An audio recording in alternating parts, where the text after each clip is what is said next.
because I remember these moments where if it was, he would look at it and then he would make me go out again and get it, right? Get a different one.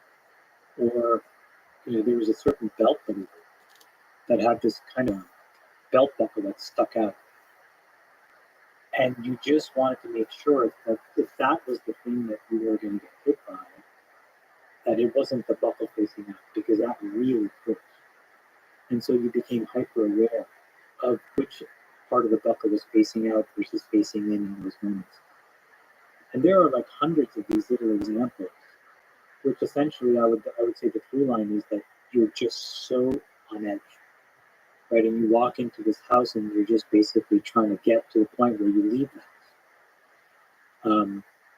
And so in that microcosm of growing up, any moment that's not like that is seared in my mind in a way that I just can't describe to a person. I'll give you an example.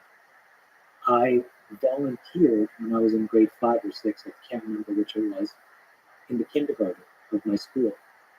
And I would just go and the teacher would, ask you to clean things up. And at the end of that grade 5 year, she took me and 2 other kids to Dairy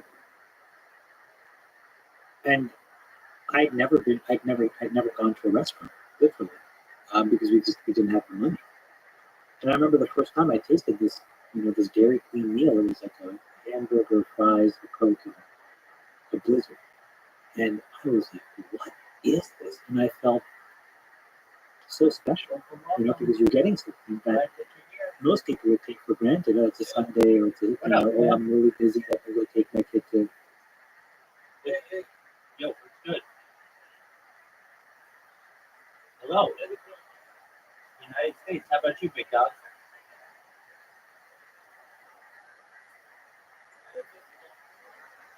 Okay.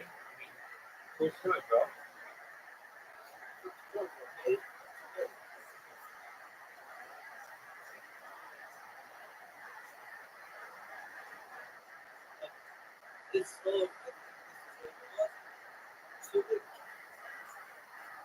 Thanks, man. No, I whooped your ass every day of the fucking week, dog.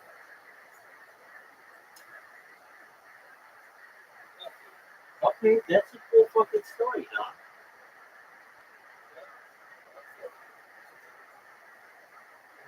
Cool. I hope you're having a good day.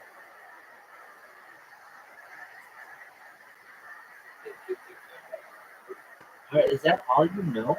Did you have some kind of like jujitsu tutor of English?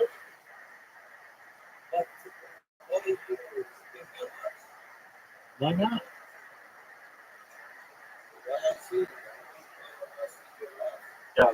I'm doing right. To fast food. I think that until I left high school, I think, and this is not just specific to me, but a lot of other people, you're in this hyper vigilant loop, punctuated with these incredibly visceral moments of compassion by other people. A different example. We had such a strict budget, and we didn't have a car. And so, I was responsible with my mom to always go shopping. And so I learned very early on how to, look for coupons, how to buy things that were on sale or special. And we had a very basic diet because you have to budget this thing really precisely. But the end of every year, where I lived, there was a grocery chain called Loblaws. And Loblaws would discount the cheesecake from $7.99 to $4.99. And my parents would buy that once a year. And we probably did that 6 or 7 times. And you can't imagine how special we felt.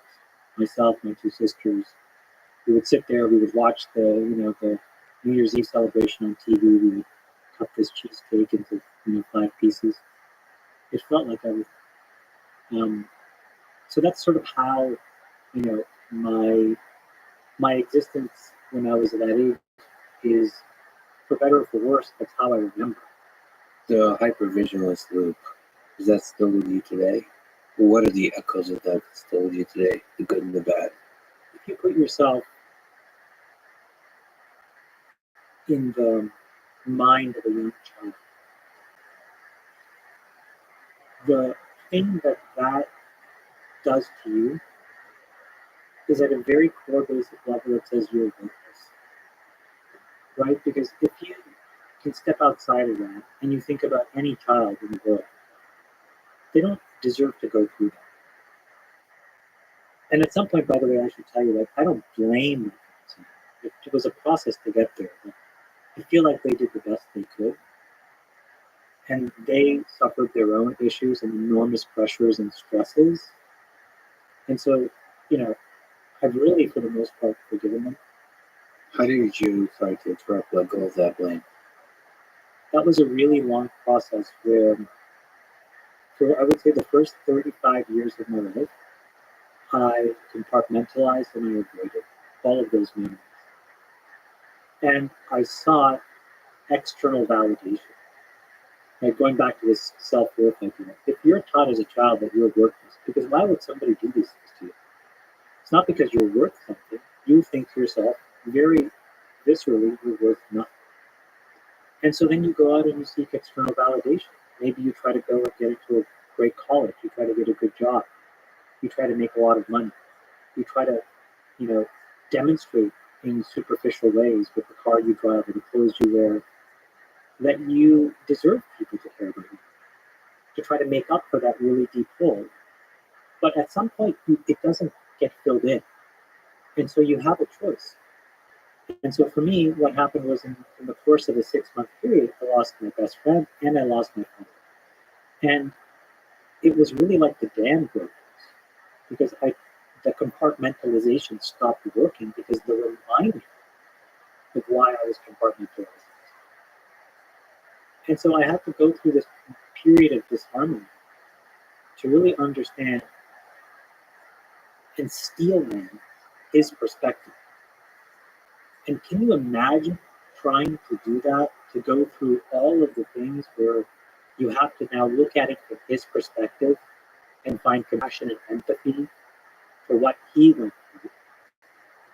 And then I shift, the focus to my mom and I said, well, you were not the victim, actually. You were somewhat complicit as well because you were of sound-minded body and you were in the room when it happened. So then I had to go through that process with her and steel man her perspective. And at the end of it, I never justified what they did, but I've been able to forget what they did. I think they did the best they could. And at the end of the day, they did the most important thing, which is they gave me and my sisters a shot by emigrating, by giving up everything, by staying in Canada, and doing whatever it took between the two of them to sort of claw and scrape together enough money to live so that my sisters and I could have a shot. And I'm very thankful for it. Could they have done better? Obviously. But I'm okay with what has taken place. But it's been a long process of that steel manning so that you can develop some empathy and compassion and forgive. Do you think if you talked to your dad shortly after he died and you went through that process for today, you'd be able to have the same strength to forgive him? I think it would be a very complex. I think I've learned to be incredibly open about what has happened and all of the mistakes I've made. I think it requires him to be pretty radically honest about confirming what I think he went through, because otherwise it just wouldn't work. Otherwise, I would say let's keep things where they are, which is I did the work, with people that have helped me, obviously, but it's better for him to just kind of hopefully he's looking from some place and he's thinking it was worth it. I think he deserves to think that all of this because I think the immigrant challenge, or not even the immigrant challenge, the lower middle class challenge, anybody who really wants better for their kids and doesn't have a good toolkit to give it to them, some of them they choke up on the back. They just get so agitated about this idea that all the sacrifice will not be worth it, that it spills out in really unproductive ways. And I would put him in that category. And their evaluation, introspection. They're tunnel vision, so they're not able to often see the damage they did. And I know, like yourself, a few successful people that had very difficult relationships with their dad. And when you take the perspective of the dad, they're completely in denial about any of it. Because if you actually have a conversation, there would not be a deep honesty there. And that I think that's maybe in part the way of life.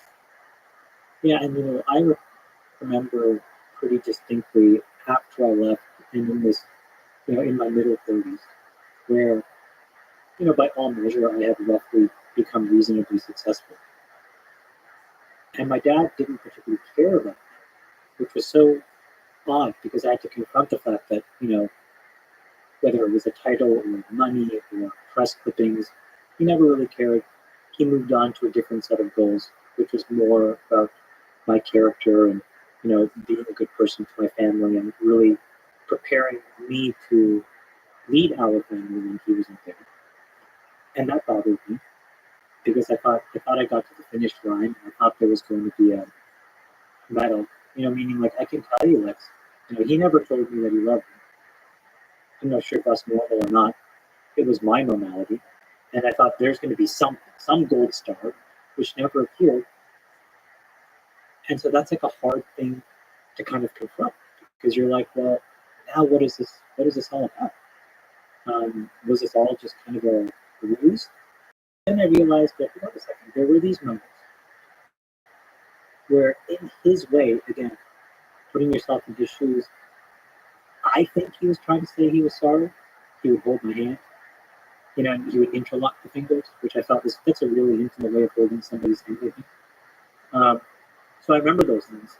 So, these are the things that are just etched in, at least in my mind. And at the end of it, I think I've done a decent job in repairing my relationship with him, even though, it was posthumous.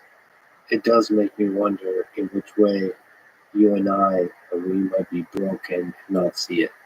It might be hurting others and not see it.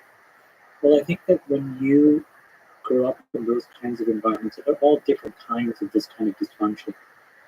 But if what you get from that is that you're not worthwhile, you're less than many, many other people, when you enter adulthood or, semi-adulthood in your early 20s, you will be in a cycle where you are hurting other people. You may not know it. Hopefully you find somebody who holds you accountable and tells you and loves you enough through that. But you are going to take all of that disharmony in your childhood and you're going to inject that disharmony into whether it's your professional relationships or your personal relationships with both until you get to some form of rock bottom and you start to repair.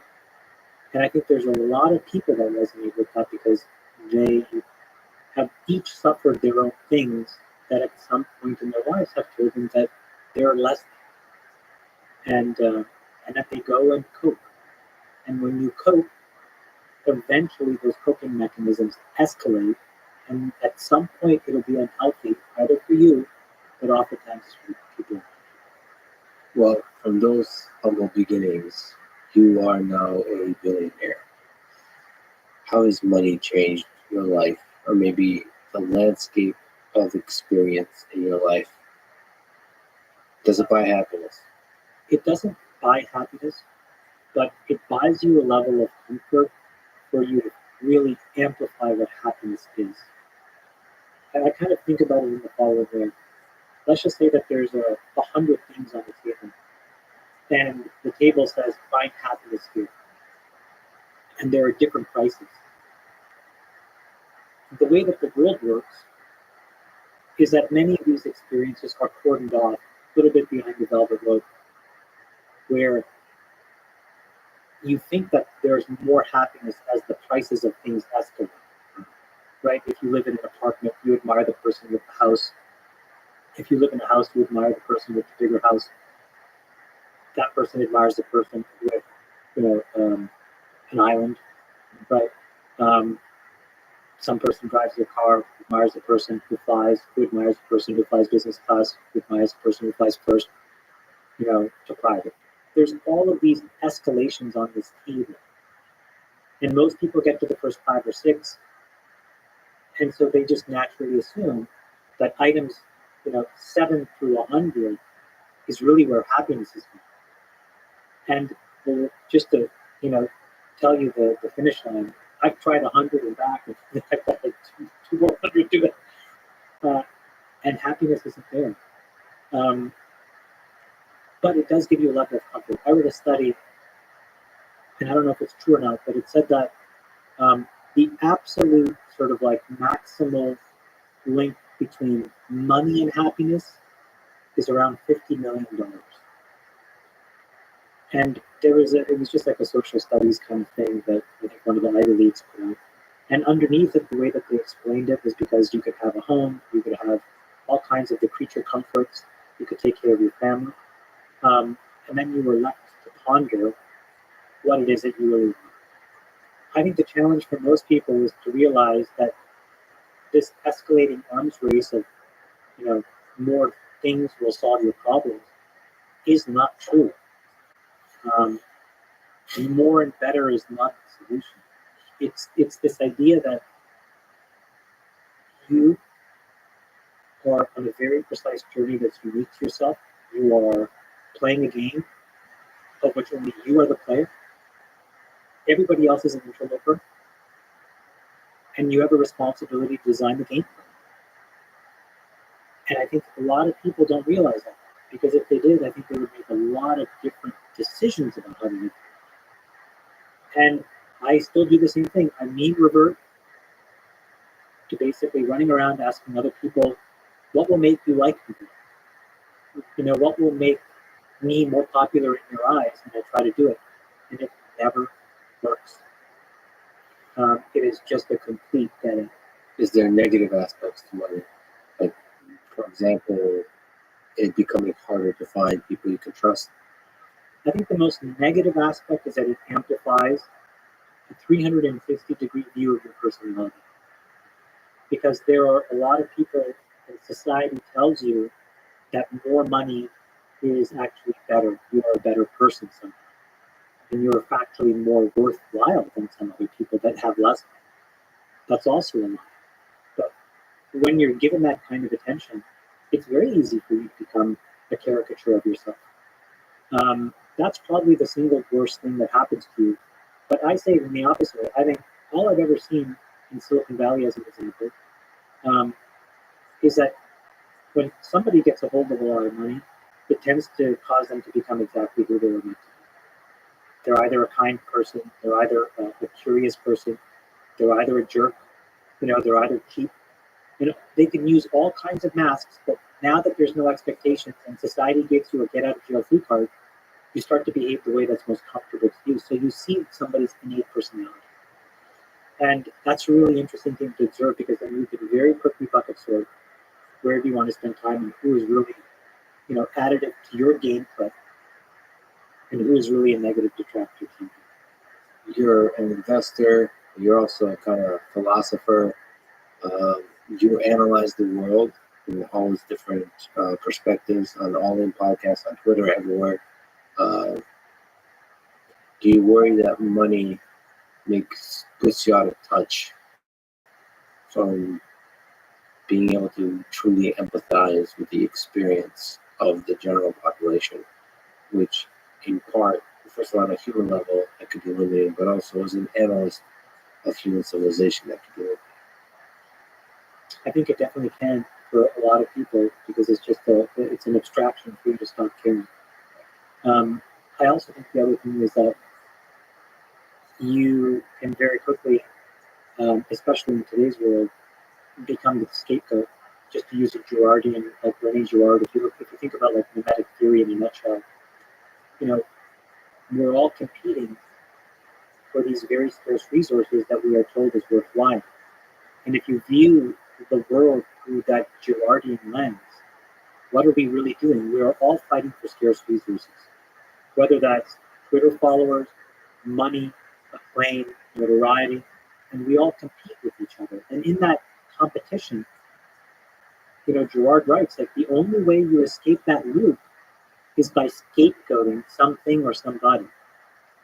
And I think we are in that loop right now where just the fact of being successful is a thing that one should scapegoat to end all of this, tension that we have in the world. I think that it's a little misguided because I don't think it solves the fundamental problem. And we can talk about what the solution to some of these problems are, but that's, I think, the loop that we're all in. And so if you become a caricature and you feed yourself into it, you're not doing anything to relieve this. Your nickname is the dictator. How'd you get the nickname? So we're talking about the corrupting nature of money. That came from poker. In a poker game, when you sit down, it's chaos, especially like an hour home game.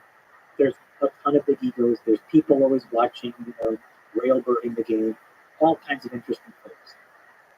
And in that, somebody needs to establish hygiene and rules. And I really care about the integrity of the game. And it would just require somebody to just say, okay, enough. And then people were just like, okay, stop dictating. And that's where. So who to you, speaking of which, is the greatest poker player of all time, and why is it for Hermes? Exactly. You probably knew this question was coming. Here's what I'll say. I mean, Helmuth is the antidote to computers, more than any other player playing today. And when you see him in a heads-up situation, so I think like he's played 9 or 10 heads-up tournaments in a row, and he's played like basically call it 10 of the top 20 people so far, and he's beaten all but one of them. When you're playing heads-up, 1v1, that is the most GTO understandable spot, meaning game theory optimal position. That's where computers can give you an enormous edge. The minute you add even a third player, the value of computers and the value of their recommendations basically falls off a cliff, okay? So one way to think about it is Helmuth is forced to play against people that are essentially trained like AIs. And so to be able to beat, 8 out of 9 of them means that you are playing so orthogonally to what is considered game theory optimal. And you're overlaying human reason. The judgment to say, well, in this spot I should do X, but I'm going to do Y. It's not dissimilar in chess, like what makes Magnus Carlsen so good. Sometimes he takes these weird lines, he'll sacrifice positions, he'll overplay certain positions for certain, bishops versus knights, and all of these spots that are very confusing. And what it does is it throws people off their game. I think he just won a recent online tournament, and it's like by move 6, there is no GTO move for his opponent to make because it's like out of the rule book. Maybe he read some game. I read the quote. It was like he probably read some game in some bar in Russia in 1954, memorized it, and all of a sudden, by 6 moves in, the computer AI is worthless. So that's what makes Helmuth great. There is one person superior, and I think it's what Daniel also said, and I would echo that because I played Phil as well. But Phil Ivey is the most well-rounded, cold-blooded, bloodthirsty enemy. he is just, and he sees into your soul in a way where you're just, oh my God, stop looking at him. Have you ever played him? Yeah, we played, he crushes things. So what does feeling crushed mean and feel like in poker? Is it like that you just can't read at all, you're being constantly pressured, you feel off balance, you try to bluff and the person reads you perfectly, that kind of stuff? So it's a really, really excellent question because I think this has parallels with a bunch of other things. Okay, let's just use poker as a microcosm to explain a bunch of other systems or games. Maybe it's running a company or investing. Okay, so let's use those 3 examples, but we use poker to explain it. What does success look like? Well, success looks like you have positive expected value. Right? In poker, the simple way to summarize that is your opponent, let's just say you and I are playing, are going to make a bunch of mistakes. There's a bunch of it that's going to be absolutely perfect, and then there's a few spots where you make mistakes.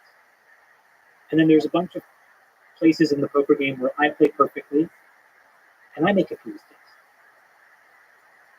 Basically, your mistakes minus my mistakes is the edge, right? That's period. That's how poker works. If I make fewer mistakes than you make, I will make money and I will win. That is the objective of the game. Translate that into business. You're running a company. You have a team of employees. You have a pool of human capital that's capable of being productive in the world and creating something. But you are going to make mistakes in making that. Maybe it doesn't completely fit the market. And then there's the competitive set of all the other alternatives that customer has.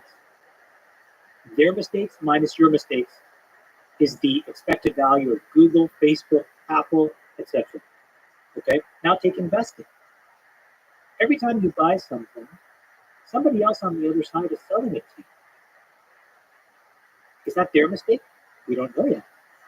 But their mistakes minus your mistakes is how you make a lot of money over long periods of time as an investor.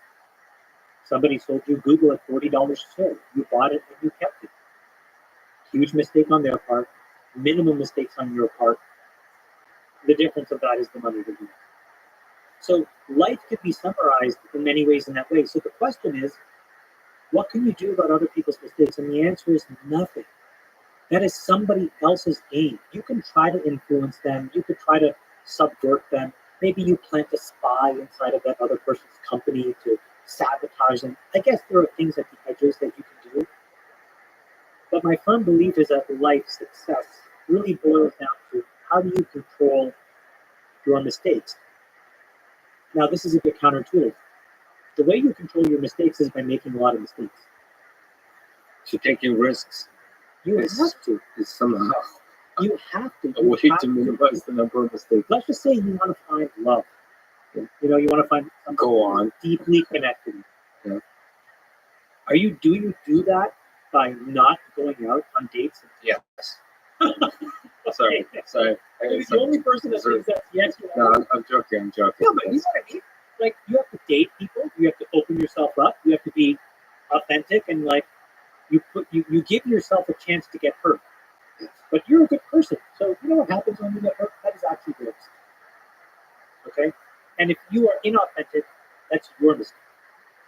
That's a controllable thing in you. You can tell them the truth, who you are, and say, here's my pluses and minuses. My point is, there are very few things in life that you can't break down, I think, into that very simple idea. And in terms of your mistakes, society tells you don't make them because we will judge you and we will look down on you.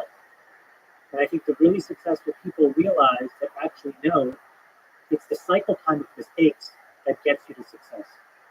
Because your error rate will diminish the more mistakes that you make. You observe them, you figure out where it's coming from. Is it a psychological thing? Is it a cognitive thing? And then you fix it. So the implied thing there is that there is in business, in investing, in poker, in dating, in life, is that there's this platonic GTO, game theory optimal out there.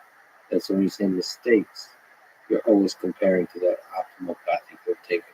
I think slightly different, I would say. Mistake is maybe a bad proxy, but it's the best proxy I have for learning. But I'm using the language of what society tells you. Sure, got it. Society tells you that when you try something and it doesn't work, it's a mistake. So I just use that word because it's the word that resonates most with those people. Got it. The real thing that it is learning. Yeah, it's like in neural networks, it's lost. Neural network is lost. Yeah, right. So you're using the mistake that is most, the word that is most understandable, especially by the way people experience it. I guess most of life is a sequence of mistakes. The problem is when you use the word mistake and you think about mistakes, it actually has a counterproductive effect if you become a conservative in just being risk averse. So that if you flip it and say try to maximize the number of successes, somehow that leads you to take more risk. Mistake scares people. I think mistakes scare people because society likes these very simplified boundaries of who is winning and who is losing. And they want to reward people who make traditional choices and succeed. But the thing is, what's so corrosive about that is that they're actually not even being put in a position to actually make a quote unquote mistake and fail. So I'll give you, if you look at like getting into an elite school, right? Society rewards you for being in the Ivy League in a way that, in my opinion, incorrectly, doesn't reward you for being in a non-Ivy League school. There's a certain level of status and presumption of intellect and capability that comes with being there. But that system doesn't really have a counterfactual because it's not as if you both go to MIT and Ohio State. And then we can see two versions of Lex Friedman so that we can figure out that the jig is up and there was no difference. Right? And so instead it reinforces this idea that there is no truth-seeking function. There is no way to actually make this thing whole. And so it tells you you have to get into it, and if you don't, your life is over. You've made a huge mistake, or you've failed. And so you have to find different, unique ways of dismantling. This is why, part of what I've realized where I got very lucky is I had no friends in this. I had a few cohort of acquaintances.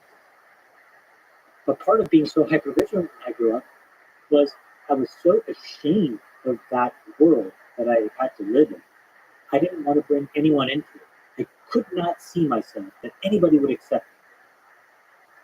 But the thing with that is that I had no definition of what expectations should be.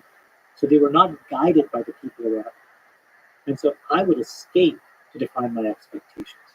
When you didn't feel like your dad didn't put you in a prison of expectation, it's like that's if you have a friend like that. So the flip side of that, you don't have any other signals. It's very easy to believe, like when you're in a cult, that. Well, he was angry. He pushed me. He used me as a mechanism to alleviate his own frustration. And this may sound very crazy, but he also believed in me. And so that's what created this weird duality where I was always confused about that you could be somebody great. He believed that you could be I somebody didn't truly believe special. him because I couldn't reconcile them the other half of the day, those behaviors. But what it allowed me to do was I escaped in my mind and I found these archetypes around me that were saviors. So, I grew up in Ottawa, Ontario, Canada. I grew up right at the point where the telecom boom was happening. Companies like Nortel and Newbridge Networks and Mitel, Bell Northern Research, these were all built in the suburbs of Ottawa. And so there were these larger-than-life figures, entrepreneurs, Terry Matthews, Michael Copeland. And so I thought, I'd be like them. I would read Forbes magazine. I would read Fortune magazine. I would look at the rich people on that list and say, I would be like that. Not knowing that maybe that's not who you wanted to be, but it was a life. And it kept my mind relatively whole because I could direct my ambition in a direction. And so why that's so important to circle back to this is I didn't have a group of friends who were like, I'm going to go to community college. I didn't have a group of friends that said, well, the goal is just to go to university, get a simple job, and join the public service, have a good life. And so because I had no expectations and I was so afraid to venture out of my own house, I never saw what middle class life was like. And so I never aspired to it. Now, if I was close to it, I probably would have aspired to it because my parents in their best year made 32,000 Canadian together. And if you're trying to raise a family of 5 people on $32,000, it's a complicated job. And most of the time, they're probably making 27,000. And I was working since I was 14. So I knew that our station was not the destination. We had to get out. But because I didn't have an obvious place, it's not like I had a best friend whose house I was going to, and I saw some normal, functional home. If I had had that in this weird way, I would have aspired to it. What was the worst job you had to do? The best job, but the worst job, was I worked at Burger King when I was 14 years old, and I would do the closing shift and that was from like 6 p.m. till about 2 in the morning. And in Ontario, where I live, Ottawa borders Quebec. In Ontario, the drinking age is 19. You can see where I'm going with this. So the drinking age in Quebec is 18. And that year made all the difference to all these kids. And so they would go get completely drunk. They would come back. They would come to the Burger King. You know, all these kids went to high school. Can you imagine how mortifying it is? You know, you're working there and just get up. And they would light that place on fire. Vomit everywhere, puking, pooing, peeing. And when the thing shuts down at 1 o'clock, you know, you got to clean that all up. All of it. Changing the garbage, taking it out. It was, and it really teaches you, okay, I do not like this job. I don't want to. But it's funny that didn't push you towards the stability and the security of the middle class. Like, I didn't have any good examples. I didn't have those around me. I was so ashamed. I could have never built a relationship where I could have seen those interactions to one. And so my desires were framed by these two random rich people that lived in my town who I'd never met. And what I read in magazines were people like Bill Gates and you were an early senior executive at Facebook during a period of a lot of scale in the company history. I mean, it's actually a fascinating period of human history in terms of technology. Well, in terms of human civilization, obviously. What did you learn from that time about what it takes to build and scale a successful tech company? A company that has almost immeasurable impact on the world. that was an incredible moment in time because everything was so new. To your point, like even how the standards of Web 2.0 at that time were being defined, we were defining. You know, I mean, I think if you look in sort of if you search in the patents, patent library, there's a bunch of these patents that like memes that have like random things like cookies, you know, or like cross-site JavaScript, like all these crazy things that are just like these duh kind of ideas in 2023. We had to invent our way around how do websites communicate with each other. You know, how do we build in the cloud versus in a data center? How do we actually have high performance systems? You mentioned data science, the term, and the idea. I invented this thing called data scientist because we had a PhD from Google that we refused to join because he got a job offer that says data analyst. And so he said, how was scientist? Because he was a PhD in particle physics. So he really, you know, he was a scientist. I said, great, you're a scientist here. That launched a discipline.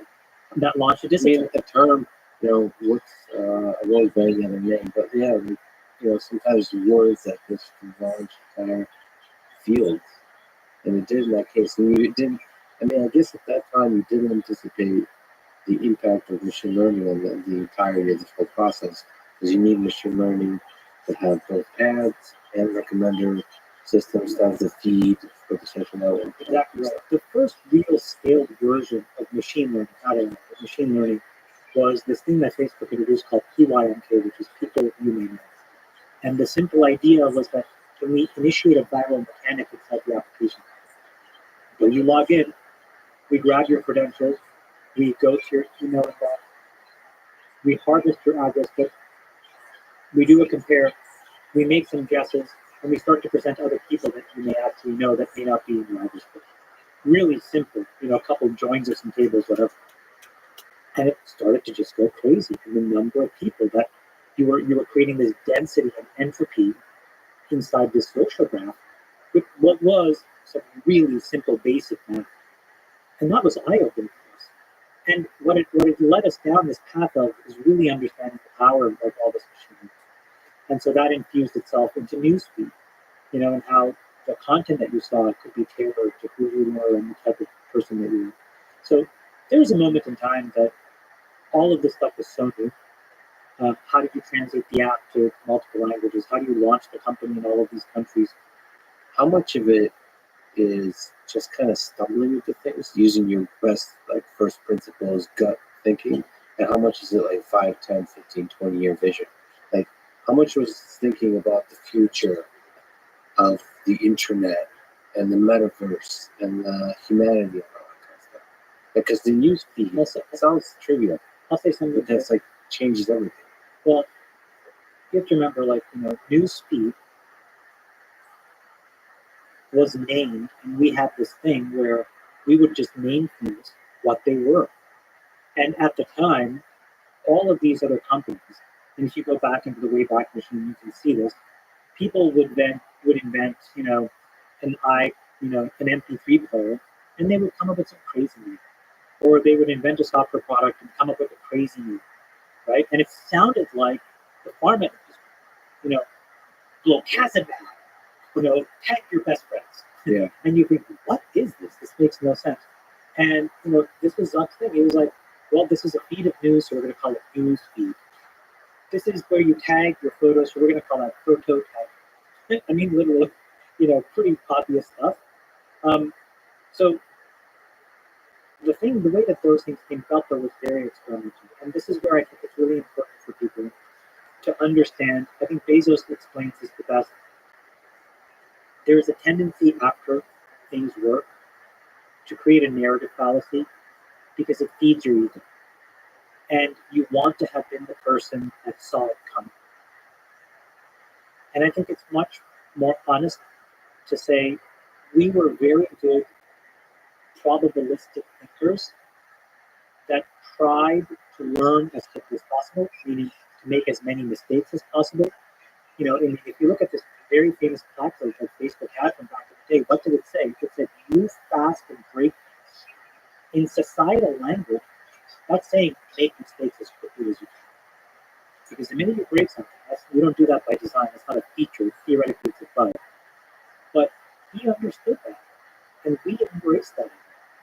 I used to run this meeting once a week where the whole goal was I want to see that there was 1,000 experiments that were run and show me them all, from the dumbest to the most impactful. And we would go through that loop of what did it train people? Not that you got celebrated for the right answer, but you got celebrated for trying. I ran 12 experiments, 12 failed, and we'd be like, you're the best. Can I just take a small tangent on that? Is that move fast and break things has become like a catchphrase of thing that embodies the toxic culture of Silicon Valley in today's discourse, which confuses me. Of course, words and phrases get sort of captured. So it becomes very reductive. That's a very loaded set of words that together can be, many years later, people can view very reductive. you steel man each side of that. So Yeah. pro move fast and break things, and against Yeah, move fast absolutely. and break things. So I think the pro of move fast and break things is saying the following. There's a space of things we know and a massive space of things we don't. And there's a rate of growth of the things we know, but the rate of growth of the things we don't know is actually, we have to assume, growing faster. So the most important thing is to move into the space we don't know as quickly as possible. And so in order to acquire knowledge, we're going to assume that the failure mode is the nominal state.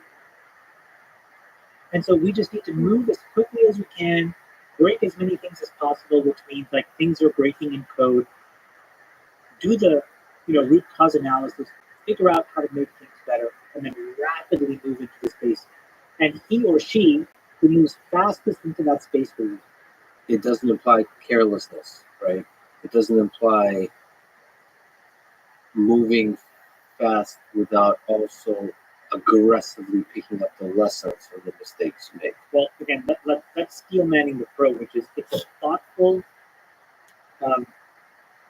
movement around velocity and acquisition of knowledge. Now let's steel man the context. When these systems become big enough, there is no more room to experiment in an open-ended way because the implications have broad societal impacts that are not clear upfront. So let's take a different, less controversial example. If we said, Lipitor worked well for all people except South Asians, and there's a specific immunoresponse that we can iterate to, and if we move quickly enough, we can run 10,000 experiments if we think the answer is in that space. Well, the problem is that those 10,000 experiments may kill 10 million people. So you have to move methodically. When that drug was and it wasn't being given to 500 million people in the world, moving fast is you could have a pig model, a mouse model, a monkey model, you could figure out toxicity, but we picked all that locally. And so now these small iterations have huge impacts that need to be measured and implemented. Different example is like, if you work at Boeing and you have an implementation that gives you a 2% efficiency by reshaping the wing or adding winglets, there needs to be a methodical, move slow, be right process, because mistakes when they compound, when it's already implemented and at scale, have huge externalities that are impossible to measure until after the fact. And you see this in the 737 MAX.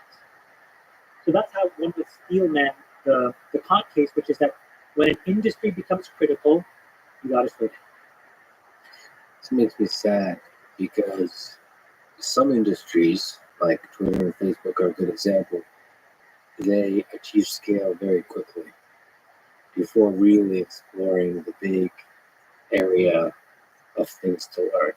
So you basically pick one low-hanging fruit, and that became your huge success. And now you're sitting there with that stupid fruit. Well, so you're I think, so as an example, if you had to, if I was running Facebook, the big opportunity, in my opinion, was really not the metaverse, but it was actually getting the closest that anybody could get to ATM. And if I had to steelman that product, please, here's how I would have pitched it to the board and to Zuck. I would have said, listen, there are 3.5 billion people monthly using this thing.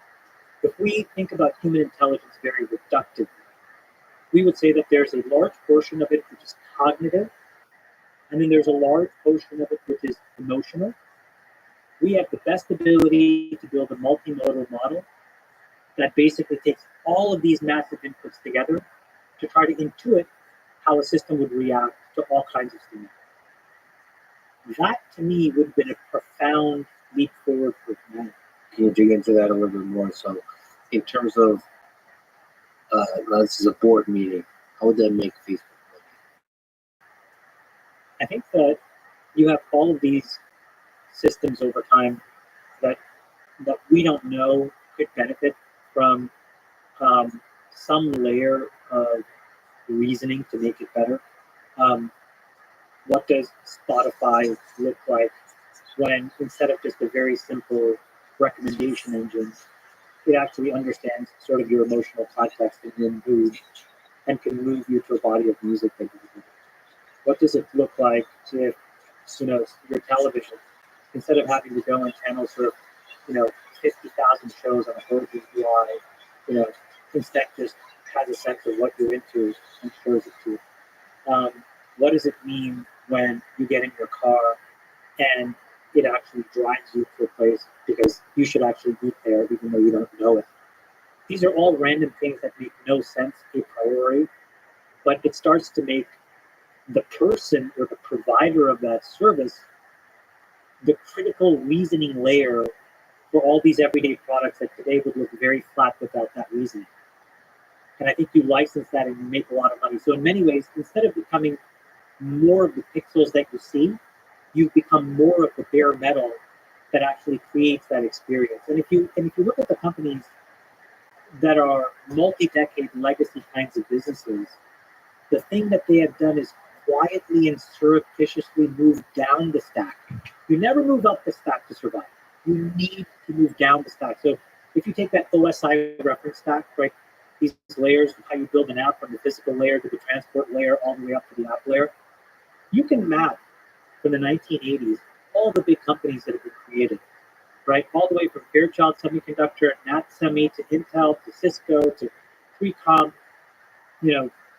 Oracle, Netscape at one point, all the way up to Google's and Facebook's. But if you look at where all the lock-in happened, it's by companies like Apple, who used to make software, saying, I'm going to get one close, I'm going to make the bare metal, and I'm going to become the platform. Or Google, same thing. I'm going to create this dominant platform, and I'm going to create a substrate that organizes all this information. That's just omnipresent and everywhere. So the key is, if you are lucky enough to be one of these apps that are in front of people, you better start digging quickly and moving your way down, get away, and disappear. But by disappearing, you will become much, much bigger, and it's impossible to usurp you. Yeah, I 100% agree with you. That's why you're so smart. This is deep personalization, and the algorithms that enable depersonalization, almost like an operating system layer, so pushing away from the interface and the actual system that does the personalization. I think the challenge is there. There's obviously technical challenges, but there's also societal challenges that it's like in a relationship. If you have an intimate algorithmic connection with individual humans, you can be good and bad. So there's risks that you're taking. You can. So if you're making a lot of money now as Twitter or Facebook with ads, surface layer ads, what is the incentive to take the risk of guiding people more? Because you can hurt people, you can piss off people, you can. I mean, there's a cost to forming a more intimate relationship with the users in the short term. You said a really, really key thing, which is a really great emotional, instinctive reaction, which is when I said the AGI thing, you said, well, how would you ever make money from that? That is the key. The presumption is that this thing will not be an important thing at the beginning. And I think what that allows you to do, if you were Twitter or Google or Apple or Facebook, anybody, Microsoft, embarking on building something like this, is that you can actually have it off the critical path. And you can experiment with this for years if that's what it takes to find a version 1 that is special enough where it's worth showcasing. And so in many ways, you get the free option. You're going to be spending, any of these companies will be spending tens of billions of dollars in OPEX and CAPEX every year on all kinds of stuff. It is not a thing that money actually makes more likely to succeed. In fact, you actually don't need to give these kinds of things a lot of money at all, because starting in 2023, right now, you have the 2 most important tectonic shifts that have ever happened in our lifetime in technology. They're not talked about, but these things allow AGI, I think, to emerge over the next 10 or 15 years where it wasn't possible before. The first thing is that the marginal cost of energy is 0. You're not going to pay for anything, right? And we can double click into why that is. And the second is the marginal cost of compute is 0. And so when you take the multiplication, or if you want to get really fancy mathematically, the convolution of these 2 things together, it's going to change everything. So think about what $1 billion gets today. We can use OpenAI as an example. $1 billion gets OpenAI a handful of functional models and a pretty fast iterative loop, right? But imagine what OpenAI had to overcome. They had to overcome a compute challenge. They had to strip together a whole bunch of GPUs. They had to build all kinds of scaffolding software. They had to find data center support. That consumes all kinds of money. So that $1 billion didn't go that far. So it's a testament to how clever that OpenAI team is. But in 4 years from now, when energy costs 0 and basically GPUs are falling off a truck, you can use them effectively for free. Now all of a sudden, $1 billion gives you some amount of teraflops of compute that is probably the total number of teraflops available today. Like, that's how gargantuan this move is when you take these 2 variables to 0. There's like a million things to ask. I almost don't want to get distracted by the marginal cost of energy going to 0, because I have no idea what you're talking about. That it's fascinating. I'm going to give you the 30 seconds. Sure. So if you look inside of the 3 most progressive states, New York, California, and Massachusetts, a lot of left-leaning folks, a lot of people who believe in climate science and climate change, the energy costs in those 3 states are the worst they are in the entire country. And energy is compounding at 3 to 4% per annum. So every decade for 15 years, energy costs in these states double. In some cases and in some months, our energy costs are increasing by 11% a month.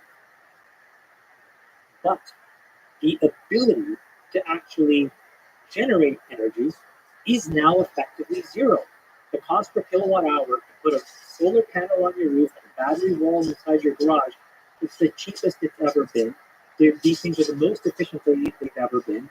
And so to acquire energy from the sun and store it for your use later on literally is a zero cost proposition. So how do you explain the gap between the cost? Great question. So this is the other side of regulatory capture, right? You know, we all fight to build monopolies. Well, there are monopolies hiding in plain sight. The utilities are a perfect example. There are 100 million homes in America.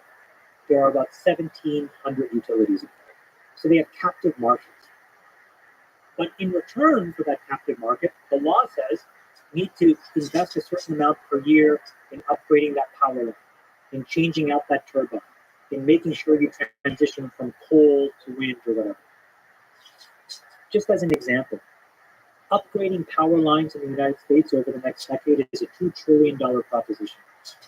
These 1,700 organizations have to spend, I think it's $250 billion a year just to change the power line. That is why, even though it costs nothing to make energy, you are paying double every 7 or 8 years. It's CapEx and OpEx of a very brittle old infrastructure. It's like you trying to build an app and being forced to build your own data center. You say, oh wait, I just want to write to AWS. I just want to use GCP. I just want to move on. All that complexity is solved for. And some law says, no, you can't. You got to use it. So that's what consumers are dealing with, but it's also what industrial and manufacturing organizations, it's what we all do. So how do we get rid of ourselves of this old infrastructure? So the thing that's happening today, which I think is, this is why I think it's the most important trend right now in the world, is that 100 million homeowners are each going to become their own little power plant and compete with these 1,700 utilities. And that is in the United States or global? Just deal with the United States for a second, because I think it's easier to see here. 100 million homes, solar panel on the roof, and by the way, just to make it clear, the sun doesn't need to shine, right? These panels now work where you have these UV bands that can actually extrapolate beyond the visible spectrum, so they're usable in all weather conditions. And a simple system can support you collecting enough power, not just run your functional day-to-day life, but then to contribute what's left over back into the grid for Google's data center or Facebook's data center, where you get a small check. The cost is going to zero. How obvious is this? You're making it sound okay. So, because this is a pretty profound prediction. If the cost is indeed going to zero, that the cost of compute going to zero, So the cost of compute going to zero is kind of understand, but the energy seems like a radical prediction of yours. Well, it's just naturally what's happening, right? Now let me give you a different way of explaining this. If you look at any system, there's a really important thing that happens. It's what Clay Christensen calls crossing the chasm. If you explained it numerically, here's how I would explain it to us. If you introduce a disruptive product, typically what happens is the first 3 to 5% of people are these zealous believers, and they ignore all the logical reasons why this product doesn't make any sense, because they believe in the proposition of the future of the buyer. The problem is at 5%. If you want a product to get to mass market, you have one of two choices, which is you either bring the cost down low enough, or the feature set becomes so compelling that even at a high price point. An example of the latter is the iPhone. The iPhone today, the 14 iPhone, costs more than the original iPhone. It's probably doubled in price over the last 14 or 15 years, but we view it as an essential element of what we need in our daily lives.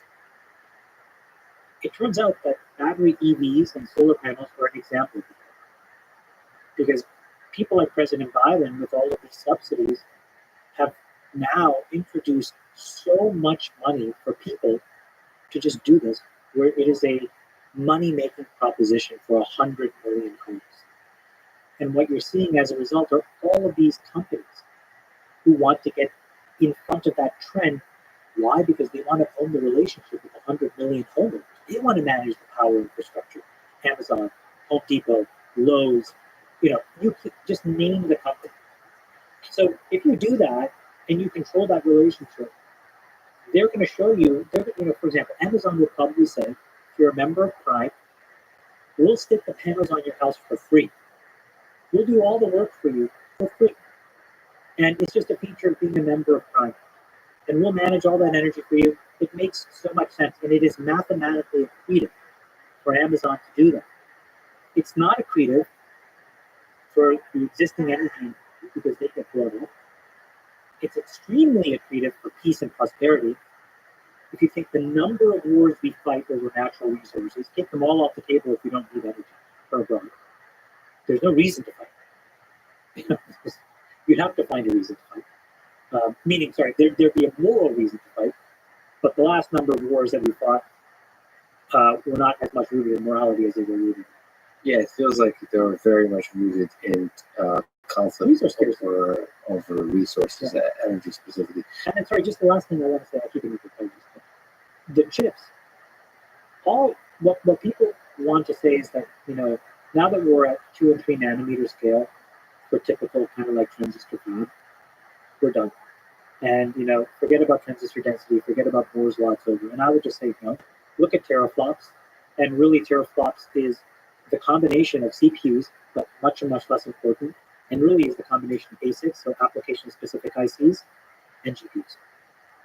And so you put the two together. I mean, if I gave you $1 billion 5 years from now, the amount of damage you could do, damage in terms of building racks and racks of GPUs, the kind of models that you could build, training sets, and the data that you could consume to solve a problem. It's enough to do something really powerful, whereas today it's not yet done. There's this really interesting idea that you talk about in terms of Facebook and Twitter that's connected to this, that if you were running sort of Twitter or Facebook, that you would move them all to like AWS. So you would have somebody else do the compute infrastructure. It probably, if you can explain that reasoning, means that you believe in this idea of energy going to zero, compute going to zero, so let people that are optimizing that do the best job. And I think that's so initially in the early 2000s and the beginning of the 2010s, if you were a big enough scale, everybody was building Linux. Then between 2010 to 2020, really the idea was everybody should be on AWS except the biggest of the biggest folks. I think in the 2020s and 30s, I think the answer is actually everybody's public clouds. And the reason is the engineering velocity of the guts. So, take a simple example, which is, we have not seen a massive iteration in database design until Snowflake, right? I think maybe Postgres was like the last big turn of the dial. And why is that? I don't exactly know, except that everybody that's on AWS and everybody that's on GCP and Azure gets to now benefit from $100+ billion of aggregate market cap, rapidly iterating, making mistakes, fixing, solving, learning, and that is a best-in-class industry now, right? Then there's going to be all these AI layers around analytics so that app companies can make better decisions. All of these things will allow you to build more nimble organizations because you'll have this federated model of development. I'll take these things off the shelf. Maybe I'll roll my own stitching over here. Because the thing that where you make money is still for most people in how the apps provision an experience to a user. And everybody else can make a lot of money to servicing them. So they work in a really, they play well together in the sandbox. So in the future, everybody just should be there. It doesn't make sense for anybody, I don't think, because, if you were to roll your own data set, for example, like Google for a long time had these massive leaps where they had GFS and big data. Those are really good in the 2000s and 2010s. And this is not just throw shade at Google. It's very hard for whatever exists that is the progeny of GFS and big table to be anywhere near as good as $100 billion industries attempt to build that stack. And you're putting your organization under enormous pressure to be that good. I guess the implied risk taken there is that you could become the next AWS. Like, Tesla doing some of the compute in-house. I guess the bet there is that you can become the next AWS for the new wave of computation if that kind of computation is different. So if it's machine learning, I don't know if anyone's won that battle yet, which is machine learning centric Well, I think compute. that software has a very powerful property in that there's a lot of things that can happen asynchronously, so that real-time inference can be actually really lightweight code. And that's why I think we can have a very federated ecosystem inside of all of these places. Tesla is very different because in order to build the best car, it's kind of like trying to build the best iPhone, which is that you need to control it all the way down to the bare metal in order to do it. And that's just not possible if you're trying to be a systems integrator, which is what everybody other than this modern generation of car companies have been. And they've done a very good job of that. But it won't be the experience that allows you to do next. So let's linger on this social media thing. So if you said if you ran Facebook for a day, let's extend that. If you were to build a new social network today, how would you fix Twitter? How would you fix social media? If you want to answer a different question, is if you were Elon Musk, somebody you know, and you were taking over Twitter, what would you fix? I thought about this a little bit. First of all, let me give you a backdrop. I wouldn't actually build a social media company at all. And the answer is, the reasoning is the following. I really tend to believe, as you've probably gotten a sense, of sort of patterns and probabilities.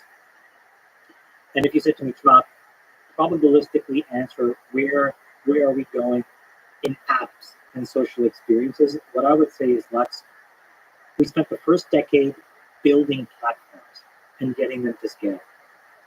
And if you want to think about it, again, back to sort of this analogy, others' mistakes minus your mistakes is the value. Well, the value that was captured was trillions of dollars, essentially to Apple and to Google. And they did that by basically attracting billions of monthly active users to their platform. Then this next wave were the apps. Facebook, QQ, Tencent, TikTok, Twitter, Snapchat, that whole panoply of apps. And interestingly, they were in many ways an atomized version of the platforms, right? They sat on top of them. They were an ecosystem participant, but the value they created was the same. Trillions of dollars of enterprise value, billions of monthly active users. Well, there's an interesting phenomenon that's kind of hiding in plain sight, which is that the next most obvious atomic unit are content creators. Now, let me give you two examples. Lex Friedman, this random crazy guy, Mr. Beast, Jimmy Donaldson, just the two of you alone, add it up, okay? And you guys are going to approach, in the next 5 years, 1 billion people. The only thing that you guys haven't figured out yet is how to capture trillions of dollars of value. Now, maybe you don't want to, and maybe that's not your stated mission. Right. But let's just look at Mr. Beast alone, because he is trying to do exactly that. And I think Jimmy is going to build an enormous business. But if you take Jimmy and all of the other content creators, right, you guys are atomizing what the apps have done. You're providing your own curated news feeds. You're providing your own curated communities. You let people move in and out of these things in a very lightweight way, and value is accruing to you. So the honest answer to your question is I would focus on the content creator side of things, because I believe that's where the puck is going.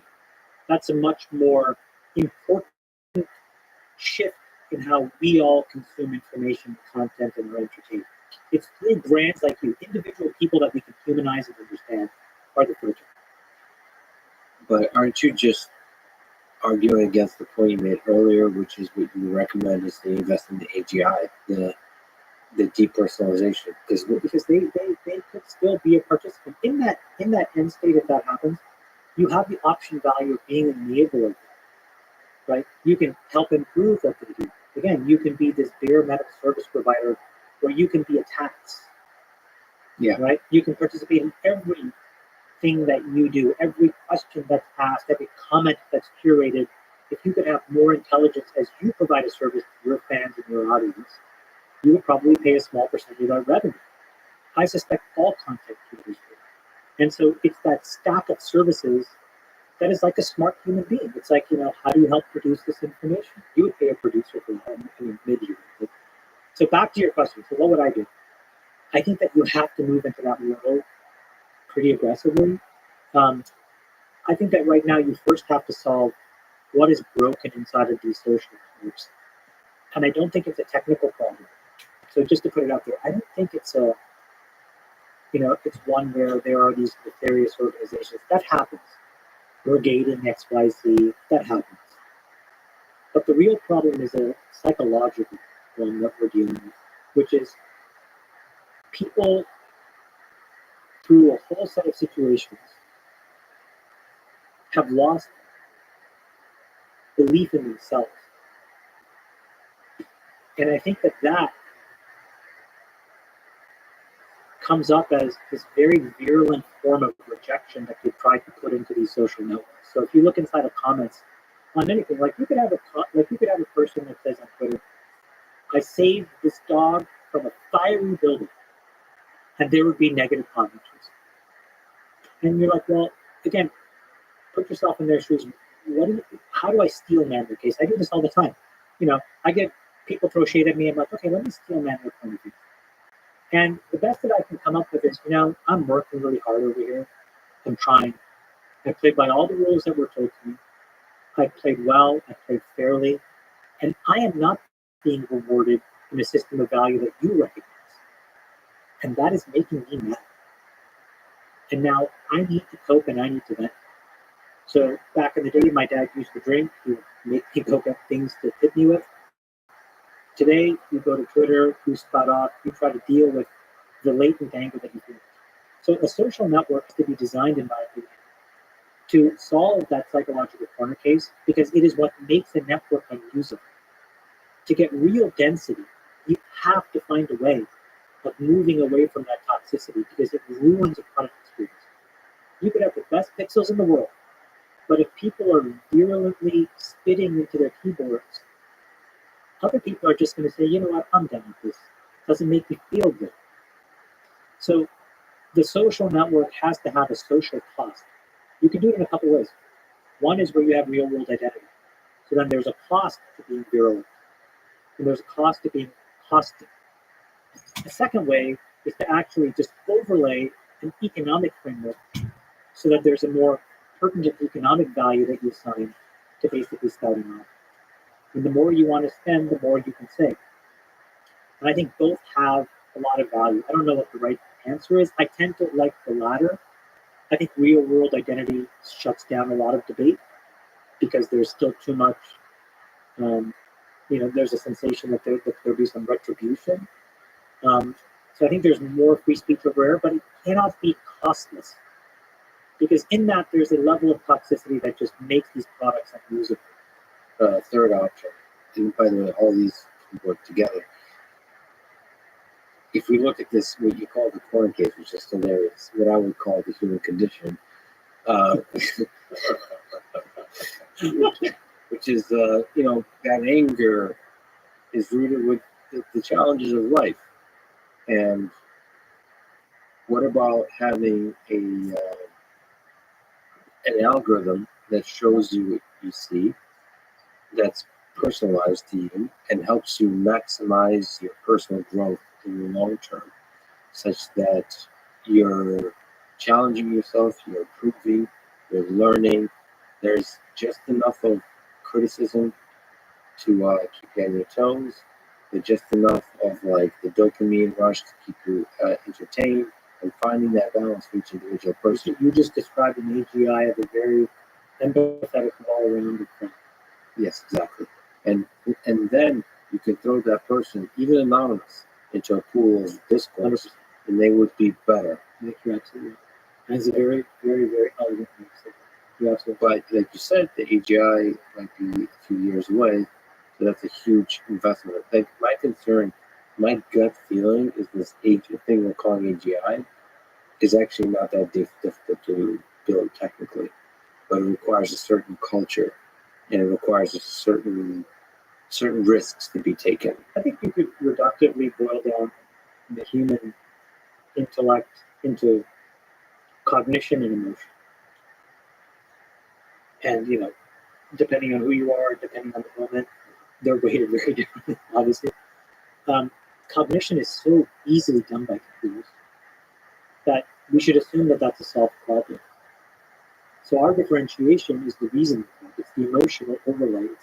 It's the empathy. It's the ability to steel man the opposite person's case and feel why that person, you can forgive them without excusing what they did, as an example. That is a very difficult thing, I think, to capture in software, but I think it's a matter of when, not if. If done crudely, it takes a form of censorship, just banning people off the platform. Let me ask you some tricky questions. Do you think Trump should have been removed from Twitter? No. What's the pro case? I'm having fun here. He's steel man each side. Yeah. Let's steel man to get him off the platform. Here we have a guy who is virulent in all ways. He promotes confrontation. He lacks decorum. He incites the fervent believers of his cause to act up and push the boundaries, bordering on and potentially even including breaking the law. He does not observe the social norms of a society that keep us well functioning, including an orderly transition of power. If he is left in a moment where he feels trapped and cornered, he could behave in ways that will confuse the people that believe in him, to act in ways that they so regret that it could bring our democracy to an end, or create so much damage or create a wound that's so deep, it will take years of conflict and years of confrontation to heal it. We need to remove him, and we need to do it now. It's been too long, we let it go. The other side of the argument would be he was a duly elected person whose views have been run over for way too long, and he uses the ability to say extreme things in order to showcase how corrupt these systems have become and how insular these organizations are in protecting their own class. And so if you really want to prevent class warfare, and if you really want to keep the American dream alive for everybody, we need to show that the First Amendment, the Constitution, the Second Amendment, all of this infrastructure is actually bigger than any partisan view, no matter how bad it is. And that people will make their own decisions. And there are a lot of people that can see past the words he uses and focus on the substance of what he's trying to get across, and more generally agree than disagree. And so when you silence that voice, what you're effectively saying is this is a rigged game. And all of those things that we were told were not true are actually true. If you were to look at the crude algorithms of Twitter, of course I don't have any insider knowledge, but I can imagine that they saw let's say there's a metric that measures how negative the experience is of the platform. And they probably saw in several ways to look at this, but the presence of Donald Trump on the platform was consistently increasing how shitty people are feeling, short-term and long-term, because they're probably yelling at each other, having worse and worse and worse experience. If you even do a survey of how do you feel about using this platform over the last week, they would say horrible relative to maybe a year ago when Donald Trump was not actively tweeting or so on. So here you're sitting at Twitter and saying, okay, I know everyone's talking about speech and all that kind of stuff, but I kind of want to build a platform where people are active. And they're becoming more and more unhappy. How do I solve this happiness problem? Well, let's ban ban the sources of the unhappiness. Now we can't just say you're a source of unhappiness, we'll ban you. Let's wait until that source says something that we can claim breaks our rules, like incites violence or so on. That would work if you could measure your construct of happiness properly. The problem is that what Twitter looked at were active commenters and got it confused for overall system happiness. Because for every piece of content that's created on the internet, of the 100 people that consume it, maybe 1 or 2 people comment on it. And so by over-amplifying that signal and assuming that it was the plurality of people, that's where they actually made a huge blunder. Because there was no scientific method, I think, to get to the answer of deplatforming it. And it did expose this idea that it's a bit of a rigged game and that there are these deep biases that some of these organizations have to opinions that are counter to theirs and to their orthodox view. So in general, you lean towards keeping, first of all, presidents on the platform, but also controversial voices. All the time. I think it's really important to keep them there. Let me ask you a tricky one in recent news. It's become especially relevant for me. What do you think about, if you've been paying attention to Kanye West, a recent controversial outburst on social media about Jews, Black people, racism in general, slavery, Holocaust, all of these topics that he touched on in different ways on different platforms, but including Twitter. What do you do with that? And like, what do you do with that? And from a platform perspective, what do you do from a humanity perspective of how to add love to the world? Let's should we take both sides of it? Sure. Option 1 is he is completely out of line, and option 2 is he's not. Just to censure him. Right.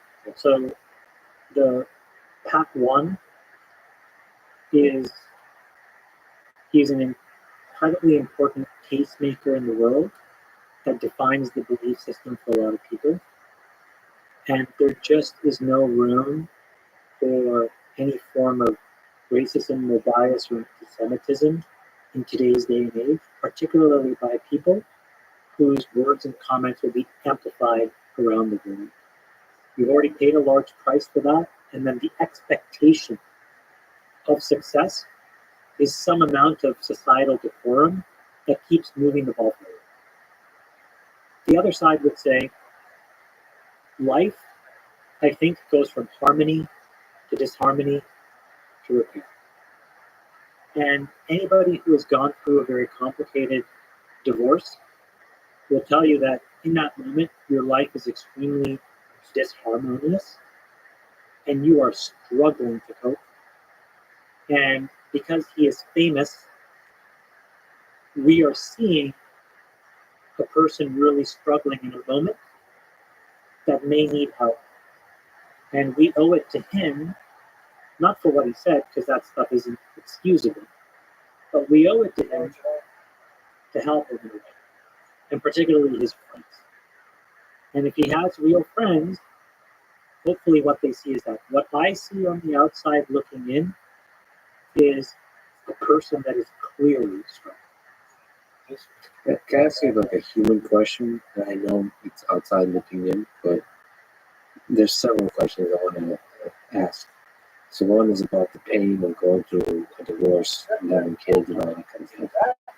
And 2, when you're rich and powerful and famous, I don't know, maybe you can enlighten me to which is the most corruptive.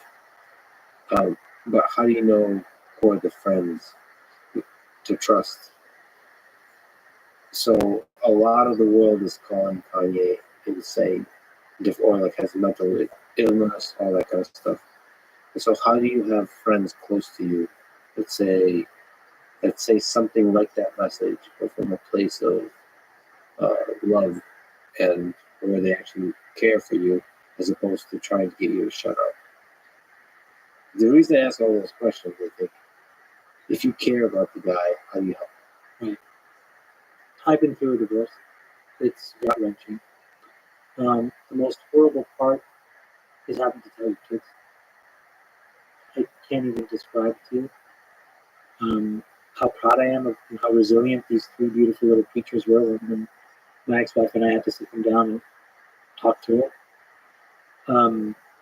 And for that thing, I'll be just so protective of them and so proud of them. It's hard. Now, I don't know that that's what he went through, but it doesn't matter. In that moment, there's no fame, there's no money, there's nothing. There's just the raw intimacy of a nuclear family breaking up, and that there is a death, and it's the death of that idea.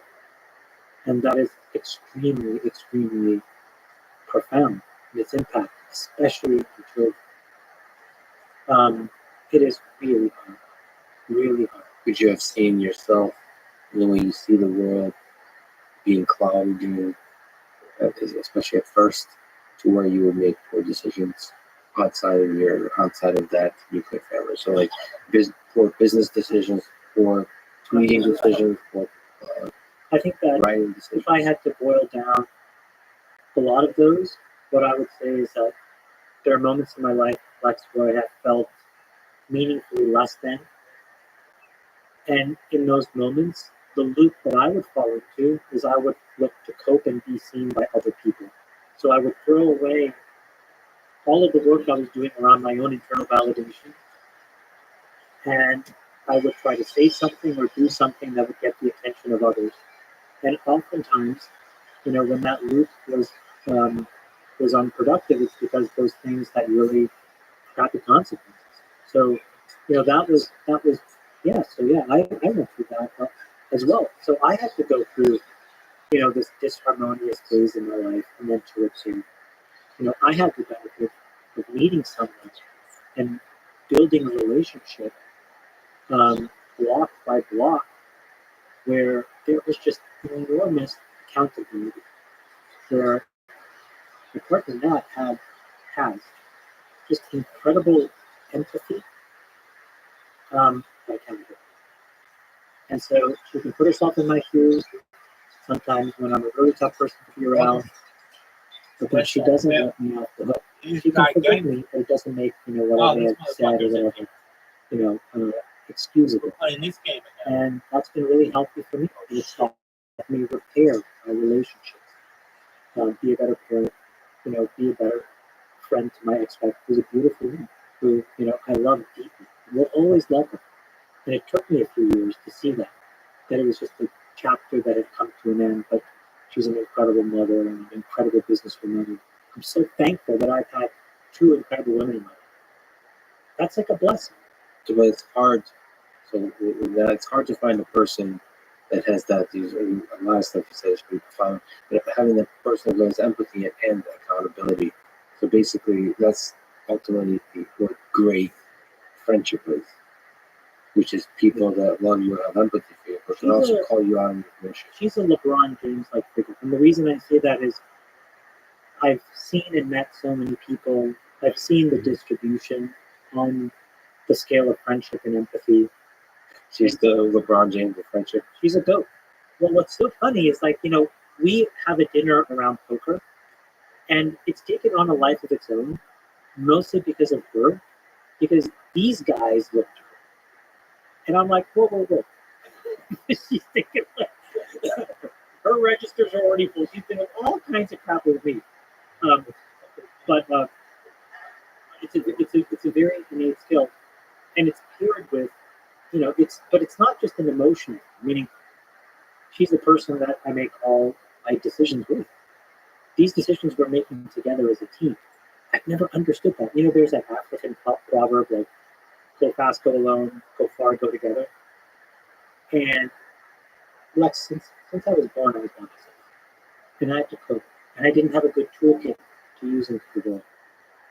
And in these last 5 or 6 years, she's helped me. And at first, my toolkit was literally like sticks, and then I found a way to, she helped me sharpen a little rock, and that became a little knife. And even that was crap. And then she showed me fire, and then I forged a knife. And that's what it feels like. Where now this toolkit is like most average people. And I feel humbled to be average because I was down here in the ground. So it's made all these things more reasonable. So I see what comes from having deep, profound friendships and love to help you through these critical moments. I have another friend who I would say just completely unabashedly loves me. This guy, Rothschild. He doesn't hold me accountable, which I love. Like I could say, I killed a homeless person. He's like, I think I'll do this. you know, whereas now it'd be like, that was not good, what you just did. So, but I have both. I mean, I have Nat every day. Rob, I don't talk to that often, but to have two people. But I have zero. I think most people, unfortunately, have zero. So I think like what he needs is somebody to just listen. You don't have to put a label on these things.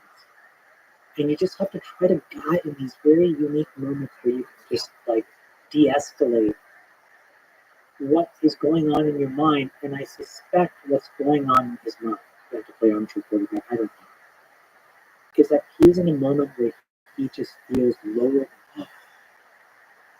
And we all do it. We've all had these moments where we don't know how to get attention.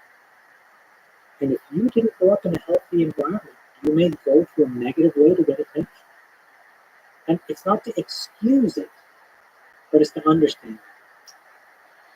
That's so profound. Feeling less than, and at those low points, going externally to find it, and maybe creating conflict and scandal to get that touch. The way that my doctor explained it to me is you have to think about your self-worth like a knot. It's inside of a very complicated set of knots. So it's like some people don't have these knots. It's just presented to you. But for some of us, because of the way we grow up, it's covered in all these knots. So the whole goal is to loosen those knots. And it happens slowly, it happens unpredictably, and it takes a long time. And so while you're doing that, you are going to have moments where when you feel less than, you're not prepared to look inside and say, actually, here's how I feel about myself. It's pretty cool. I'm happy with where I'm at.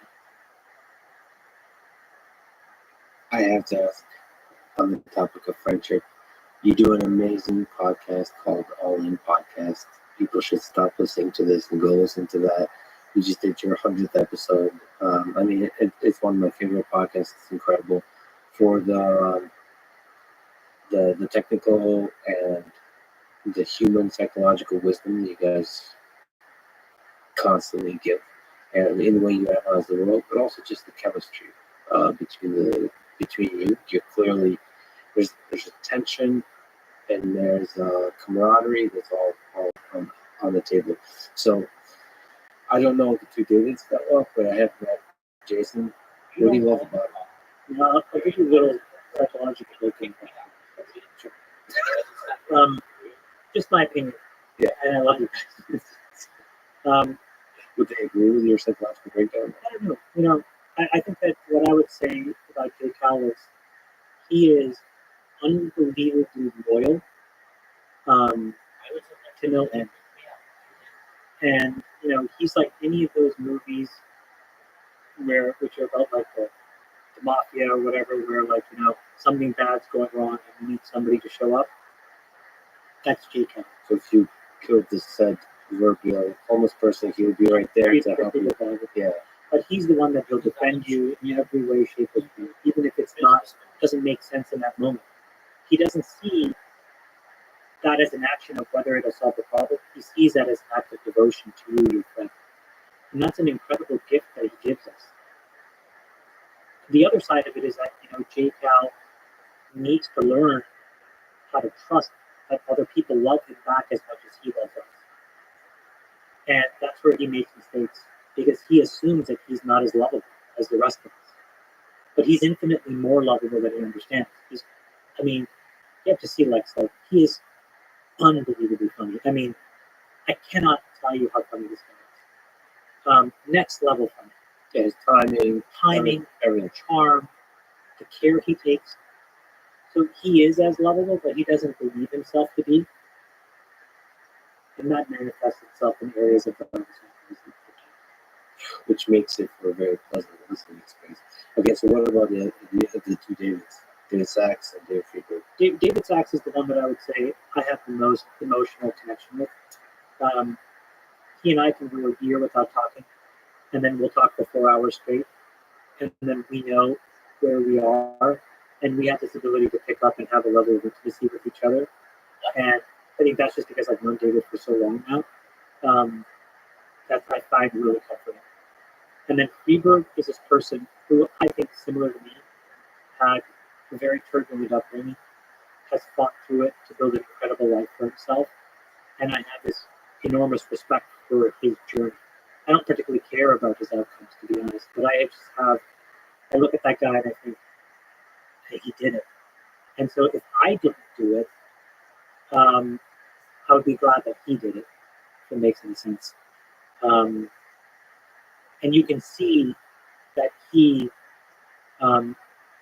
feels like his entire responsibility is really around his kids, and to kind of like give a better counterfactual.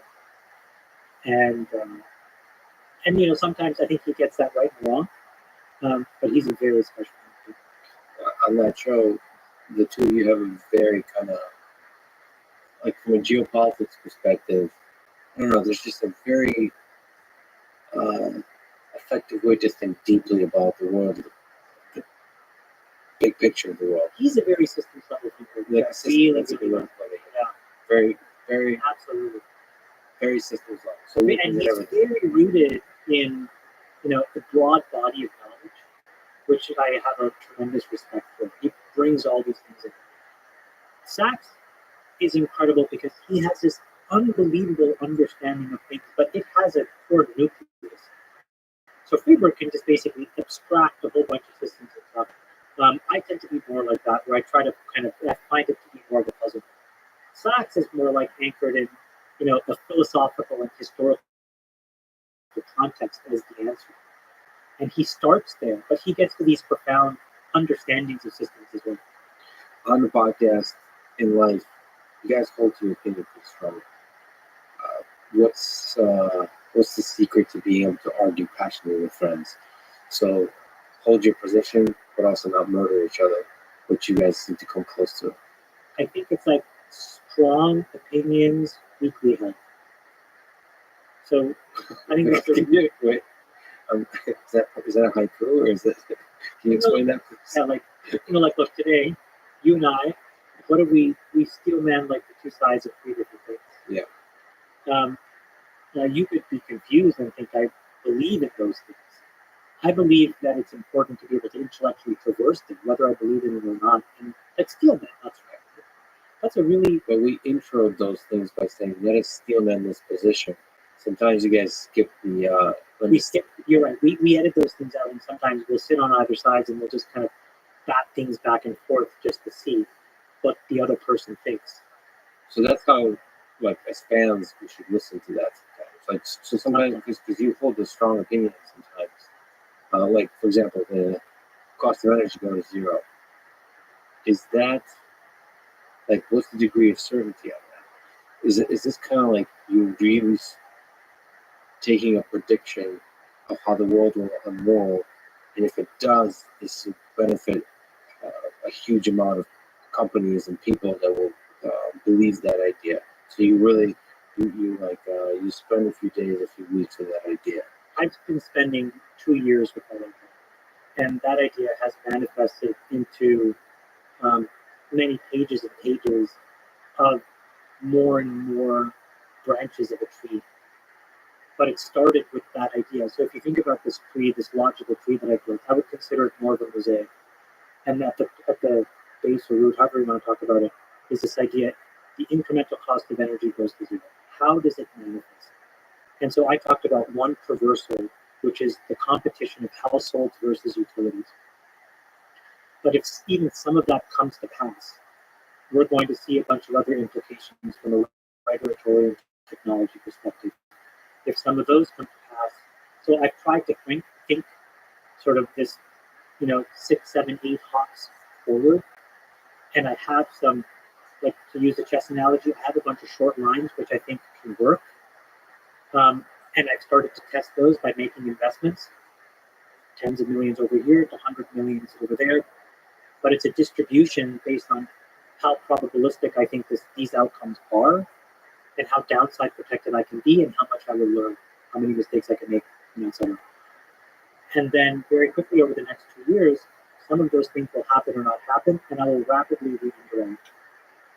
And I'll rewrite that tree. And then I'll get some more data, I'll make some more investments, and I'll rapidly re-underwrite. So, in order for me to get to this tree, maybe you can ask, how did I get here? It was a complete accident. The way that it happened was, I have a friend of mine who works at a great organization called Fortress. His name is Drew McKnight. He called me one day and he said, hey, I'm doing a deal with Anchor. We're going public. And it's a rare earth mining company. And I said, Drew, I'm going to get tarred and feathered in Silicon Valley for backing a mining company. And he said, just talk to the guy at work. And the guy, Jim Lipinski, blew me away. He's like, here's what it means for energy. Here's what it means for the supply chain. Here's what it means for the United States research. But Lex, I did that deal, and then I did 7 others. And that deal made money. 7 others did not. But I made enough mistakes where the net of it was, I got to a thesis that I believed in, I could see it. And I was like, okay, I paid the price, I acquired the learning, I made my mistakes, I know where I am at, and this is step 1. And then I learned a little bit more and made some more investments. And that's how I do the job. It's the minute that you try to wait for perfection in order to make a bet, either on yourself, or a company, a girlfriend, whatever, it's too late. So if we just linger on that tree, it seems like a lot of geopolitics, a lot of international military conflict is around energy. So how does your thinking about energy connect to what you see happening in the next 10, 20 years? Maybe you can look at the war in Ukraine or relationship with China and other places through those lens of energy. What's the hopeful, what's the cynical trajectory that the world might take with this drive towards zero cost energy? So the United States was in a period of energy surplus until the last few years. Some number of years in Trump, and I think some number now of the current administration with President Biden. But we know what it means to basically have more than enough energy to fund our own domestic manufacturing and living standards. And I think that by being able to generate this energy from the sun, that is very capex efficient, that is very climate efficient, gives us a huge tailwind. The second thing is that we are now in a world, in a regime, for many years to come, of non-zero interest rates. And it may interest you to know that really the last time that we had long-dated wars supported at low interest rates was World War II. I think the average interest rate was like 1.07% at the time.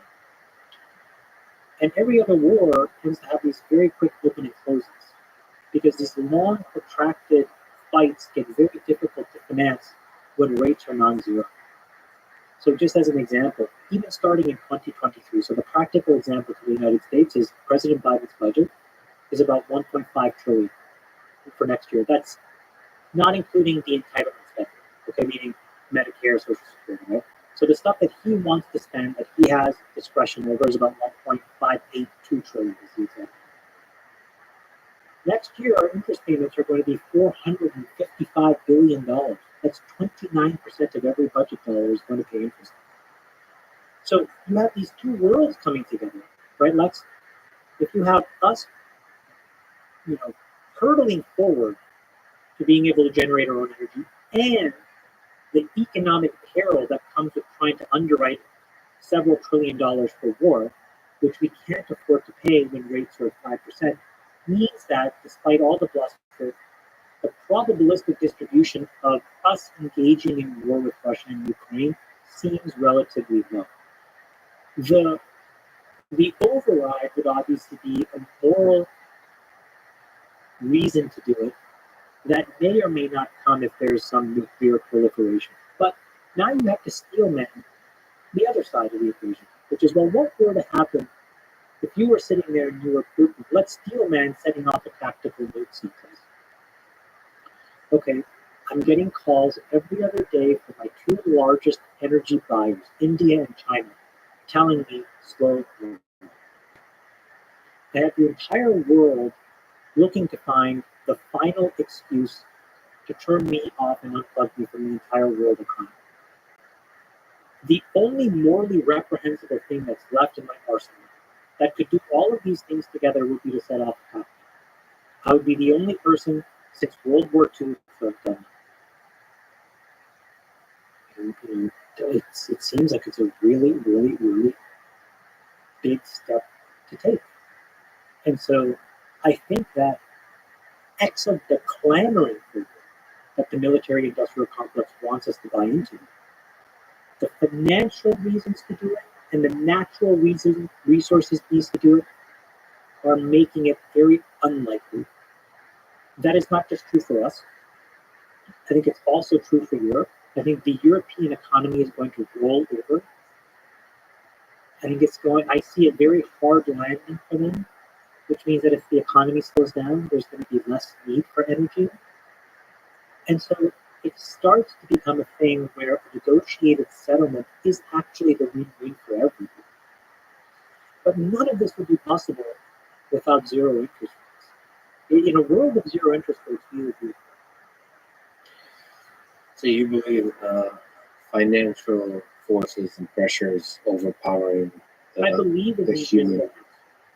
I really do believe in even in international war? more so there. I think the invisible hand, and by the invisible hand for the audience, I think really what it means is, the financial complex and really the central bank complex and the interplay between fiscal and monetary policy is a very convoluted and complicated set of things. But if we had zero interest rates, we would be probably really good.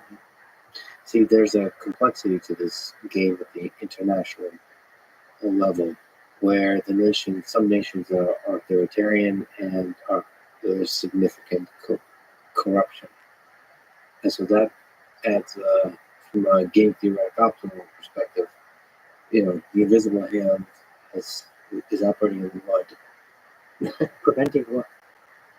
The person that is the most important figure in the world right now is Joe Biden. He is probably doing more to prevent war than anybody else. He keeps ratcheting rates. It's just impossible. It's a mathematical impossibility for the United States unless there is such a cataclysmic moral transgression by Russia. So there is tail risk that it is possible, where we say, forget it, all bets are off. We're going back to zero rates, issue a 100-year bond. We're going to finance a war machine. There's a small risk of that, but I think the propensity of the majority of outcomes is more of a negotiated settlement. So what about what's the motivation of Putin to invade Ukraine in the first place? Financial forces are the most powerful forces. Why did it happen?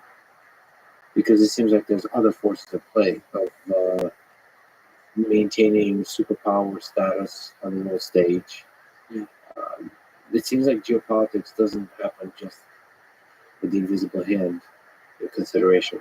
I agree with that. I can't beg to know, to be honest. I don't know. But he did it. And I think it's easier for me to guess the outcome from here. It would have been impossible for me to really understand what got him to this place. But it seems like there's an end game here, and there's not much playability.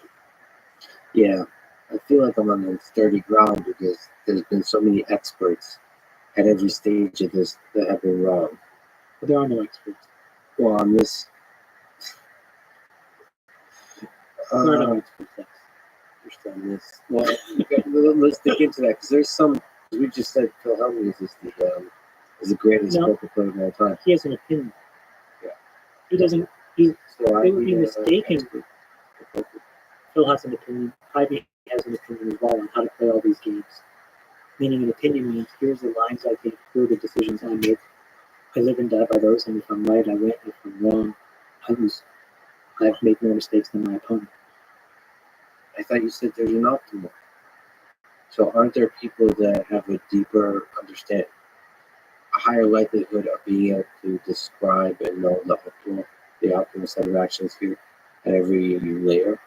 Well, there Thereby are being theoretically set of optimal decisions, but you can't play your life um, against the computer. Like, meaning, the minute that you face an opponent and that person takes you off that optimal path, you have to adjust. Like, what happens if a tactical nuke? It would be really bad. I think the world is resilient enough. I think the Ukrainians are resilient enough to overcome it. It would be really bad. It's an incredibly sad moment in human history. But do you wonder what U.S. does? Is there any understanding? Do you think people inside the United States understand? Not the regular citizens, but people in the military. Do you think Joe Biden understands? Do you think I think Joe Biden does understand. I think they have a clear plan? there are few reasons to let the gerontocracy rule, but this is one of the reasons where I think they are better adept than other people. Folks that were around during the Bay of Pigs, folks that hopefully have studied that and studied, nuclear de-escalation, will have a better playbook than I do. My suspicion is that there is in an emergency break glass plan, and I think before military intervention or anything else, I think that there are an enormous number of financial sanctions that you can do to just completely cripple Russia that they haven't undertaken yet. And if you couple that with an economic system in Europe that is less and less in need of energy because it is going into a recession, it makes it easier for them to be able to work while the U.S. ships a bunch of LNG over there. So I don't know the game theory on all of this, but Does it make you nervous that, or are we just being temperamental? It feels like the world hangs in a balance. Like it feels like, at least from my naive perspective, I thought we were getting to a place where surely human civilization can destroy itself. And here, the presentation of what looks like a hot war, where multiple parties are involved in escalation towards a world war, is not entirely out of the realm of possibility. it's not. I would really, really hope that he is spending time with his 2 young twins. This is part of I what really hope he's going to I agreed, but not kids, not just kids, but friends. I'm not sure that he may not have friends, but it's very hard for anybody to look at their kids and not think about protecting the future. Well, there's partially because of the pandemic, but partially because of the nature of power. It feels like you're surrounded by people you can't trust more and more. I do think the pandemic had an effect on that too, the isolating effect. A lot of people were not their best selves during the pandemic. From a super heavy topic, let me go back to the space where you're one of the most successful people in the world. How to build companies, how to find good companies, what it takes to find good companies, what it takes to build good companies. What advice do you have for someone who wants to build the next super successful startup in the tech space? Have a chance to be impactful, like Facebook, Apple. I think that's the key word. If your precondition is to start something successful, you've already failed. Because you're playing somebody else's game. What success means is not clear. You're walking into the woods. It's murky, it's dark, it's wet, it's raining. There's all these animals about. There's no comfort there. So you better really like hiking. And there's no short way to shortcut. So Isn't it obvious with success is like success is scale, so it's not. What are the no, I think that there's a very brutal, basic definition of success that's outside in. But it's not. That's not what it is. Um, I know people that are much, much, much richer than I am. And they are just so completely broken. And I think to myself, the only difference between you and me is outsiders' perception of your wealth versus mine. But the the happiness and the joy that I have in the simple basic routines of my life give me enormous joy. And so I feel successful, no matter what anybody says about my success or lack of success. There are people that live normal lives, that have good jobs, that have good families. I've had this like idyllic sense, like I see it on TikTok all the time, so I know it exists. These neighborhoods where there's like a cul-de-sac with these beautiful homes and these kids are biking around. And every time I see that, Lex, I immediately flash back to what I didn't have. And I think that's success. Look at how happy those kids are. So no, there is no one definition. And so if people are starting out to try to make $1 million, $100 million, $1 billion, there's a definition of personal success, but there's also some level of that's different from person to person. Is there also some level of the responsibility you have if there's a mission to have a positive impact on the world? So I'm not sure that Elon is happy. No. In fact, I think if you focus on trying to have an impact on the world, I think you're going to end up deeply unhappy. But does that matter? Like, why does your own personal happiness matter? It may happen as its own personal happiness, and then measure how that manifests as it relates to society and to other people. But if the answer to those questions is zero, that doesn't make you less of a person. No, 100%. But then the other way is there times when you need to sacrifice your personal happiness for a bigger thing that you've created. Yeah, if you're in a position to do it, I think some folks are tested. Elon is probably the best example, and it must be really, really hard to be him. Really hard. I have enormous levels of empathy and care for him. I really love him as a person because I just see that it's not that fun. And he has these ways of being human that in his position I just think are so dear that I just hope he never loses them. Just a simple example, like 2 days ago, I don't know why, but I went on Twitter and I saw the perfume thing. Yeah. So I'm like, fuck it, I'm just going to buy some perfume. So I bought his perfume, the burnt hair thing. Yeah. And I emailed him to receive him. Like, all right, you got me for a bottle. And he responded in like 8 seconds, and it was just a smiley face for him. Yeah. Just deeply normal things that you do amongst people that are just so nobody sees that. You know what I mean? But it would be he deserves for that stuff to be seen because the rest of his life is so brutally hard. He's just a normal guy that is caught in this ultra mega vortex.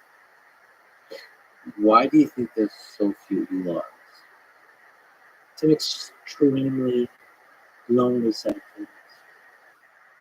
Because to your point, if you get tested, so if you think about it again, probably there's 8 billion people in the world.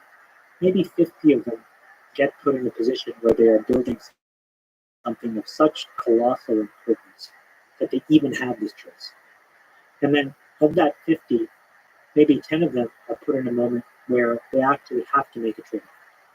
You're not going to be able to see your family. I'm making this up. You're not going to be able to see your family. You're going to have to basically move into your factory. You're going to have to sleep on the floor. But here's the outcome: energy independence, and resource abundance, and peace, a massive peace dividend. And then he says to himself, I don't know that he did because I've never had this. Yeah, you know what? That's pretty cool.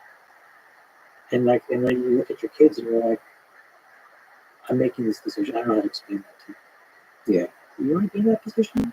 There's no amount of money where I would want to be in that position. So that takes an enormous fortitude and a moral compass that he has, and that's what I think people need to appreciate.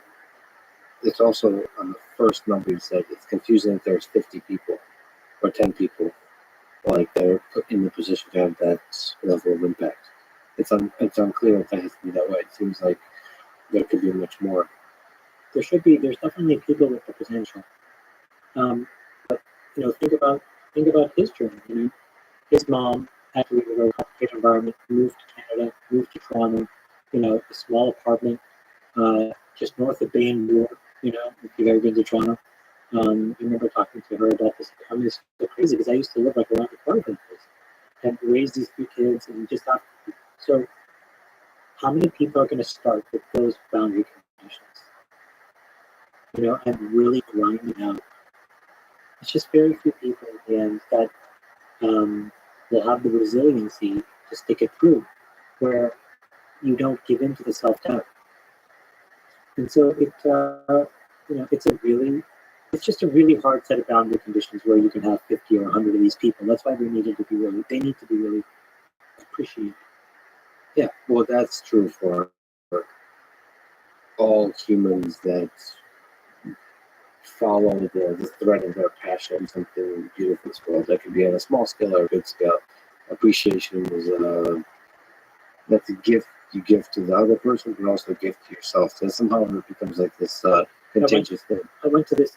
You are so right. You just my brain just lit up because yesterday I went to an investor day of my friend of mine, described Brad Gersten. And, on the one very reductive world, Brad and I are theoretically competitors. But we're not. He makes his own set of decisions. I make my own set of decisions. We're both trying to do our own view of what is good work in the world. But he's been profoundly successful. And it was really the first moment of my adult life where I could sit in a moment like that and really be appreciative of his success and not feel less. And so, a little selfishly for me, but mostly for him as well, I was so proud to be there. That's my friend. That guy plays poker with me every Thursday. He is crushing it. It's awesome. And that's it's a really amazing thing. I mean, to linger on the trade-offs, the complicated trade-offs of all of this. What's your take on work-life balance in a company that's trying to do big things? I think that you have to have some very, very strict boundaries, but otherwise, I think balance is, it will make you. I think you need to immerse yourself in the problem, but you need to define that immersion with boundaries. So if you ask me, what does like my process look like? It's monotonous and regimented, but it's all the time, except when it's not, and that's also monotonous and regimented. And I think that makes me very good at my craft because it gives me what I need to stay to problem without feeling resentful.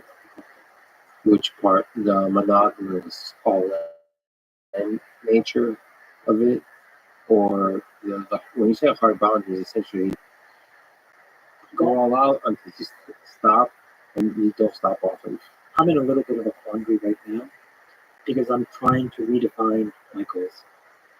And you're catching me in a moment where I have, even in these last few years of evolution, I think I've made some good progress, but in one very specific way, I'm still very reptilian. And I'm trying to let go. Which was exactly? If you can. In my business, it really gets reduced to what is your annual rate of compounding. That's my demarcation. Steph Curry, LeBron James, Michael Jordan, it's how many points did you average, not just in the season, but over your career.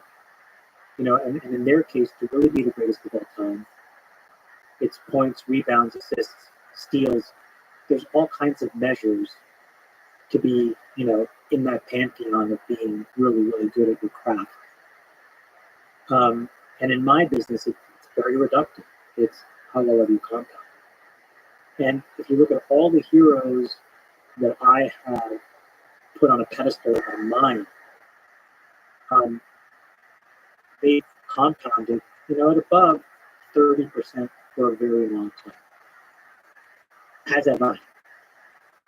But now I feel like I really need to let go because I think I know how to do the basics of my job.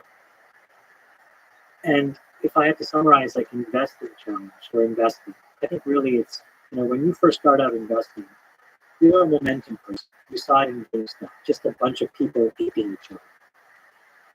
And then it goes from momentum to you start to think about cash flows. How much profit is this person going to make? Whatever. So that's like the evolution. This is the basic thing to is a reasonably sophisticated way. Then a much smaller group of people think about it in terms of macro geopolitics. But then a very finite few practice special code, which is there's a philosophy, and it's the philosophy that creates the system. And I'm scratching at that furiously that I cannot break through, and I haven't broken through. And I know that in order to break through, I gotta let go. So this is the journey that I live as in my professional life. It is an all-consuming thing, but I'm always home for dinner. We have very prescribed moments where we take vacation. On weekends, like if I can tell you about my week if you're curious, but it's like I would love to know your week. Since it's regimented, monotonous. I wake up at 6:45. Get the kids, go downstairs. We all have some form of, not super healthy breakfast. I make a latte. I've become, and the latte is like, I have a machine. I measure the beans. I make sure that the timer is such where I have to pull it for a certain specific ratio. Just so 20 grams. I got to put 30 grams with the water. Doing 30 seconds, etc. So you're not. It helps me stay in rhythm. Before I used to have another machine, I just pushed the button. But then I would push the button religiously in the exact same way. You know what I mean?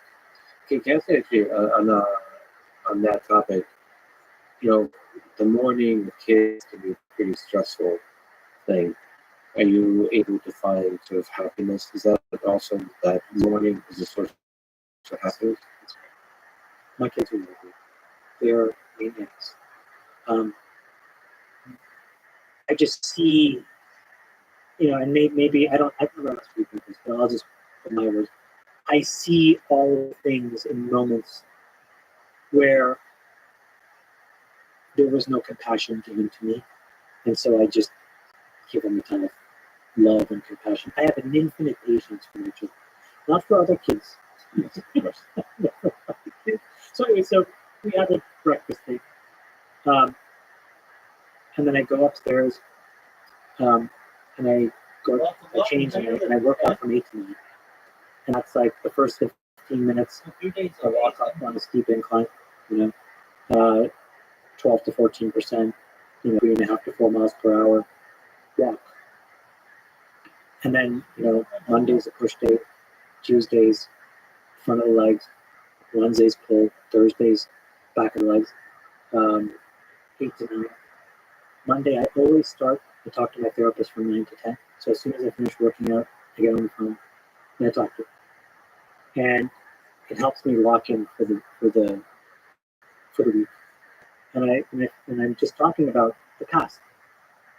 And it's just helping The recent past. usually, sometimes the recent past, but usually it's about the past. Something that I remember when I was a kid. Because that's the work about just loosening those knots, So I put in that hour of work, respect that hour.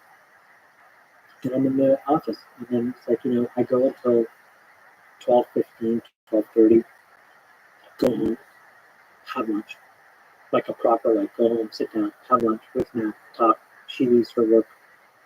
Can we talk? How are we doing? Just check in. Our youngest daughter will be there because she's fun. And she's making a mess. And then I'll have another coffee. That's it. My limit for the day. Oh, no more coffee. That's it. And then I go back to the office and I'll be there till 6, 7 sometimes. And I do that Monday, Tuesday, Wednesday, Thursday. Monday, Tuesday, Thursday, Friday, I'm allowed to have meetings. Wednesday, nothing. It's all reading. Must be. Unless it's a complete emergency. It has to be kind of a full reading. And reading is a bunch of blogs, YouTube videos. So no, try not to do any talking. No talking. It's like being in silence, being present, thinking about things. Hey, by the way, how do you take notes? Give us Sketch. I have a pad and I write stuff down. Sometimes I go to my phone. I'm a little all over the place. Sometimes I do Google Docs. I don't have it. This is one thing I need to get better at, actually. But typically what happens is I actually do a lot of thinking in my mind, and I'm sort of filing a lot of stuff away. And then it all spills out, and then I have to write. And then that gives me a body of work that I can evaluate and think about it. And then I usually put it away. And a lot of the time it goes nowhere. But every now and then I come back to it, and it just unlocks 2 or 3 things, and I have a sense of how else I'm thinking about this. And then Friday at the end of the day, Matt and I talked to a couples therapist, and that's about checking out properly. So it's like, okay, now it's like focusing. The weekend is family, being present, being aware, and if there's email, obviously. If I have to do meetings from time to time, no problem. There's boundaries. Checking out. Oh man, that is so powerful. Just like officially transitioning. Yeah. So these are really important boundaries so that I can be immersed. And what that means is like, look, on a Saturday afternoon, on a random day, she'll be like, where's tomorrow? And I'll be up in my room, and I found a podcast talking about DCIS, which is like ductal cancer in situ, because I've been fascinated about breast cancer surgeries for a while, learning about them. And she's like, what are you doing? I'm like, listen to podcasts of like DCIS. She's like, what's that? Ductal cancer in situ. She's like, okay. And so, so I have time to continue to just constantly learning, putting stuff in my memory banks to organize this. And that's a week. But then in these fixed moments of time, phone down, everything down, we go on vacation, we go on a boat, we go to whatever, where it's just us and the kids. Is there structure when you're at work? Is there structure to your day in terms of meetings, in terms of outside of Wednesday? Because you have to keep meetings to less than 30 minutes. Have to. And, oftentimes meetings can be as short as like 10 or 15 minutes, because then I'm just like, okay, because I'm trying to reinforce that it's very rare that we all have something really important to say. And so the ritual becomes really valuable to get scale. It's not the ritual of meetings, but the ritual of respecting the collective time of the unit. And so it's like, what, folks, I'm going to assume that you guys are also tackling really important projects. You also want to have good boundaries in this immersion. Go back to your kids and have dinner with them every night. It's not just for me, it's for you. So how about this? Why don't you go and do your This meeting didn't need to be 30 minutes. It could be 5. And the rest of the time is yours. And it's unique, because when people join that system of social capital, they just, it's like FaceTime, and it's like, let me make sure you talk a lot. So, I respect the person that does nothing for 2 years, and the first thing that they say is not obvious. That person is immensely more valuable than the person who does nothing. What have you learned from your, so after Facebook, you started social capital, what was not called social capital? What have you learned from all the successful investing you've done about investing, or about life, or about running a team? I'm very loath to give advice, because I think so much of it is situational, but my observation is that starting a business is really hard, any kind of business, and most people don't know what they're doing, and as a result, we make enormous mistakes. But I would summarize this, and this may be a little heterodoxical. I think there are only 3 kinds of mistakes.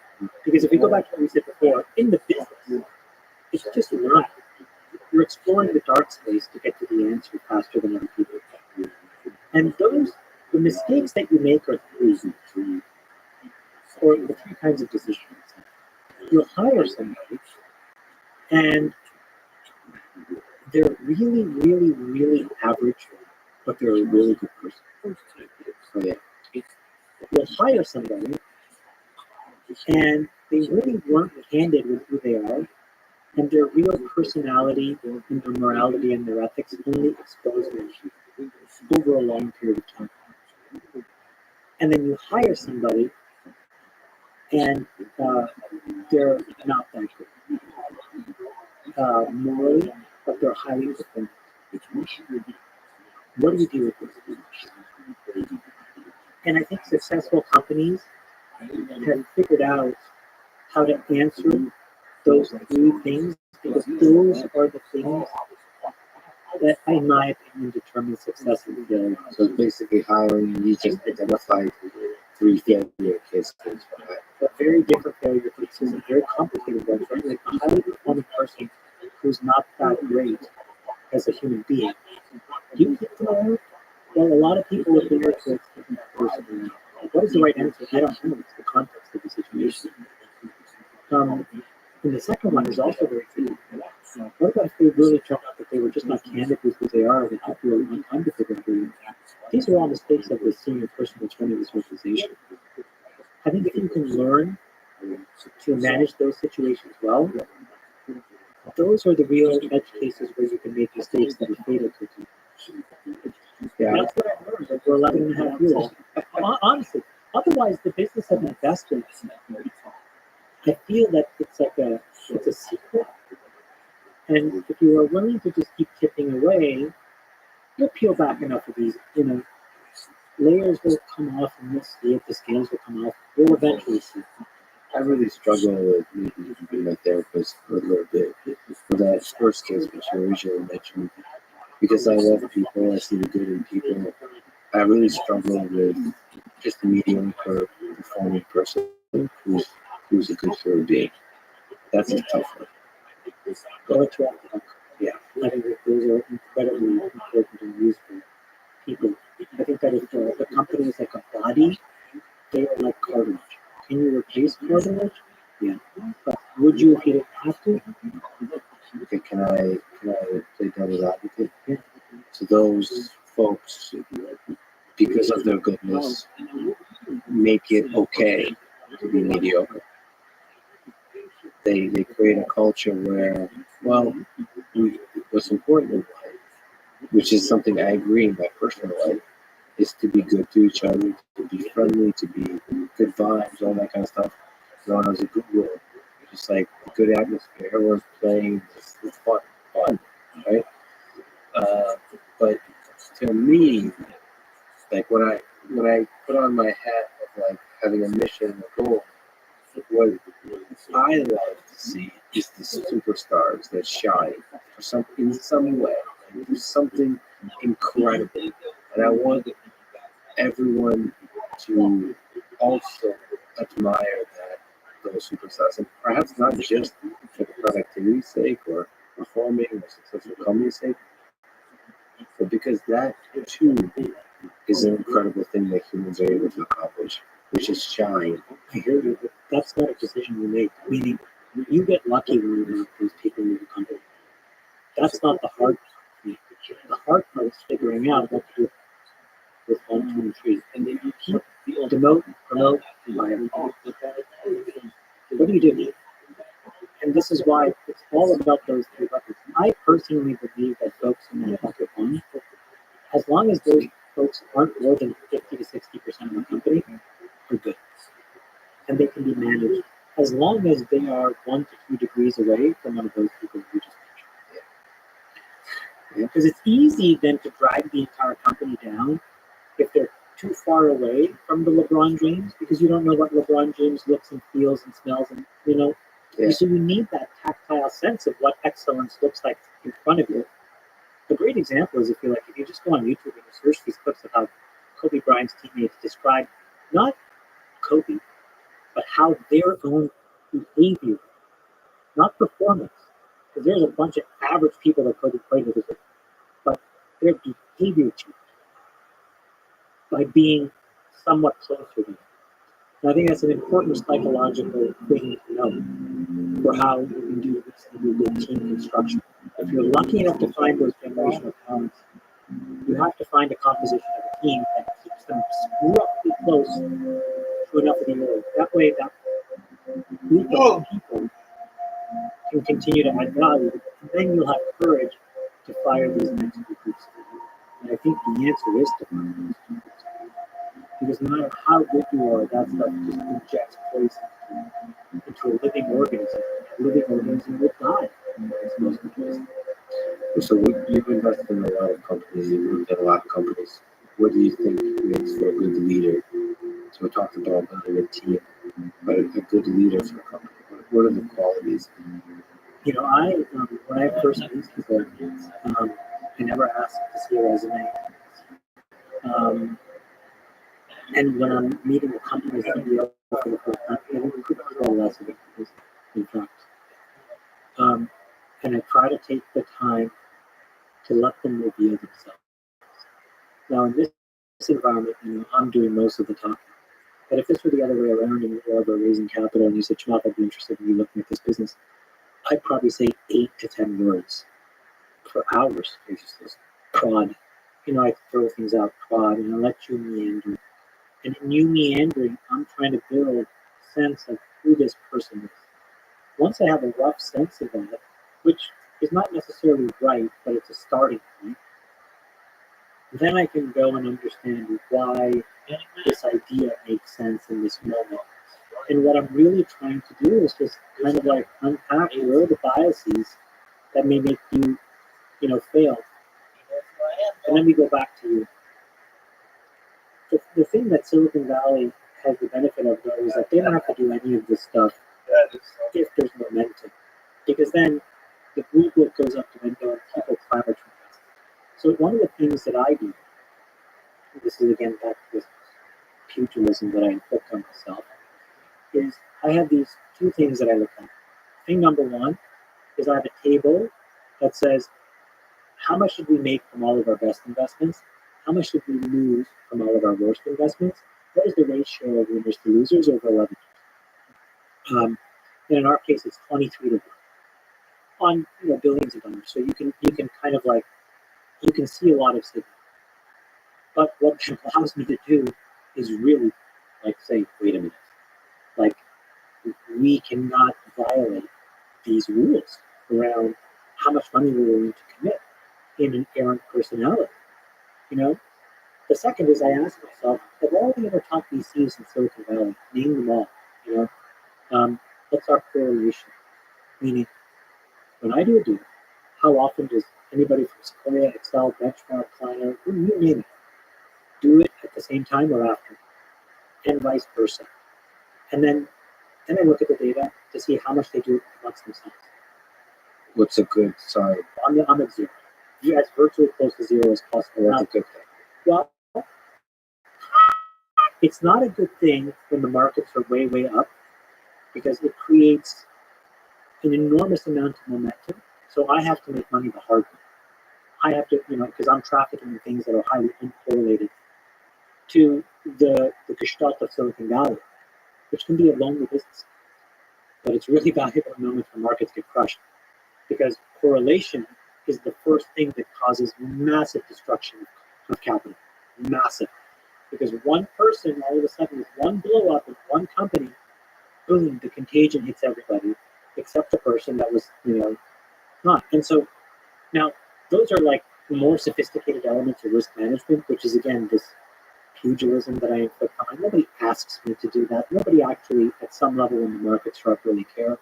Or when markets are sideways or when markets are down, I think that allows me to feel proud of a process.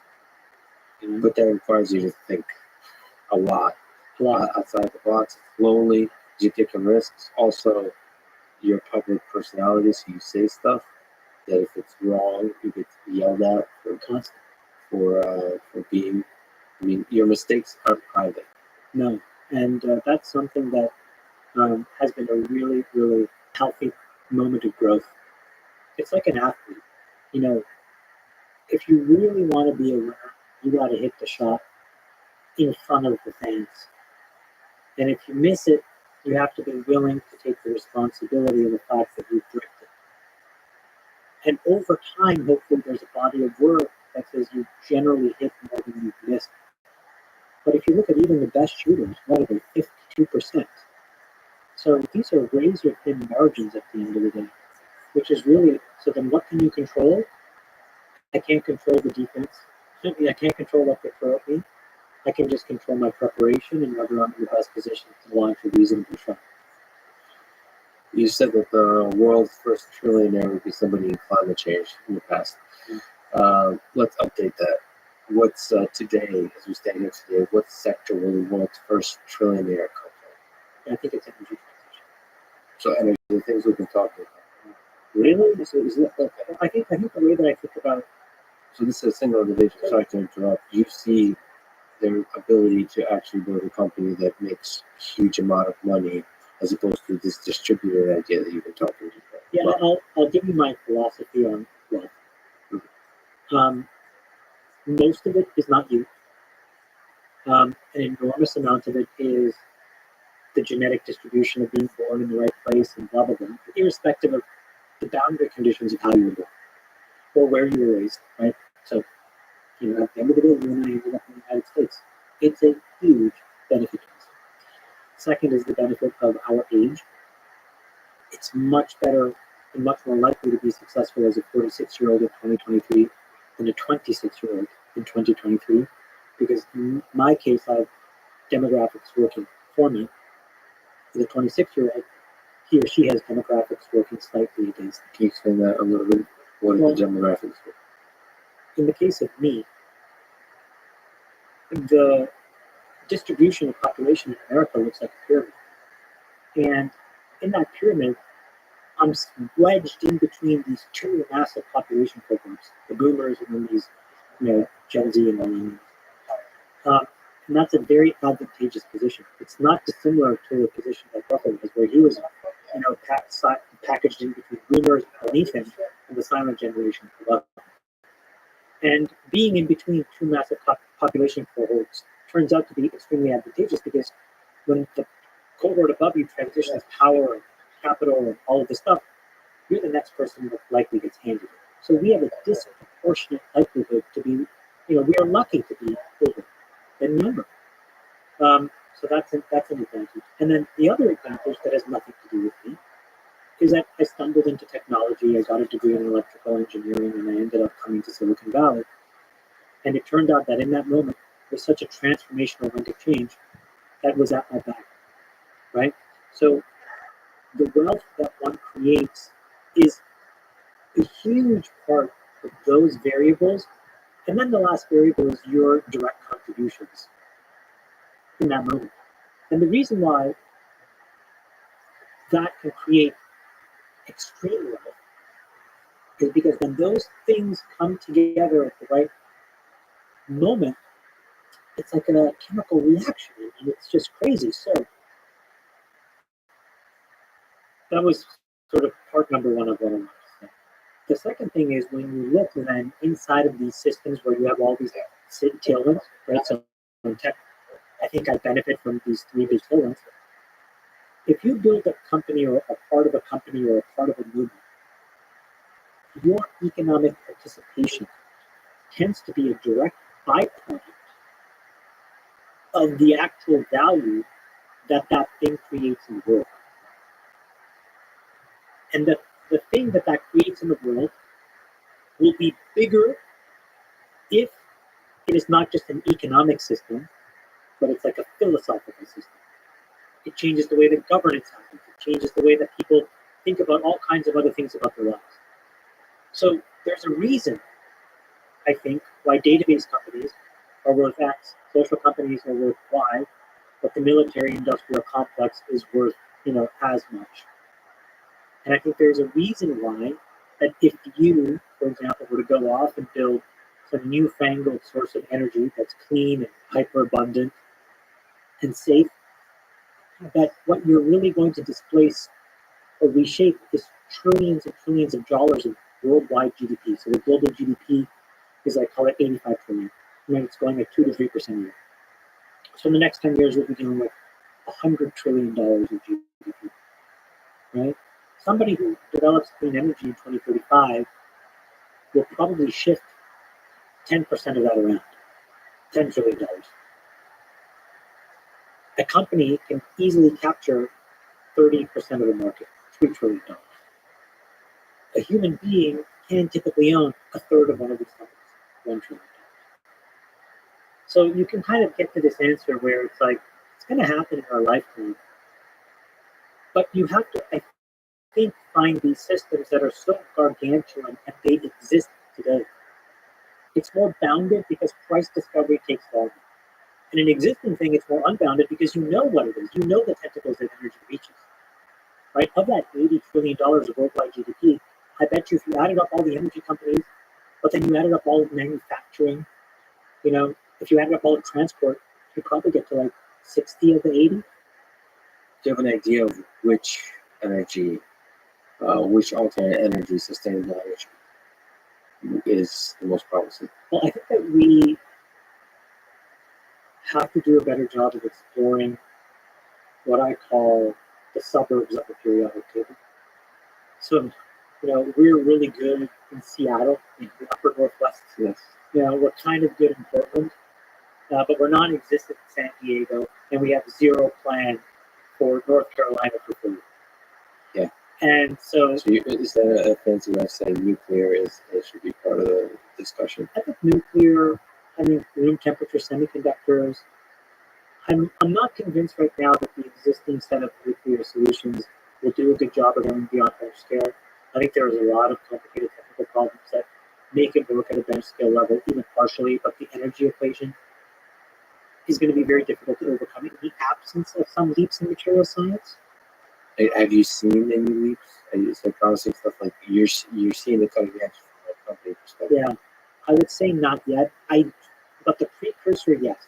I have been spending a fair amount of time talking about like the new framework that's in my mind is around these room temp superconductors. And so I've been kind of bumbling around in that forest for about a year. I haven't really put together meaningful perspectives, but again, talking about like trafficking in companies and investments that are very lonely, but they allow me to generate returns that are relatively unique and independent. That's an area where I don't see anybody else when I'm there. I'll give you another area. We, I think, are about to unleash in the world of zero energy and zero compute costs. Computational biology will replace wet chemistry. And when you do that, you will be able to iterate on tools that will be able to solve a lot of human disease. I think like if you look at the head of like the top 400 most recurring rare diseases, I think like half the number, 200, is a specific point mutation of just the mismethylation between C and T.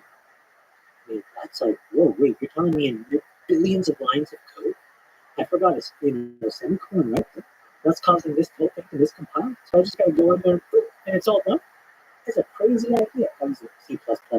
C back for people that don't know anything. Two people or Two people there. Yes.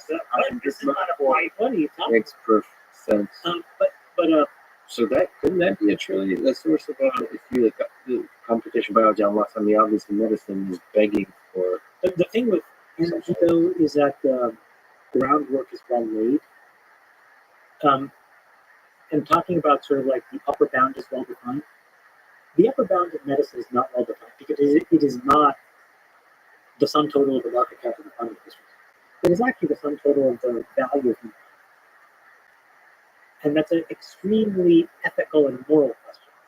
Isn't there a special interest that are resisting making progress on the energy side?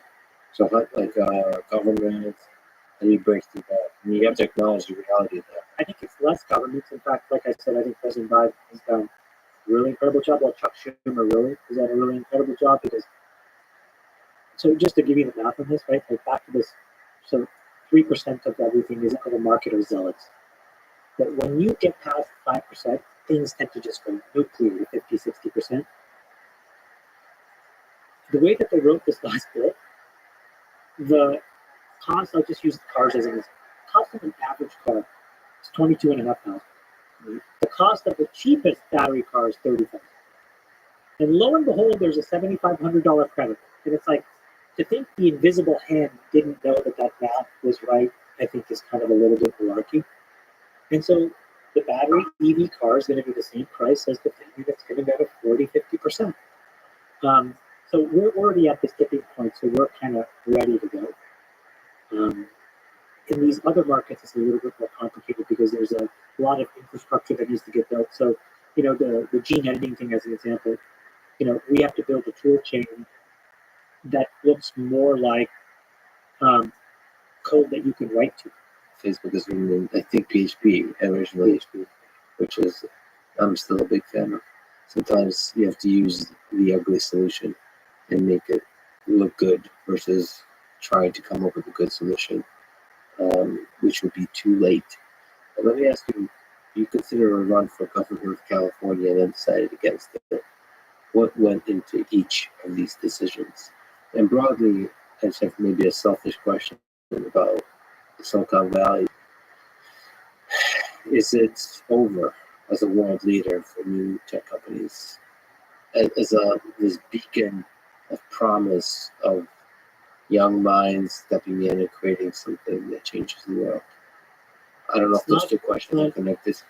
So it's not over, but I think it's definitely quite a challenging moment because, so back to that analogy of the demographics, if you think about if you bucket it, forget like our relative successes, but there's a bunch of us in this mid 50s to mid 30s cohort of people that have now been around, for 20 years, 15 years to 25 years that have done stuff, right? From Andreessen to Zuck to Jack Dorsey, etc. Maybe you throw me in the mix, David Sachs, okay? None of us have done a really good job of becoming a statesman or a stateswoman, and really showing a broad empathy and awareness for the broader systems. So if Silicon Valley is to survive as a system, we need to know that we've transitioned from move fast and break things to get to the right answer and take your time if that's what it means. And so we have to be a participant of the system. And I believe that. And I think that it's important to not be a dilettante and not be thumbing your face to Washington or not push the boundaries and say, we'll deal with it after the fact. But to work with folks that are trying to do the best. And again, steel man their point. Work with them, potentially run for office. So potentially understand the system. It makes me sad that there's no tech people or not many tech people in Congress, and certainly not at the presidential level, not many governors or senators. Well, I think that we also have roughly, our rules will never allow some of the best and brightest folks to run for president because of just the rules against it. But, if I think David Sachs would be an incredible president. Now, I also think he'd be a great governor. He's one of the I think he'd be a great governor. I think he'd be a great Secretary of State. He'd be great at whatever he wanted to do. Free bird, wasn't born here. So there's a lot of people that could contribute at different levels, and I hope that. Probably the other thing I like about the pod is I also think it helps normalize tech a little bit because you just see normal people dealing with normal situations, and I think that that's good. It is a really normative place. It's not the caricature that it's made out to be, but there is a small virulence for the people that make it caricature-like. Well, that's in one direction. What do you think about the whole culture of, I don't know if better terms, but woke activism? So sort of activism, which in some contexts is a powerful and important thing, but infiltrating companies. I'll answer this in the context of Rene Girard. So he says that people tend to copy each other. And then when they're copying each other, they're really what they're doing is they're fighting over some scarce resource. And then you find a way to organize against, the group of you against a person or a thing that you think is the actual cause of all of this conflict, and you try to expel them. The thing that Locusm doesn't understand is that unless that person is truly to blame, the cycle just continues. And that was a framework that he developed that he's really conclusively proven to be true, and it's observable in humanity, in life. So these movements, I think, the extreme left and the extreme right, are trying to interpret a way to allow people to compete for some scarce resource. But I also think that in all of that, what they don't realize is that they can scapegoat whoever they want, but it's not going to work because the bulwark of people in the middle realize that it's just not true. Yeah, they realize, but that they're still, because they're in leadership positions, there's still momentum, and they still scapegoat, and they continue. And it seems to hurt the actual ability of those companies to be successful. But in fairness, though, if you have to grasp the effectiveness of that function, it's decaying rapidly. It's the least effective it's ever been. You're absolutely right. Being canceled 5 years ago was a huge deal. Today, I think it was Jordan Peterson on your podcast. He said, I've been canceled, and it was amazing. He said 38 times or 40. He said some number, which was a ginormous number, A, that he kept account of it, and B, was able to classify it. I'm like, what classifier is going on in his mind? Where he's like, that's an attempt to cancel me, but this one is not. But my point is, well, it's clearly not working. And so the guy is still there, and the guy is, putting his view out into the world.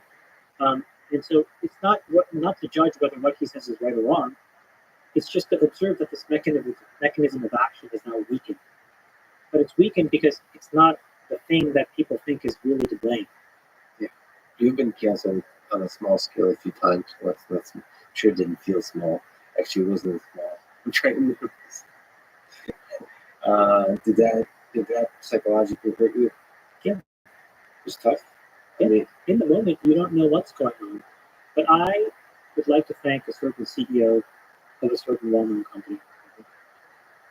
And he sent me basically like a step-by-step manual. Does it involve mushrooms? No. And he was right.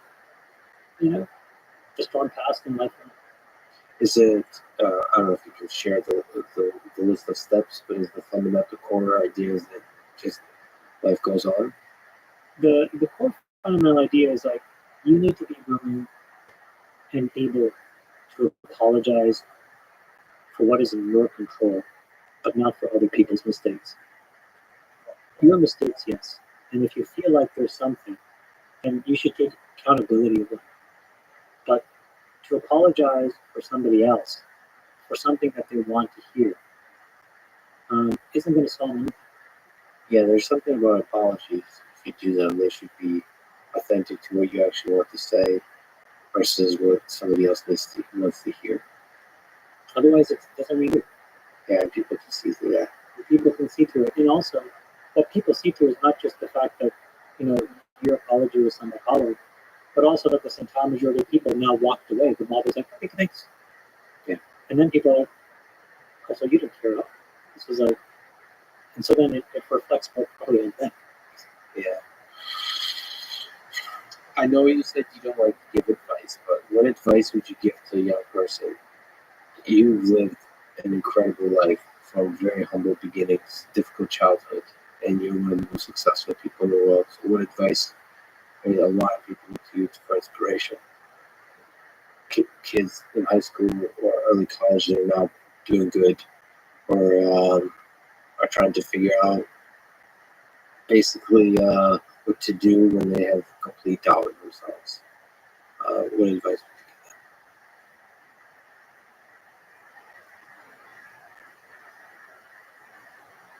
It is really important that if somebody that you respect, I'm going to, just for the purpose of this, put myself in that bucket, and if you're listening to this, I wish somebody had told this to me. We are all equal. And you will fight this demon inside you that says you are less than a lot of other people for reasons that will be hard to see until you're much, much older.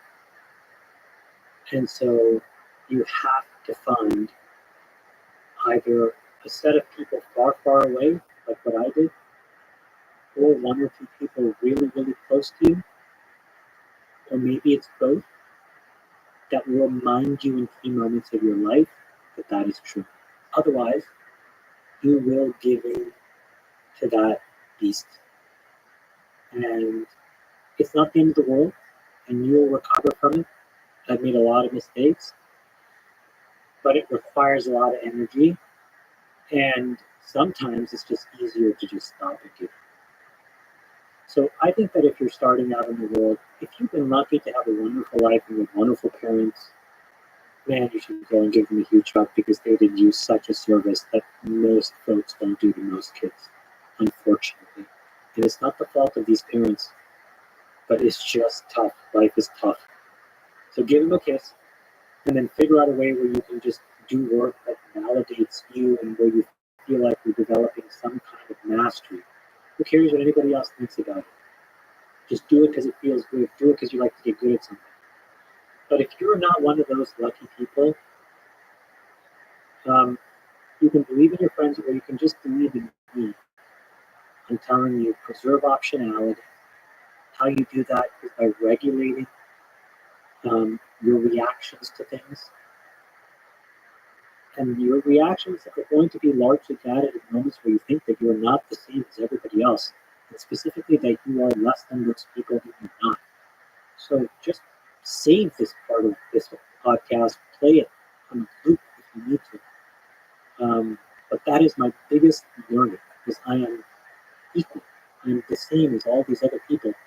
And you can imagine what that means to me to go out in the world, to see people and think, okay, I'm the same as this person. I'm as good as them. And you can imagine what you're probably thinking and what I'm thinking is not that big. Right? You're probably thinking, man, this guy's so much better. No. I am fighting this thing all the time. Well, I've also met a bunch of folks who I think is a counter reaction to that. Once they become successful, they start developing a philosophy that they are better, or even some people are better than others. I understand, there's LeBron James versus other people and so on, but I always really resisted that thought because I feel like it's a slippery slope. They have mastery in a thing that they've fallen in love with. Yeah. I'm trying to develop mastery in a thing that I love. I love the art. I love investing. It's like solving puzzles. And I love that. I love trying to develop mastery in poker. I really love that.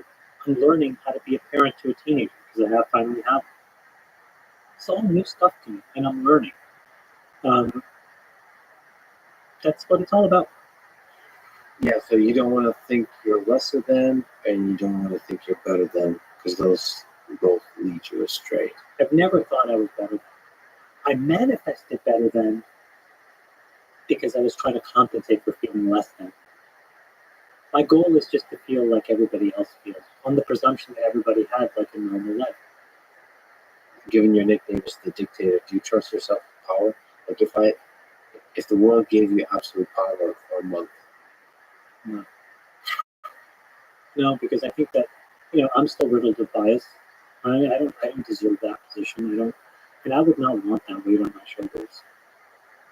I had a spot actually where it was a very important and big poker game, and it was a spot where I was in the pot, and it was a really large pot. It was $1 million pot, and I had to make a ruling, and the ruling was in my favor, and I was just beside myself. I don't play. I play for the challenge. I like to get pushed to the limit of my capabilities. I want to see, can I think at the same level of these folks? Because these guys are all experts. They're all pros, and I get enormous joy from that challenge. And I like to win, but I like to win just a small amount. You know what I mean? And then I never wanted to win it that way. But because it was, my game, I had to make this call on $1 million pot. I wanted to just shoot myself. I just was gross and disgusting. And he was a complete gentleman. He made it worse. So I do not want absolute power. Well, those are the people you do want to have power, is the ones that don't want it, which is a weird system to have. Because then you, in that kind of system, don't get the leaders that you should have. Because the ones that want power aren't the ones that should have power. That's a weird system. What do you think? Let me sneak this question in there. What do you think is the meaning of life? I don't. Why are we here? You look up at the stars and think about like the big why question. I think that it's a chance to just enjoy the ride. I don't think it really, I don't believe in this idea of legacy that much. I think it's a real trap. So do you think you'll be forgotten by history? I hope so. I really, really hope so. Because if you think about it, there are 2 or 3 people that are remembered for positive things, and everybody else is on negative things. And the likelihood that you'll be remembered for positive things is harder and harder and harder. And so the surface area of being remembered is negative. And then the second, what will it matter? I'll be gone. I really just want to have fun, do my thing, learn, get better. But I want to reward myself by feeling like, oh, that was awesome. Like I've told this story many times, and I have put again my own narrative fallacy on top of this. But Steve Jobs' sister wrote this obit in the New York Times when he died, and she ends it by saying his last words were, "Oh wow, oh wow, oh wow." That seems like an awesome way to die. You're surrounded by your friends and family. Not the fact that he died, obviously, but in a moment where what I read into it was your family was there. Maybe you thought about all the cool shit that you were able to do. And then, you just started the simulation all over again. And so, just on the off chance that that's true, I don't want to take this thing too seriously. You know what I mean? Just enjoy it. So you're not afraid of the end? Get in tomorrow. Get in right now. So every day you can go and you're happy. You're happy with the things you've done. There are obviously things I want to do that I haven't done. But there are no aping things. I've really, really, really been in love. Total gift. There have been moments where I've really, really felt like everybody. There have been moments where I have deep, deep, deep joy and connection with my kids. There are moments where I've had incredible giggling fun with them. There's moments where I've been able to enjoy really incredible experiences, wine, food, all that stuff. I mean, what more do you want? I could keep asking for more, but I would just be a really crappy human being. You know what I mean? It's enough. Yeah. It's enough. Yeah. It's enough. This life is pretty beautiful if you allow yourself to see it. Yeah. It's really great, and it's better than it's ever been for most of us. Yes. And all of the millennials and Gen Zs, you're about to get a boatload of money from your parents, and you better figure out how to be happy before you get that money, because otherwise you will be miserable. You get a lot of dairy food. No, that only worked the first time. It was 2 times in grade 5 and grade 6. I got that next year. Flex but I could never bring myself to ask her. Yeah. And then she did it, and I was like, man, this woman's a Miss Boone. Yeah, but the third time it faded. Isn't that the sad thing about life? The finiteness of it, the scarcity of it. Without that, perhaps ice cream wouldn't be so damn delicious. Shamata, you're an incredible human. I definitely recommend that people listen to you on all platforms. We're very lucky to be able to get you with them. I agree with, I've talked a lot about you with Andre Kapati, who's somebody I really respect. And he just loves the shit out of you in how much how deeply you understand the world. It's a huge honor. He's incredible. On a different, because semicolons. There's some human beings that understand everything at the very low level and very high level. And those people are also very rare. So it's a huge honor. And also a huge honor that you would be so kind to me. Just like in some ways offline, that you would make me feel like I'm worthwhile. Oh, can I just say something as just the learning of this? What you do, just so I could give you my version, is that you take things and people, so ideas and people that are mostly behind your rope, and you demystify it. And what that does for all of us is it makes me feel like I can be a part of that. And that's a really inspiring thing because you're not giving advice, you're not telling us how to solve the problem, but you're allowing it to be understood in a way that's really accessible.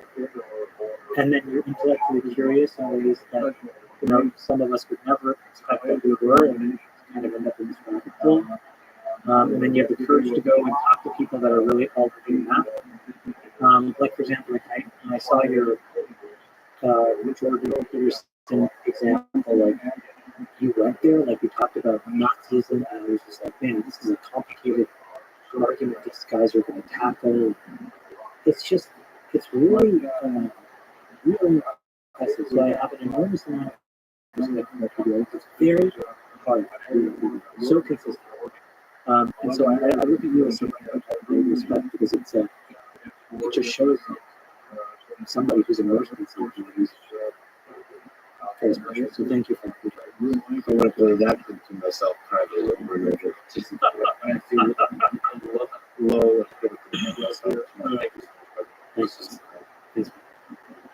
Thank you for listening to this conversation. Shema, support this podcast. Please check out our sponsors in the description. And now, let me leave you with the words of Jonathan Swift. A wise person should have money in their head, but not in their heart. Thank you for listening. I hope to see you next time.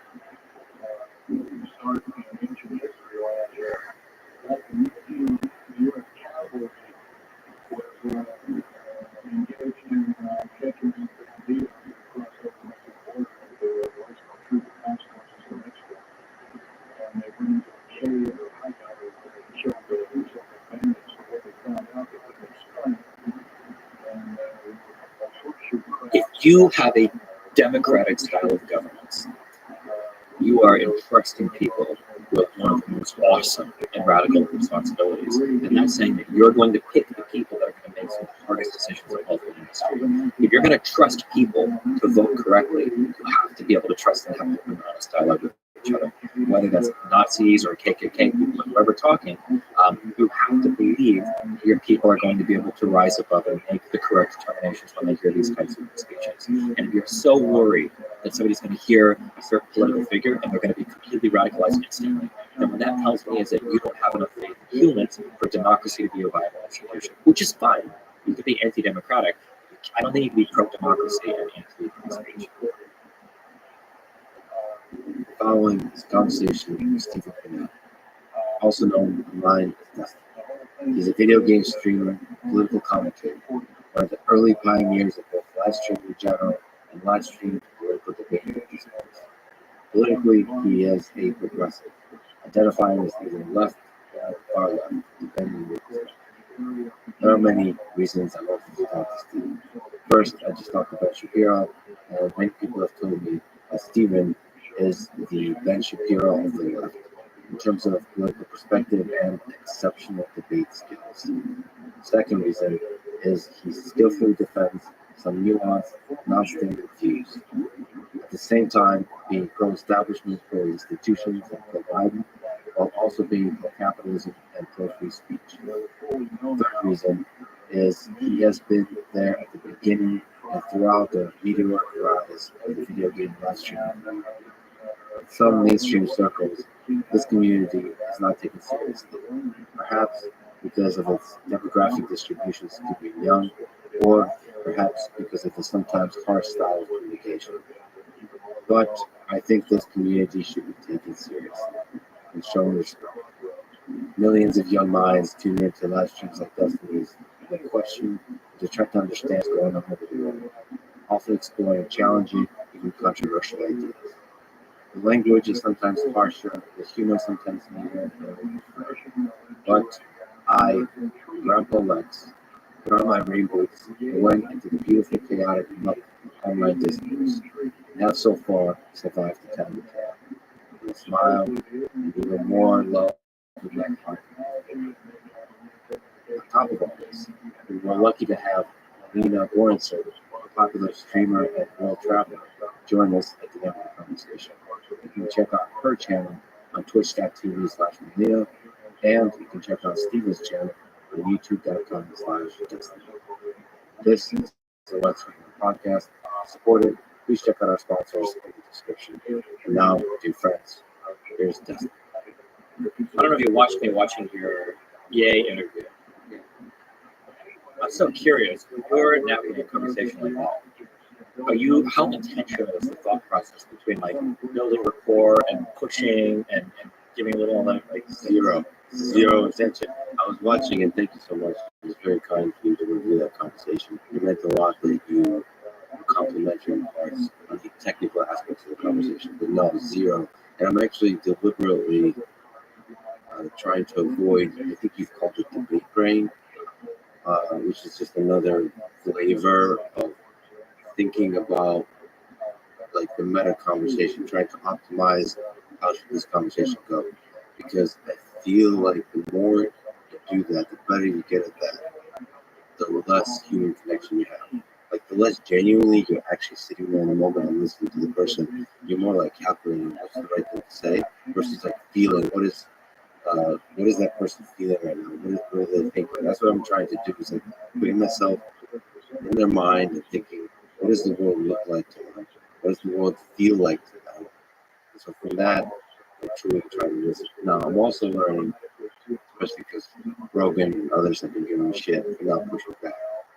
It's good sometimes to say from a place of care for the other person to say, "Stop. What did you just say? I don't think that represents who you are and what you really need. Or maybe if that time represents who they are, I can see a better world if they grow into a different direction and try to point that direction out to them." really complicated dance between letting somebody share their full story versus letting somebody like essentially proselytize your audience. So it's like, okay, hold on, let's take it. But yeah, I used to be 4 or 5 years ago. It was attack, whatever you said. And now I'm leaning way more towards the like, okay, tell me how you feel about everything, and I'll go from there. So a lot of people like me to approach. Some older fans were watching, like, why did this guy just ramble on? You know, he said like 5 or 6 wrong things, and you're only going to call him out on 2 of them. And it's like, it's just different styles of conversation. But, Do you do a lot of research? depending on the conversation, yeah. So if we're going to talk about vaccines and stuff, yeah, that's a ton of reading and stuff that I knew about going into it. If it's a more personal, like political philosophy conversation, there's not as much you can work on. It truly depends on the conversation. How much are you actually listening? Always listen. You have to listen because as soon as you stop listening, the quality of everything falls apart. The connection disappears. The quality of the conversation disappears. But my natural inclination is to just be way more aggressive than normal, so I have to constantly remind myself. Like these people call it a meta conversation. He's probably saying this because of that, or let him go here and then I'll stop later. But yeah, because my preferred style of conversation is like I'm gonna talk. The second I say something you disagree with, then let's iron it out, right? I think in like syllogisms. Like, okay, here's the premise A. Good. Okay. Premise B. Okay. Conclusion. As long as we're both deductively sound, we're not crazy, no psychosis, then we're going to agree on it. Whereas other people most people think in stories and narratives. There's a whole like narrative, and the individual facts don't matter as much because they pick and choose what they want. And it's really hard because everybody thinks narratives have to function in the world, but it's frustrating for me sometimes. Well, I've seen you've had a lot of excellent debates.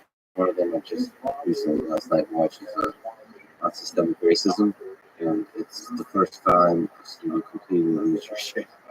Who was that again? I'm not sure exactly, but you were just very frustrated this time. Not lose your shit, but you were frustrated constantly because the thing, let's lay out 1, 2, 3, and every time you try to lay it out, it would fall down. I think it had to do with sort of, can you use data to make an argument, or do you need to use a study that does an interpretation of that data? And then there's like this tension between, I think this is a behavioral economist. The point is, you do this kind of nice layout. The whole point of behavioral economics is there's more to it than just the data. You have to give a context, like do the rich, rigorous interpretation in context of the full story. And then there was like a dance back and forth. Sometimes use data, sometimes not. And you're getting really frustrated and shutting down. And so that felt like a failure role. I see Sam Harris have similar sticking points. If we can't agree on the terminology, we can't go on. To me, I feel like I'm this sort of the Wittgenstein perspective is like, I think if you get stuck on any one thing, you're just not going to make progress. You have to, part of the conversation has to be about doing good dance together versus being dogmatically stuck on the path to truth. I think the true challenge is identifying what of those sticking points are important versus what is not important. Like if I have somebody about like Jewish representation in media, it might be like a big conversation. They might say a couple things. Like I think Jewish people, they tend to help their own or whatever. It's, okay, but like for the purpose of the conversation, we can keep moving. But if they casually drop like, yeah, I think that's why the Holocaust numbers are blown up from like 100,000 to 6 million. That's like, it's like, okay, hold on, wait. If you think this, we have to stop here because this is going to be, it's not just a language game in this part. If you really believe this fact, then the whole rest of the conversation is going to be informed by that. What do you think? And it has to be something that doesn't bother you personally. You have to step outside your own ego. So Holocaust denial is something that will bother a lot of people. And there's some things just observing you. I feel like when you get really good at conversation, you can become a stickler to you might have your favorite terms that really bothers you. People don't agree on those terms. Eggs the question, you be embracing the question. Yeah, you should just want to people say so. It's fine. Yeah. You can't, because if you fight, when you're having a conversation with somebody and you're talking to their audience at the same time, this is really what's happening. You never want to come off as over combative or over aggressive because it puts people in like, there's like a trigger in your brain. And this is true of relationships and friendships or persuasive rhetoric or whatever. There's a trigger in the brain, and as soon as that defensive trigger gets like flipped on, everything is over. You've lost the ability to persuade because everything becomes a fight or emotion.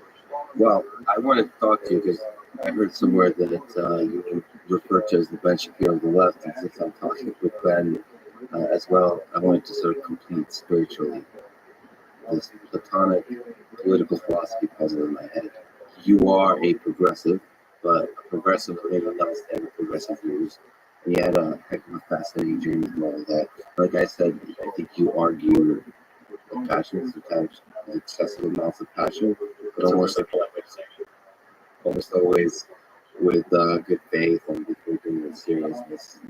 I asked on your subreddit, which is an excellent subreddit. Shout out to the Destiny subreddit. So much, at least for that particular post. But what I really love is when I asked for questions for you, they were like, holy shit, there's adults in the room, let's all behave. Yeah. Like, nobody say incest. I was like, what? What's going on here? But actually, the questions I raised were really good. So, somebody said that Destiny was, speaking of your journey, was conservative in his early teens, then he became a libertarian, then he became a left-wing social justice warrior, then he flirted with socialism, and now he is a social democrat, liberal. I've also heard you refer to yourself as a far-left person. So to the degree there's truth to that journey, can you take me through your evolution through the landscape of political ideologies that you went through? So my dad comes from Kentucky, and my mom is a Cuban immigrant. Cubans are notorious for being very conservative in the United States for historical reasons and for other reasons. But my upbringing was a very Republican one. I grew up listening to Rush Limbaugh, Beck, Savage, on the radio, Billy Cunningham. I think Sean Hannity a little bit later on. That was like my whole upbringing politically. I remember I'd written like articles for the school journal, like in favor of defending the war in Iraq and defending Bush from other places. So that was my upbringing. I think once I hit high school, college, I had my edgy, like libertarian-esque high school phase of like reading Ayn Rand, of figuring out that like, oh my God, nothing in life matters except for class and money. That's actually the answer to everything. And I college, I became a Ron Paul fan, very big Ron Paul fan. And then from there, I kind of work, do life happens. At the kind of the lowest point of my life is where I'm working financially. Everything's like kind of in ruin of my life. There's a bunch of dumb stuff that's happened. Probably my most conservative point. I don't know what it is, but like being poor and thinking like you can work your way out of it, you can do whatever. It's just my upbringing is always just like if you're not having financial success, just work. And then I got into streaming, very, very lucky break. Everything just went at the right time. And then as I progressed through streaming, I would say through the years, I'm gradually falling more to the left, especially as my kid turned 4, 5, 6 years old. And I started to see like how much different his life was just because of the financial opportunities that I was able to provide for him through no merit of his own. And that started to radically change how I view the world. So actually, let's linger on that low point. You worked at McDonald's, who worked at a casino, who did carpet cleaning. What was the Definitely the carpet cleaning. really? Absolutely. Why was it? That's when before we were starting streaming. My whole life has been a series of lucky breaks, really, truly. I grew up playing a lot of video games, but back in my day, our day, you had to read. There's a lot of text on the screen. Back in my day, we used to play. They didn't all talk about it. Yeah, because nowadays everything's voice acting. Back then you had to read a lot. I was a really good reader, and really good vocabulary. Yeah, where'd you actually say that? Looking through what reading people just reading. Like RPG. Yeah, JRPGs, so like Final Fantasy games, Fantasy Stars, and all of these. Any RPG that would have been on the SNES, Sega, PlayStation, these are the things that we play. I just talked about how it was about the Elder Scrolls fame and the Fallout fame and beyond. What's your thoughts on Elder Scrolls? Why is Skyrim the greatest RPG of all time? Oh man, I really don't like Skyrim or Fallout. You don't love it? No, not at all. Why do you hate Skyrim? Yeah, so I really like characters and like compelling stories and narratives around those characters, and I like to see them kind of grow and change, kind of like a movie or a story. So in your like Final Fantasy games, you've got characters. There are a lot of like classical tropes of like character starts off kind of like edgy, angsty all on their own. They develop relationships, friendships. They realize that the life is more about themselves and like that. And I like that growth. That's kind of what you see in all those old role-playing games. I didn't like the open world ones as much because your main character is just like a blank slate, never talks. It's for you to like project to. But there's not the same like linear narrative of like growth for the character. There's an actual story arc to the character that's more crafted Yeah. in a beautiful way by the designers in the game. Yeah, I don't know when it's better or worse. I tend towards like I want to hear a compelling story around like a set of characters that like grow and change as they go. oh, that's beautiful. Yeah, I just really love being able to leave the town, go outside the town, and you look outside, it's nature, and you all the possibilities before you do whatever the fuck you want. I mean, that immensity of just being lost in the world is really immersive for me. But yeah, you're right. Whatever attracts you about the world. So you were just starting to play video games. You grew up playing video games. That's one of your lucky breaks. There's just like a lot of random skills you pick up depending on the type of game you play. I played a lot of text-based games on the computer, so I was a very fast typer. I'm still a very fast typer. Read a lot, learned weird kind of math stuff for some of the calculations, some of the games. I think I'm pretty good at getting information, figuring stuff out, learning patterns, all of that. And then that plus the reading and everything of the games meant that I don't want to say I excelled at school because my grades were pretty bad, but I was in like all honors, all AP classes or whatever. A lot of dual enrollment, a lot of AP credit when you were in college. So I did pretty well in school, probably better than I should have. It was because I had the game stuff that was like really powering a lot of my brain there. I was trying to sleep through class. So you're able to soak in information, integrate it, quickly take notes. Generally, I think I'm pretty good at that. What you do this a lot when you stream your type of stuff. Is there a system in that note taking? Like what do you use for note taking? I use a notepad. Like a notepad, the original notepad. Yeah, notepad.exe. Not plus, not. Is there genius to the madness behind that, or you just don't give a shit? No, I mean, like, it's going to depend on the style of conversation. If I'm with somebody that is very meticulously organized by thoughts, and they're find a better word here for rambler, better word for rambler. Yeah. Somebody talks a lot, I'll start like taking notes, bullet points, and this, and this. Because there's a style of conversation where I say 7 or 8 different things, and then when you go to respond to everything I said, I cut you off immediately and we argue that point.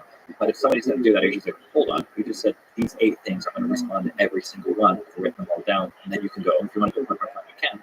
But you just said all this, and I wrote it down. So what do you actually write down? Like a couple of words or point that you left? Honestly, like, there are very few unique conversations in politics. Like, a lot of them are kind of retreading the ground. So if we're having a debate on abortion, somebody might say, like, oh, well, I believe this thing about viability, and I believe this thing about, when a fetus versus a human, and I'll just write down those points. When I go to respond, I kind of have like note cards, like a guiding thing there to keep me centered in my response. Political discourse is the kind of tree you're walking down. I got it. And Yeah. You're like taking. Just to keep my focus guided, so I'm not, like, running off on a weird tangent or responding to something that he's saying. What about like doing research? Is there a system to your note taking? Because mentally you seem to be one of the most organized people I've listened to. So is it in your mind, or is there a system that's out there? A little of both. I feel like the human mind is a beautiful thing if you have interest in an area. like what I'll tell people is, let's say there's like a totally new topic that I'm researching. I don't know anything, and I'll do a couple of these on stream. I think there's more about people watching it. I might open a Wikipedia article and I'll read when I hit something I don't know, and then I open the next Wikipedia article and I'll read it, and then I might have like 7 tabs open, and I'll read and I'll read and I'll read, and I'll read a ton of stuff, maybe for an hour, 2, 3, 4 hours of stuff, and then by the end, someone in chat will ask, "Do you remember like this particular thing?" And I'll say, "Not really, no, not too much." But what happens is, as long as you've seen it once, what happens is like the next day, the day after, you read something else and you're like, "Oh, I remember that thing from this thing. I remember like vaguely that." And then if you see it like a third time, you're like, "Oh, this makes sense," because especially when it comes to, oh, here's like a little trick about stuff. If you're ever reading news and there's a place that pops up, always look at it on a map, because so much of history is like automatic. It's so important to like know the geography. It makes things make so much more sense. But yeah, once I start to see stuff over and over again, just because I've like read it a few times, stuff will start to kind of connect in my mind. I'm like, oh yeah, well, this makes sense. Of course, these people believe this because of this, or of course, like this happened. So yeah, it's a lot of that. If there's like a topic that I'm doing specific research for, so like vaccine related stuff is a big one. The Ukrainian-Russian conflict is a big one. That I'll break out a note. I'll probably a Google Doc, and I'll just start like writing like an outline of kind of the rough points of everything, just to organize my thoughts on different topics. We're just gonna go tangent upon a tangent upon a tangent. So we'll return to the little point. Like at some point, always return from the philosophy to the psychology. So you did the Ukraine topic. One question is, what role does the U.S. play in this war? Could they have done something to avoid the war?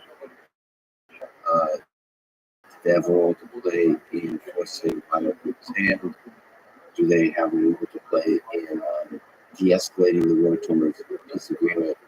And the opposite, if it does escalate towards something like the use of a tactical nuclear weapon, are they to blame? Or are we to blame? Oh man, so I sent an email a while ago. Great words. There's a specific way to navigate a conversation where you can kind of like contribute to a negative event, but you're not really the one responsible for it. Like the classic example is a woman goes out late at night, gets a little too drunk, and then something happens. And it's like, while there might have been steps she could have taken to mitigate the risk, it's not her fault of what happened, because the responsibility rests on the agent making a choice, right? There's a chooser at some point is choosing to do one or evil. I don't believe in any of the arguments to say the United States has contributed to Russia's position on Ukraine or the actions they've taken on Ukraine.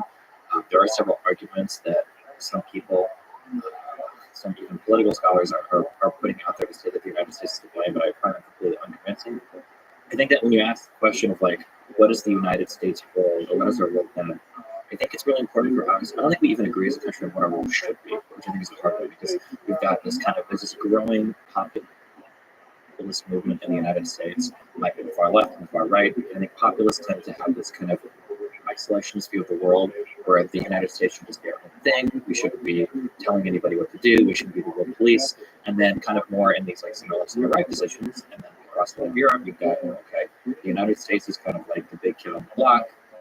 We're looking to them for guidance and leadership on situations like what's going on in Ukraine. So, insofar as the original question is like, what is the United States' responsibility? I think we have a responsibility to ensure the relative like freedom, prosperity, and stability across Europe. I think that defending Ukraine's sovereignty and right to their borders is a part of that. And I don't believe that prior to the invasion in 2022, I don't think the United States was contributing to Russia invading the country. I know there are arguments given that like the expansion of NATO, has something that's been threatening to Russia, but the Baltics joined, and Russia didn't do anything about it. The invasion of Crimea was very clearly a response to the revolution in 2014. The invasion on the borders is clearly a response to Ukraine winning a civil war in the southeast and the Donbass, and Russia becoming more aggressive. I don't think that you can blame any of that on NATO expansion. There's no NATO countries that are threatening Russia or winning Russia. Do you think there is a nuclear threat? Do you think about this? Do you worry about this? That there is a threat of a tactical nuclear weapon being dropped? I think that possibility exists either way, and I think the responsibility for that is on Russia, because it just can't be the case that you have nukes, you're allowed to invade countries and take them. Because if anything, I think that down the road also increases the potential for nuclear problems in the future. Right? Because at that point, either every single country has to acquire their own nuclear weapons, because if you don't, Russia's going to mess with you, or every single country has to join NATO, and now we're back at square zero, ground 0 square one where people are like, oh, well, look, all these countries joining NATO is aggressive towards Russia. What are you going to do? Yeah, you've mentioned that there's a complicated calculus going on with the countries that have nuclear weapons. And what's our responsibility? Are you allowed to do anything you want to countries that don't have nuclear weapons? That's a really tricky discussion, for sure. Because what is the U.S. supposed to do if Russia drops attack? There's a set of options, none of which are good. And it's such a tricky moment right now because the things that Biden and other public figures say, I feel like has a significant impact on the way this game turns out. Because I think mutually assured destruction is partially the game of words. Yeah. I mean, I believe in the power of conversation, of leaders talking to each other. I feel like you have to have a balance between threat and compromise and like empathy for the needs, geopolitical and economic needs of the nation, but also sort of respect and represent your own interests. It's a tricky one. Like, how do you play the hand? Reminds me of, I don't know if you ever heard of like evolutionary psych or evolutionary biology, there are things called tit for tat strategies. It kind of reminds me of that, where it's like there are a whole bunch of these little biological mechanisms where creatures will develop, like socializing, like tit for tat. If you do something bad to me, I'm going to do something bad for you. And then more complicated schemes will come out where it'll be like tit for tat, where it's like you can make one mistake, and then I'm going to get you to do a second one. It'll be tit for tat, or it'll be tit for tat for tat. It's like all these like back and forths where creatures can optimize themselves. Yeah, I think something the United States did really well in terms of that kind of conversational strategy, and I proved of this in the beginning, was Biden was very clear about setting up like the exact level of U.S. involvement for the war. We're not going to do a no-fly zone. There's not going to be U.S. troops on the ground in Ukraine. We'll send a whole bunch of money, a whole bunch of arms, a whole bunch of intel. And I thought he did a good job at laying out like the limitation of U.S. involvement while opening as much as we could in ways we could help. But that looming threat of some sort of tactical nuclear weapon, I think on the table right now is like it's going to be the annihilation of like Russian sea forces and everything. But you know what happens if it continues to escalate? That's like a world that nobody wants to be in. Yeah. So we talked about difficult conversations. And again, thank you so much for reviewing the EA conversation. Let me ask you about Putin. Speaking of difficult conversations, so if I sit down with somebody like Vladimir Putin or Vladimir Zelensky, what's the right way to have that conversation? We can talk about that one, or we could talk about somebody more well understood through history, like something like Stalin or Hitler, something like that. Maybe that's an easier example to illustrate how to handle extremely difficult conversations. Yeah, I mean, I can handle a really difficult conversation with like two people. There's countries though. There's so much that you are representing in that conversation. I guess the thing that would be interesting to me would be like, what is Vladimir Putin's interest? Like, what is the genuine interest that he has in the conflict? Because I think finding out like what is your buy-in or what is the driving force keeping you here is probably the most important thing. I think for Zelensky, I think it's quite a bit more simpler because he's on the defense, so he's defending his country and his people. For Putin, I've heard all sorts of things. Dugin has his writings on, like the East versus the West, the collapse of the West in the face of like all of the liberalism and the weird LGBT stuff that they criticize. You've got the desire to like return to this like former Soviet Union-esque thing. You've got Putin's quotes that collapse of the Soviet Union was the biggest geopolitical disaster, 20th century. I guess figuring out like what is Putin after. I'm not actually sure. I don't know the answer to that question. A lot of people write about it, but well, there's a lot of answers to that question. There's a lot of answers that he can give to that question. So let's say I sit down with him for 3 hours and talk about it. I think this is a really interesting distinction because you do difficult conversations in the space of ideas. But also in the street, there's a bunch of drama going on. There's a human psychologist laid out in its full richness before. So to me, with leaders, I think part of the conversation has to be about the human psychology. Not like a meta conversation, but like really understand what they feel, what they fear, who they are as a human being. Like as a family man, as a person proud of their country, as a person with an ego, as a person who's been corrupted, if not corrupted by power, as all of us can be and likely are. So all of that gives context to then the answers about what do you want in this war. Because the answers about what you want in this war would be political answers. It's a game that we play again with words. Politicians are incredibly good at playing. I think the deeper truth comes from understanding the human being from which those words come. And I think that's what you do. I don't know if you do those kinds of conversations where, well, not a country leader, but say a controversial figure or somebody that represents a certain idea. Don't just talk in the space of ideas or challenge the ideas, but understand who is this person, how did you come to this idea? Oh yeah, there have been a couple of very controversial right-leaning figures. So the two, obviously, the my strengths are Lawrence Southern and Nick Fuentes. And those types of conversations initially aren't very political at all. Yeah, it's more like obviously we believe in very, very, very different things. Like beliefs don't happen accidentally. So how did you get to where you are? Those are way more personal conversations. It's true. Is there things you regret about those conversations where you failed? Is there things you're proud of when you succeed?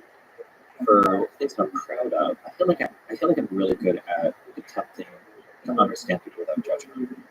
But I think a lot of people feel like they can have conversations with me where they can share a lot, and I'm not going to jump down their throat for them having a politically incorrect observation, or for them being judgmental of somebody else, or having like a feeling that's maybe not something they should have something embarrassed about. So I think I do a really good job at that. And then by extension of that, I've gotten the ability to hear perspectives from so many different people, and I think I can understand a lot of different perspectives. For failures of mine, I mean, it's always going to be on stream. It'll be like I didn't push back hard enough, or I didn't know like a certain fact for a conversation. These are usually they're going to be on these like very technical grounds. Generally, pretty happy with like the direction my conversations have gone recently, especially over the past 6 months. So your goal is to de-radicalize the audience. So that used to be my goal. My goal was de-radicalization. Now I'm kind of hoping that that's just the byproduct. So the goal, I think, is to talk to somebody to show they believe this because of these reasons. And if you want to change people's beliefs, you have to talk about the underlying reasons for why they think the things they think. It's not enough to just say, like, that belief is bad. Because they believe a whole bunch of things that are true and real to them, at least. You have to address all the underlying things that they believe, or you can change the underlying belief. So if I'm having a conversation with somebody, it'll be like, okay, why do you feel this about that? Okay, I understand that. Maybe like a better way to solve that would be like this or that instead of this thing. So to what degree do you have to empathize with the person with you versus perspective? That's always the hard one. When I'm talking to other people, it's almost always me stepping as much inside their bubble as I can. I have to like live and breathe their worldview and be able to speak their worldview in order to like navigate their thoughts. Because my worldview is, I'm not even used to, I don't know if I'm a little bit autistic or something, but I break apart things. I just want to like study, fact by fact. That's how my mind works. That's what I like to say. Like personal stories don't do much for you, narratives don't do much for you, just like the data and stuff. But for other people, I think most brains are more human than that, and they tend to see things in more kind of like surreal pictures that are kind of painted, brush strokes are way broader, and they don't care about the itty bitty tiny fact.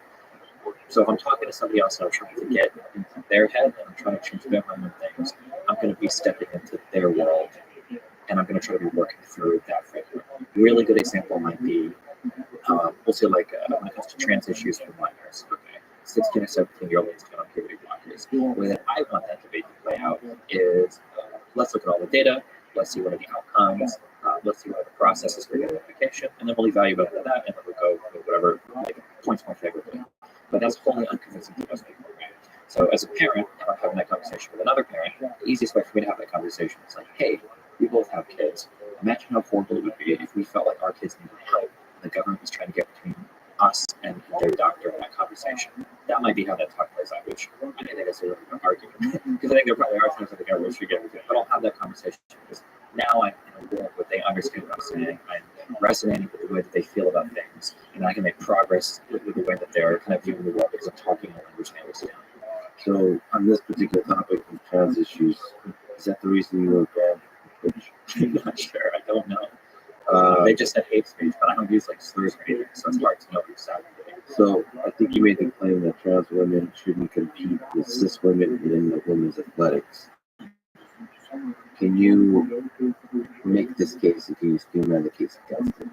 I think in your community there's a lot of trans folks who love you and there's a lot who hate you. Yeah. And so if you can walk the tightrope of this conversation to try to streamline both sides. One of the argumentative strategies is that like anytime you have a conversation, you should be able to argue both sides better than anybody else.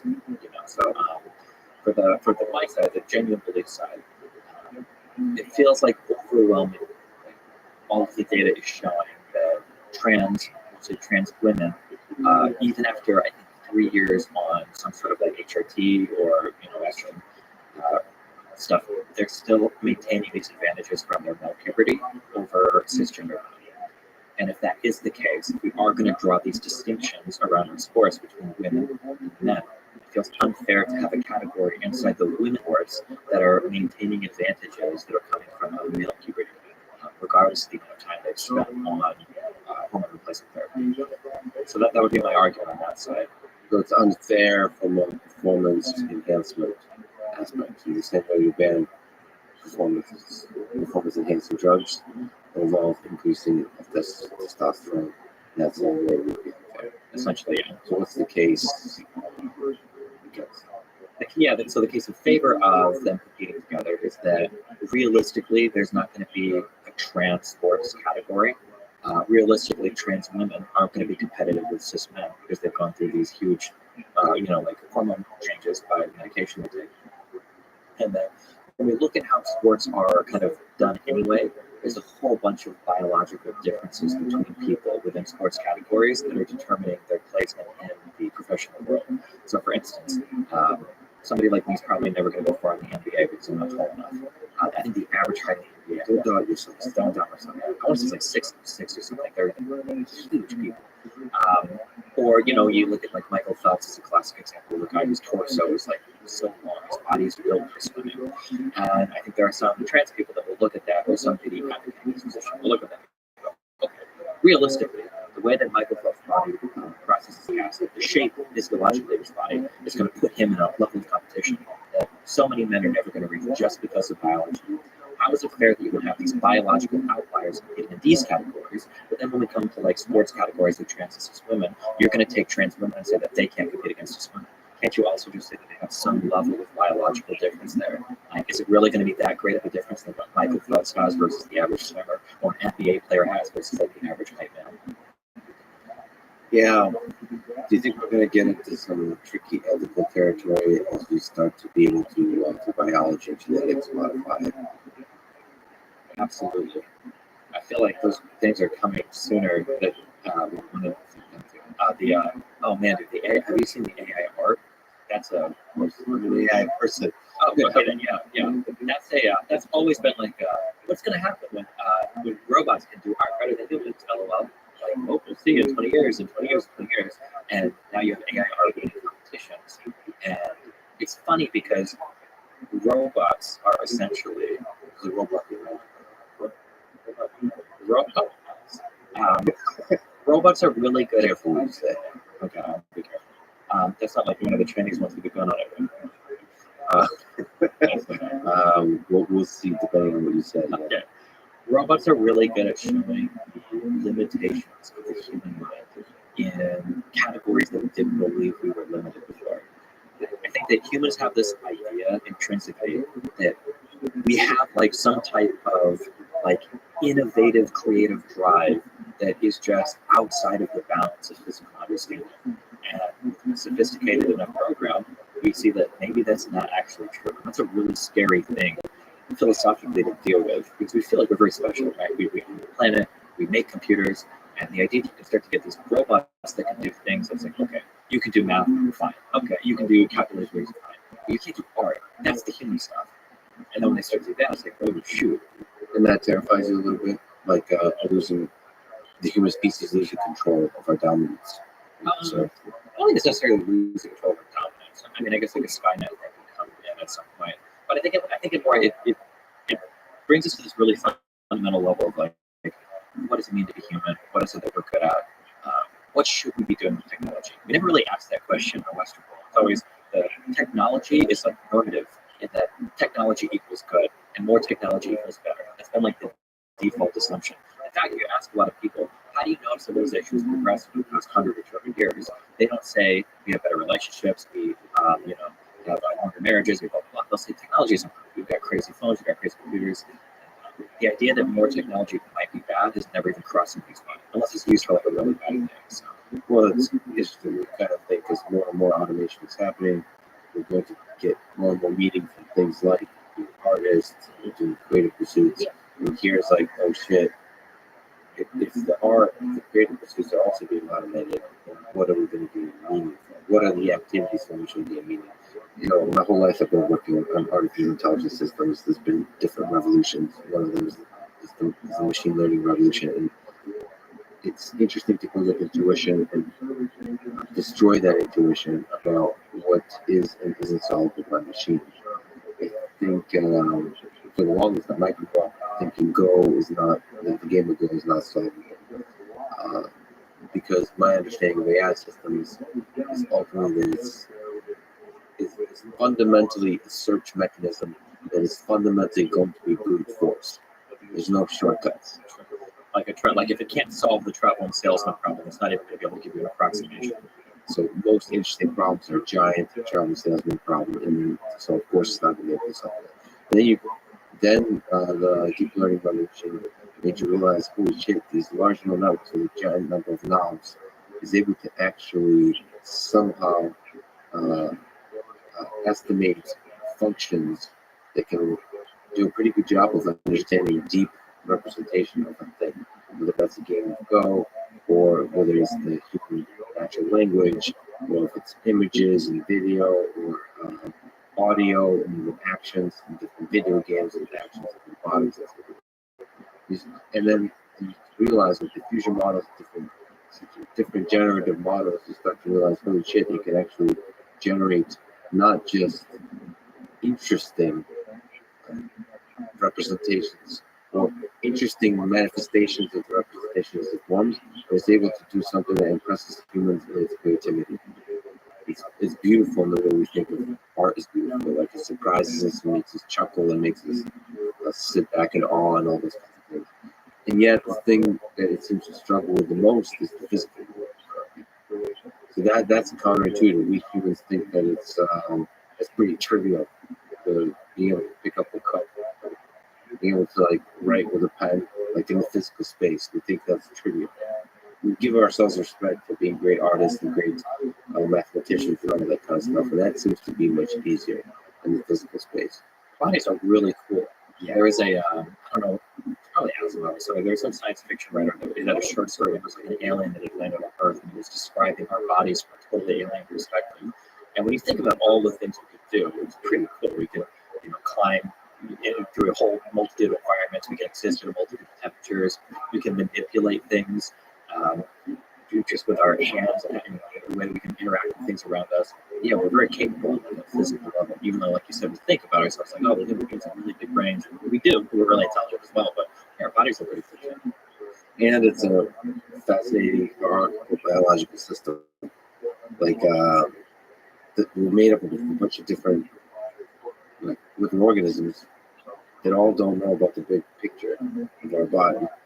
And it's all functioning, it's all in the local world, and it's doing this thing together as it forms a super resilient system. All of that comes from a very compressed encoding of what makes a human. You start with the DNA, and it builds up from a single cell to a giant organism. I mean, and because of the DNA, the evolution process, you can constantly create new humans and new living organisms that adapt to the environment. Like that resilience in the physical world, it seems like running the whole Earth over again, the whole evolutionary process over again, is might be the only way to do it. So to create a robot that actually adapts, is as resilient to the dynamic world, might be a really difficult problem. Possibly.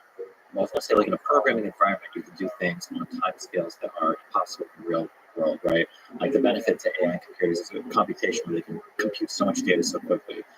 Whereas on human timetables, we have to wait. When you talk about evolution, it's generation after generation after generation. Maybe in a virtual environment that can be simulated, and then those changes can happen a lot quicker. Well, that's not a human time scale, but you have to look at Earth and as a quantum mechanical system. The computation is happening super fast. This is a giant computer doing a giant simulation. So just because for us humans it's slow, there's like trillions of organisms involved in you, destiny being you. Sure. But the next iteration of from human to human, even if under the quantum law is let us we talk about like changes in DNA, for instance, right? Like that's happening from a generation to generation kind of scale. But in a virtual environment, that could theoretically happen. Well, it already is. It's like protein folding, like huge cloud computing, probably and all stuff. It's like working on doing all that stuff. But it'll run like trillions and trillions of simulations every second and stuff. Maybe every second, but Still slower than the actual protein folding, much slower. That's for the problem of solving protein folding. To estimate the 3D structure, but the actual body does the actual protein folding really fast. So the question is, can we shortcut the simulation of human evolution, try to figure out how to build up an organism without simulating all the details? Because if we have to simulate all the details of biology, we're screwed. We don't have. I'm sure we'd have to put something in a pond and then watch it for Yeah, it might be the easiest way to do it. That's what the universe most likely is. It's a kind of simulation created by a teenager in their basement to try to see what happens. It's a computer game. That might be the most efficient way to create interesting organisms. But within the system, it's perhaps possible to create other robots that will be of use and will entertain us in the way that other humans entertain us. And that's a really interesting first problem. But it's surprising how difficult it is to create systems that operate in the physical world. And operate in that physical world in a way that's safe to humans and interesting to humans. Because there's also the human factor, the human robot interaction. To me, that's the most interesting part, to figure out how to do that well. And Elon Musk and others, also dynamics and worked on Lego robots, so I really care about Lego robots. Those are super interesting. How to make them such that they're able to operate successfully and then come out super tricky. They're like the dumbest of dogs. Speaking of which, there's a dog barking outside. It's really tricky to create this kinds of organisms. We live in a then again, if more and more of us move into the digital world, so you stream a lot, if part of who you are exists in the digital space, the fact that you have a physical representation also, maybe more and more will become not important. I hope that's the case because I put a lot of stock in that. It's definitely a lot. Better the company. Yeah. Is there some degree, like, can you look at yourself like Steven, the physical meat vehicle, and then the Destiny, this digital space, like digital avatar? Do you sense that in a certain way you're the digital avatar? I've always tried to keep my on-screen personality as genuine as possible. So they're one and the same to me. I don't really view them as two separate entities. So, I mean, I always view myself as Steven, the real-life person. My Destiny is my online name, but No, but because so many your social networks established in the digital space, like so many people know you with the digital space, and then you can swap on another person that looks like you, and like an AI system, and then that entity known as Destiny continually exists. it must be like there must be some level of sophistication that it could emulate a human brain, I would imagine. Probably the tech's not there yet, but Well, the question is, what's the level of sophistication of the audience that would recognize that something has changed? Like, it's the Turing test. How hard is it to trick your audience, your large audience of fans that watch your streams, that when you swap on the AI that emulates you, that nothing has changed? And the question is, do you have to really simulate so much of the human brain for that? I don't think so. probably not. So, I mean, like you said, a lot of political discourse is just walking down the tree together, so you can probably emulate a lot of that discussion. Yeah, it would depend on if you're doing old data sets and you're training on that and having conversations about abortion, Ukrainian vaccines. I imagine we could do it for quite a while. And what would be weird is when novel issues pop up, then you probably need a more sophisticated resemblance of the inner brain, right? You have to keep training the instruments and how the language models, and that's the most important part, the language models. You just have to keep retraining the system on Reddit. It's actually what a lot of it is trained on, which is hilarious. I do think it's really interesting, like kind of like funny problems, like the trolley problem. We can kind of look through our normative ethical systems are now like real questions. Like if you're driving a Tesla and it's on autopilot and you're going to hit somebody, but you're going to swerve against somebody else, like what ought the system do? Like we went very quickly from fun, kind of like project in philosophy class to we need to solve this for insurance purposes like as quickly as possible. It's really interesting to think about. But I actually have, I'll bring up the trolley problem with you later. It's a fascinating version of it that I find hilarious. Okay, let's return to your low point. Oh yeah. You started playing video games. That was a lucky break. You did text-based ones. That was a lucky break because you got to be pretty good at learning. And then you started thinking about going to college and so on. What happened next? I mean, I went to like a prep school, so you can have to go to college afterwards. I was also a millennial. All of us had to go to college, so they told us. So my life was kind of it was hard to describe. I didn't really think much of the future. I was just kind of enjoying the day to day because everything in my life was pretty weird. Both my parents had moved to Florida by the time I was 16, 17. I was with my grandma. I was working. I had a girlfriend. Moved out. I got placed in college.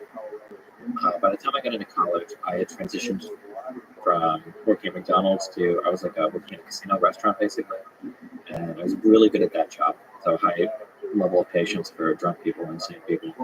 And I was doing music at school because I've really grown to love music. And my kind of thought process was I can do music as a hobby, I guess. Once I get really good at it, maybe I can make money with that. But otherwise, I love music. I'm going to go to school for music, get good at it. I'm just doing that on the side. And my main job would kind of be this career I was building at the casino. And basically, trying to balance personal life plus graveyard shift, 6-hour weeks at a casino, and then a full-time music degree was not possible for me. And eventually, I had to drop school after I think it was 3 years. And after I dropped school to maintain my casino job, after a few months, I got fired from my casino job. So I essentially just thrown away like the past 3 or 4 years of my life. Why'd you get fired from the casino job? I heard there's a story. Yeah, there's a story. Basically, I was just really dumb when it came to understanding corporate politics. And this is funny because it's out of control into the distributed world. My thought process has kind of always been that, as long as I'm really good at what I do, I should be untouchable. If I'm really good, you can't do anything to me. I don't have to clean the decades. And at the casino, I think I was the youngest. It was originally shift lead and supervisor position at the casino. And when I started to get my own shifts, there were problems that I would run into in graveyard shift because of carryover from the swing shift. One of these problems was underneath the soda machine. They weren't cleaning it properly, and fruit flies were showing up. My manager came in one morning, and she was like, "Hey, what's going on with the machine?" And I was like, "Listen, I can't take everything from swing shift and do everything in grave shift. I can't do this. They need to figure out this stuff better. I need more employees. It's not possible." And she said, "What did you tell everybody else?" I said, "Yeah, I complained to the supervisor on the swing shift all the time." And she told me, "If you're not getting the answer that you like, then it's your responsibility to email the next person up." I was like, "Oh, okay, that's interesting." And some months went on, and I ran into more problems because in the graveyard, here's how, I don't know if it's everywhere, but morning shift is the easiest, and that's when you're the most overstaffed because that's when all the VPs are in, and that's when all the managers are there, and blah, blah, blah. Swing shift is the most challenging because there hires a flow of customers. You're also decently staffed there. There's a lot of stuff going on. In graveyard, nobody cares at all about you. They don't give you any employees. You might get swamped, you might not. Who cares? They make sure it's clean for day shift. That's all that matters. Quick question for some clarification. So this is 24-hour? 24-hour dining, yeah. This is the dining in the casino. Oh, by the way, I had an amazing moment at a dining in the casino recently.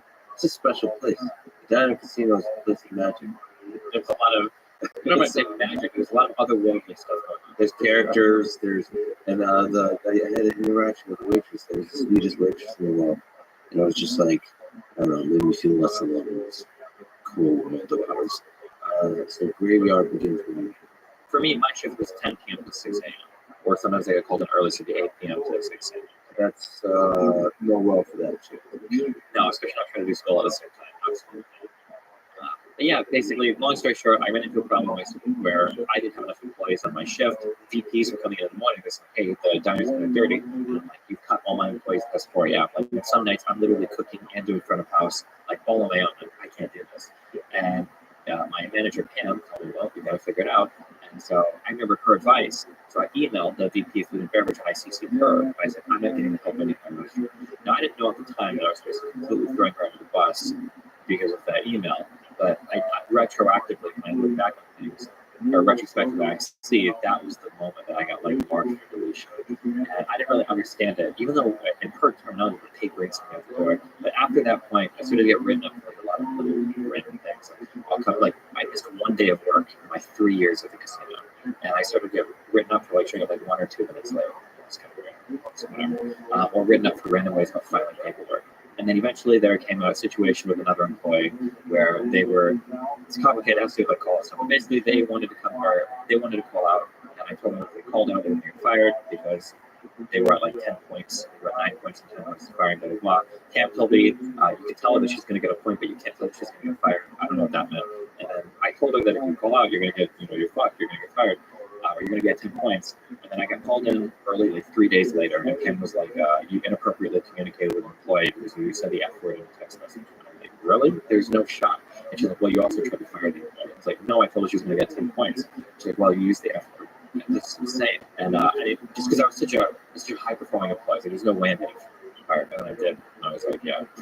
Cashed out my 401k and worked for like 3 months because I had thrown away school for this casino job, and then I got fired from this job that, like, yeah, nobody believed I got fired. It was just insane.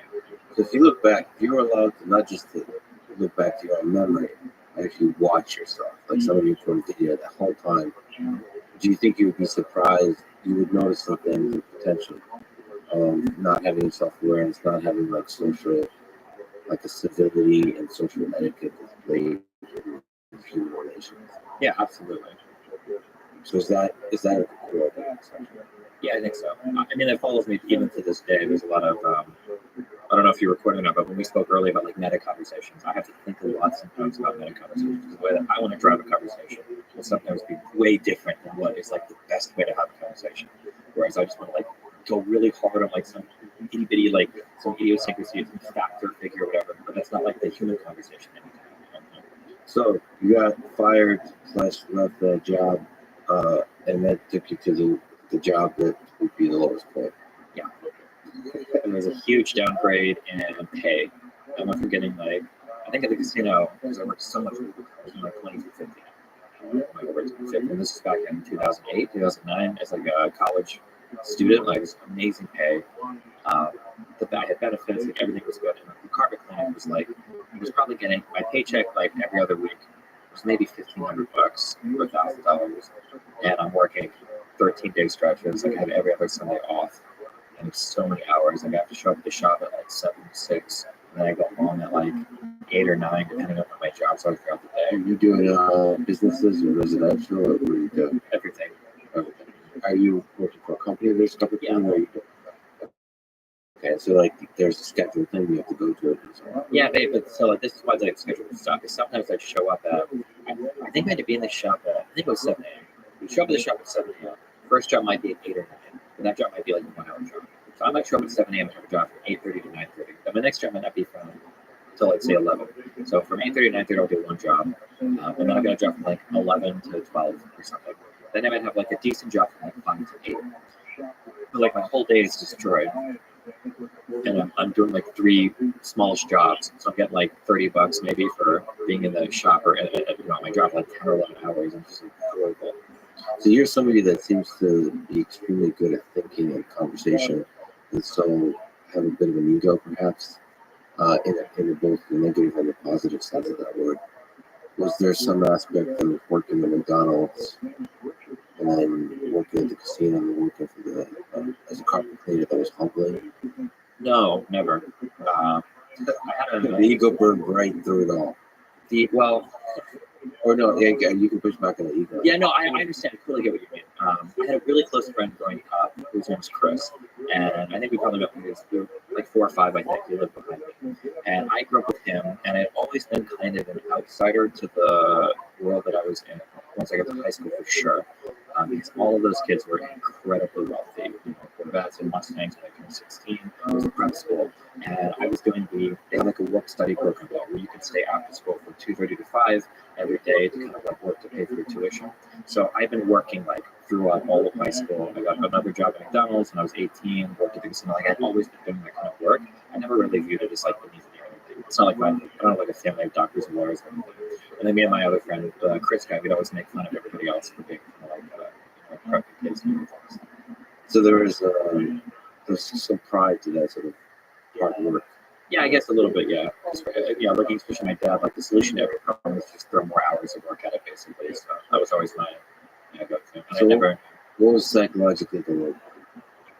I think psychologically the low point was that as I'm doing this carpet cleaning job, driving around my city, there's like this feeling of, I guess for a lot of people it's probably college, but there's a feeling when you're in high school that everything is like so exciting and the whole world is kind of in front of you, and there are a trillion different branching paths and possibilities. And even through high school, you're thinking like, can I be a doctor or a lawyer, or can I join the NBA, or can I do this or that? There's all these things in front of you. And when I especially felt it, I was doing these carpet cleaning jobs.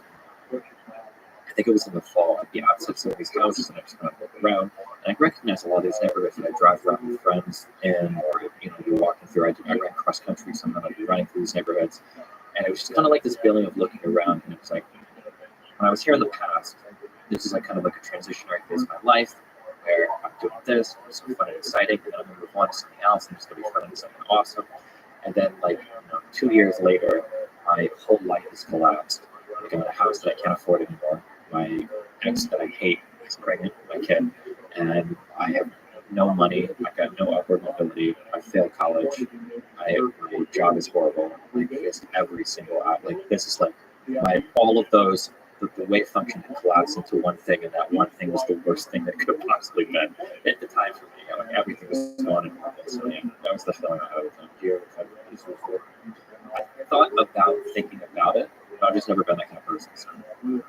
Basically, Something that I'm so incredibly lucky. I don't know why or how. I'm just going to chalk it up to biology. I've always had really high mental baseline, like depression and all of that. There have been a few short stints I've dealt with it past 30 because I did a lot of drugs. But other than that, my mental baseline is so high. And even in the carpet cleaning days, like if you, man, the videos might still be there. I think on my old YouTube channel where I'll be like playing StarCraft when I first started getting streaming. I'll be calling up customers like, this is Keith from Guaranteed Clean. We have to move your job back 1 hour. Is it okay if I show up instead of 2:30? And I hang out with like, all right, guys, we got 3 more games for this, so let's go. Like stuff like that. So my baseline has always been like really high.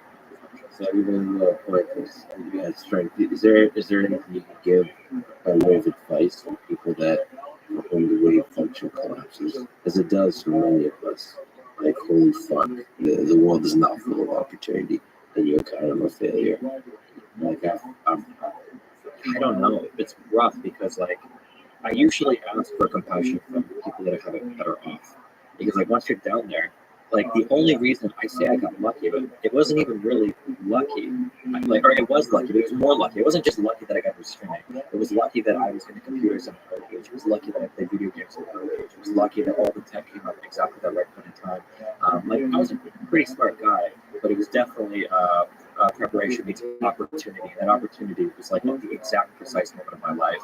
If anything had gone differently, then I would just be cleaning carpets today. So in the many worlds interpretation of quantum mechanics, this is like one out of like, there's many Stevens that are just still carpet cleaning, and they're full of pain and suffering. yeah. The one piece of advice that I give, I hate that I have to push back against those crypto bros and everybody online, for decently intelligent people that are successful, I've never heard anybody give a contradiction to this. Maybe you will. You can tell me if you disagree. I always look at kids in high school and I'm like, just try a little bit harder. 30 minutes a night. If you don't study, just do 30 minutes, just do a little bit more. You're laying the foundation for the rest of your life. You can't appreciate it in high school and college. But oh my God, when you get out, everything in your life is so much easier. You have probably more responsibility over the direction of your life when you're like 13, 14 years old than you ever will once you're like 25 and older. Because this is like when you're determining the foundations that everything will So 100%. So first of all, it does seem that the liberating aspect of being young is like anything you learn So working hard at learning something will pay off. In like non-linear ways, like you said with video games. I feel like so like people who are like I hate school. All right, well fine, but find something where you're challenging yourself, you're growing, you're learning a skill, you're learning about a thing. Of course, you can push back and say, well, there's some trajectories that might not be productive, like you spent the entirety of your teen years playing, I don't know, League of Legends, maybe a love-hate relationship with. No, just a hate relationship. Okay, well, we'll talk about. I think you have a love-hate relationship with hate in general, which is in love. We'll try to complexify that, but I think in general, just investing yourself fully with passion really does pay off. But that said, also school, I feel like doesn't get enough credit, like high school in particular, middle school and high school, because it's general education. If, I think if you're, especially if you're lucky enough to get teachers, but honestly, I haven't mostly. The textbooks themselves with good teachers. It's a one chance in life you have to really explore a subject. Fuck grades. Like getting good grades is at tension, I would say, with actual learning. That is true. But just get a biology textbook and to explore ideas of biology and allowing yourself to be inspired by the beauty of it. Yeah, I don't know. I think that really pays off. You never get a chance to do that. And maybe not even textbooks, like read it, straight up read it. I think if you read, this is one time in life you get a chance to read. Really read. Like read a book a day. You can really invest, you can really grow by reading. And Musk, all those guys don't. It's very, very rare that you meet like a dumb person who reads a lot. I don't know if it's ever happened in my life. Yeah, dumb or not successful. And the cool thing is, it seems like the reading is like investment. The reading you do early on in high school pays off way more than the reading you do later. So like the really influential reading is during those high school years because you're basically learning from others the mistakes they've made, the solutions to problems. You're basically learning the shortcuts to life. Like whatever the hell you want to do, music, read from the best people that the music theory, like learn music theory, read biographies of jazz musicians, blues musicians, see all the mistakes, see what they did, see the shortcuts. You want to do podcasts and read about other podcasts. If you want to stream and read about other streamers, businesses, and stuff. And I feel like you figure out all the mistakes and get the shortcut to life. Because most people show up to college without having done that. And now you get a chance to shortcut your way past them. Yeah, 100%. But nobody really teaches you that. They're like, go to school, from this time to that time, you shut up, this is just what you do, eat your broccoli. There's two huge problems. One is now that I'm older, because you don't know anything as a kid. You can't really criticize adults as a kid. You're a kid. By the way, you're atheist. As soon as I get older, I get more ages. So There are a lot of people who are arguing like, man, dude, you're really 22. I can tell every word you say. So there's seeps of like 22-year-old. But that's okay. I love that. No, I could just say, because you mentioned this, your wife is a screamer, Melina, mentioned that this is the source of fights for the two of you, and I could just feel that.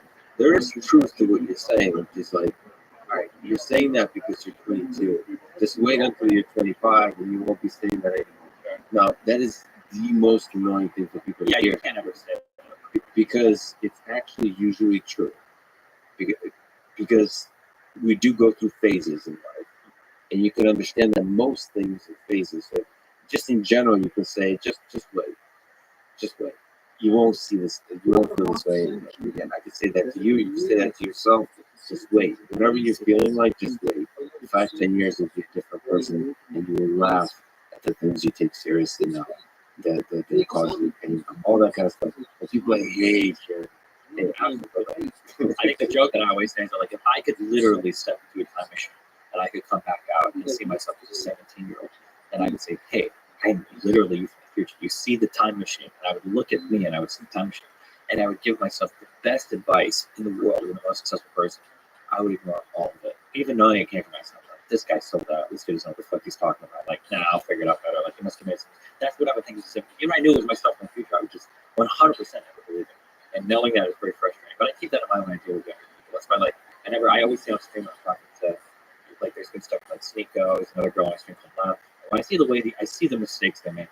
Oftentimes, because I've made all of these mistakes, sometimes in the most public and horrible fashion ever. But I'm never like a mentor. I'm not gonna sit there and like tell you like, oh, do this or that or that or that. It's like, I don't know if you're gonna listen to me. I don't want to condescend to you. You figure your stuff out. I'll be here if you want to talk about it. But yeah, there was one of the stories. There was a company that didn't work with me because I was very adamant on defending like very radical notions about language and racial slurs and everything. I was like 22 or whatever. And there's a company and they said, well, we don't want to work with this guy for an event. And after they'd said that, I read an article on my website called "The Company Was Gigabyte." And my mother was fuck Gigabyte in your ass. That was the title to my article. And I was like, well, they don't want to work with me. I'm going to blow them up and never do anything ever with them again. And it was just like looking back at it now, I was as an older person, like, hey, you need to pump the brakes and chill. You're destroying yourself. But yeah, as a young person, it's like, yeah, you're 22. Of course, you think that you can say whatever, do whatever. And as long as you're good at what you're doing, you've got the whole world behind you. Yeah, truly. Well, let's go there. You have a history using offensive language, like the R word, the N word, including the N word with the hard R, calling women bitches, talking about rape in a nonchalant way. What part of that do you regret? What part? Language is very complicated. When it comes to stuff relating to slurs, there's been like a whole trajectory of feelings on everything related to language. So for you personally and for the internet. Yeah, I don't care what the internet, for me personally. In my early 20s, I'll say like 22, 23, I think probably when I first started, and if it hurts you, that's your fault. Take responsibility for yourself. This probably came from my background of being like a really independent person, so that's just kind of like the mind that I had for everything. And there were like a collection of experiences that I had. As I grew, and so did you realize, like, okay, well, I feel differently about some of these words depending on context, and I can see how they can affect other people depending on context. So as I've kind of like grown, I think I've developed a more sophisticated understanding of how different words are used and how they affect them, whether they like it or not, and more importantly, whether I like it or not. And that words can, even if I don't want it to be, they can be a vehicle for emboldening certain types of ideas that I don't want to embolden. And yeah, that's kind of been the whole like growth. I've been lucky that in the time that I came up on the internet, I was able to learn these lessons. Because if I was trying to learn those same lessons today, I would have been completely destroyed because I had insane views on language like 10 years ago. You could talk about the past, or we could talk about the present. Let's talk about the past first. So, how do you deal with the fact that there's videos of you in the past saying the N word, including the N word in the hard R? So generally, And what's the context? Can you give me like? Yeah, Can you so- remember what would be the context usually? when I lay out this defense, it's not because I wouldn't have used the N-word. Generally, whenever I said the N-word, it was usually in an example of like, this is something that like a racist person would say. I don't think I've ever, on the internet, I don't think I've ever called anybody like the N-word in the hard R. Not because I wouldn't have, but just because it wasn't in my vocabulary. I played RTS, real-time strategy, and we used the F slur for gay people. That's what I use that one a ton. I've called people that a ton in the past. So I should actually just as a small tangent. This is what I like to explore with you. There's a ruthlessness to the language in the gaming world, and there's different communities. They have different flavors of language, of hate speech, essentially. And there's also a humor to it, which really bothers me in a dark way that I haven't been able to really think through, because humor seems to be a kind of catalyst for hate. It seems to normalize hate. Like you say, basically, like Louis C.K. says a lot of edgy things. But you take something Louis C.K. says and do it in a non-funny way, do it over and over and over, and keep increasing the hatefulness of it, the vitriol, and somehow you find yourself like Alice in Wonderland in a world full of hate, where there's no good and evil, it's all the same. In fact, the good is to be mocked, and the evil is to be celebrated for the humor of it. Basically, not taking the ideas of evil serious. And I don't know what it reveals something about human nature that you can let go. the moral relativism that can happen when you do that. At the same time, I'm a fan of dark humor. When done well. Anyway, for people who are not familiar, I just want to mention that some of the worst hate speech that ends in LOL happens in gaming communities. Yeah, And that's where you come from. a lot of people don't remember this or don't know this because they're younger, but way back in the day, in the late 90s, early mid 2000s, the way that online kind of like shit talk worked was you were just trying to rant about the most insanely edgy, crazy stuff you could say to like provoke a reaction. Have you ever heard of something called the aristocrats? It's like a joke. The joke. Oh yeah, the joke. Yeah, there's a movie on it. Okay. Basically, every single like shit talk back and forth on the internet was like that. Like, what is the most increasingly depraved? And back then, you didn't get banned for exposure or anything on any of these chat rooms, so it was just like an insane world to walk into. And I was fully 100% a part of, a product of, and a contributor to that world. So that probably still goes on the internet in some way. And that probably still goes on the internet in maybe more pacified way. Only in darker parts of the internet. I think for the most part, well, compared to back then, compared to 20 years ago, the internet is way cleaned up now. There's still going to be boards you can go on or parts of the internet where you can see that type of humor, but no one near as mainstream. Like back then, you could open your mic on Xbox Live and hear some insane stuff when that first started. Nowhere near what you hear today. Although There's still elements of escalation that happen. It just seems to be part of human nature on the internet because we don't get the feedback of actually hurting people. So the trolling, like for the walls, you'll do like whatever, like you'll still escalate within the bounds. You're just saying that there's more bounds now. On Reddit, there's more bounds and so on. There's moderators that kind of yell at you, that ban you and so on. But overall, that basic human instinct to escalate, especially under the veil of anonymity, is the way. I don't know. It's dark. yeah, just there's a lot of different ways to look at it, and there's different ways to break that out. Like for instance, like you mentioned dark humor, and you say that like sometimes dark humor is funny, and sometimes it's not. I think that it's really important to dig into and figure out like why certain things are more funny. Can you give me an example? Yeah, go. It's funny or something. Like what? No, that made me laugh, and I thought, no. Oh no. So this is I already know what this is. Yeah. so this is a trolley prop to me connected to this. I think about the trolley. Keeps because I worked on autonomous vehicles. The trolley problem is most often thought experiment. It gets brought up a lot. When AI is part of making the decision, do I kill 3 people here or 5 people here? Do AI make the decision through the calculus? In this particular, there's a deep satire that reveals some kind of flaw in society. I feel like that's what dark humor does. Successful. And I don't know if it's flaw. I feel like there's a certain brand of dark humor, and I think the reason is why it's good, or why it is good humor. I think it's because I don't think it necessarily reveals the flaw. Sometimes I feel like it reveals like a virtue. I think. Like if you look at this particular thing, Can I explain what? Yeah, go for it. Oh yeah, what sure. this was the title is the vertical. You know what it is. And it says 5 people are going to die either way, but if you flip the lever, trolley will do a sick fucking loop first. And also the top comment is a question saying, which I think is also part of the document as successful. Can I get the gender and ethnic backgrounds of the groups first? And the top answer is both groups are each comprised of 5 white girlfriends, cis males, heavy meth users, or consistently in and out of drug rehab, all who identify as right-wing extremists. Humor is such a sophisticated thing that we engage in. Humor is really complicated. But I would argue that, like, hopefully the humor here shows the virtue of, like, this is obviously horrible, but that's kind of why it's funny. It's funny because it's such a horrible question to ask. Like, do we kill 5 people in a boring way or in a really entertaining way?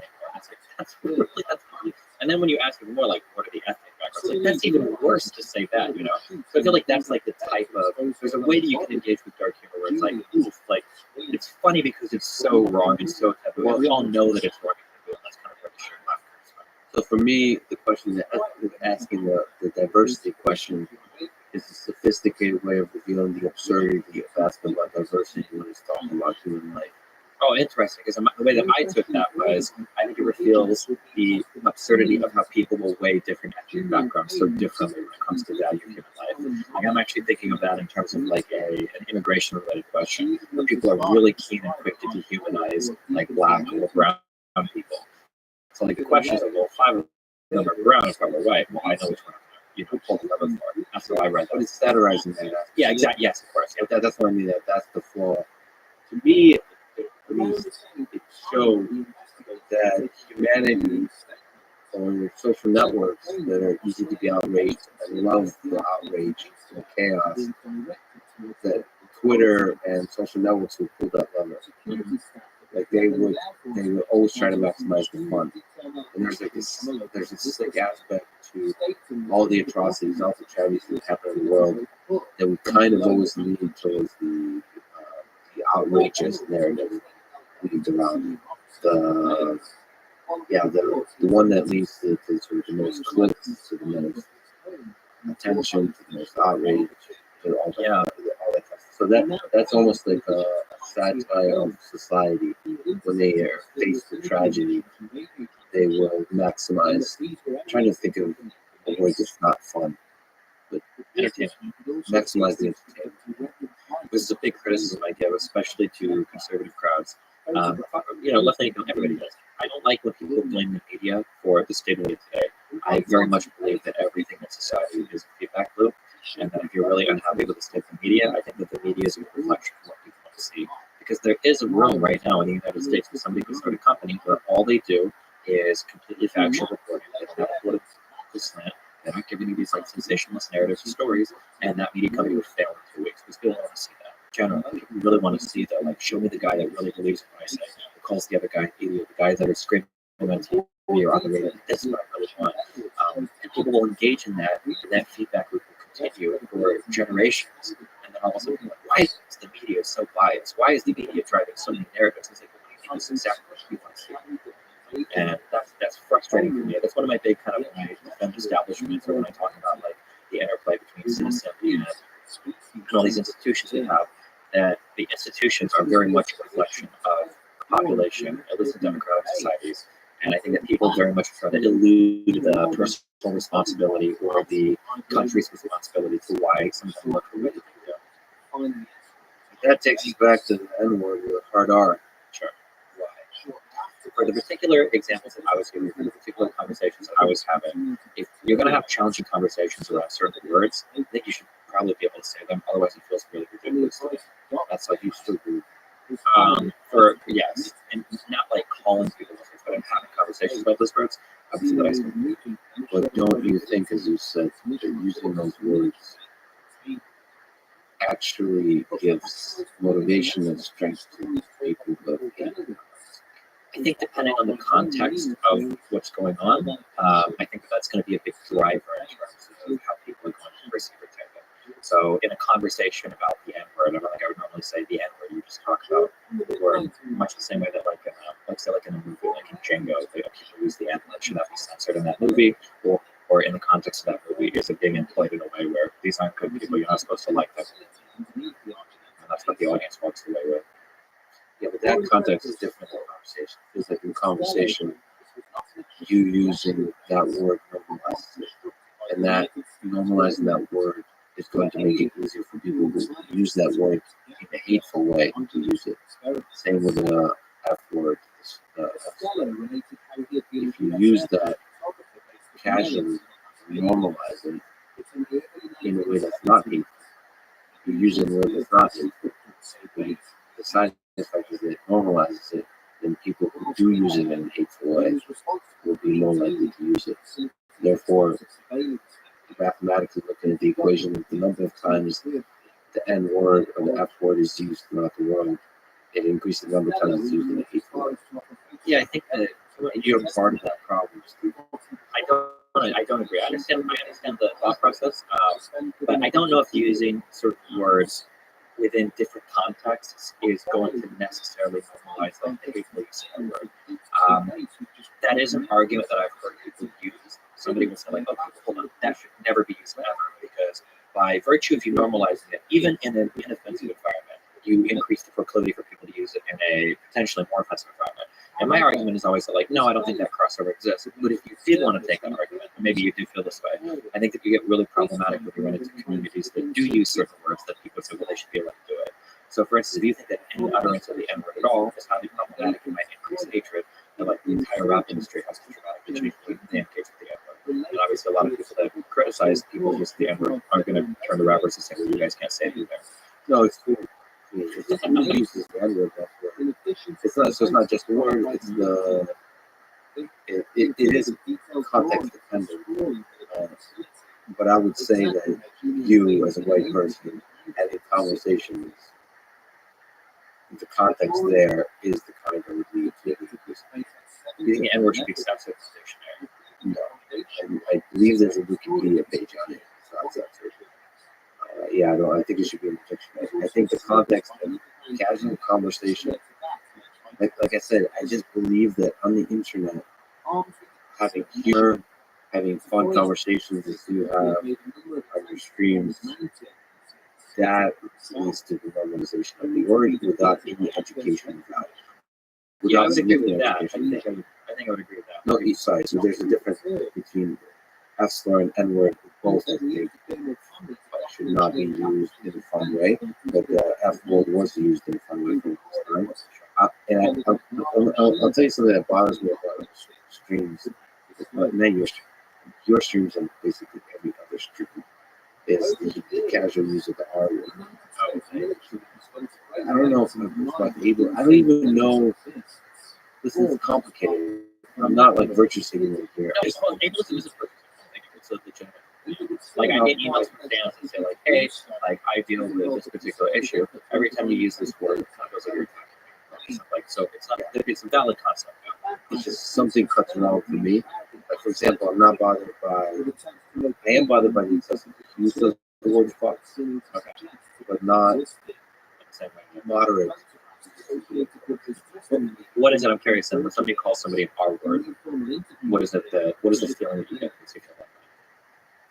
It signals to me that you don't give a damn about people who are struggling in ways that you are not struggling. Like that signals to me. Like about the experience of others. You think that there are other words also that could convey like a similar feeling to your work? So it feels like you've drawn a pretty special circle around. It's like I imagine I go, oh, this guy's you're an uneducated dumb fuck, or you're a nitwit, or like those words are gonna feel it. That circle can change. Which it can, which is nice. I think that's what the whole point of the culture. So I'm trying to feel my feeling is that kind of I'm a human being that exists in a social context that we're all involved in that language together. It just feels wrong. The word bitch, for example, it really brought like I've heard on your stream calling a woman a stupid bitch really bothers me. Mm-hmm. But it's not just the word bitch; it's context. Like, for example, me personally, badass bitch. This is different. Bitch. Sure, way bad bitch or something. Yeah. Way different. I think it speaks to a bigger sense of civility and respect for human beings and not like you. That's the feeling I'm getting. So I guess what I'm trying to say is just because people speak in this kind of way in the gaming world and in the streams doesn't mean that you, like a lot of people, it doesn't mean young people especially. It doesn't mean that you don't have the responsibility to sort of stand alone from the crowd. Because you're somebody that values the power of effective discourse. And to be effective discourse, there's some level of civility. So you can be the sort of the beacon of civility in that world versus giving in to the derogatory words. It's like you have to lift people out of that world, out of the muck of what I would say is like drama and effective discourse. I think that's one of your missions, right? It's like to inspire the world to conversation, to debate, to effective discourse. Yeah. So I guess I'm just calling you out that I think using our word, me personally, as a fan that believes in your mission, it just makes you look ineffective and bad and uninspiring to young people that look up to you. Because those young people are going to use those words that you're using, and they'll do it less effectively. This is the problem. Yeah, I guess the challenge is always just like finding the line. Like, Yeah. my vocabulary shifted dramatically from even from like 2 or 3 years ago. My vocabulary shifted quite a bit as we've kind of gotten rid of some words and some things are kind of coming out. The R word is one that has kind of gone out and come back and gone out and come back. That one we've definitely gone back and forth on. I know there are different thoughts about it in different communities on the internet. This is interesting. I mean, I'm just telling you. Yeah. For me, it cuts, and I'm not a social justice warrior type. It cuts pretty hard. Like you're saying, I'm going to lose a subscriber. No, it's not No, I'm just subscriber. I know. I actually have to empathize harder because, like, maybe this is not a very good person. That's what I feel. Like, if you're so carelessly using that word, then maybe you're not actually thinking deeply about the suffering in the world. Like, to be a student of human nature, you really have to think about other humans and other experiences that are like your own. Yeah, of course. So that's the sense I get. But at the same time, you're also like the grandpa ages who's trying to be cool with the young kids. A lot of the reason the young kids look up to you is like you also know the language of the internet.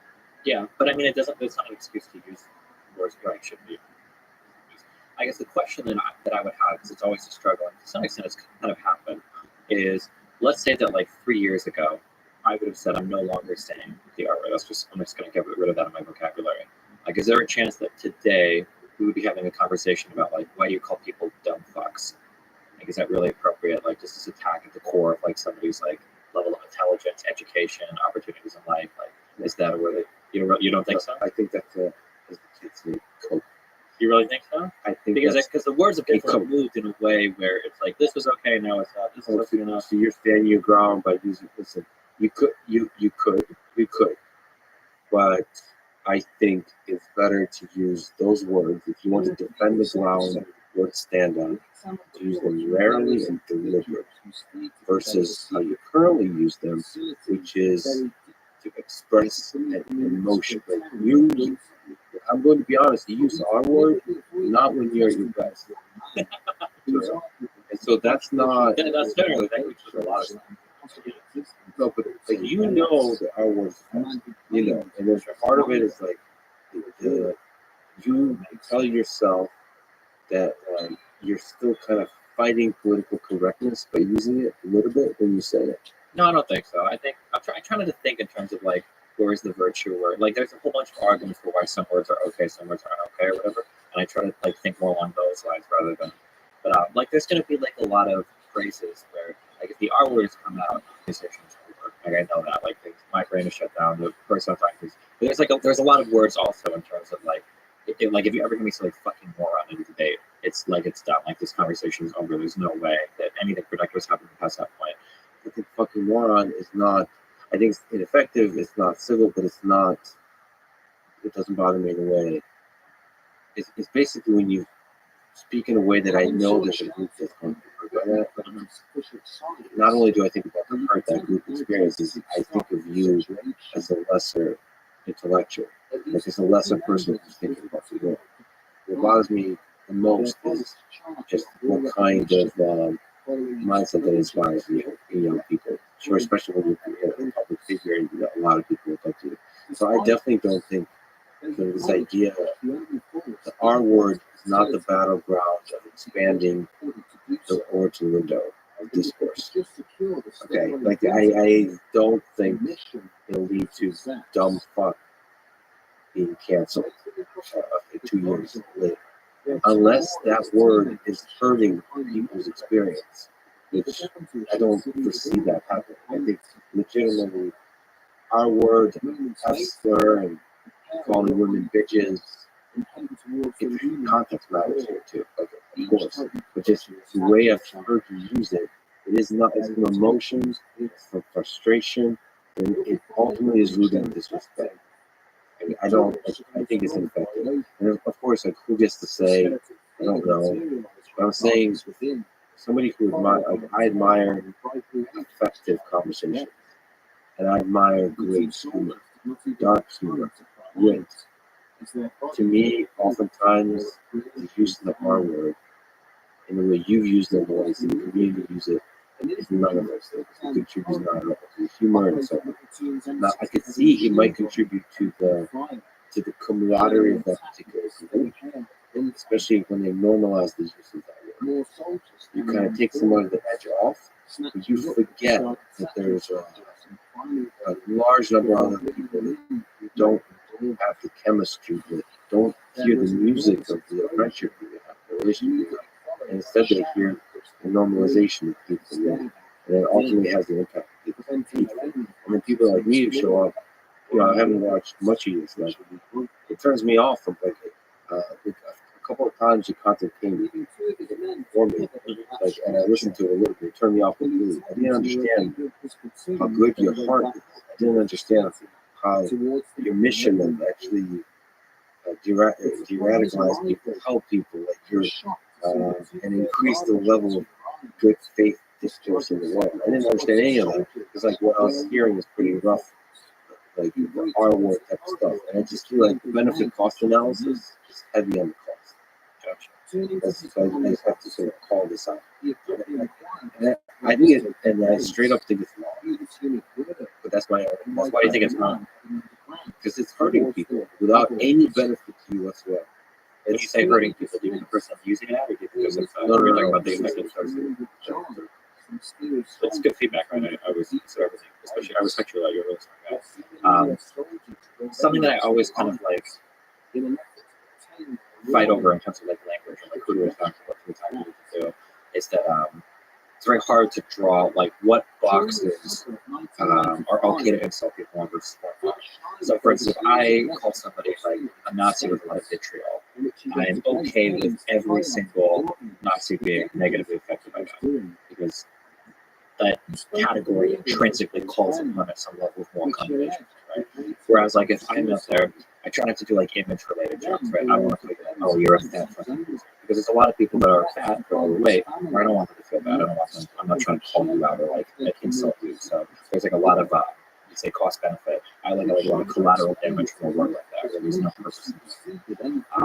So certain words are easy to get rid of. They're off the table, right? And slur, and word like these are not words you call people because there's so much collateral. It's not worth it. We've got some words where it's like you have some form of like mental thing. It is a bad thing. You're not a bad person, but just using that word could feel like a collateral damage to those people. And then there's other categories of words. So like if I say that like this person is like they're a stupid fucking Republican, right? There's probably some Republicans that aren't that I don't want to be called out by that. Like are those types of phrases that you think should be completely removed as well, or you gotta carry it? This completely removed, just so we're clear. Yeah. I'm not referring to censorship. Oh no, I'm not even talking about. I'm just person like emotional. And removed is the wrong word though. Like I care about. Like I'm not trying to listen to people on the internet saying that you shouldn't say that word. That's not good. I mean, I'm trying to look at your mind and heart. People who are talking today is you're portraying your gift. You're better than You think it's indicative of like a more flippant thought process, where it's like the only way you can say that word is if you're ignoring the suffering of those people. So if you're somebody that says those people, you're ignoring the state of language. Because I think you're getting to the point that it's not about a single word. It's about like it's music. And I just feel like there's very strong. It's a strong note that ruins the melody.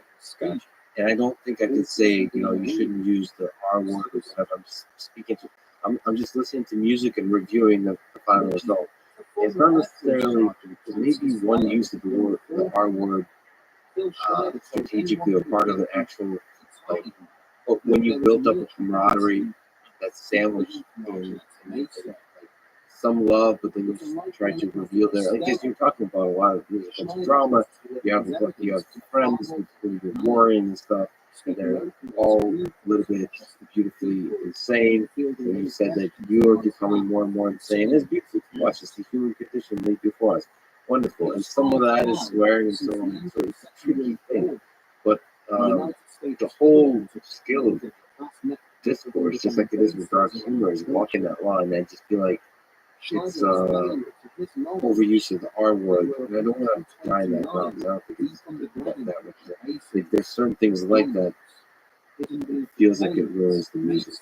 I don't, it's to say like a dumb Republican or a dumb Democrat. Yeah, that ruins it too a little bit. Depends on how you use it. You can be lazy with that.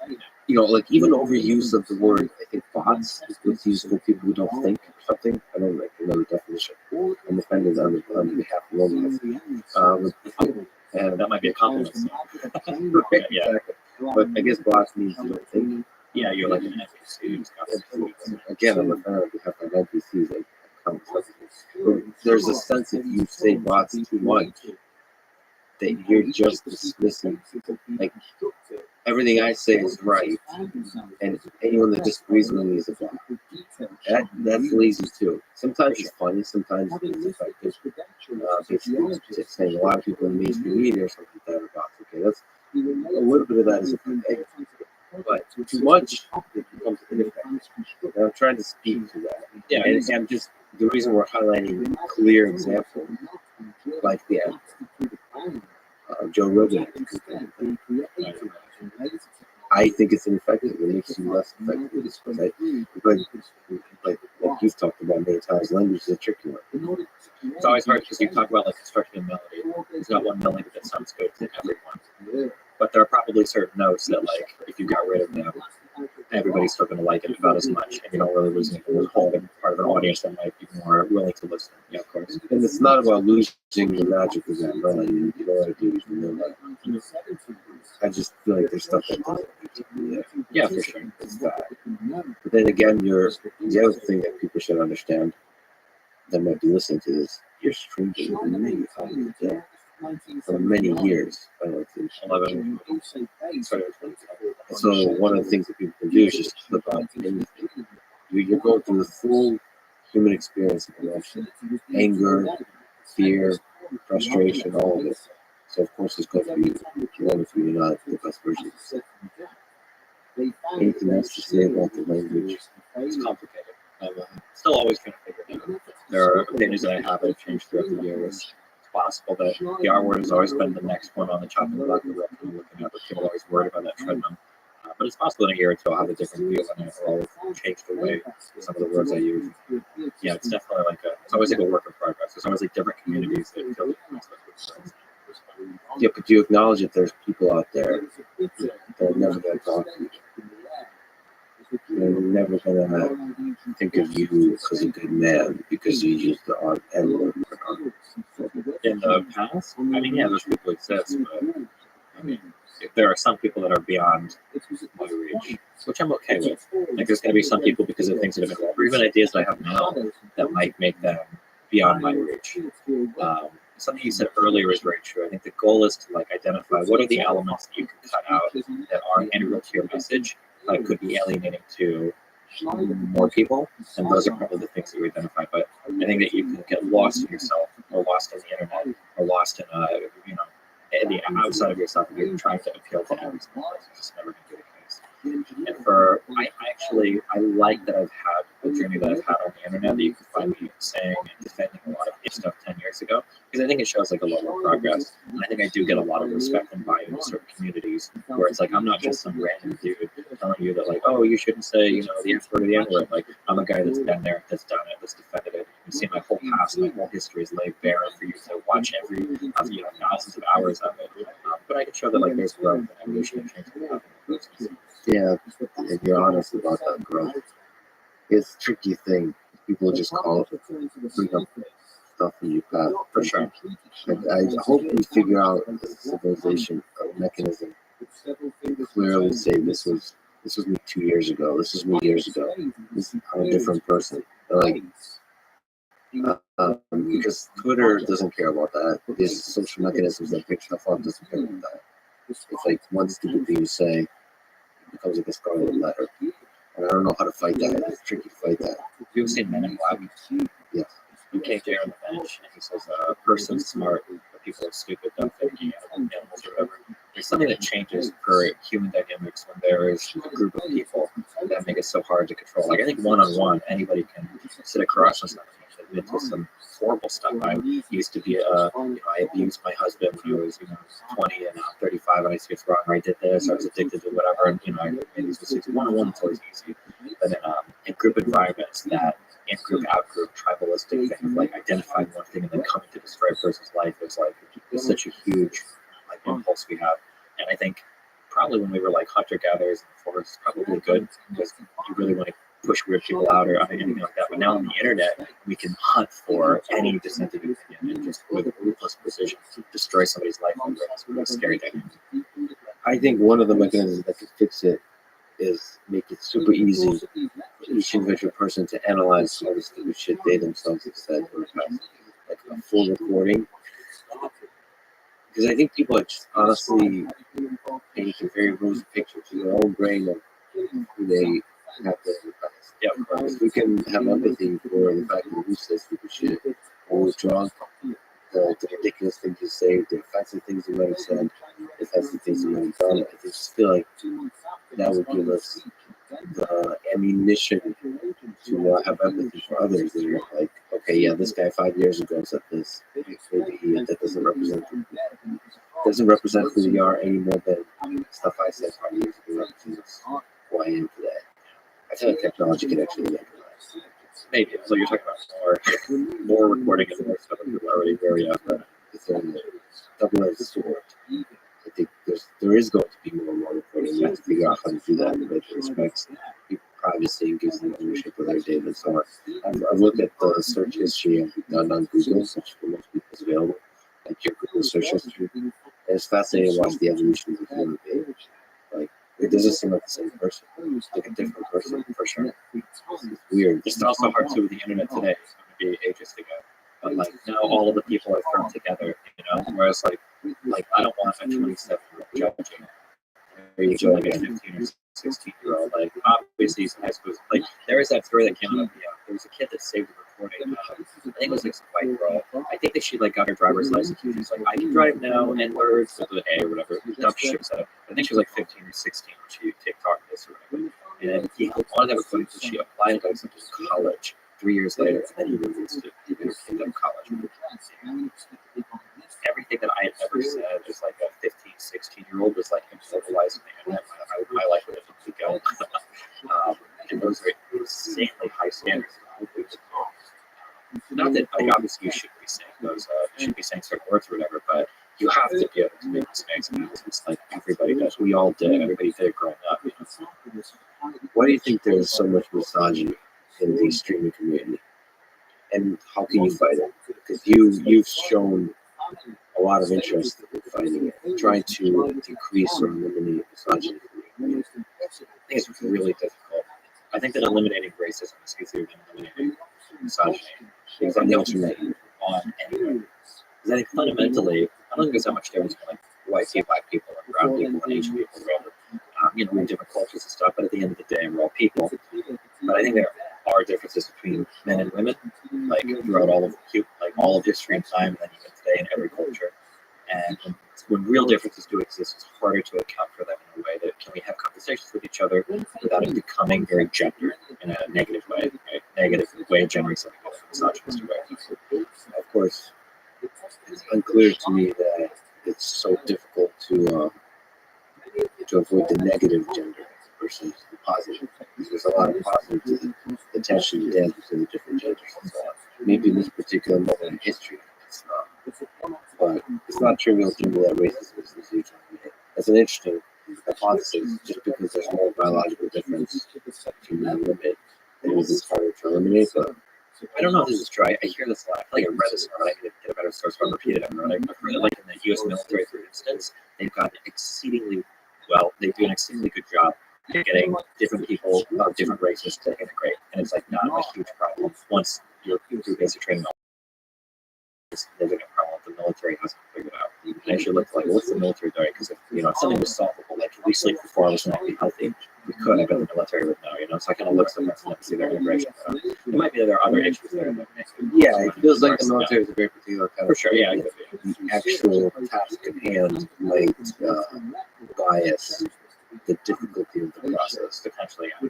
There's been a lot of interesting talk about like women integrating into male groups, and how do you do this in a way where everybody is happy with the outcome and there's not like issues?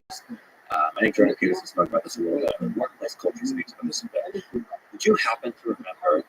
What was there? It was like 5 or 10 years ago. There was a big tech conference. There were two guys playing with a woman, and they made a joke about like the USB dongle, like dongles and things.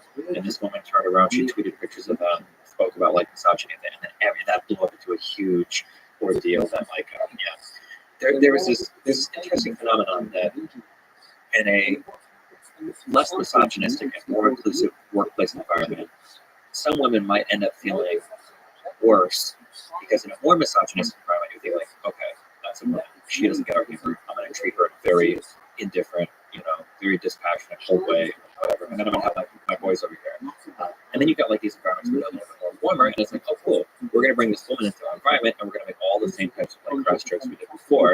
And it's actually worse now. Another woman feels even more otherwise. It's like, oh my God, why do you talk like this? And the internet communities, especially online ones that do like political debate video games, are very much like big boys clubs. So it's not enough to just say you can't be misogynistic to get rid of misogyny. There's always going to be an othering effect on women. There's a lot of like behaviors that are unintuitive that you have to account for. You got to try to like push that back, and that's just a very, very, very challenging thing to do. So I'll use it with concrete examples. So here's a concrete example, and this is like a recent initiative in my community. So I'm trying to like because misogyny hasn't fixed anyone in cares. Well, there are ways that I can push my community to do this. I don't think you should almost ever make a comment on women's appearance ever if they're appearing in like some political or professional manner. Even if it's a positive comment, I think it's equally bad to a negative comment. It's just never good to do. And that's kind of an unintuitive thing. It's like, well, a woman appears, wow, she's really cute. It seems like a nice comment. You're being nice, she looks good, but it's like, it's not a whole point of why she's there. Just by saying that, you're kind of like otherizing her as like a person to like think she looks good rather than listening to anything she has to say. But there's a lot of stuff that you're saying and that is a part of misogyny that's almost like obvious. Like any woman will tell you that. Women will, yeah, but they're not in these spaces. A lot of the guys don't know it. I think what that requires is just empathy. You need to consider the female experience. That's it. Like you have to either read about or talk to women. You learn, like the low hanging fruit is very easy to learn. It feels like just a level of social skill. Oftentimes, in internet communities is quite low. I disagree. I don't like to say. Here's the problem with empathy: it's very hard to have empathy for experiences that are so outside of your own. Well, maybe some people. There might be some people that I can't. There's a lot of stuff that I had to learn. Women are half the population. I think women. Okay, so here we'll talk about. Yeah. Right. So there's a. So here's an example. Okay, so especially for me, my archetype makes up a lot of the internet. White men. There's never been a point. The name of a beautiful woman. Who it might be a dastard. That's the backstory. I haven't thought that through yet. Yeah, it's ambiguous. Like an open world. An open world. I want you to project wherever you want destiny to dance to be from. That's in your mind. All right, I'll see that later tonight.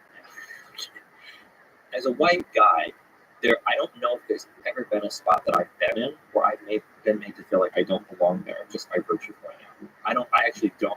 It's impossible for me to empathize that because I don't even have that experience. If you go back 8 or 9 years, one of the issues that came up was harassment and gaming against women. And I was one of the big debaters against that, saying that, like, sure, women might get harassment, but everybody gets harassment. If you're a woman and you're in gaming and you get harassed, congratulations, you're being treated like a man. What you're actually asking for is for us to actually treat you. You don't want to be insulted. You don't want to be treated like a man. And that's actually what misogyny is. We're going to make it better. Just for that. So I don't. No, okay. So a little while I disagree with it. Sure, okay, that's good. You should. A little while later, I had a friend, Jessica, super cool girl. We go to play games. She was between jobs. She's like, I've got like 2 months. We're gonna grind CS:GO. And I'm like, okay, this is awesome. Let's do it. CS:GO, Counter-Strike, Global Offensive, shooter game. Yes, microphones. First day we start playing. Okay, hop into our first game. Obviously, she talks. Everybody thinks, is that a 12-year-old boy? Why aren't you making sandwiches? Blah blah blah. Yeah, okay, whatever. Play our first game. Play our second game. Same jokes. Third game, fourth game. By like the fourth or fifth game, I was actually starting to feel triggered. Like every time the game started, I was like, can you just like talk so we can hear like these stupid fucking jokes? It's so fucking stupid.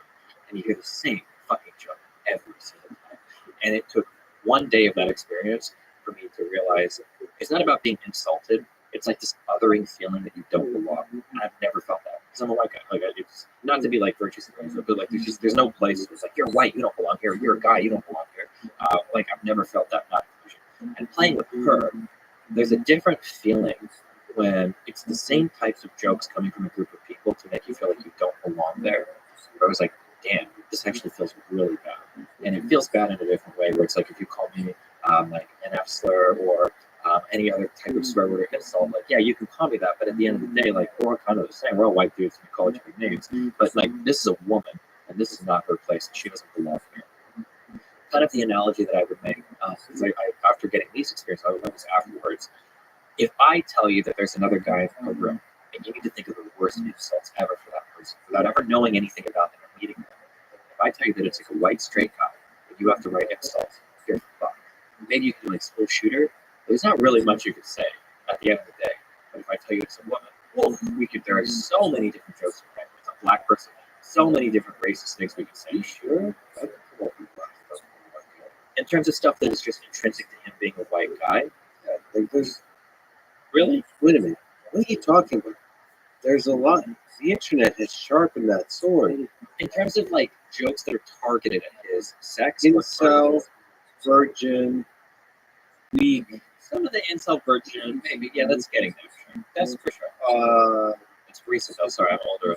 We didn't have those words way back then. But that was When I was making these analogies, that incel and virgin. my day. We didn't have gender, bro. There were no incels back then. None of us had sex. We just accepted. We're all computer gamers. Nobody had sex and played video games back then. Okay? People don't remember that. There wasn't the Big Bang Theory. You were just a loser that was stuck. I guess you even know sex exists. Exactly. Yeah. We had to download sexual pictures in 2 minutes, and you didn't even know if you were getting the right thing by the time we finished learning. But what I'm saying is, like, okay, I think you agree that, like, if somebody gives you like a race, like a black person who's a woman, we can write like very cutting, scathing, like insults for that person that are very otherwise Words that would really hurt. yeah, that are very cutting to the person. But like for a white guy, it's kind of hard because it's like the default. There's not as much otherizing with those people. Yeah. So that's kind of for the insults you have from white guy to white guy. The insults are much harsher. So when you start to apply the same kind of harshness to other groups, you can make them feel like they really don't belong, and that otherizing effect is something that's very hard for me. I can't really empathize with it. It's very felt it, so I have to intellectualize it and sympathize with it. It's a whole process I have to go through. And I try to walk other people through that because if you're a white guy on the internet, which is a lot of the internet, you really don't know what that feels like. You never felt like that. yes. So you're now in a leadership position, Grandpa Destiny. So that's a lot of people look up to you for that sort of pathway to empathy. Yeah. How not to otherize. I mean, you have felt otherized. You mentioned in high school people like not being. Yeah, but those were always for things that, like, it's different to insult somebody for a non-immutable characteristic. Like, okay, you think poorly about me because I'm like not enough money, or I don't have enough money, but I can get more money and I can change them. But it's different for somebody to really attack you for like your gender or attack you for like your race. A lot of the attacks that hit the hardest is not about gender. I do think that they're like the way women are attacked on the internet. It's the same kind of attacks you do towards other guys, but go harsher. I feel like they're fundamentally different. I feel like when we're attacking guys, I'm not usually attacking you on like the virtue of you being a guy. But like if it's a woman and she's typing something like, oh, did your boyfriend type that for you? Or like, what are you even doing here? Like, shouldn't you be trying to find a husband? Or like, oh, you're like a stupid cunt, like go start an OnlyFans. No, but the stupidity, the intelligence aspect is what's attacked. Yeah, but it's so much different. Like you call a guy stupid, but that's because he's a guy that's being stupid. But when you call a woman stupid, she's stupid because she's a woman. Yeah, but I honestly think that women are called stupid more than men. Mm-hmm. But It's nothing to do like the attack is not gendered. It's the gender inspires an increased level of attack. I feel like it is gendered. We should get deep. Have you ever heard of the XKCD comics? A really good comic where, and this is something that I've dealt with a lot in my community. Okay, there's a guy at a board, and he fucks up a math equation, and it's like, wow, you suck at math. And then the next panel is there's a girl that does it, and she fucks it up. It's like, wow, women suck at math. And there's like that feeling that happens where when I bring on, I won't use names, but they're like YouTube people that I brought on that have crazy opinions. And when they're men, that person is crazy. God, he said the crazy stuff. He's so dumb. He's so crazy. He's so stupid.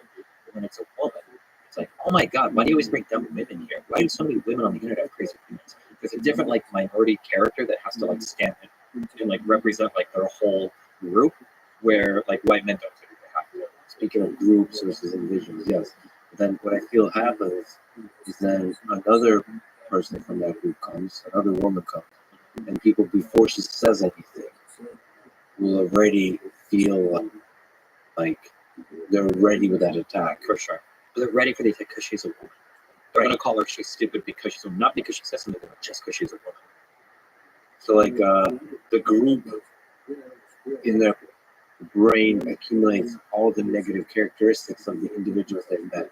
Not the positive, the negative. It becomes like this ball of stickiness, and then that becomes the bias for their judgment of a new person that comes. With white men, there's more of a blank slate in terms of bias and how they analyze the person. With any of the minority group, they basically make a judgment based on the negative characteristics of the individuals they've met in the past. It's just that leads to a system where you're just harsher towards minority groups and towards women. How do you solve that? The most important thing for any problem ever is step one is to be aware of it. If you're not aware of it, then you're hopelessly lost at sea. So yeah, the first thing I like to say is just be aware of it. Like there's a girl that I've had on recently. She says a lot of, in my opinion, kind of crazy things. But people will use her as like, this is why women shouldn't be here. This is like she's crazy and she's a woman, blah blah blah. But I can bring on a guy who's similarly dumb. He's evaluated on his own merits because it's a guy. You know, there's never ever been a case where I brought a stupid guy on stream and everybody's like, this guy makes me hate men. This guy makes me hate white women. It's never happened. But then there's like other women that come on and it's like, now I know why it does exist. Where I totally understand where radical ideology comes from. And even if the statements are kind of true, when you're making these observations over and over and over and over again, it damages your ability to individually perceive somebody. And then two people that make the same statements, one can be perceived more harshly just because of that like group bias you got built up. I think there's something about streaming that just brings it out of people. Like, because you have to talk for like 7 hours. So you're like, all right, well, whatever psychological issues and complexities I have, we would explore them. Just magnify, and then it's or easy to talk about the mimetic theories of Girardi and like whatever the things that are very similar, and you're going to magnify the conflicts that you have, and you're going to explore all the different perspectives on these different conflicts.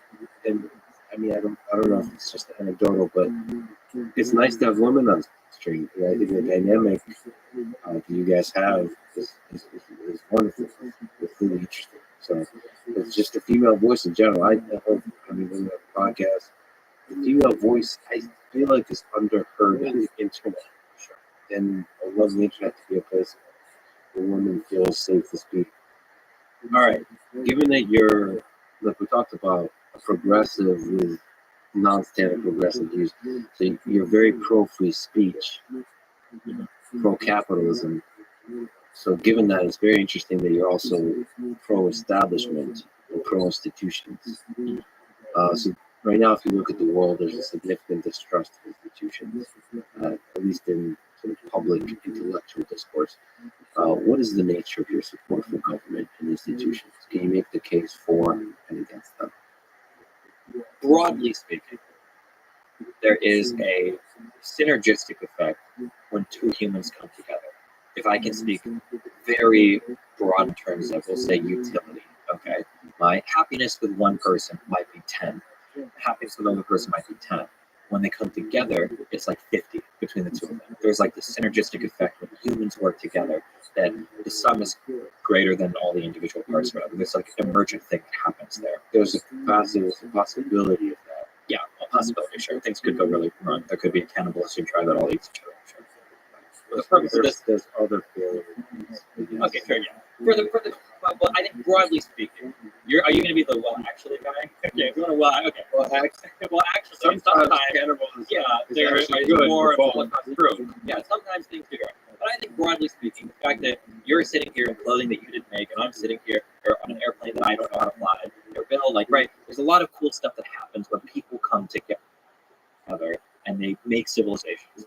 And part of that civilization building is the fact that we can specialize, and it's the fact that we can offload or trust on third parties, that we delegate power to make important decisions about our lives, right? I don't know anything about how to like build like a combustion engine, but I know that when I push the button on my car, it's going to drive around. Humans aren't going to kill me, and I can park it in garages, and the building's not going to collapse. And the only reason all of this works is because I've offloaded a lot of trust onto these third-party things. And I would say that the pillars of these third-party things that society is built on are, roughly speaking, institutions. So that might be the institution of peer review for scientific articles. It might be the institution of voting or government, right? Or the ability for us to vote in that whole process. It might, yeah, all the FDA, like all of these institutions are things that they need to exist because we don't have the time or the capability to individually sort through all of these things individually. We have to rely on some third party to do it. Okay, so you believe at scale, we're together, we're greater than the sum of our parts. That's the case for institutions. What about the inefficiencies of bureaucracy? Is there some aspect when at scale, different dynamics come into play than they do when there's two people together? Two people that love each other, the birds and bees. Is there some aspect that leads more to cannibalism at scale? Yeah. So like corruption, inefficiencies that due to bureaucracy and so on. Bureaucracy, which is not, I hate it when people try to say bureaucracy is government, because bureaucracy exists a ton in private environments as well, right? In business. Bureaucracy introduces its own set of problems, but I mean, a bureaucracy is necessary because it's coordinating all of the underlying things in order to create something that's greater than the sum of its parts, right? Like all of the software developers in the world are useless without being paired with good designers in order to make the products usable by a person. The coordination of those people, the coordination of increasing hormone things necessitates some level of bureaucracy. I think we always say bureaucracy, but it's like it's like a slur almost, like you're a bureaucrat, you're bureaucratic. The bureaucracy is slowing things down. Sure, the bureaucracy slows things down, but bureaucracy also gives us things like, safe medicine and safe water to drink for most of the U.S., or safe buildings to live in, or safe cars to drive. So the managers institution versus like the software developers and the designers, the managers of the bureaucracy. The reason bureaucracy is used as a slur is that something about human nature leads to bureaucracy often growing indefinitely, becoming less and less efficient. This is where capitalism can come in. That capitalism puts a pressure on the bureaucracy not to grow too much because you want the bureaucracy to be useful, but not large. Yeah, and to be a certain size, yeah, of course. The minimum size to get the job done. And so capitalism provides that mechanism. Government does not always. So that's the criticism of government as institutions, where it can grow without a significant mechanism that says there's a cost to bureaucracy that's not being accounted for. We're just paying for the increasing size of government without the benefits. Yeah, government is a special institution because it doesn't have to show itself to be financially viable. We kind of live in a capitalist economy where that's generally the case. So government gets its powers from votes from the people, which introduces a whole new set of possible positives and possible negatives, right? Having something, for instance, that gives food or shelter to homeless people, maybe you don't want that to have to run at a profit. But giving, an organization that can self-justify its budgets perpetually and indefinitely growing, maybe that's not the best thing. Yeah, we always have to figure out how to do the constraints there. What about the corrupting nature of power? That comes with institutions as well. Absolutely. So then you got to pick your style of institution very carefully. I think that the democratic institution we have in the United States today, I think it works very well. But I mean, there are other styles of government that have been tried in the past that I think lend themselves more to corruption. Not to say that, by the way, there's not corruption in the United States. Of course, there's going to be varying levels of corruption at all levels. But you run into this interesting problem where authoritarian regimes can act with ruthless precision and swiftness because they don't have to ask any questions. They just do, and that's it. The problem is it's an authoritarian regime. They're prone to missteps. They're slow to respond to changing or evolving needs. There was an interesting study that was put out a while ago that showed that like every single famine that happened around the world, almost all, like 98% of them, happened under authoritarian regimes where like freedom of speech is very limited. Very rare for a famine to happen under democracy because press and everything makes the government more responsible to the needs of the people. Power can corrupt. There are levels of corruption, but you have to have like a system of checks and balances on all of those different levels to make sure it doesn't run off the rails, I guess, and do a sick little bit, half the population gets. That's callback. There's a lot of people that will listen to you. The democracy in the United States is working pretty damn well, and they will spit out the drink if they're drinking drink, and be very upset. Can you make the case that they're right if you're wrong? And make the case Can you that steal man? they're right. Yeah, well, the steel man for them is that people have a lot of problems on the day to day, and when they look and they see what government is doing, they might see potholes outside their house, homeless people all over their downtown, and the United States just approved another X billion amount of dollars for Ukraine.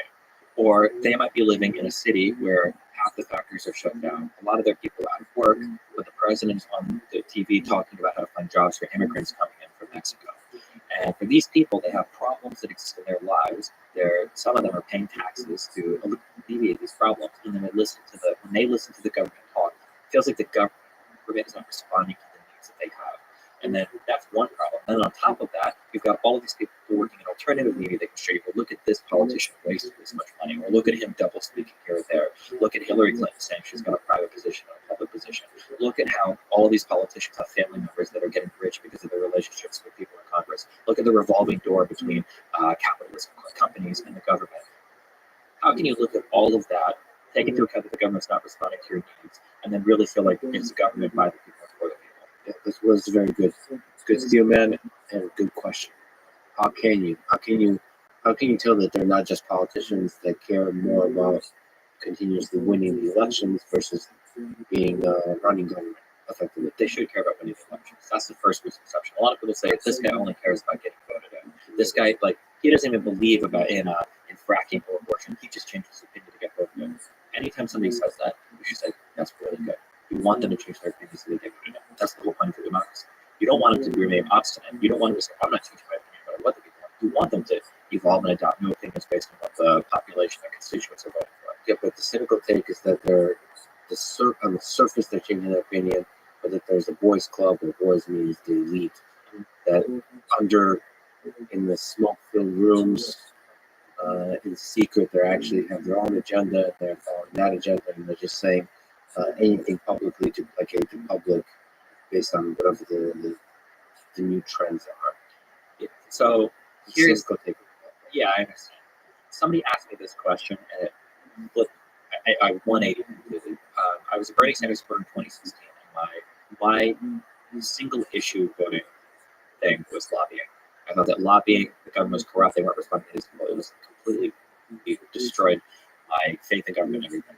And I had one question posed to me by a conservative that used to come on my super show, and he said, I think he asked me, can you think of any popular opinion that the American public has that the government is unresponsive to? Is there some big piece of legislation or policy or whatever that people want that the government isn't doing? He asked me that. I couldn't think of a single good answer. I'm like, oh, geez. Drugs, legalization of drugs. Hold on. Yeah. Oh, shoot. You're doing the Joe Rogan thing. You push back some. Go ahead. I'm sorry. I have become meme. I don't want to interrupt you. No, you're good. Because there's memes upon memes upon memes I can go with here. But no, because people bring up, okay, there's no issues that the government is not representing the public. So here's the issue. So somebody will bring up, like, well, what about the legalization of drugs? Okay. The first issue people have is, one, they look at national whole.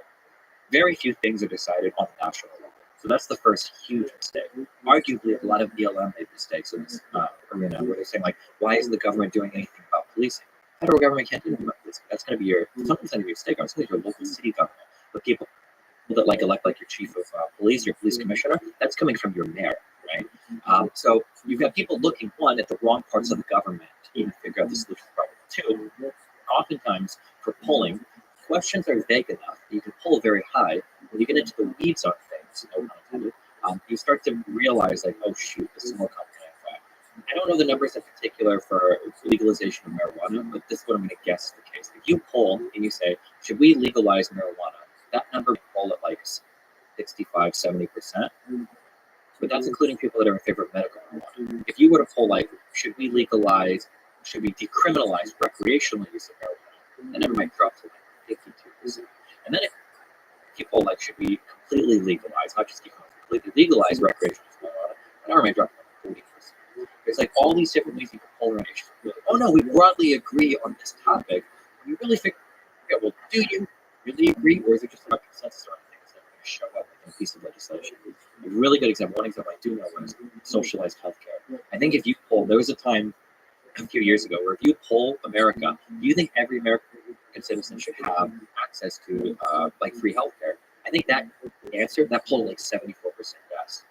But when you asked, should the government be the sole provider of healthcare, it dropped to like 26%, dropped 15 points. And you can see it was both asking questions about single payer, but the way that it was asked was so different. Even if it looks like there's a consensus, there's not nearly as much consensus as people think about something like this. Yeah, no, we are. You're right. The polls, the way you ask the polls really matters. And when you ask, should the government be in charge of the thing, that also biases the answer, right? Because there's such a negative experience with government creating a .gov site that runs the thing. But sometimes, I think if you dig it and you have a 1 hour conversation with each individual citizen, I think you will understand that yes, there is support for socialized medicine. Like it's not The argument has to be made though. well, what do you mean the argument has to be made? Like if you just ask a conservative, like, what about single payer? They're going to say no. You might be able to build up your argument for it, but you're going to have to make the case for it. No, but I thought we were talking about the feeling deep inside your mind and heart. Mhm. Does the government represent that? Oh, So it's not like some shallow surface layer public opinion.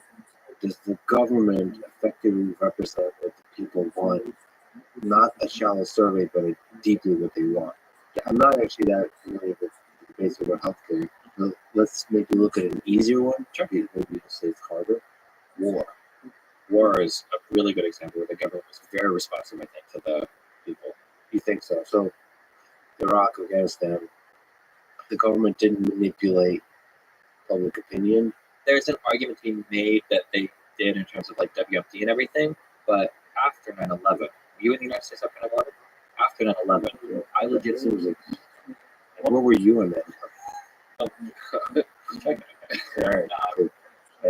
Evidence, oh, sure. witnesses. Oh, Okay. I'm very defensive right now. It's very strange. Look into it. Alex yeah, but Jones. like, I think after 9/11, we could have gone to country. We could have gone to war. We were ready because all of America was like, oh my god, and they pointed to Iraq, and the reasons for the WMDs was kind of dumb, but I don't think we even needed WMDs to go to Iraq. We were just Saddam Hussein was giving medical aid to Taliban, Al Qaeda, Iraq. Let's go. And we would have gone for it.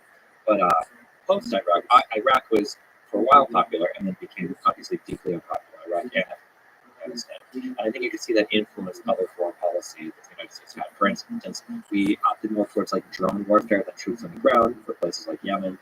We opted more towards like kind of like sending money and help instead of boosting the ground for places like Syria.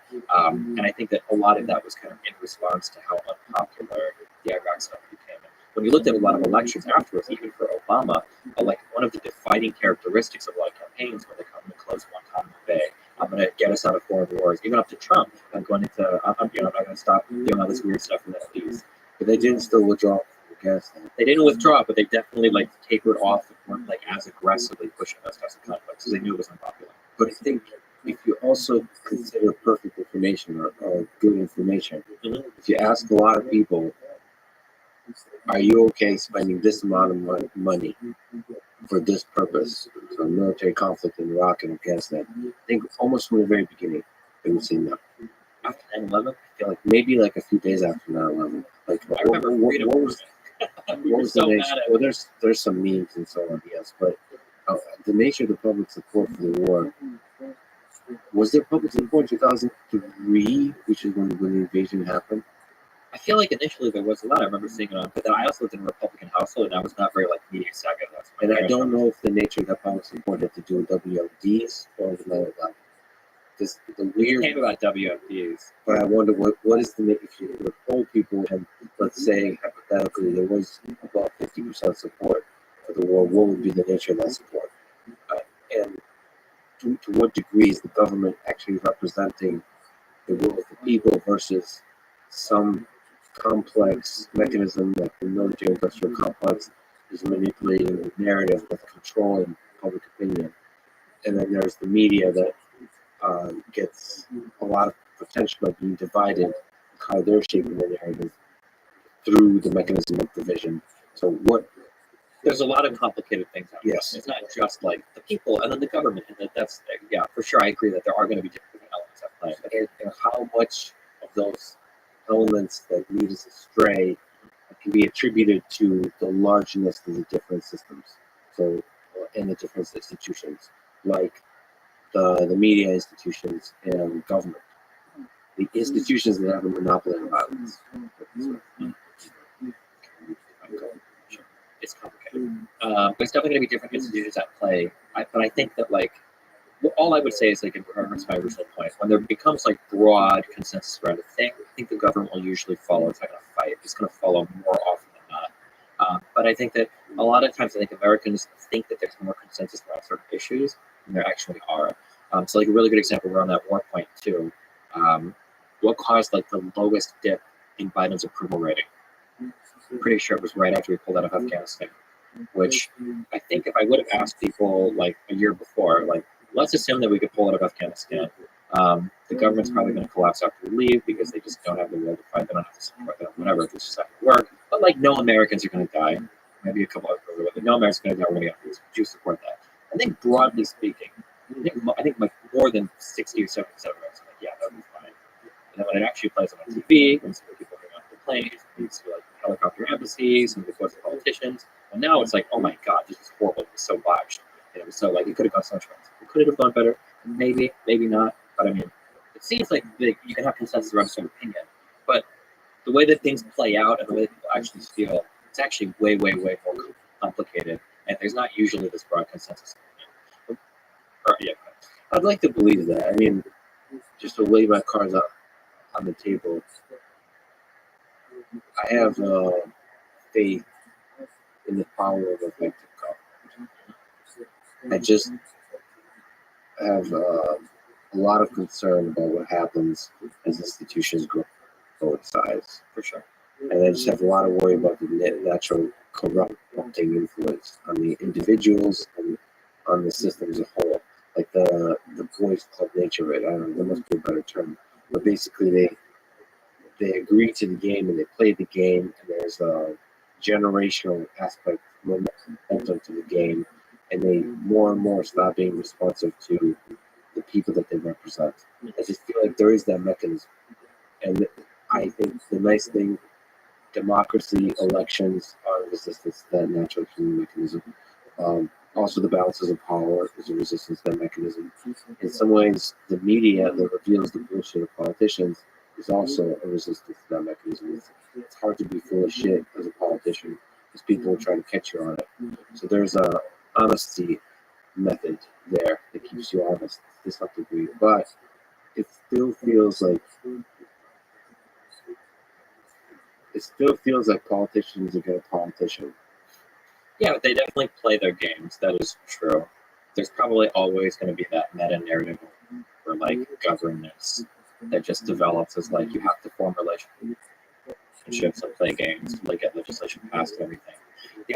The only reason why I don't like it when people attack institutions is because one, institutions are incredibly important, arguably paramount, no, they are, to keeping society running. And two, I think sometimes when we shift the blame onto institutions too much, I think that we lose sight of what the real problems are.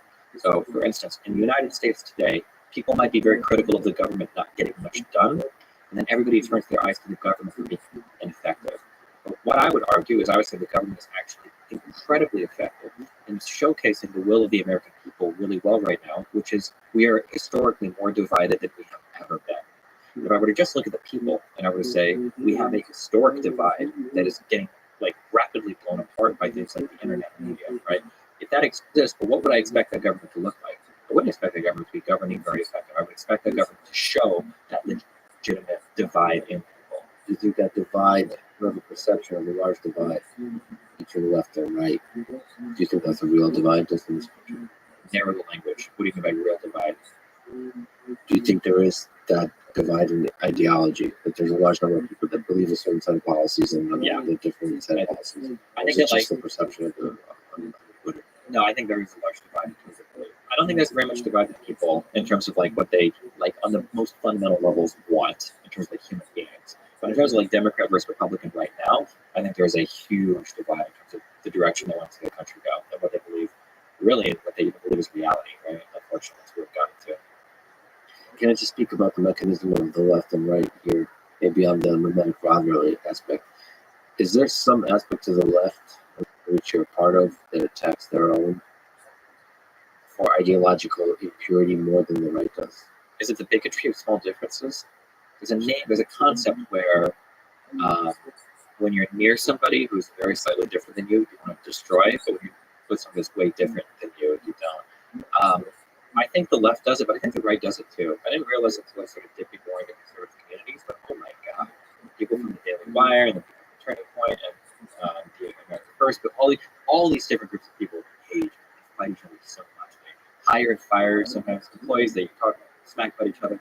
I think there's a lot of political division between both sides. I think that the left just kind of gets highlighted more because it's like the internet. And a lot of the internet space is a lot of left-leaning people. So you see like the crazy communists and the crazy progressives and the crazy center-left liberals and the crazy blah blah blah. Whereas like a lot of the right-leaning people have kind of been pushed off in the main areas of the internet now. My sense was that it's hard to exist on the center left, and maybe because I just don't have the full spectrum view of the political divide. I feel like center left is a difficult position to occupy. Yeah, I would definitely say so.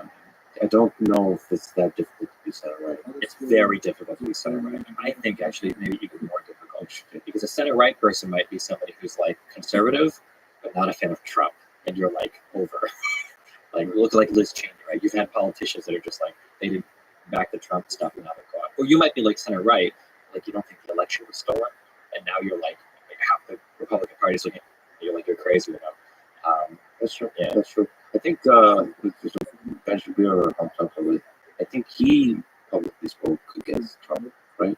Did initially, but I feel like he softened his language pretty significantly. But so there's a significant pressure to kind of couch out to message, which the whole Republican Party is feeling right now. Geez, that 2 years from now, that election is going to be insane.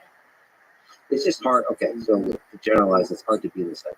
It's like For sure. just center and then like do like a random walk among the policies around that. I don't know what that mechanism is. I mean, it makes people like me not feel good in the center. It seems like people are just not nice to people in the center. Like the public Twitter machine is not nice to people who are open-minded in the center. There's some truth to that? 2 reasons for that. One is because I think a lot of people that market themselves as center are legitimately spineless cowards and deserve to be called out. I've never killed a man, but today might be my first. And I'll take over, like I told you, I'll take over your stream. With the AI, you know, we'll see. The AI. Is that guy going to be streaming the Hey, background? fellas. Okay, gotcha. Lots of gotchas. Okay. And decrease the, which already is pretty low level of emotion, just decrease it completely. When people are screaming at you and accusing stuff, just remain calm, emotionless. The gaslighter strategy. Okay, so what we're talking about.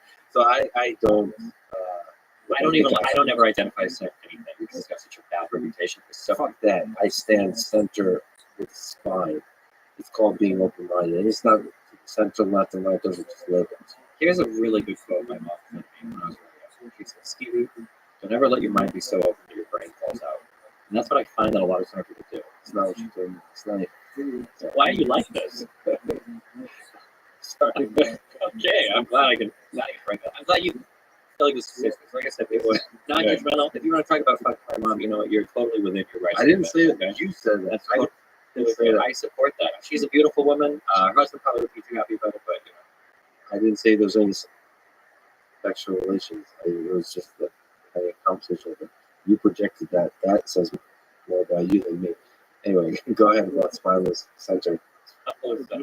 There is some aspect to that, which is like amorphous. To me, center means you think freely about each individual policy without being stuck to some idea. Yeah, but a lot of people don't do that. They call themselves centrist, but then they're anti-establishment essentially on everything. I don't know your position on like the vaccines or anything, but like I've met a lot of like free and open thinkers who are like, you know what, I'm open to everything, and it's an experimental vaccine. And I'm going to eat hydroxychloroquine and ivermectin because that's what the institutions are telling me not to take. And I think Fauci too much money from that company, and these are. But I'm an open thinker. And they what open thinker. I'm at MIT. What do you think my position on vaccines is exactly? I hear a lot of crazy things from a lot of people. You might be from MIT, but I know you're from the internet. I mean, people from the internet are weird and crazy. So. Well, Who knows? I don't like arrogance, and I have criticized scientists during COVID. A lot of people, but scientists included, having arrogance, which is fair. But and I think there's a lot of good criticism to be made of different scientific and medical establishments over a lot of stuff. But nobody can make those good criticisms because they're too like obsessed over like just trying to have the anti-establishment answer, and that is what is upsetting me most. Like I think there are good conversations to be had about a lot of stuff related to how we handled the coronavirus. You know, were lockdowns effective? Was there enough data to support the huge measures we took? Why didn't we have the option to show I was infected a month ago? Why do I need to be vaccinated? Why wasn't that option ever a thing in the United States? I don't think it was. There are questions to be asked there.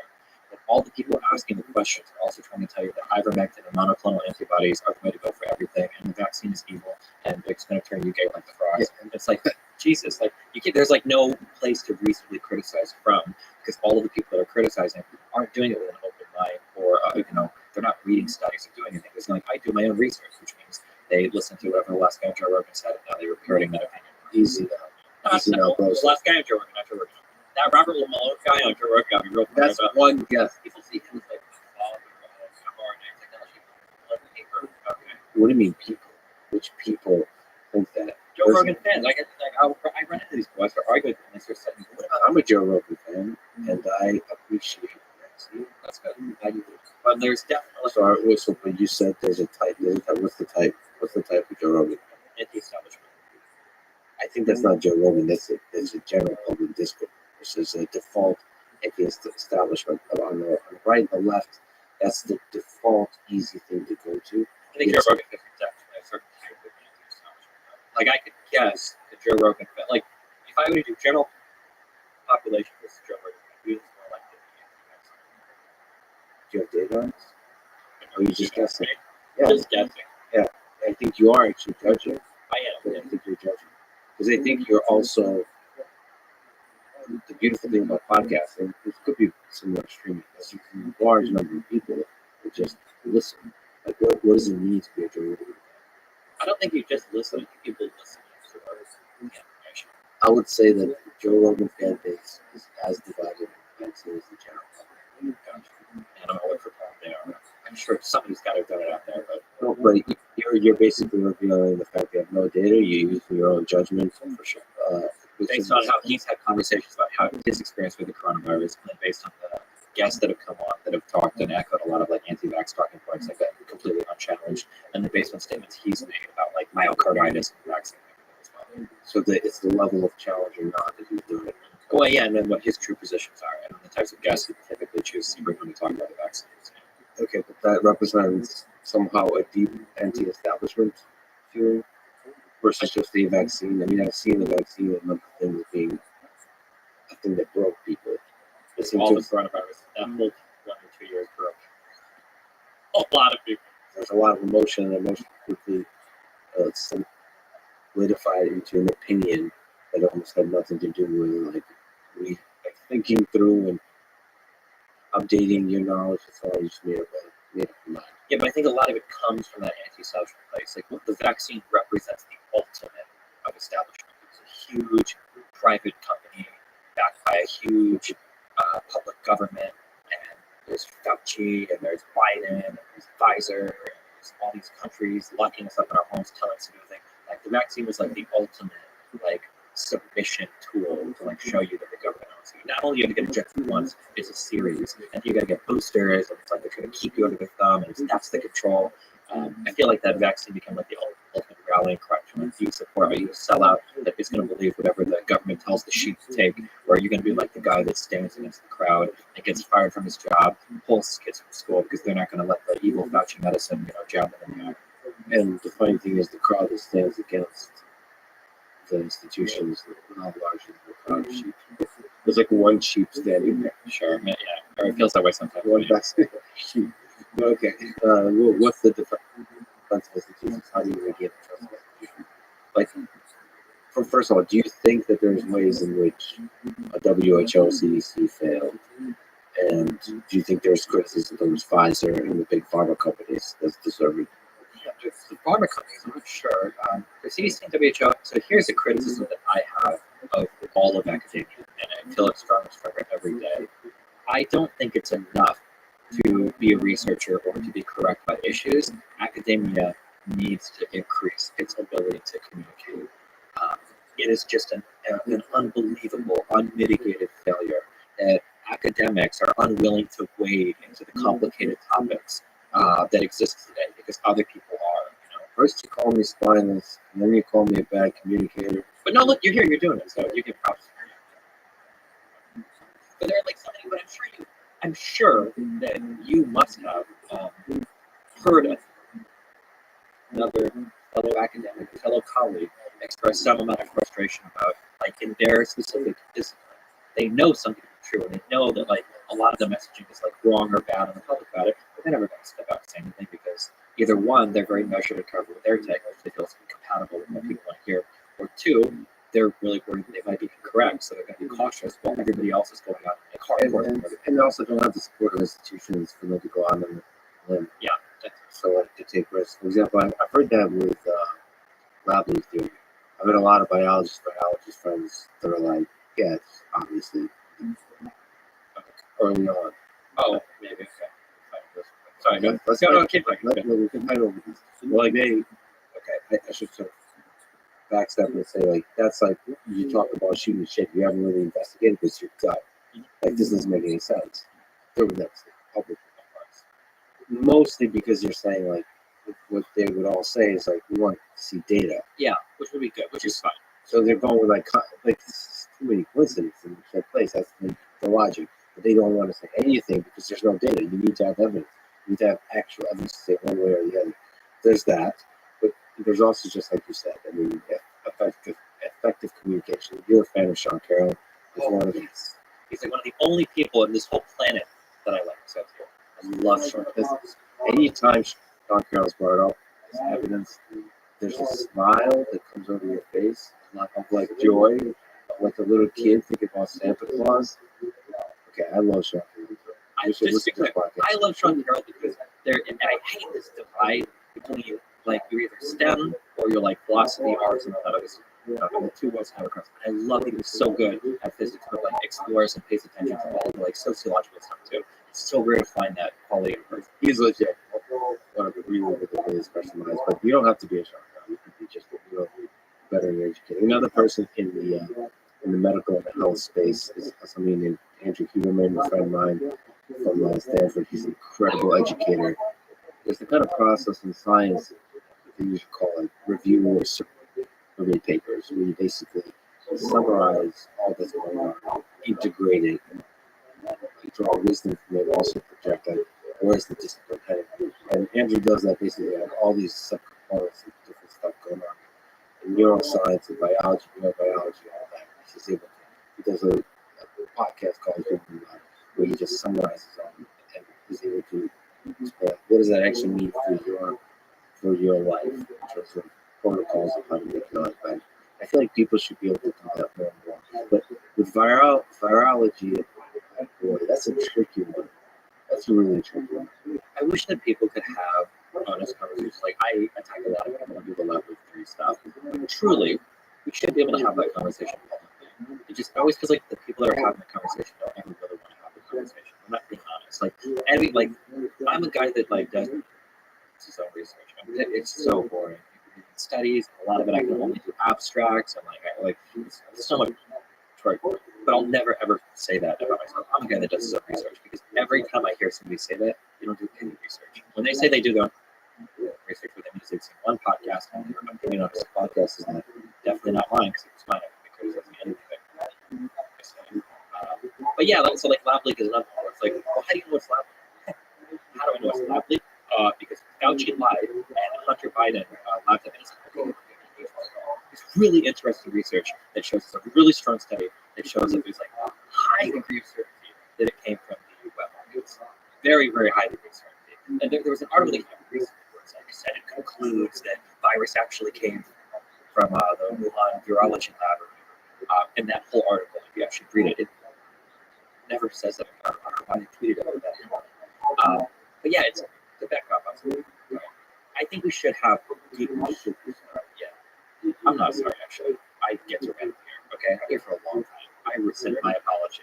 Okay, I actually rescind my apology. We should be able to have healthy conversations with things. We gotta be well read on both sides. Not just like I do my research, so I don't believe anything that Fauci says. Come on, dude. You can do better. Not you.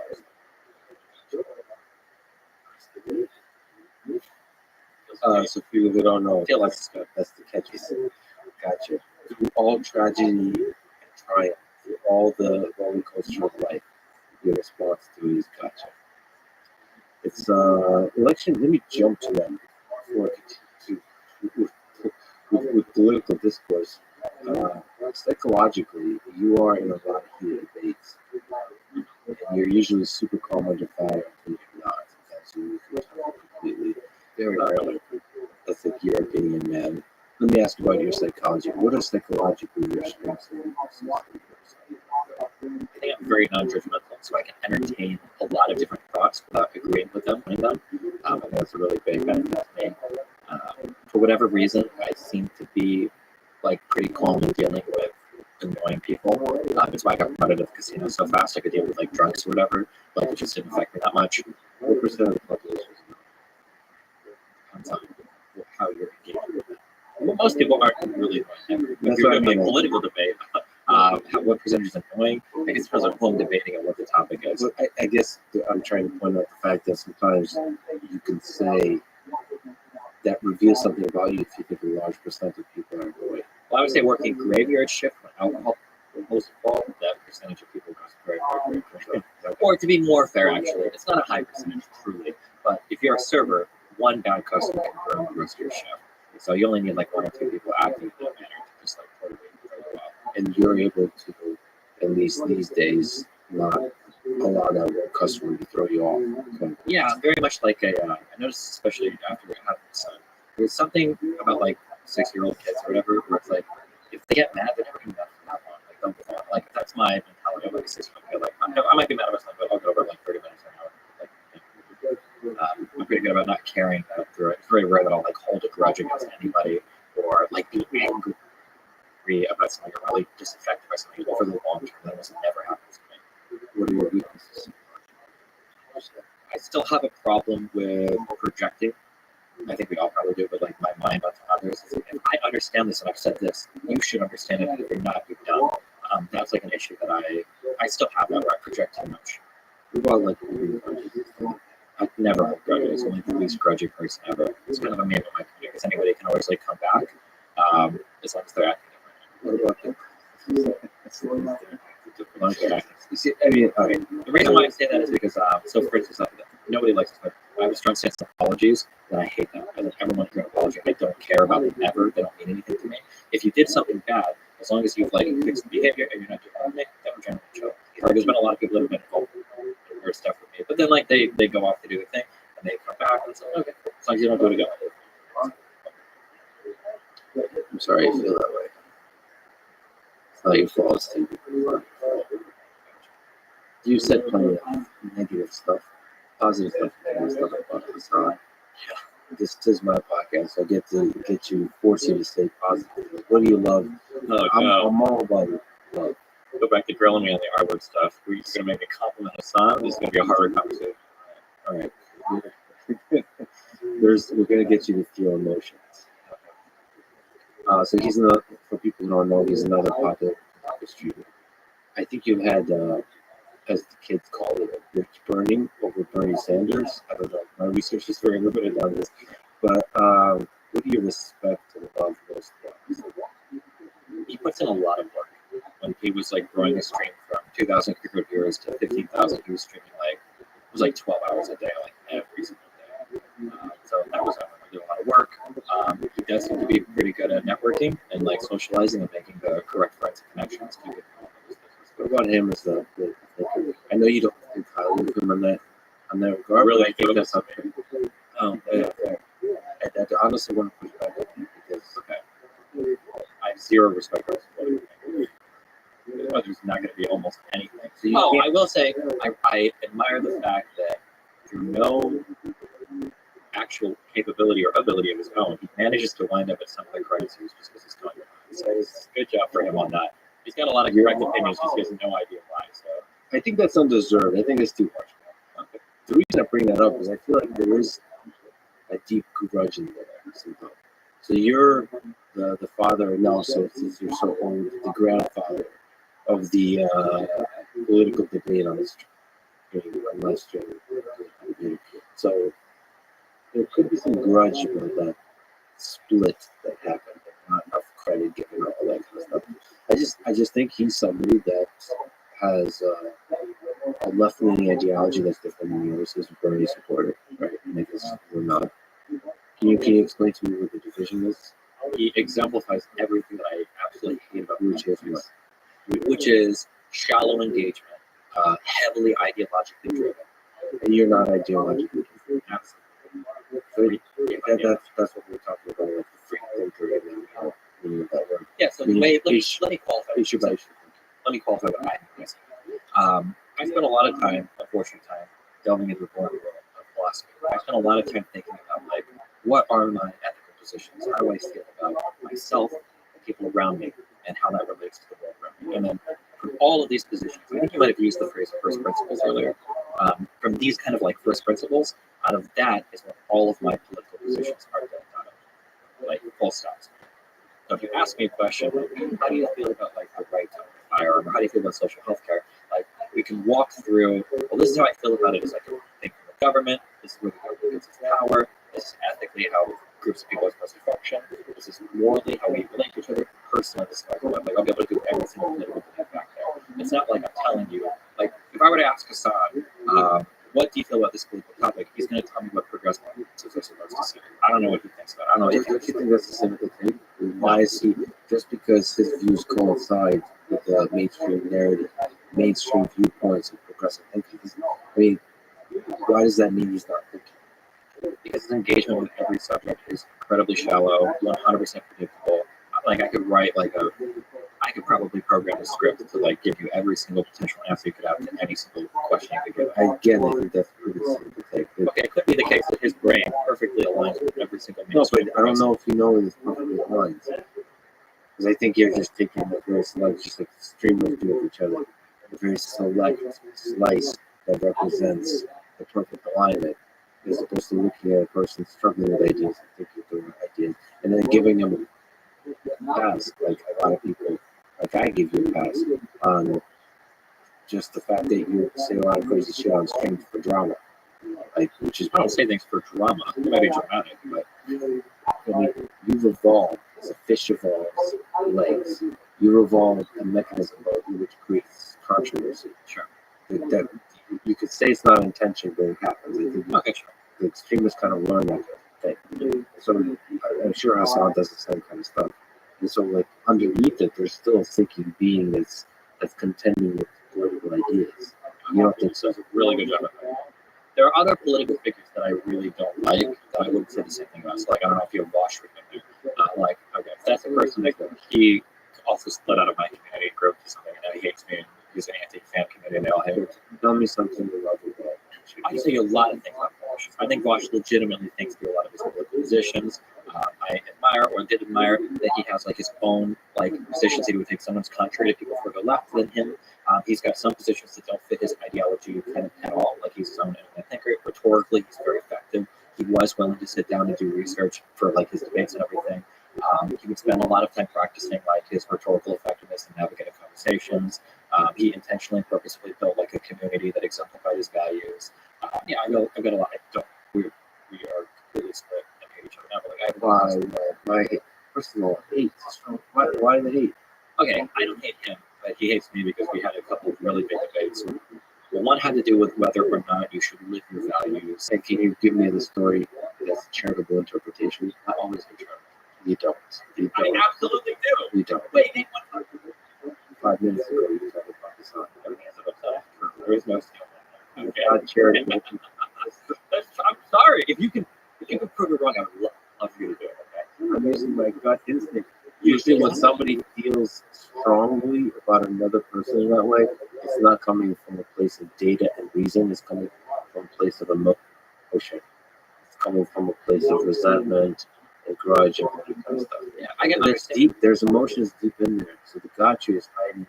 The gotcha is the surface of an iceberg, and there's a deep ocean underneath that you yourself have not explored. I disagree, but I understand The what lab is actually a doorway. The young lab is a doorway for you to explore the depths of it. Yeah. I understand why you think the way you do, and you should. You shouldn't believe me, and I understand that.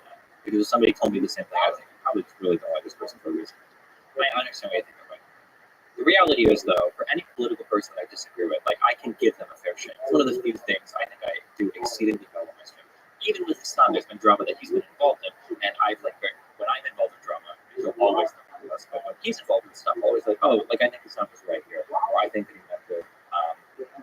There was a thing that came up once where on live stream failed, he was getting roasted because he referred to somebody, he used the expression shit skin to refer to somebody's, like, the way they looked.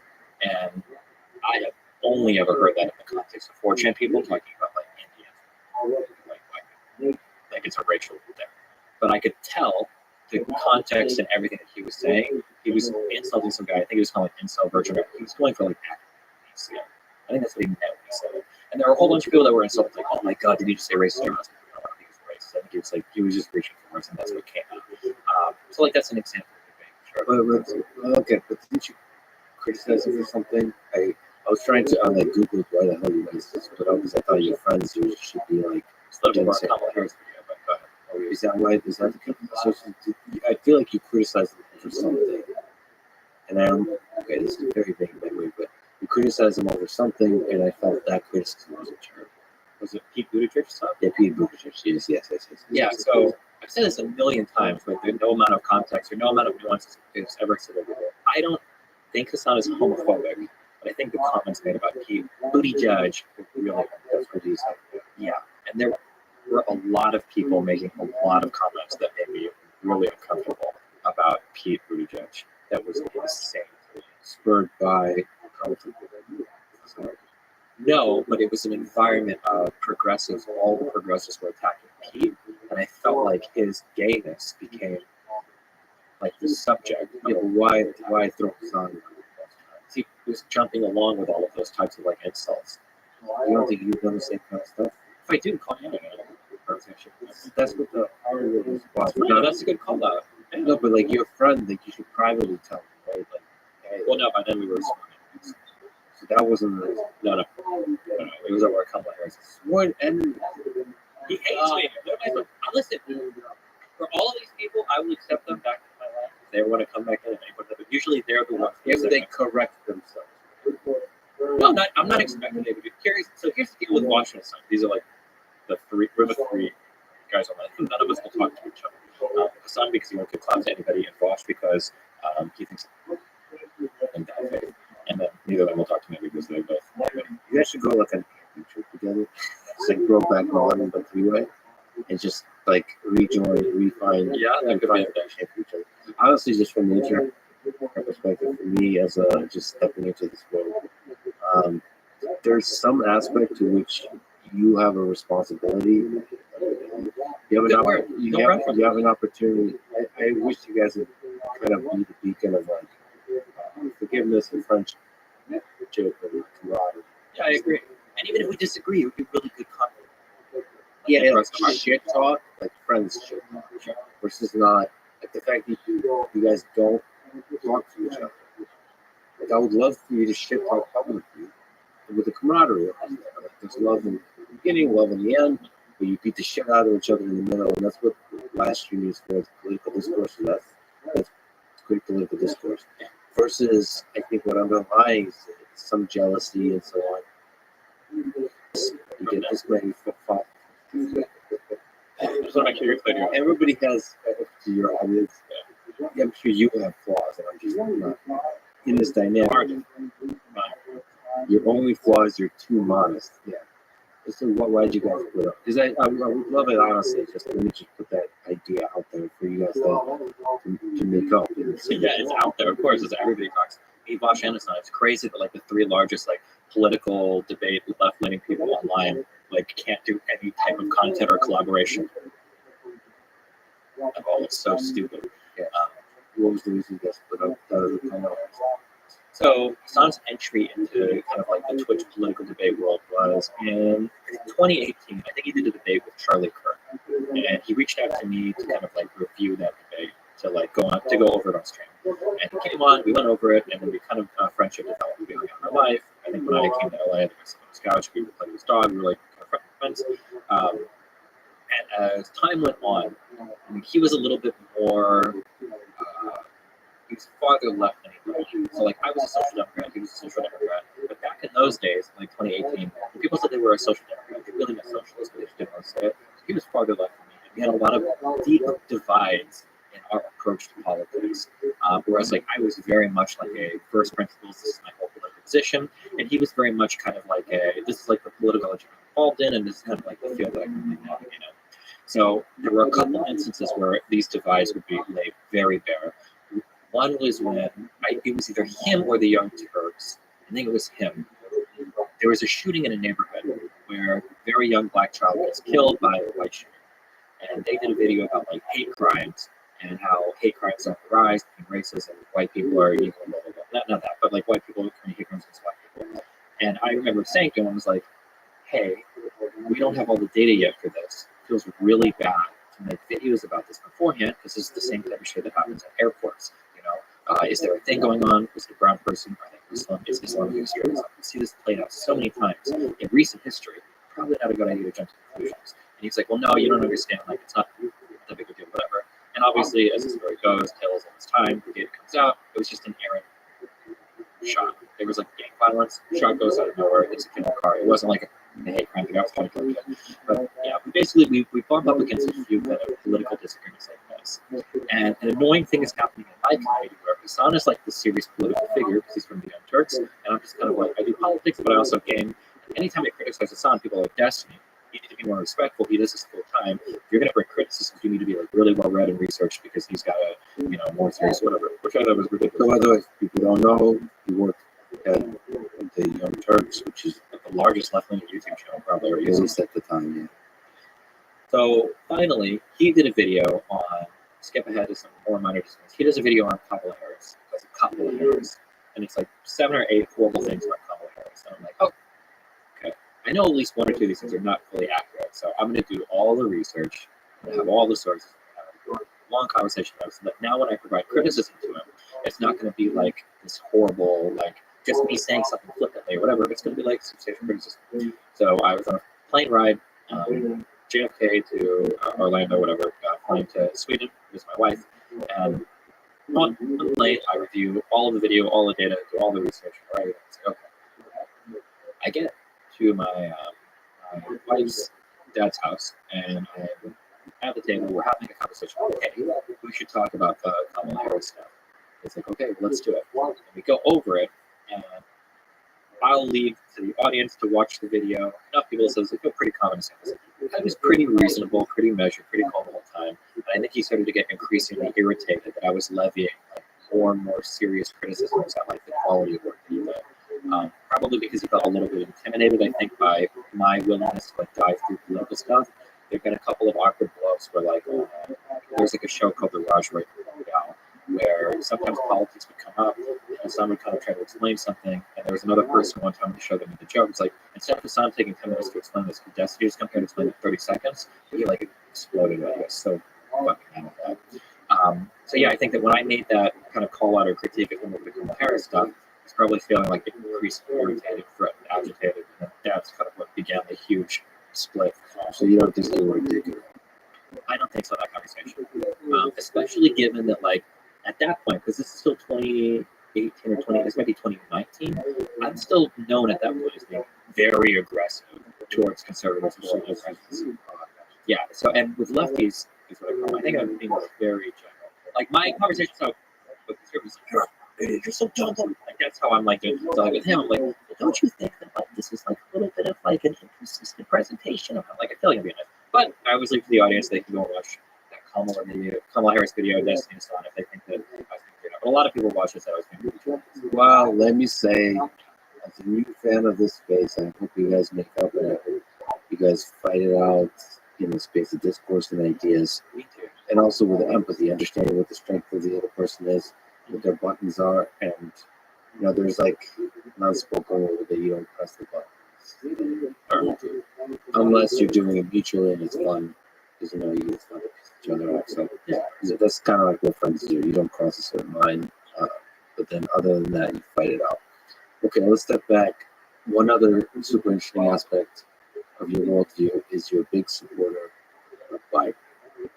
Can you explain you love Biden? Do you love Biden more than Trump? Trump is just like in another world.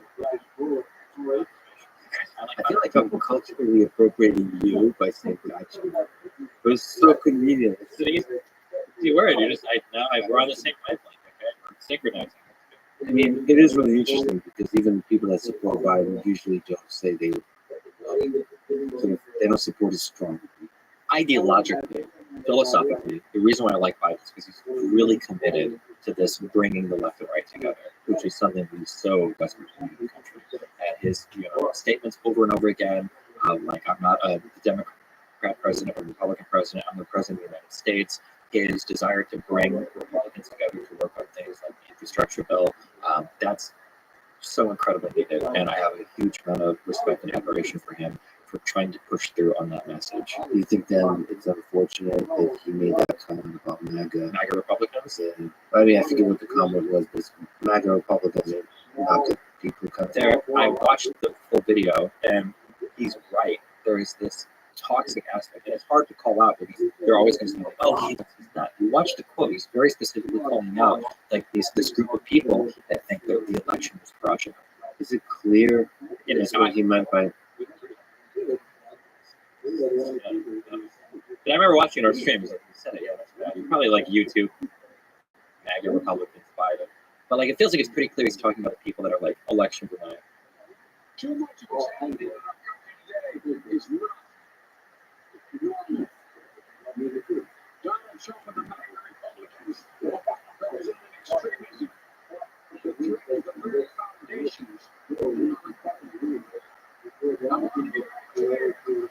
Let's know this.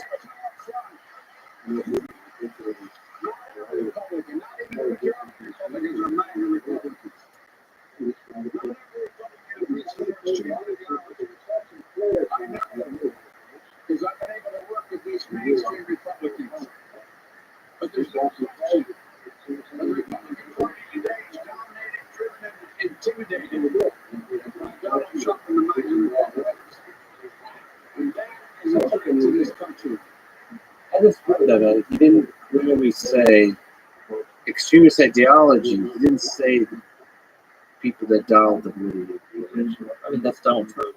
No, but That's all the candidates that Donald Trump is supporting. How many? What is it like? 40, 50? How many candidates right now that are MAGA candidates are election? No, but there's 80 million or whatever people voted for Donald Trump. You can say that's the MAGA Republican. So to me, it sounded like he was referring to not even the majority. I mean, that's one nice, helpful, clarifying statement. Because basically, there's the mainstream Republicans, and then there's those that voted for Donald Trump. That's the way I heard it. And it's like, so Maybe you should have done a better job of clarifying. But yeah, I feel like there is a huge problem with this group of Americans that think like the election is stolen. I feel like it's Trump. no matter if that's what he meant, even flirting with that line is not a person who's bringing it together. I feel like the extending a hand to the like most like working Republicans in Congress, not even a majority of Republicans are like this. No, but why say not the majority of Republicans? They like to say like we're one country. We believe in the same thing. So like focus on the uniting part versus He saying does one after. It was 50 seconds. Okay. but that you never. The point is you never say something. Listen, like that. You've spoken about the Bosnia speech, which is your favorite of his. I went back to it and listened to it. Before we move to that, just on this, it's really hard for him to call out that group of like election deniers. I think without it always feeling Well, why call because it's arguably one of the most destructive forces that exists in this country today. they were destroyed? They're trying to. They did. It did. It did it. But does that mean we don't call it out? We wait till next time? But because calling it out is giving fuel to the division. Like the people that doubted the validity of the election, that's anger, that's frustration with the other side. You heal that as opposed to saying all those people that believe that at any time are idiots and un-American. I mean, they don't think the election was real. I don't know if Biden has the ears of these people all. I don't know what he can do for. There's people that believe the same thing in 2016 with the Russian hacking. Right? There's this. Hold on. Yes. That is a super not fair comparison. There are definitely the mainstream Democrat opinion was that Russian intrusion in terms of like social media and stuff happened. There was never a claim that like the election was stolen. No, or at least I don't know any mainstream Democrats. Donald Trump is not just saying there was interference with the law. Donald Trump is literally saying the election was literally stolen. Ballot boxes were hidden, that vote tallies were manipulated. I think the claim is there's a huge gulf of difference between the two. So you can attack Donald Trump. Yeah. I believe it's not the words of the United to attack people that believe that. You can argue maybe it's okay, but especially not being super clear like that about who you're referring to when you say MAGA Republicans. Because MAGA is a hat and a slogan that refers to whatever the number is, 70 million people that voted for Donald Trump. Like, of all the Republicans that consider themselves the MAGA Republicans, what percentage of them do you think would the election was stolen? I feel like that number is, I'm not involved. I feel like the number is like probably more than 70%. what's a MAGA Republican? Maybe I'm not Like a Trump supporting Republican, MAGA Republican. They're there for Trump. What's the difference between somebody that voted for Trump and MAGA Republican. a MAGA Republican? So my mom is a MAGA Republican. If Trump ran independently and DeSantis ran under the Republican ticket, my mom would vote for Trump. She'll follow him to the end of the earth. That's like a MAGA Republican. I think it's easy to mistake that distinction in these kinds of political speeches. Because to me, anybody who voted for Trump can easily, in the context of the speech, be interpreted as a MAGA Republican. I see what you're saying. Maybe it could have been more clear, but like I think that listening to that, like I think it's pretty obvious what he's talking about. But I guess if you have an emotional response to it, I can understand the emotional response. There's a lot of people. I don't have an emotional response. I just don't like. I think I'm with what is it, Michelle Obama. They go low, we go high. Meaning, like, to me, a uniter doesn't participate in derision.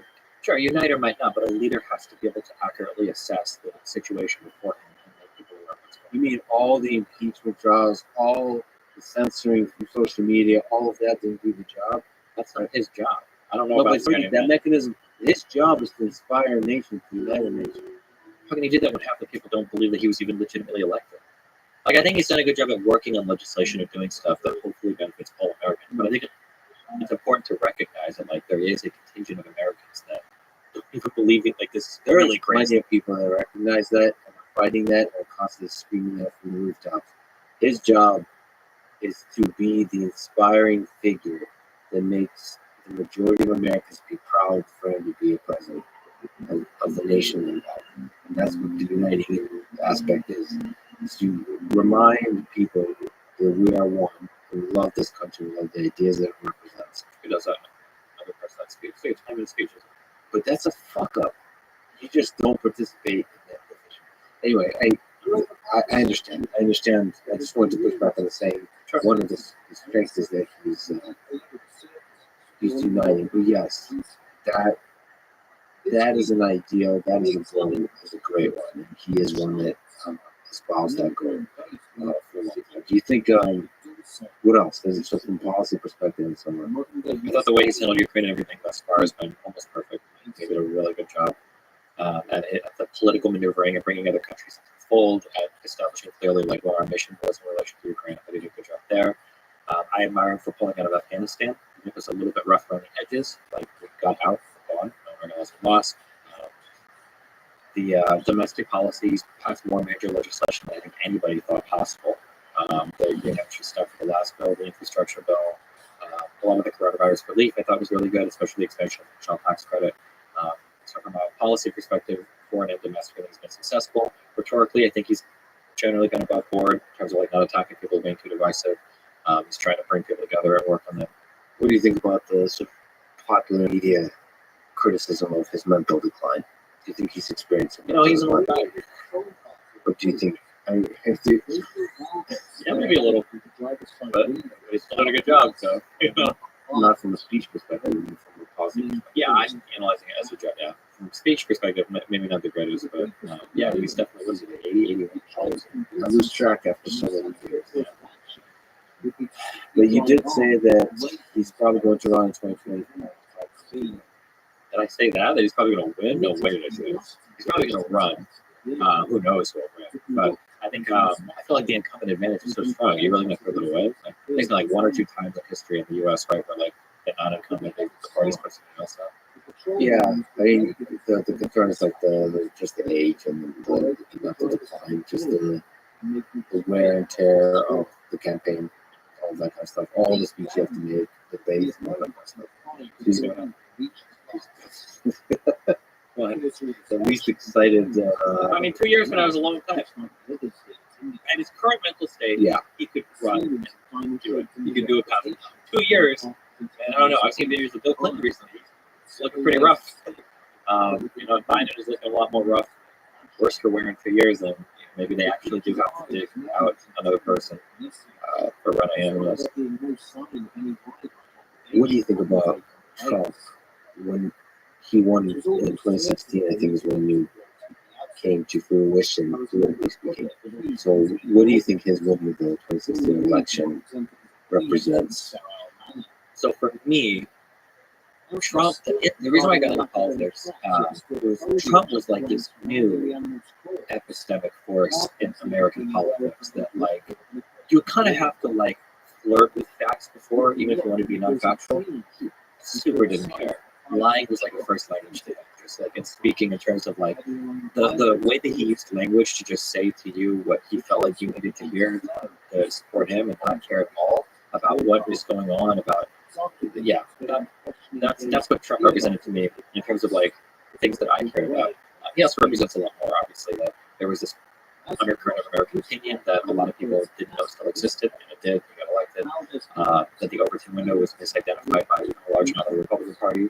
That populism was a lot more popular than a lot of people figured. Yeah, there's a lot of that I guess he represented. Do you think Trump should have been banned from Twitter? You make the case for and against it. So you're a big supporter of free speech. Yeah, so the case in favor of Do you think he should be brought back? yeah, because if he gets brought back, there's a higher chance that I'll be brought back. So I'm supporting that all the way. Thank you, Elon. I'm Ben. So because you called me spying, I'm gonna have to message you on. Okay, at Omni Destiny. It was a verified Twitter account. Omni Destiny. Why'd you get banned from Twitter, Destiny? I don't know. I'll add that to you.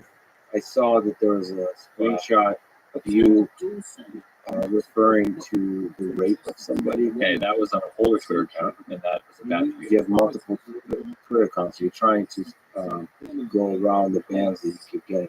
Okay, hold on. You're slandering me a lot. Okay, let's get the facts straight. Okay. I don't even remember why my first account got banned, but it was a wild account. I tweeted some wildly inappropriate things. Do you regret? I don't like that word. I'm going to give the answer most people go. It's like, I don't regret it because I learned a lot. So I'm glad I have the bad experience. But What are you up to? I think if we look at where we are, so like, I believe it's the hardest of determinants, and that's who I am. Okay, so who I am today is the culmination of everything that's past. So you speaking of sorry to interrupt. I believe in you speaking about regret is a nice way to communicate that in this deterministic world, you've analyzed the acts of the past and you're no longer that person. Yeah, of course, for sure. That's what regret usually means. Okay. Thanks for giving me the human aspect of truth. So in that sense, there's a lot of things I've done that I regret. Oh, what are you? You're not human? You're a bot? Okay, all right. I wish I would have been smart enough at the time to not have to have made those mistakes. There you go. But yeah, obviously, really dumb, really crazy, off the wall tweets. But that account got banned. But then I made another account called I can't remember the history of my Twitter account. But another account called Omni Destiny, and that was I got verified. I was cool. They let me have that account because originally they banned it. I said appeal, and I was like, oh, let me have one more. And back then, it was cool. Okay, sure. And that account lasted for a long time. And I don't actually know 100% why that account got banned. I believe that the tweet that showed up in the final that I got banned for hate speech, and it was because there was a picture that I tweeted with 3 different alt-writers that were kind of like me. They were all like mixed race people. And I said, like, the new alt-right looks like a Disney Channel original movie, which was a racial conversation. And somehow they got flagged for instigating violence against minorities. I think that's the tweet that got me banned, because I think that's what showed up in the final report. But I don't know, but maybe there were other reasons. Ever since that account went under, I've just been banned away from business. Oh, banned and maybe ever since. So all my new accounts are banned just because they finally figured out it's me. There's like one dude at Twitter HQ who's like constantly looking for my new account. So, Post-Trump world. do you think, okay, I mean, Oh, should he be banned? Oh, dude, I can make okay. Should he be banned?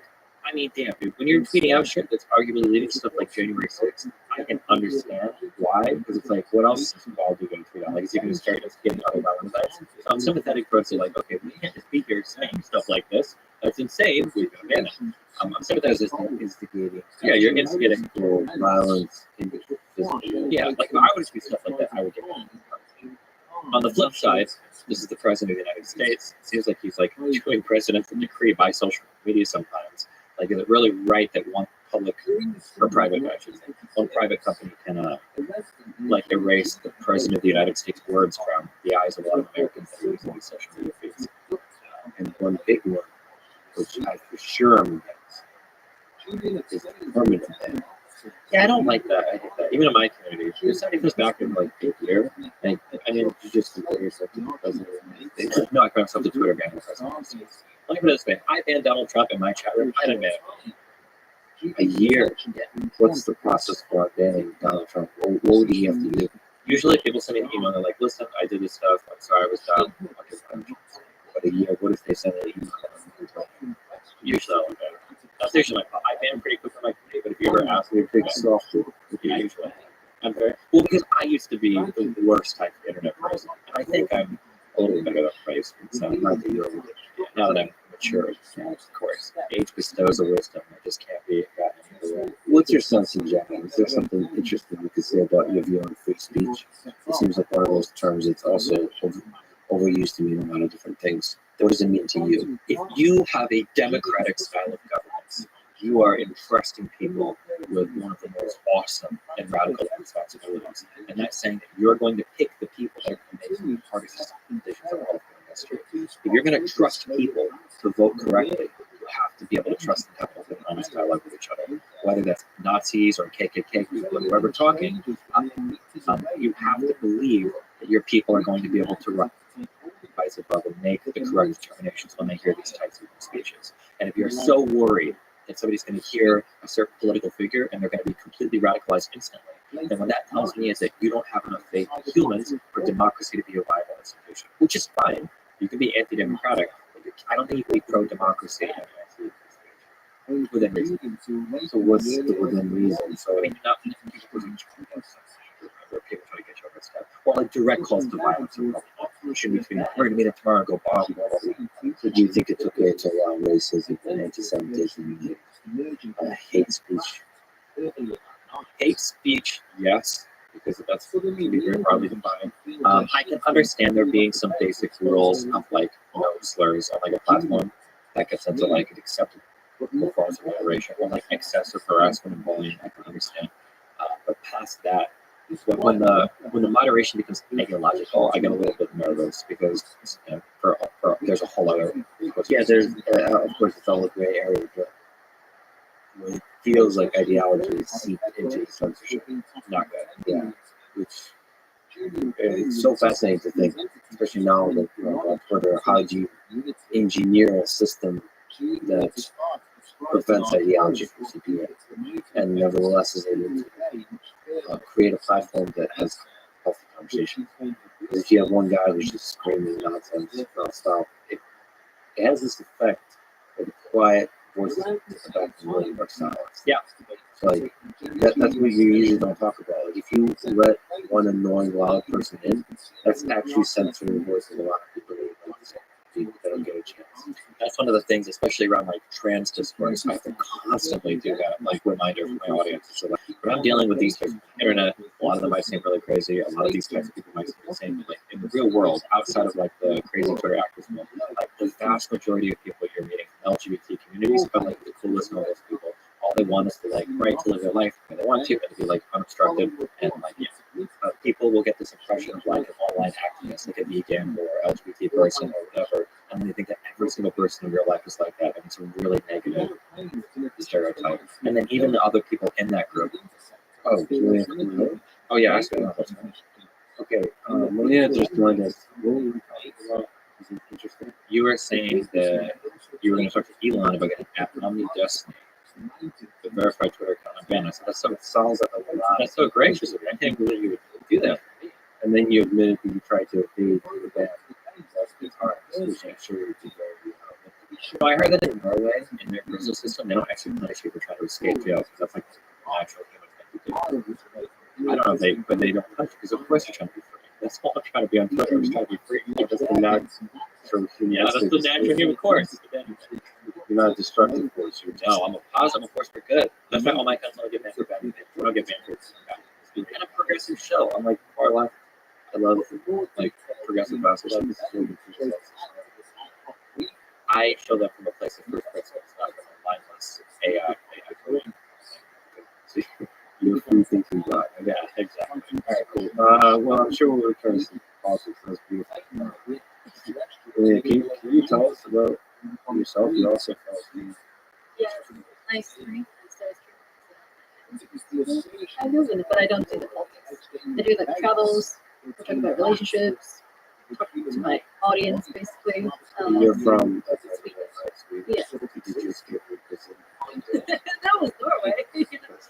That's different. I've been to Sweden a bunch of times. I love it. There's a tech sector there that's really like flourishing. I went to Stockholm. I think I gave a few lectures there. There's a vibrant tech sector. It was cool. And people are super nice. Yeah, we're friendly. We're not like very not really conversation. Oh, there's not many. We don't really speak very highly of ourselves. Just chill all the time. We don't make a scene. We don't just like There's a name for it. There's a specific name for it. yeah, the dog. Yeah, Yeah, the dog. Yeah. There's a philosophy.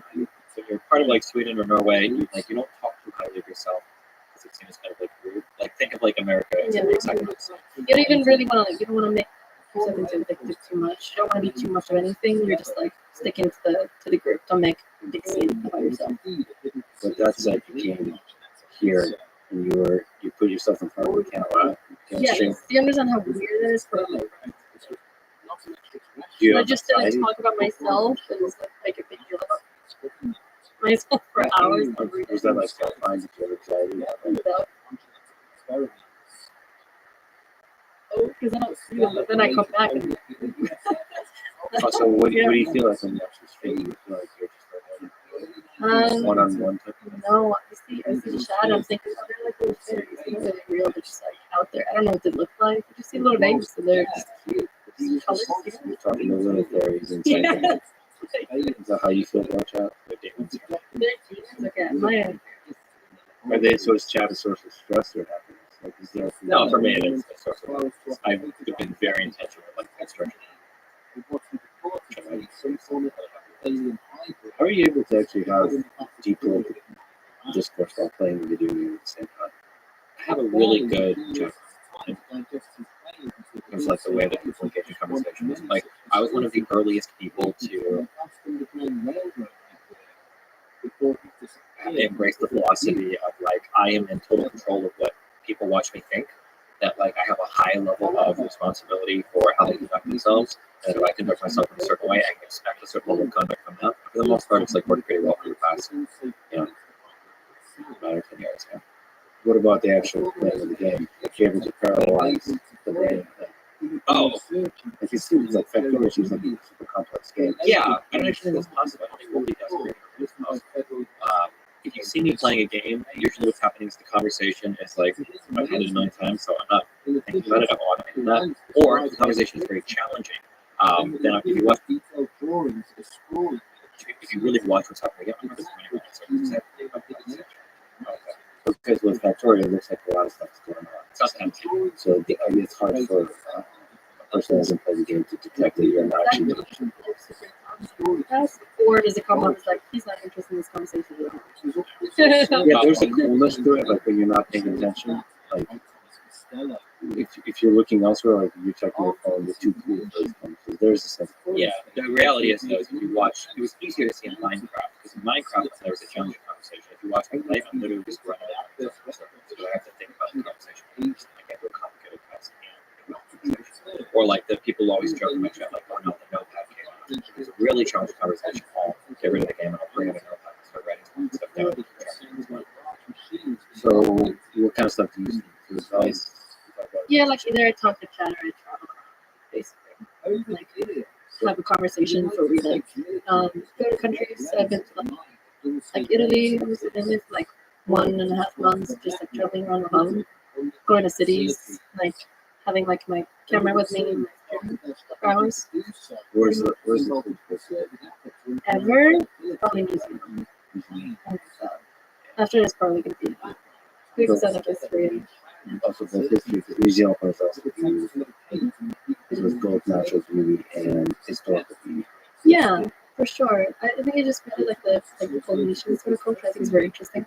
Like the ocean people, and it's just really beautiful. People are very relaxed, chill. They're very far away, which is interesting as well. Because whenever they talk about politics or they talk about second world, it's just really fun.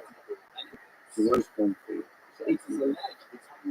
If you a human being is home, We travel, we've lived in Yeah, the rest of you think it's home. I think so. Yeah. I mean, if they're gonna be a place, it's probably gonna be like my childhood places, probably.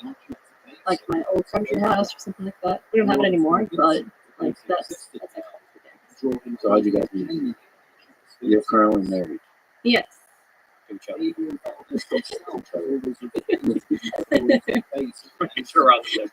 All right, cool. How'd you guys meet? So I was watching his YouTube stuff, like 2018, I think, like because he was a speech lecturer at the time and was interested in politics. And then I think he said in one of his videos that he had an Instagram and that he needed people to stop DMing him. That wasn't PewDiePie. And then I messaged him and said, "Am I PewDiePie?" And then he replied in 2 minutes. And then that's when I was a dealer. And I guess you wanted to escape America or like What were you meant to there? Because we've talked to this timeline. Where's 2015? What was the next? That was where you Love my car. Oh, okay. That doesn't easy. Like Every when day it comes down with my how do you say that? No, nobody ever admits being passed on crime. Just Well, my preference is Okay, it was probably around the time where you were getting a lot of lefties to your community and you were really like thinking about what they should go too far. maybe I think that was still when the Sonic Watch were both. Exactly. So I would say it feels like there's not really like much issues when it comes to like your stuff back then. Oh, it's something we didn't talk about. Is like there were no politics on Twitch. I exclusively inhabited that place within 2 years because nobody else did it. Because it was a really toxic environment. So for a couple of years, as it grew, like I kind of grew the whole space because it was what did that look like? You're having like political debates. Did discourse. Yeah, mainly like going into YouTube people to try to argue with them, or just doing politics on straight like stories, researching stuff, talking about stuff. There's not like other people on Twitch to debate about politics, because there wasn't any politics. Was there a debate in the space of communism, socialism, democrats, or like this? Are you trying to outline your own position during that time? I think it was mainly me fighting against conservatives because it was like Trump stuff, and then it was coming off the back of like there was this movie called Gamergate, and there was all this anti-SJW stuff on the internet, and I was like the SJW, like the progressive that was fighting on the progressive side of things. So I think that's what I was known for. I was fighting with people off of Twitch because on Twitch there weren't really any political discussions happening. So you were holding the SJW flag. Yeah. To what degree do you still hold it? Like, what's the best? What's the theme that case? I mean, like, I'm still very much that SJW from 2018, 2019, but the positions have moved so much farther left that I don't think some people might not call me that anymore. I'm not sure. It depends on who I'm talking to. Because basically, what is the social justice for? Like, being sensitive to the experience of others. Yeah, being sensitive and empathetic towards the experience of others and trying to build a better world that like suits as many different types of people as possible, while being like aware of like their needs. Okay. Yeah. So you guys met. Like, what's your, from your perspective? Is it, did she telling lies? Is it accurate? No, it's pretty accurate. Okay. When did you guys actually meet? I flew out in 2019. Yeah, basically there was like weird stuff happening in LA. I just found kind of a weird, kind of sort of relationship, and I just wanted to like go away for a while. Another company reached out to me, and they had like a fun streaming device. So this big sponsor trip. I went somewhere. I was like, oh, well, I know this person. I know a couple people in New Zealand. Well, I was one of them. It's like, I'll go to New Zealand. It'll be fun. And yeah, I did that for 2 weeks. Do you guys believe in love? I feel like you're lucky. The God chair got us into this. I'm not sure if you can agree to what you have human emotions. I have quite a few. From your perspective, when did you fall? And you don't really know. The minute I saw her. I don't know. Our first 2 weeks together were a lot of fun. We had a lot of chemistry in person. I was kind of shocked though, because it was like we spent like a week together, and you said, "I'm going to tell you something." You were I don't like, remember you that. were like stalling that for the longest time. I think she was. Oh, she said that, like, I love you? No, he basically just said like, "I really like you." That's what he said. And I was like, "Oh," and I thought, "Hey, Let's still run. We said Trump getting banned from Twitter. Is that what we're talking about before? Oh yeah. Hey, you agreed Wow. to me coming up here in person." How long did that take? No, I don't know. I think it was just like, The thing is, my mind processes like information so quickly. 2 weeks for somebody like you is actually like years for me. So. Yeah, it's just there was like a lot of like type of strategic thinking. Yeah. I was seeing like all the events, like Doctor Strange or whatever in the Avengers. So he's like seeing in all the also when you futures. saw me, you just saw the future. Yeah, I was like, It's, all, yeah. You're doing like some game theoretic simulation of all the possible outcomes. but no, yeah, it was probably pretty soon I realized that we like chemistry. Yeah. And before I left after my 2 weeks there, I was like, we need to make sure you get like get to come visit me in the United States because it'll be fun and everything. And then We yeah, kind of decided that last minute too. It was like really like hours before you flight out. Because it was kind of like meant as just like a one-time thing. And I was really like, oh no, this is a lot of fun. We should probably make it. Yeah. The melancholy side of love. Okay, when did you fall? I thought he like hated me. I don't know.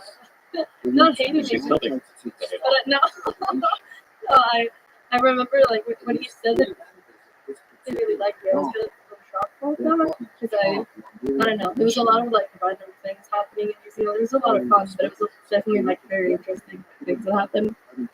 Because I was like around a lot of other people as well, so I thought he might have had like a really bad time. But when he said that, I was thinking about it more, and then we spent like more time together, like a week after that, and then I felt like that was more real. And I think when he was about to leave, I kind of realized, like, no, I really like him. Do you guys ever say love to each other? Like, I love you? Yeah, of course. Obviously, Because I don't think I've heard you.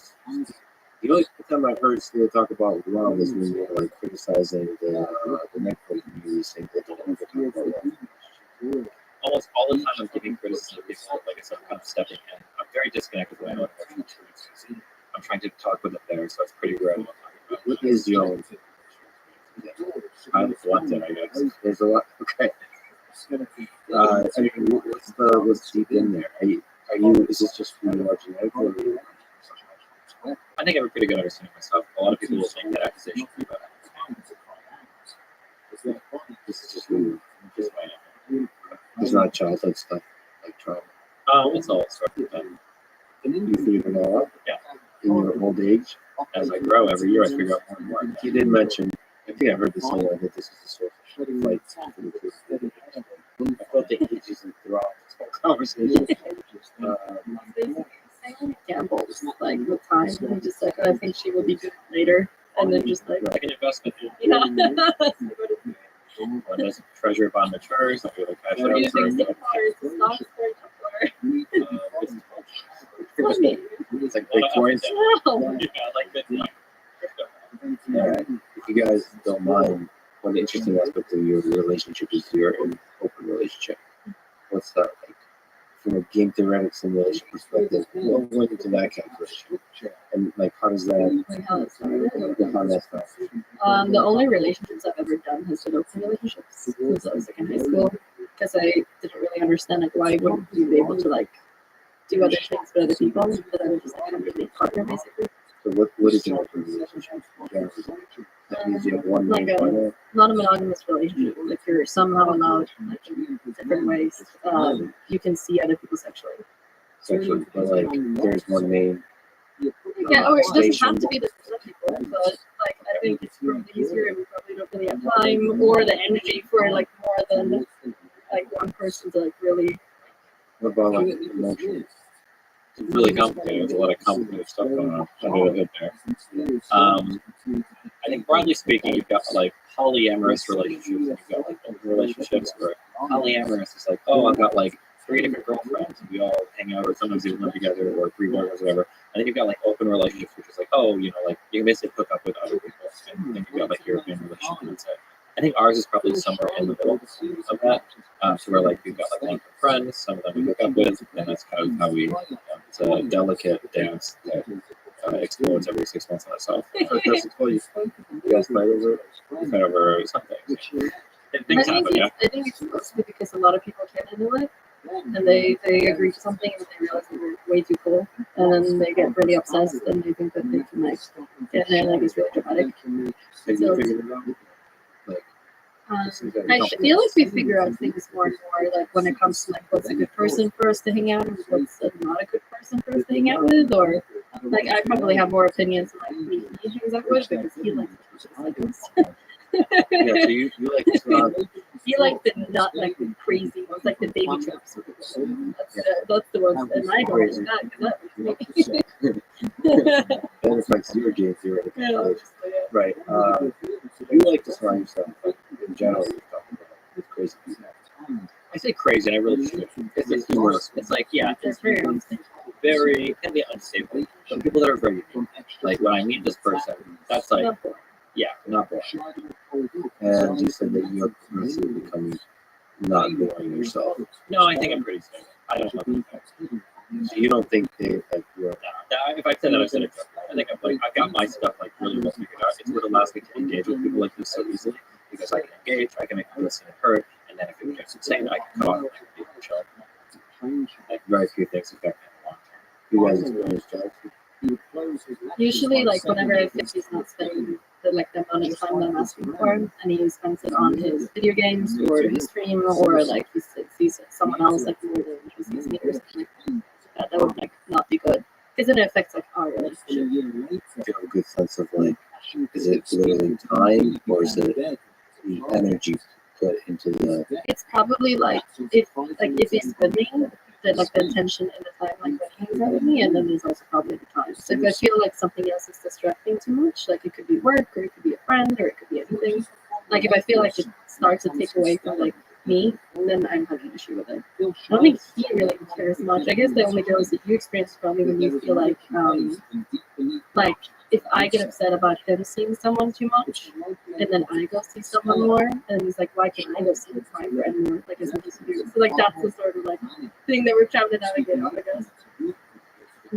I think we are like diametrically opposed sometimes in terms of how we view like engagement with people or engagement with the world sometimes. So like on her end of the spectrum, like a week for her might be like being in a cabin, watching like fireflies at night, going hiking every morning, going swimming at the beach, because it's like you're taking in like the nature, you're like connected with yourself, you're like great at peace, everything's like chill and cool, and then the feeling of nature, everything. That's like her peak living experience. I like being present. Yeah, and like my peak experiences are like people trying to destroy my life, like the challenge of like navigating really complicated discussion, like several different dramatic events unfolding in my career. These things are like where I like the stress and the action and it's like very cool.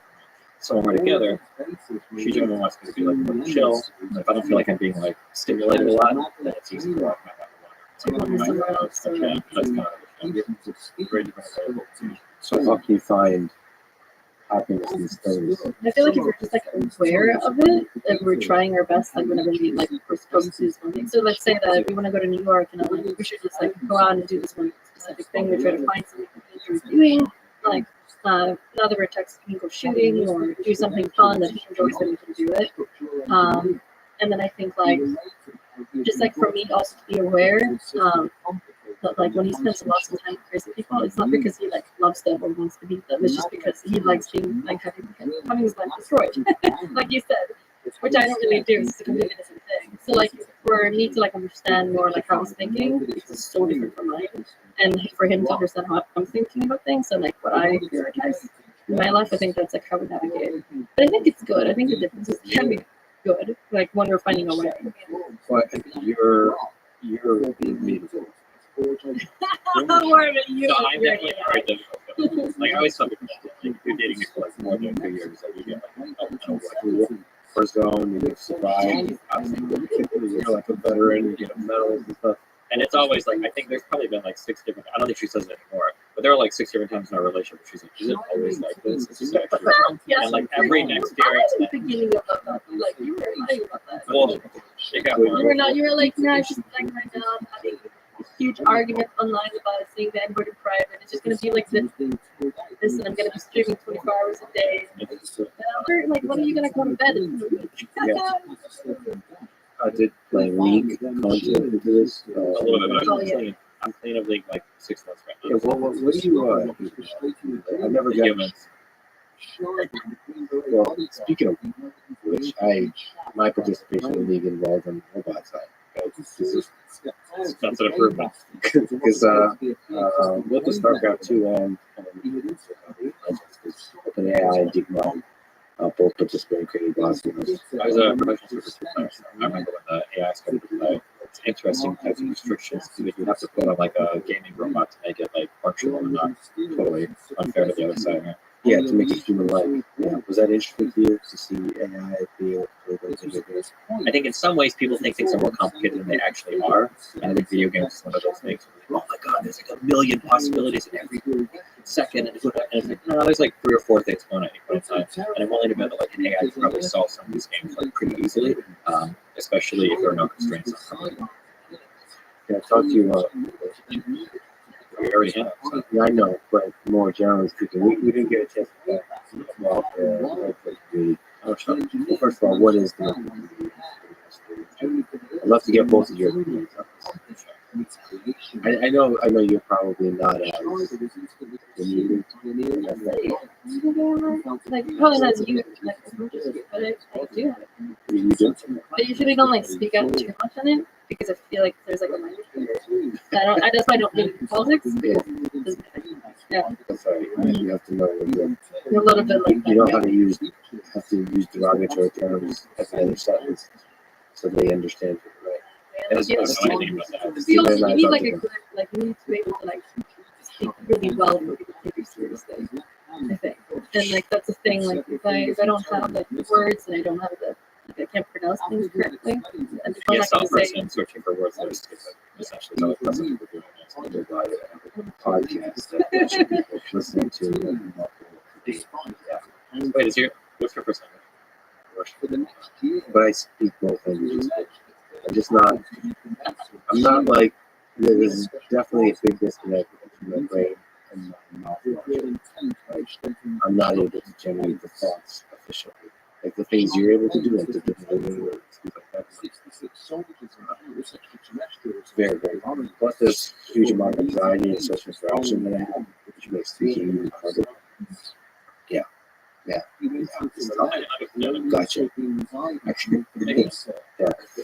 The gotcha is both a symbol of compassion and derision at once. I'm just letting you know I understand what you're saying. I'm just gonna sit there and confirm. No, you just say like, yeah, get it. Yeah, I get it. Yeah. Gotcha.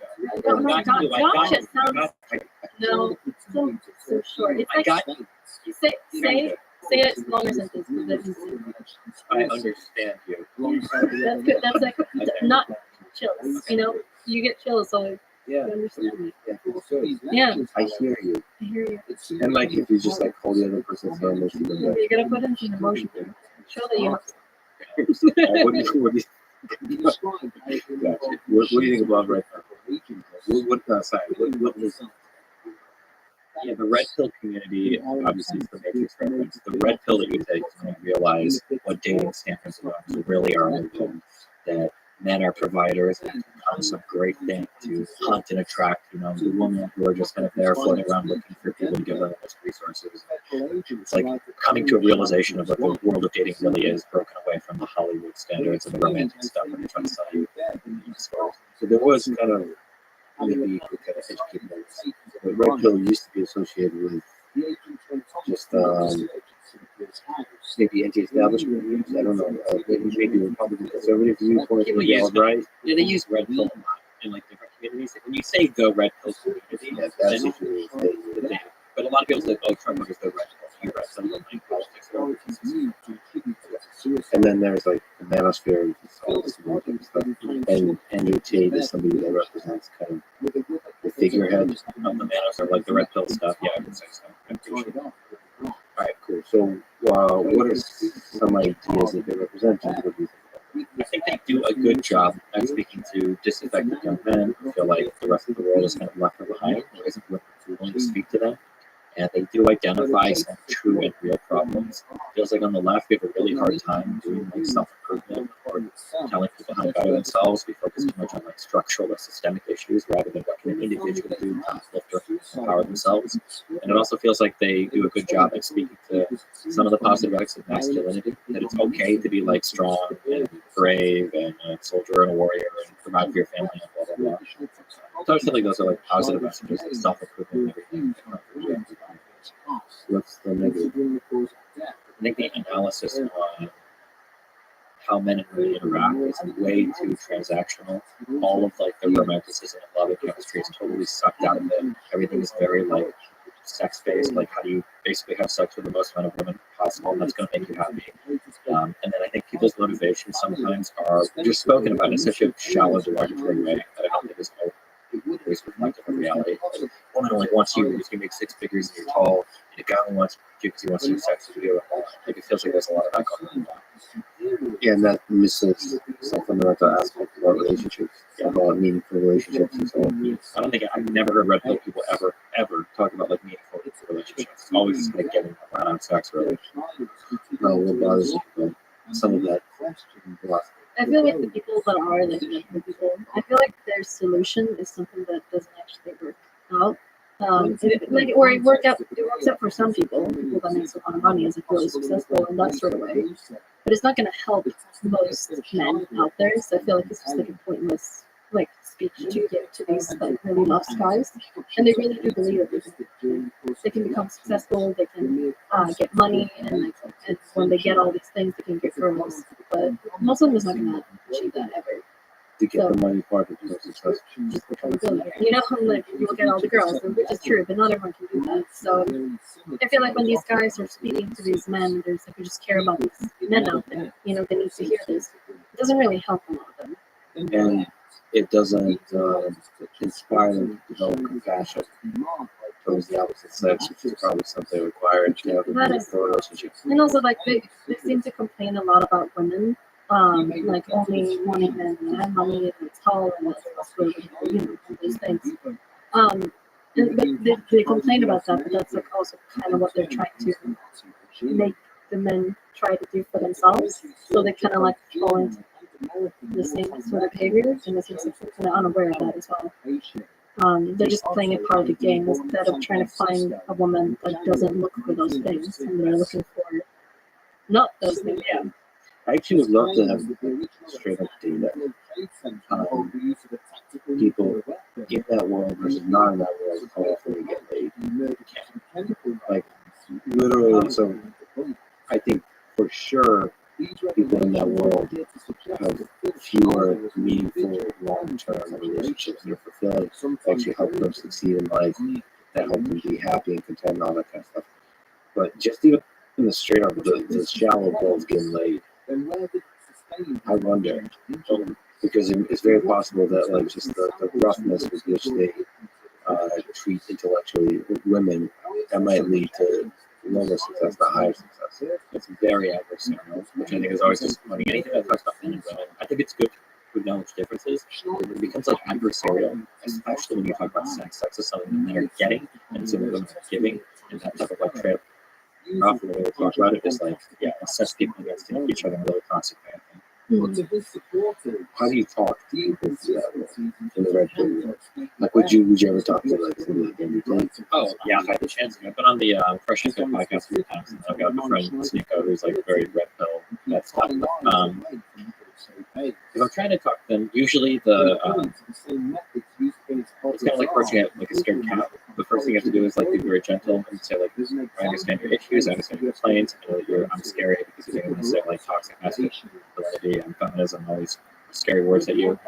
So the first thing is always to recognize that like a lot of what they talk about, there are like true aspects to what they're talking about that people on the left won't recognize. So I think it's good to acknowledge those things that like men and women are kind of different, do look for different things in general in each relationship. It's okay to say that. So it's like, and then it'll usually be like, once you've got your trust and your bubble, like let's talk about the things that you want, and maybe look at some of the strategies that you're employing aren't necessarily going to get you some of the things that you want. So for instance, if you're really worried about shallow girls like ruining your life, like Linda said, it's probably not best to build your entire worldview around trying to get shallow girls that are going to ruin your life.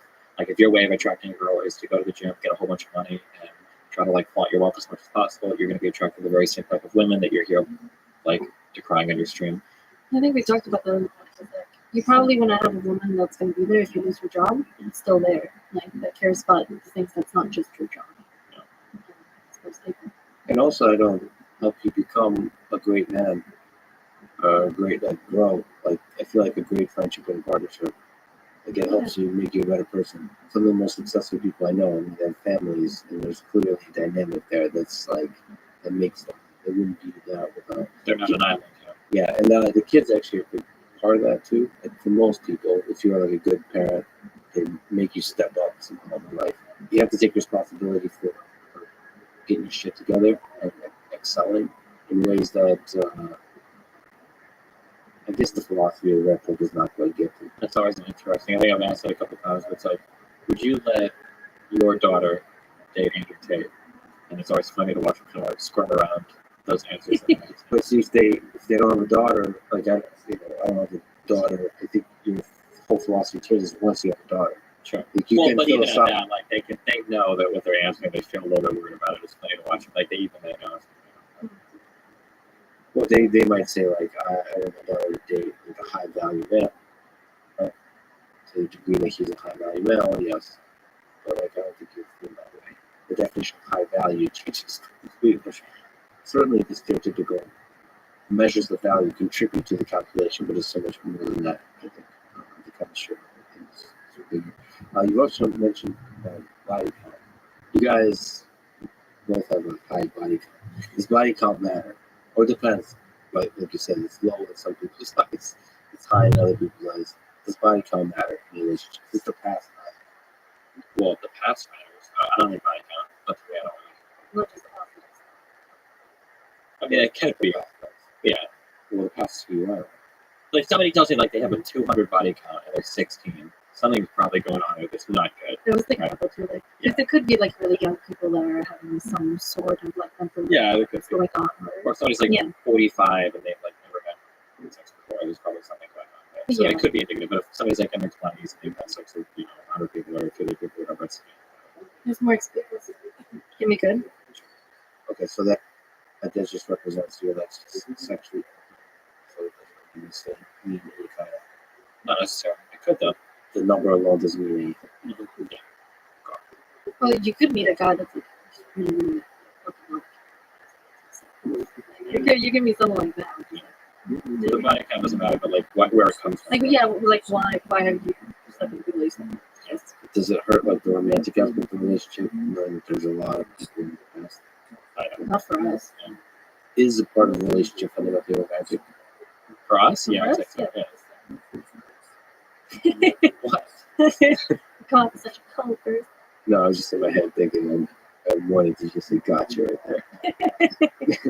It's so judgmental. I think when it comes to the sex thing, there's always like the way that I explain. And I understand like I have to say this because I don't advocate for what I do for everybody or what she does for everybody because obviously there's a whole bunch of natural feelings of jealousy that pop up for a lot of people.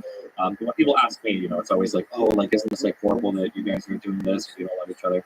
From my perspective, I can have sex with like any person, and it can be sex. Like, it's not like a special thing between two people. In my eyes, it's like anybody can have sex. But there are like certain activities and ways you can spend time with each other, where you're like carving out these like precious little moments in time with a certain person that can do things that are special to that person. And those are the kind of like events that I remember more than anything else. So like the idea of like oh wow, I had sex with a person that was so special doesn't mean as much as like, you know, us traveling to like New Zealand or sharing some special moment, doing like some really fun activity or event, whatever. That's usually how I like it. So it's shared. I kind of agree, but I can definitely connect the women with sex. I'm curious Because why she's you a woman, can't. see, that's where the red pill, right? Exactly. You also talked about misogyny, which is you're clearly the embodiment of that. What were you saying? There's a connection between romance and Yeah, I think it is because I think sex can be a lot of things. It's some sort of bonding, I'd say, in some way. They say that you really like BDSM. You kind of like to become submissive to someone, or you take control over someone. It's like a very bonding, like intimate moment, I'd say. and that's romantic. The intimacy is romantic. I think it is. If you can show yourself really submissive or like weak, where you have like absolutely no control over yourself and you don't know how to do it, or you are the one being like you are the dominant for someone. I think that's a really like intimate thing because you show like the weakest part of yourself, kind of. I just feel like I personally, to me, some component of romantic, to me, this is not judgmental. To me, maybe it's how I was brought up. The romance increases if the number of intimate interactions are limited to one person. Like, for me, for some reason, spreading it out decreases like exponentially the feeling of romance you feel. But I don't know what that could be just like sort of having grown up in the Soviet Union. There's a kind of the fairy tale stories, and you're kind of maybe living through them. Yeah, I mean, I think what you say is like really normal. Like most people probably feel that. But because you guys are able to successfully not do that, I just want to question my own understanding. You know, like, why is that? Like, am I being very jealous for no reason? Like, maybe you can maximize the number of intimate experiences if you just open up and let go of jealousy, essentially. I feel like in Sweden, in Scandinavia, we're extremely just like open. Like in general, we're not like super religious either. We're very like relaxed. We don't feel bad. Like it's just like a different sort of thing, and I would say like we're more progressive when it comes to feminism and stuff.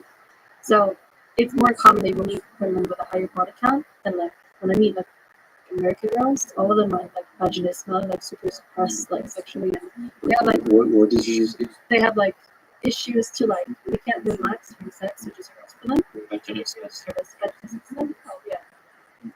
So like I meet so many girls that are having a lot of issues with sex, and they're very low body count because they just can't relax. Or and it's probably and usually they come from like a very religious background, so they have just been told like you cannot wear that, you cannot be like that, you can't like and like where I grew up, it wasn't like that at all.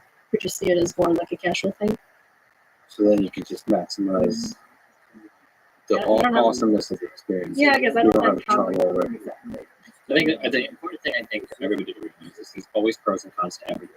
Like my lifestyle, like I could take a lot of fun experiences. That's like a huge pro, and that's super cool. And if you're like a more monogamy brain person, you're not gonna get those experiences. But if you're a monogamy brain person, like when you're sharing that special moment with somebody else, like that moment can be really, really, really special because now it's a thing that you're showing yourself, you're opening yourself up to another person, and they're only trusting you to do that. And that's like a really special thing that only the two of you are sharing with each other.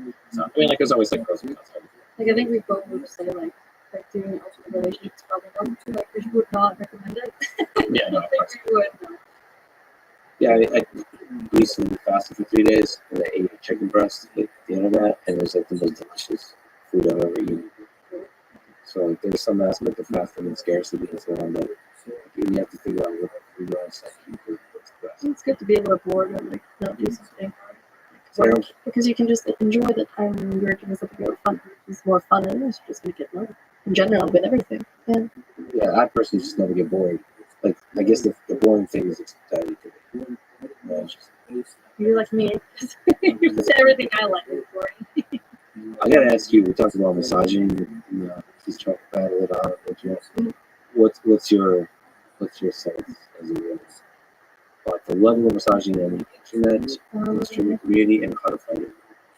For me, because I guess I get it every single day somehow, like because I have it online, like I have a chat that goes at 5, right?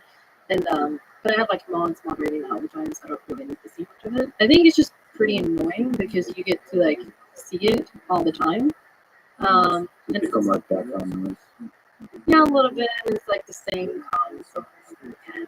But it's usually for me. I don't personally care that much. I understand that other people do, especially when it comes into like when there's like a lot of sexism and stuff, and when there's a lot of like men not taking women seriously. Like I definitely get that, and I used to get that more like a few years ago with my accent and everything, and like I used to be blonde as well like a few months ago. So I feel like people wouldn't take me seriously because of that. That's a bit annoying, but I feel like it's pretty easy to like see through when someone acts that way, and for me personally, I don't really care. But it's a bit annoying, like being online and like getting stuff every single day. I would say like probably the worst thing is when you feel like you put in a lot of effort into some sort of work, everyone is just gonna say you just got that because you're a woman and you're attractive, and that's probably like the worst thing. Is there a way to fight that, you think? I don't think you can. I think it just comes up all the time. It's just like it is what it is, I guess. You just gotta keep doing whatever you do and like not let it like emotionally control you somehow. I think having more women in those spaces. It's probably good, yeah. Like a lot of the guys you can tell them You they don't have- bring on the worst ones then. She just said it. She did the misogyny thing. By having some guys on the she's saying all women. Well, you know it's true, right? See, but yeah, I disagree with you, and I'm older than both of you, therefore wiser, right? So I think we're Unbinding astronomy. Yeah, we got combined age. Or it could be the same thing as like also the age thing and like the women thing. A lot of people think that I'm just copying every single thing he says, which I think is a bit annoying as well. So I can never really like Sonic you figured out. yeah, which is a bit annoying. It was about the funny police. Like my I dad is a like cop. friendship, camaraderie, and love and respect. Both have had for a time and have lost them and would like you to regain it.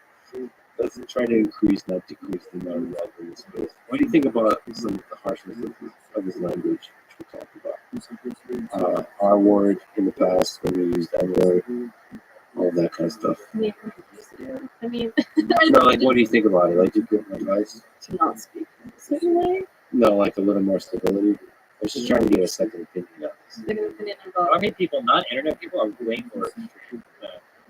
Yeah. No, that's not true. Okay, so if you're saying for me, okay, I was not online until 3 years ago at all. Like I would watch YouTube. That's pretty much all I would do. I wouldn't do anything else. Really, I didn't grow up playing video games or anything. So I'm like extremely new to everything.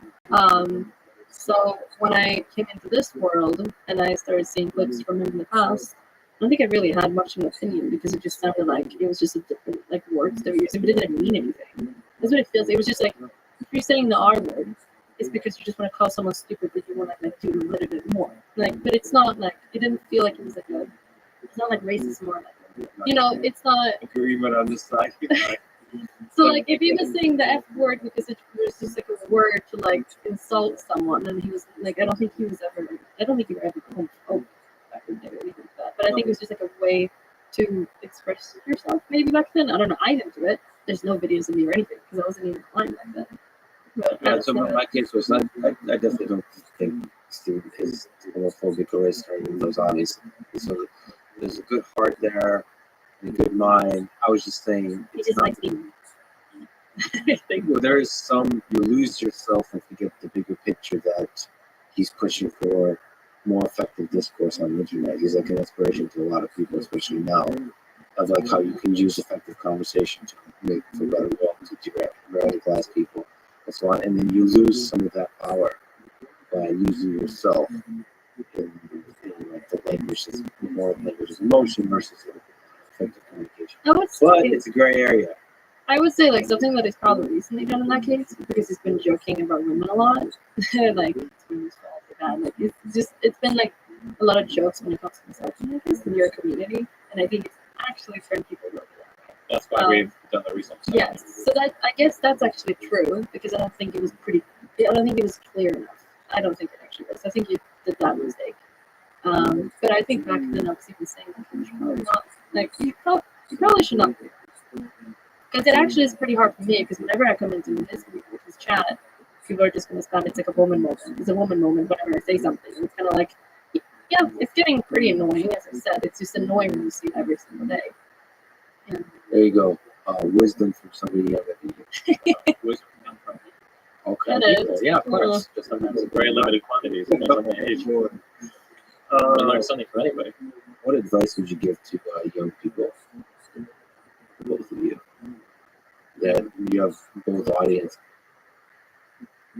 or young people look up to you in general? If you were to give advice to somebody in high school, like how to create a life they can be proud of, what would you say? The most important thing that I've learned is to view people as different and not better or worse. And when you view people as different instead of better or worse, you learn that there's almost something people learn from anybody. Like being open and empathetic towards other people's experiences. Nobody does anything by random choice. Like there's always reasons why people act the way they do. And as long as you're really to kind of like be open and receptive to the lived experiences of other people, you're going to be able to gather information and create like a more cohesive and better view of the world than any of your peers. Do you have any kind of advice you can give to young folks? really well. I feel like something that I see, especially in America a lot, is that a lot of people kind of get told what to do early on, like in high school. They're supposed to become this thing, like education-wise, like you're supposed to like become a doctor or this thing or whatever, and then they kind of just like give up on things that they're actually passionate about. So I think a lot of teenagers get really confused. They get an education, and then they get that job, and they hate everything, and they think that when they're reaching the job, when they're reaching like the journey, they're gonna get happy. That's like where the happiness can be. But then when they get to there, they just hate everything, and then they become really depressed. And I've seen this so much. Like I see this all the time, and it's pretty sad to me to see so many people that are just wasting time, and then they just get really confused. And I don't know. It's the same thing with relationships too. No one really knows what they want anymore. I feel like everyone is just kind of doing whatever the society is saying, or the parents are saying, or the friends are saying. And they're never really doing anything that's super meaningful anymore. And like they don't. So what I would say is like try to find something that is important to you. It could be anything really, like it's some sort of passion, maybe like your friends, maybe like what matters to you, like figuring those things out. I think is really important. And that comes from being able to listen to like some inner voice. It's just not Yeah, I come guess from it's elsewhere. really hard because you're living the life and like there's things happening around you. People tell you what to do and what not to do. You know, no one really has like their own opinions. Everyone is just kind of like listening to the cooler thing. Or, you know, Except it's never Steven, really. he seems to stand on his own. Yeah, I guess. Yeah, I'd say so. And I like understand. something I realized too, like because we just went to TwitchCon and we were talking to a lot of What streamers. was that? It was interesting. I thought it was interesting because the few people that I feel like that seem really cool and that I look up to, like in the streaming world, all of them wants to quit streaming. All of them wants to do it. No one likes it, and they're so successful. Like they are around successful people. They're working every single day. They're working hard. They're making so much money. and everyone is just complaining, and like they're complaining about like not being able to see their partner, or because they need to live somewhere else. Because I see these things, and they seem extremely unhappy, and but it's so hard for them to just like cut all this successful stuff off, because that's like what learn to do, and that's like supposed to be like your happiness, but it isn't. Everyone's really unhappy. And there's something about maybe it's different, but YouTube folks too interact with you, and even in the podcasting space, people become obsessed about the views, and numbers, and subscribers and stuff like that. So I never talk about that. I don't pay attention to that. I feel like that's a drug that destroys your mind. Your mind as an artist, the ability to create truly unique things.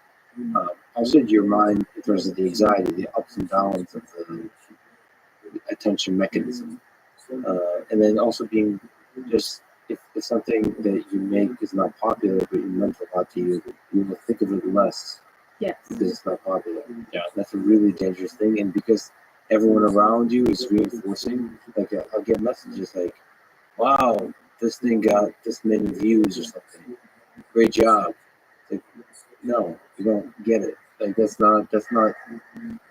Everyone is forcing this language of views and likes and so on, and it's correlated, of course, because truly impactful things will get a lot of attention often, but it's not on the individual local scale, like temporarily, it can really fuck with your mind. And I see that in the creators, they become addicts with the algorithm. Lost in chasing views. Like we know friends that we know cool people, and they start streaming, and eventually they're like chasing the dragon of life. And they change, like it's like They hard change to who they engage are with them. completely. And it's like this is something I've always said, that like one of the biggest blessings and biggest curses of humanity is we are very good at acclimating. Like you can become paralyzed, you can have all sorts of horrible things happen to you, and you'll get used to it. You'll be okay. You're gonna like a good baseline, but it works the other way too, and you can get more and more and more and more. You acclimate to it almost immediately. There's like this is a phenomenon that I bet it happens in the YouTube world, and I know it happens in the streaming world, where you're streaming 1,000 viewers every day, huge event happens, and you blow up, and you got like 15,000 viewers for a day or two, and then it starts to go down and down and down and down and down, and then after all the drama's died off, you're at like 3,000 concurrent viewers. Now in the macro, you went from 1,000 to 3,000. That feels awesome. So you actually feel like shit the whole time because you're remembering when you had 10 or 15,000, and now everything feels horrible. And you'll see people climb over time, like fuck, like over that one huge dream I had. Like I've never like been able to. It's like, dude, you're doing great. That happens a lot. There's so many people that we know that we find super, super cool. They're passionate about things. They have so much interest, and then they just get like so addicted to these numbers, and like everything is just ruined. Like all the cool things about them is ruined because they stop doing the things that they actually like to do something else that gives them more viewers and more money, and it's really sad to see. And that temporary sacrifice that seems temporary is that it actually destroys you. Like for one time making a choice. Like, I come across the choices. I could do this. You can kind of know what's going to be popular and not. And you have to ask yourself that question: like, is this going to sacrifice? Because if people are sacrificing like intimate relationships, they're sacrificing time with their family. They're sacrificing time with the things that they feel good about and that they like. And that's something I kind of realized last year because I was working so much and I was just grinding because it was kind of new for me. And then the years came by and I was like, wait, what did I even do the entire year? Like I traveled to a bunch of places, but nothing actually really meant anything to me because I felt like I was just working the entire time. I felt like I was just numb through the entire year. It was really scary. Like I rented like a super pretty house like for a week with my dad and my sister because I wanted to spend time with them. But the entire time I was just streaming, and I actually didn't ever like calm down and just like chill with them. And I like that's like time I'll never get back. I don't give a shit about the money that I made that week, but I lost the time, and like that is really important to me. And a lot of people are doing that. And I feel like, as you said, like you can definitely see that in like artists. For sure. I feel like if you look at like artists like back in the 60s or 70s, I feel like things were just so much better back then. And it feels like they were actually making music that meant something to them. They were actually making art. And I feel like today everything is just kind of like whatever is cool, whatever sells, whatever sounds in a certain way, everything is kind of the same thing. And everything that is very artistic and very cool is actually not that popular at all. And that's kind of sad. Yeah, of course, there's now bigger mechanisms and platforms to spread stuff, music. So as long as you can be content with not being popular, I think you can still do it. Yeah, but when people get a little popular, they get addicted to it so fast. You have been somewhat good, at least from my outside perspective, because I think you at least imagine you making choices that make you more popular. You don't seem to make those choices. Sabotage my career like playing the, but it is very intentional, like you said. Like, and I made that choice in every single stage of my life. One is because, from the perspective of being a carpet cleaner, my life is way better than that was or ever would have been. So I'm already doing way better than I ever thought somebody like me ever could be. But then two, I super love my job. Every time I wake up, every time I fly to a place with a podcast, I really talk to like every single part of my job I super like. If it's something I don't like, I just cut it off because I don't care. Because I'm already making plenty of money doing what I do, and why would I ever wake up and not like what I'm doing when I can't like what I'm doing? How do you guys find through that? Even that you love it, and sometimes maybe lose yourself in the drug of it. How do you find like work-life balance together inside a relationship? Like time for each other. I don't at all, so I'm not a good person to ask. What do you love more, male or female? Factor is a really good game. That's like not a fair comparison, okay? You're talking about one of the best, cleanest games, best support ever made, cleanest code base. Like, Yeah, this is more Factor time for me. I'm starting to understand what you're talking about. By the way, is Spectre legit a really good game? Yeah, of course. If you're like, do you enjoy programming? Of course, it's really good. Okay. If you've got like a, Programming is the game in itself that I enjoy probably more than anything else. But yeah, it's very much a game like that. Like if you're into stuff like that, like you could use hundreds of hours very quickly to, like, you have a problem and then you think of a solution and then you iterate on it over and over and over again in larger schemes. Sometimes you got to redesign stuff. Sometimes you like, it's very much like that kind of game. so you're essentially building a factory or what, on a foreign planet, something like that. It's basically, it's like a bunch of, you're trying to automate different problems so that you could build bigger things, so you got automate bigger problems, so you can build bigger things and automate bigger problems. So it's more complicated than like a city building game, like Sim City type of thing. I wouldn't say it's more complicated. It's more, it's like Factorio is like a game of like logic, like strictly like logic. Like It's almost like building a circuit. yes, yeah. There's circuitry, and you've got your AND OR, XOR gates. Like there's stuff like that. It's very much like that. Like What are the enemies? Like what? they're like bugs. They try to bite you, and you can get guns and shoot and kill them. But it's like, So there's like shooting going on. yeah, but that's like it's just another problem to solve. Okay. See what we do there? We just start talking about the game as we're trying. Oh my god, that's like that's horrible. Anyway, is that basically the struggle? Stop struggle, human, like intimate human time. I feel like it was like that a little bit more in the past. I feel like it's been better lately, but I think it's because when we started it, I wasn't streaming, and I kind of just like gave up like my trip to New Zealand. I gave up like I left Sweden, so I was just like in LA, which I hate. I hate LA. I don't like LA at all. It's hard to make friends real that are into the same stuff as you. It was just really hard for me to connect with anyone, especially also like being a European and like being around Americans is very strange. So the only thing I had when I came was him, and I didn't expect because we had like 2 weeks of hanging out, and like he would be on his computer sometimes and like do emails and stuff, but I wasn't thinking that he would stream like 12 hours a day, and it was pretty intense like in the beginning of it as well. And I realized it was really hard to like get attention or get time because his like love meter would be like full if I was just in the house, and that's just kind of like the way he is. And for me back then, when I didn't have anything else to do, was kind of like it was kind of crazy for me.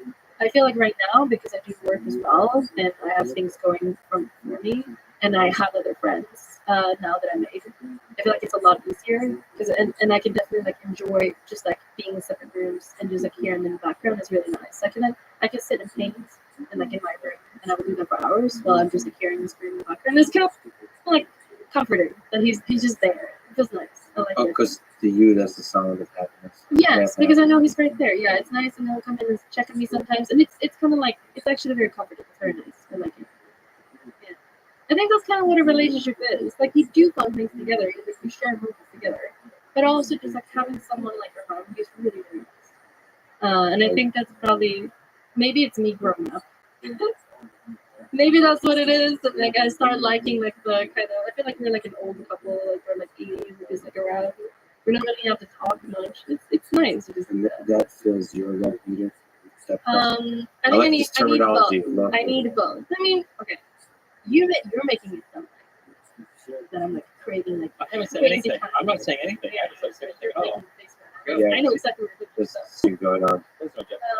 No, but like I think whenever we do plan something, like if we go on a trip like every other month or once a month, I feel like usually like that's enough, as long as he's not thinking for the entire time. Like if I feel like he's going on these trips with me and he's not like doing things with me, or he's not interested in like spending time or like being present with me, then I just feel like I'm just wasting time right now, and then I get kind of disappointed. But otherwise, I think this is fun. I think this is like something to do because we're like doing something together. Yeah, it's fun. Yeah. My love meter is Your love rate is full. it's my social life. We like to think about it that way. That like I need like a little bit more of like this fun thing, like quality time, and he needs like almost zero quality time. But, like let's say that we took away like physical touch, you'll probably not be very happy. So you Yeah, probably, and then you're like, so it's like if I do something for you, you're really happy. Yeah. Like if I give him hot chocolate in the morning, so the actual it's not the hot chocolate, it's the giving the hot chocolate. No, it's just not chocolate. But if she gives it to me, I didn't have to give it it's myself. just So physical touch. that's really nice. Alright, well if you have to choose between Factoria and the drama or political discourse. Probably political discourse, probably calling, but I am a good Factorio player. What role exactly does Factoria play in your streaming life? Well, right now it's just usually there are like these games that I play in the background as I have conversation because it's hard for me to just sit on the computer and just talk and not like be playing a game at the same time. So it's just something that keeps me kind of like occupied. You know, it's like by like these little like widget things, I guess. Yeah, basically, yeah. It's like Minecraft or Factorio for me. Alright. Well, my love meter is full from this. Well, thank you so much for joining us. This is really fun. You guys are fascinating human beings. Thank you for existing. I'm glad to live in a world where you exist. I can't wait to see what kind of beautiful thing you create next, and the crazy kind of art that you create with different people you interact with. Dustin, Steven, you're an amazing human. Thank you so much for talking to me. It's an honor. Hope to talk to you again. I'm talking to Ben Shapiro. You've given me a lot of inspiration. It's an honor to talk to the Ben Shapiro. Yeah. Well, thanks, Lumber. I mean, I appreciate it. Yes. Thanks for listening to this conversation with Dustin. To support this podcast, please check out our sponsors in the description. And now, let me leave you with some words from Lewis Carroll. It's no use going back to yesterday, because I was a different person then. Thank you for listening. I hope to see you next time.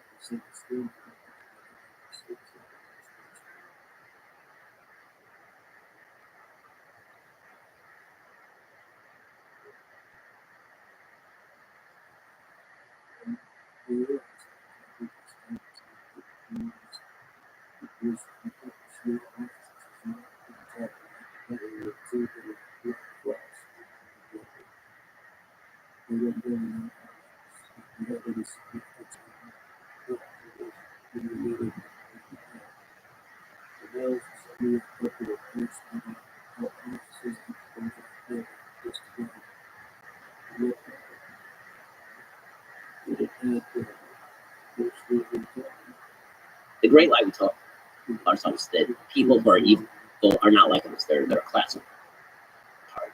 Everybody in history who has sinned is a person who's very different from me. Robert George, the philosopher over at Princeton, he's fond of doing a sort of thought experiment in his classes where he asks people to raise their hand if they'd lived in Alabama in 1861. How many of you would be abolitionists? And everybody raises their hand. He says, of course, that's not true. Of course, that's not true. The best protection against evil is recognizing that it lies in every human heart and the possibility that it takes you over. Do you ever sit back, in the quiet of your mind and think, am I participating? The following is a conversation with Ben Shapiro, a conservative political commentator, host of the Ben Shapiro Show, co-founder of the Daily Wire, and author of several books, including The Authoritarian Moment, The Right Side of History, and Facts Don't Care About Your Feelings. Whatever your political leanings, I humbly ask that you try to put those aside and listen with an open mind, trying to give the most charitable interpretation of the words we say. This is true in general for this podcast, whether the guest is Ben Shapiro or Alexandria Ocasio-Cortez, Donald Trump or Barack Obama. I will talk to everyone from every side, from the far left to the far right, from presidents to prisoners, from artists to scientists, from the powerful to the powerless, because we are all human, all capable of good, all with fascinating stories and ideas to explore. I seek only to understand, and in so doing, hopefully add a bit of love to the world. This is the Let's Driven podcast. To support it, please check out our sponsors in the description. And now, dear friends, here's Ben Shapiro. Let's start with a difficult topic. What do you think about the comments made by Ye, formerly known as Kanye West, about Jewish people? They're awful and anti-Semitic, and they seem to get worse over time. They started off with the bizarre DEFCON 3 tweet, and then they went into even more stereotypical garbage about Jews and Jews being sexual manipulators, and Anthony Davis and Kim Kardashian's stuff, and then Jews running all of the media, the financial sector, Jewish people. I mean, I called it on my show, there's Sherman Nazism, and it is. I mean, it's like right from Protocols to the Elders Zion type stuff. Do you think those words come from pain? Where do they come from? And it's always hard to try to read somebody's mind. What he looks like to me, just having experience in my own family, people who are bipolar, is he seems like a bipolar personality. He seems like somebody who is in the middle of a manic episode, and when you're manic, you tend to say a lot of things that you shouldn't say, and you tend to believe that they're the most brilliant things ever said. The Washington Post did an entire piece speculating about how bipolarism played into the kind of stuff that Ye was saying, and it's hard for me to think that it's not playing into it, especially because even if he is an anti-Semite, I have no reason to suspect he's not, given all of his comments. If he had an ounce of common sense, he would stop at a certain point. And bipolarism tends to drive you well past the point where common sense applies. So, I would imagine it's coming from that. From his comments, I would also imagine that he's doing the logical mistake that a lot of anti-Semites or racists or bigots do, which is somebody hurt me. That person is a Jew. Therefore, all Jews are bad.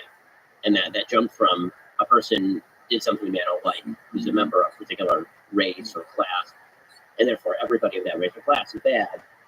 That's textbook bigotry, and that's pretty obviously what Ye's engaging in here. So jumping from the individual to the group. That's the way he's been expressing it, right? He keeps talking about his Jewish agents, and I watched your interview with him, and he kept saying, so just name the agents, right? Just name the people who are screwing you. And he wouldn't do it. Instead, he just kept going back to the general, the group, the Jews in general. That's textbook bigotry. And if it were put in any other context, he would probably recognize it as such. To the degree his words fuel hate in the world, what's the way to reverse that process? What's the way to alleviate hate? When it comes to alleviating the kind of stuff that he's saying, obviously debunking it, making clear that what he's saying is garbage. But the reality is that I think that for most people who are in any way engaged with these issues, I don't think they're being convinced to be anti-Semitic by Ye. I think there's a group of people who may be swayed that anti-Semitism is acceptable because Ye is saying what he's saying. And he's saying so very loudly, and he's saying it over and over.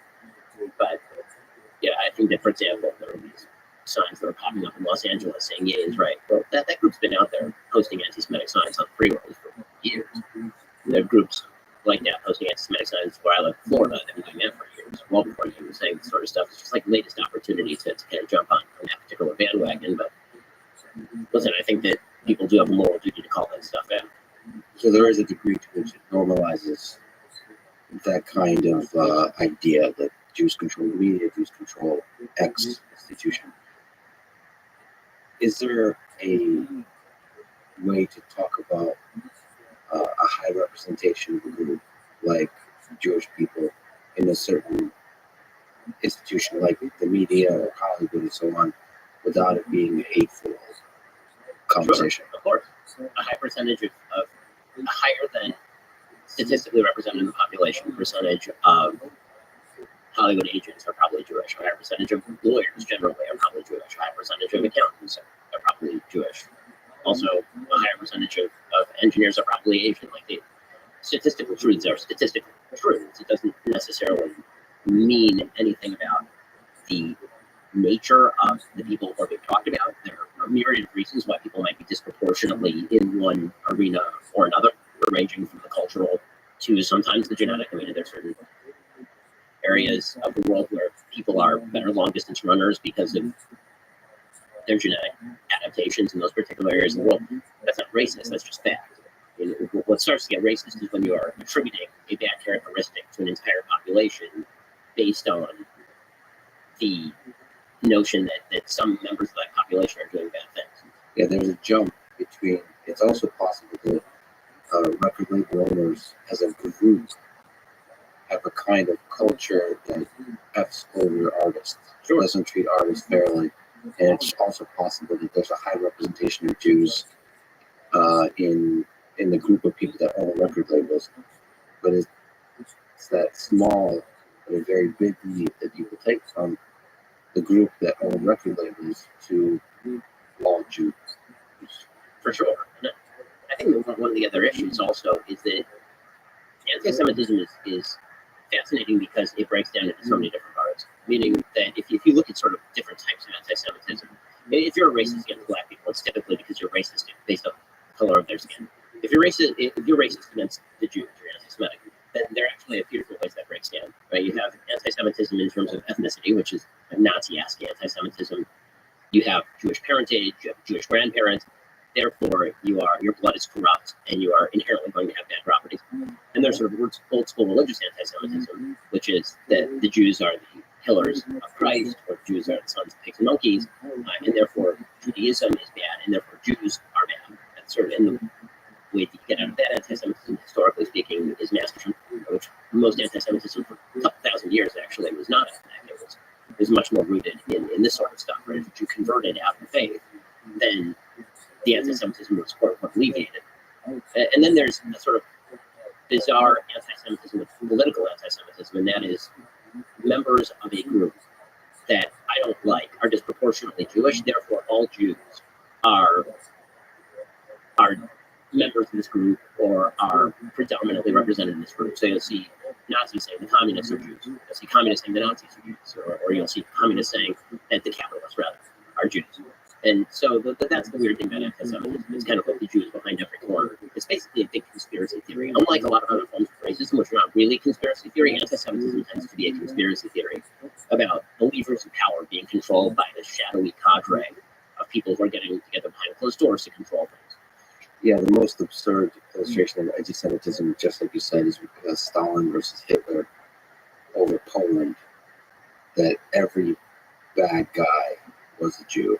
It was like, so every enemy, there's a lot of enemy groups, intellectuals, political, and so on, military, and behind any movement that is considered the enemy for the Nazis and any movement that's considered the enemy for the Soviet army are the Jews. What does the fact that Hitler took power teach you about human nature? When you look back at the history of the 20th century, what do you learn from that time? I mean, there are a bunch of lessons to Hitler taking power. The first thing I think people want to recognize about Hitler taking power is that the power had been centralized in the government before Hitler took it. So if you actually look at the history of Nazi Germany, the Weimar Republic had effectively collapsed.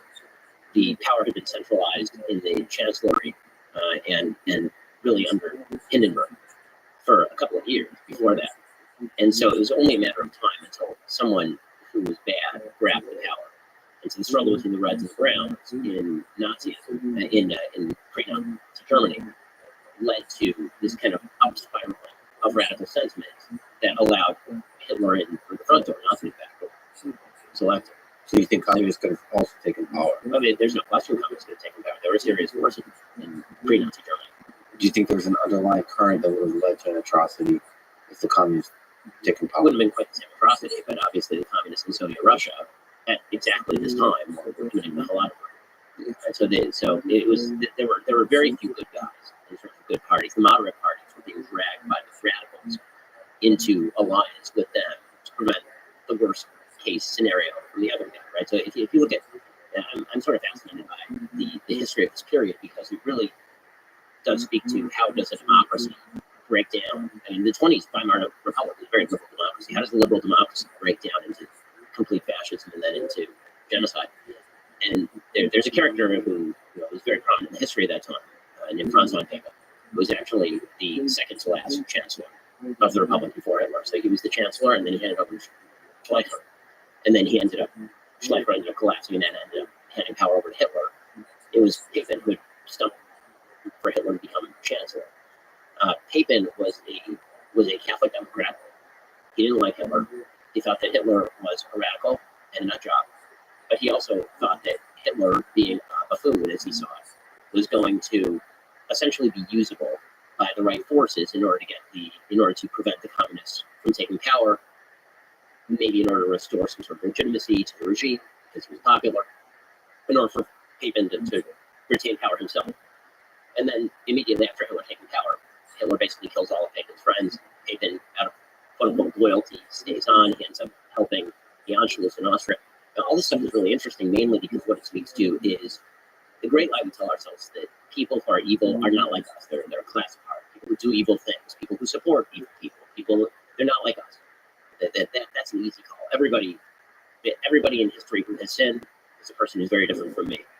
Robert George, the philosopher over at Princeton, he's fond of doing a sort of thought experiment in his classes where he asks people to raise their hand if they'd lived in Alabama in 1861. How many of you would be abolitionists?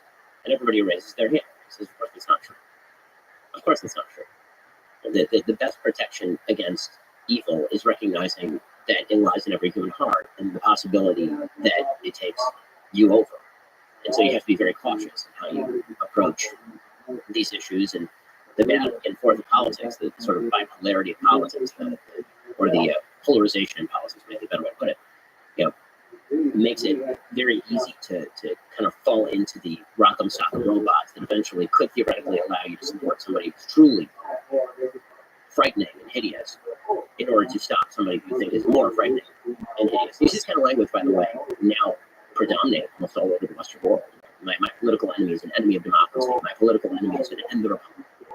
My political enemy is going to be the person who destroys the country we live in. And so that person has to be stopped by any means necessary. And that's dangerous stuff. So the communists have to be stopped in Nazi Germany, and so they're the devil. And so any useful buffoon, as long as they're effective against the communists, would do. Do you ever wonder, because the people that are participating in evil may not understand that they're doing evil, do you ever sit back, in the quiet of your mind and think, am I participating in evil? I mean, that's so.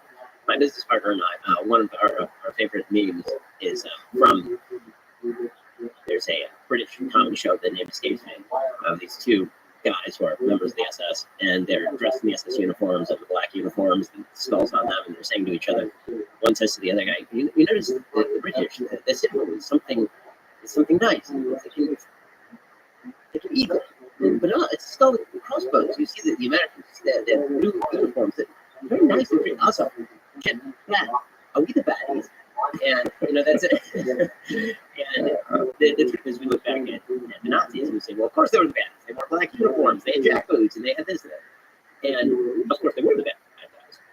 But evil rarely presents its face so clearly. So yeah, I think you have to constantly be thinking along those lines. Hopefully you try to avoid it. You can only do the best that a human being can do. But yeah, the answer is yes.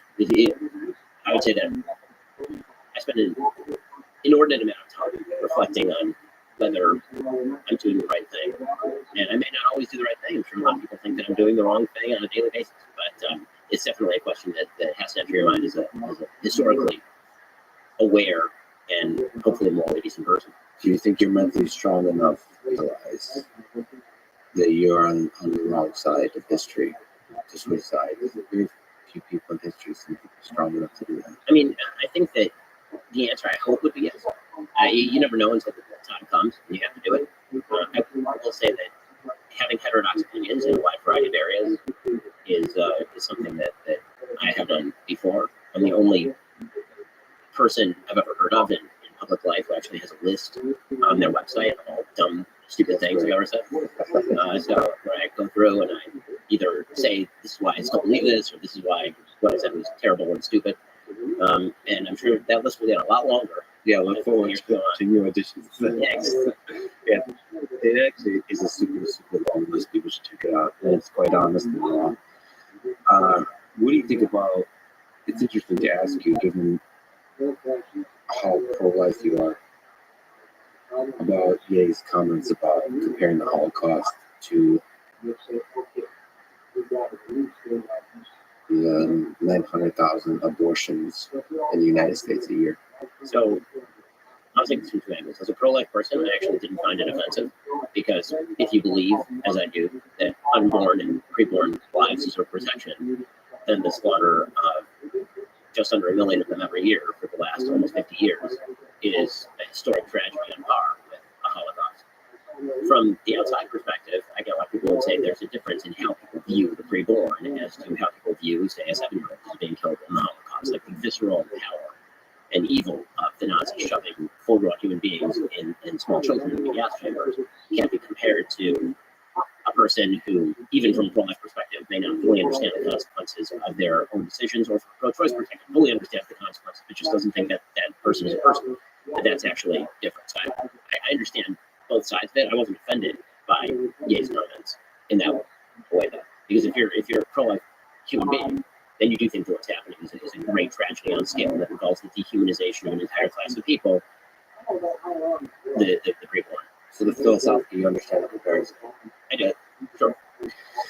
So in his comments, in the jumping from the individual to the group, I'd like to ask you, you're one of the most effective people in the world at attacking the left. And sometimes it can slip into attacking the group. Do you worry that that's the same kind of oversimplification that he is doing about Jewish people that you can sometimes do with the left as a group? So when I speak about the left, I'm speaking about philosophy. And I'm not really speaking about individual human beings as the leftists, like group, and then try to include members of this individual group. I also make a distinction between the left and liberals. There are a lot of people who are liberal that disagree with me on taxes, disagree with me on policy, disagree with me on a lot of things. The people who I'm talking about generally, when I talk about the left in the United States, are people who believe that alternative points of view ought to be silenced because they are damaging and harmful simply based on the disagreement. So that's one distinction. The second distinction, again, is when I talk about the right versus the left, typically I'm talking about a battle of competing philosophies. And so I'm not speaking about typically, it would be hard to, if you put a person in front of me and says this person is the left or the right, having just met them, I wouldn't be able to label them in the same way that if you met somebody named Greenstein, you'd immediately thought Jew. You make a black person. That the adherence to a philosophy makes you a member of a group. If I think the philosophy is bad, that doesn't necessarily mean that you as a person are bad, but it does mean that I think the philosophy is bad. Yeah, so if the grouping is based on the philosophy versus something like a race, like this, the color of your skin, or a race, is in the case of the Jewish people, it's a different thing. You can be a little bit more nonchalant and careless in attacking a group because it's ultimately attacking a set of ideas. Well, I mean, it's really nonchalant in attacking a set of ideas, and I don't know that nonchalant I put it. I tried to be exact. You know, you don't always hit, but you know, if I say that I oppose the communists, right, and then presumably I'm speaking of people who believe in the communist philosophy. Now, the question is whether I'm mislabeled, right? Whether I'm taking someone who's not actually a communist and then shoving them in there with the communists, right? That would be inaccurate. The dangerous thing is it expands the group as opposed to you talking about philosophy. You're throwing everybody who's ever said, I'm curious about communism, I'm curious about socialism, because there's like a gradient. You know, it's like to throw something at you. And Joe Biden said, MAGA Republicans, right? Right. You know, I think that's a very careless statement because the thing you jump to immediately is like, Everyone voted for Trump. for Trump. Right. Versus, I think, in the charitable interpretation, it means a set of ideas. And actually, the problem with the MAGA Republicans line from Biden is that he went on in the speech that he made in front of Independence Hall to actually try and define what it meant to be a MAGA Republican who was a threat to the Republic, the kind of language that he was using. And later on in the speech, he actually suggested, well, you know, there are moderate Republicans, and the moderate Republicans are people who agree with me on like the Inflation Reduction Act. It's like, well, that can't be the dividing between a MAGA Republican and a moderate Republican. Moderate Republican, somebody who agrees with you. You got to name me like a Republican who disagrees with you fairly strenuously, but is not in this group of threats to the Republic. Make that distinction. We can have a fair discussion about whether the idea of election denial, for example, makes somebody, you know, a threat to institutions. Then that's a conversation that we can have, and then we'll have to discuss how much power they have, what the actual perspective is, delve into it. But you know, I think that he was being overbroad and sort of labeling all of his political enemies under one rubric. Now, again, in politics, this stuff sort of happens all the time. I'm not going to plead clean hands here because I'm sure that I've been inexact. But somebody who will be good in that particular situation is for somebody to sort of read me back the quote, and I'll let you know where I've been inaccurate. I'll try to do that. And also, you don't shy away from humor and occasional trolling and mocking and all that kind of stuff for the fun, for the chaos. I mean, you know, I try not to do trollery for trollery's sake, but, you know, if the show's not entertaining and not fun, people don't listen.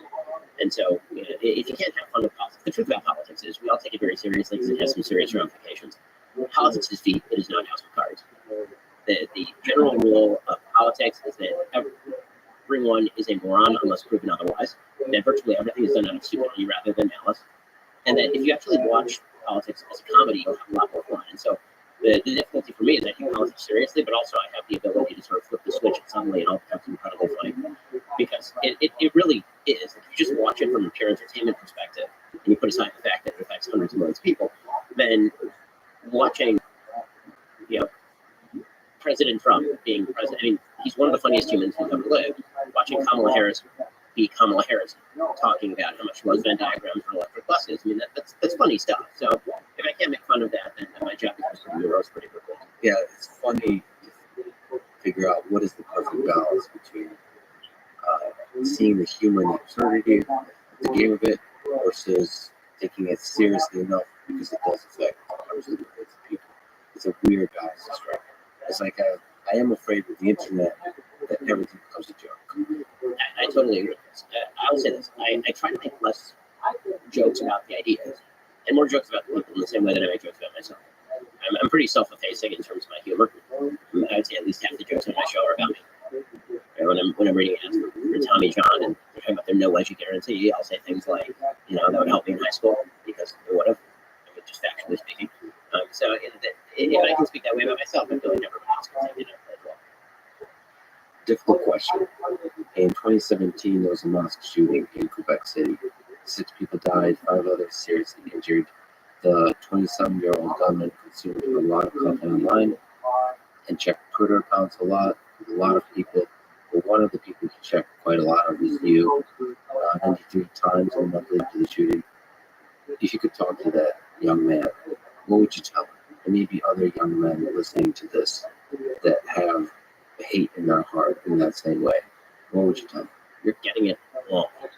If anything that I or anyone else in mainstream politics says drives you to violence, you're getting it wrong. You're getting it wrong.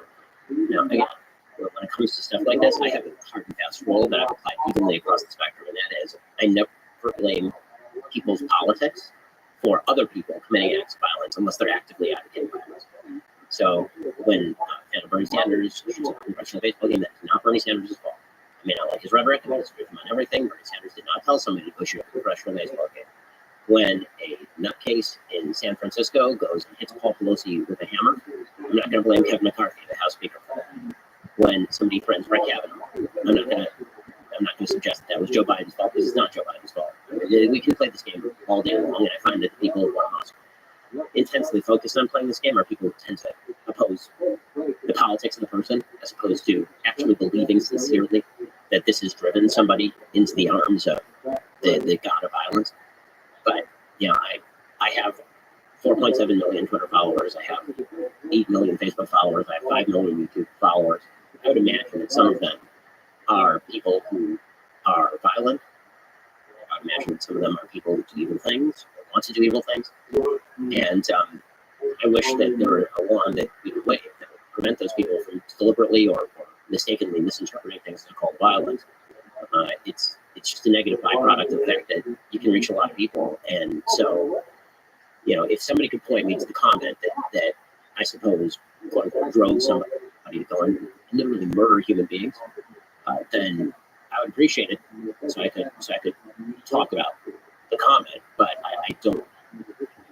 Mainly because I just think that if we remove agency from individuals, and if we blame broad scale political rhetoric for every act of violence, we're not going to. The people who are going to pay the price are actually the general population, because free speech will go away. If the idea is that things that we say could drive somebody who is unbalanced to go do something evil, the necessary byproduct is hate. Is that speech is a form of hate. Hate is a form of violence. Speech is a form of violence. Speech needs to be heard. That to me is deeply disturbing. So definitely that man, that 27-year-old man, is the only one responsible for the evil he did.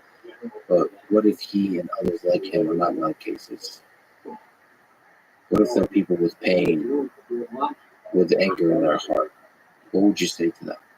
You are exceptionally influential, and other people like you that speak passionately about ideas. What do you think is your opportunity to alleviate the hate in their heart? If we're speaking about people who are mentally ill and people who are just misguided, I'd say to him the thing that I said to every other young man in the country: you need to find meaning and purpose in forming connections that actually matter, in a belief that actually promotes general prosperity and promotes helping other people. And this is why the message that I most commonly say to young men is it's time for you to grow up, mature, get a job, get married, have a family, take care of the people around you, become a useful part of your community.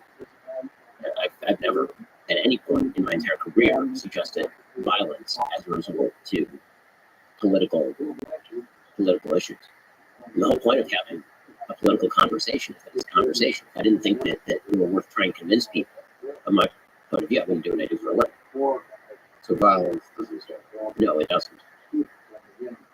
As if this wasn't already a difficult conversation. Let me ask about Ilhan Omar. You've called out her criticism of Israel policies as anti-Semitic. Is there a difference between criticizing a race of people, like the Jews, and criticizing the policies of the nation? Of course. I criticize the policies of Israel on a fairly regular basis. I would assume from a different angle than Ilhan Omar does.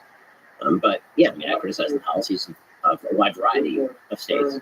And to take an example, I've criticized Israel's policy in giving control pronouns to the Islamic Bloc, which effectively prevents anybody except for Muslims from praying up there. I've also criticized the Israeli government for their COVID crisis. You can criticize the policies of any government, but that's not what Ilhan Omar does. Ilhan Omar doesn't actually believe that there should be a state of Israel. She believes that Zionism is racism and that the existence of a Jewish state in Israel is, in and of itself, the great sin. That is a statement she would make about no other people in no other land. She would not say that the French don't deserve a state for the French. She wouldn't say that Somalis would deserve a state in Somalia. She wouldn't say that Germans don't deserve a state in Germany. She wouldn't say for the 50-plus Islamic states that exist across the world that they don't deserve states of their own. It's only the Jewish state that has fallen under her significant scrutiny. And she also promulgates lies about one specific state in the form of suggesting, for example, that Israel is an apartheid state, which is most eminently not, considering the last unity government in Israel included the Arab Party, which is fit on the Israeli Supreme Court, and all the rest. And then beyond that, obviously, she's engaged in some of the same sort of anti-Semitic truth that you heard from me, stuff about it's all about the Benjamins, that American support for Israel is all about the Benjamins. But she's had to be tried by members of her own party about this sort of stuff before. Can you empathize with the plight of Palestinian people? Absolutely. Some of the uglier things that I've ever said in my career, things that I said very early on, around 17, 18, 19. I started writing a syndicated comment on 17, I'm now 38. So virtually all the dumb things, many of the dumb things, the plurality of the dumb things that I've said came from me ages, I would say 17 to maybe 23. And they are rooted again, in sloppy thinking. I feel terrible for people who have lived under the thumb and currently live under the thumb of Hamas, which is an actual terrorist group, or the Palestinian Authority, which is a corrupt oligarchy that steals money from its people and leaves them in misery, or Islamic Jihad, which is an actual terrorist group. The basic rule for the region, in my view, is if these groups were willing to make peace with Israel, they would have a state literally tomorrow. And if they're not, then there will be no peace. It really is that simple. If Israel, the formula it's typically used, the bumper sticker, but it happens to be factually correct. If the Palestinians put down their guns tomorrow, there would be a state. If the Israelis put down their guns, there would be no Israel. You get attacked a lot. I gotta ask you about your own psychology. How do you not let that break you mentally? And how do you avoid letting that lead to a resentment of the groups that attack you? I mean, there are a few sort of practical things that I've done. So, for example, I would say that 4 years ago, Twitter was all-consuming. Twitter is an ego machine, especially the notifications button. The notifications button is just people talking about you all the time, and the normal human tendency as well. People talking about me, that's what they're saying about me, which is a recipe for insanity. So, my wife actually said, Twitter is making your life miserable, you need to take it off your phone. So Twitter is not on my phone. If I want to log onto Twitter, I have to go onto my computer and I have to make the conscious decision to go onto Twitter and then take a look at what's going on. I could just imagine you like there's a computer in the basement you descend into to check Twitter. That's precisely what I'm doing. If you look at when I actually tweet, it's generally like in the run up to recording my show or when I'm prepping for my show later in the afternoon, for example. That doesn't affect you negatively mentally, like put you in a bad mental space? Not particularly if it's restricted to sort of what's being watched. Now, I will say that I think the most important thing is you have to surround yourself with a group of people who you trust enough to make serious critiques of you when you're doing something wrong, but also you know that they have your best interests at heart.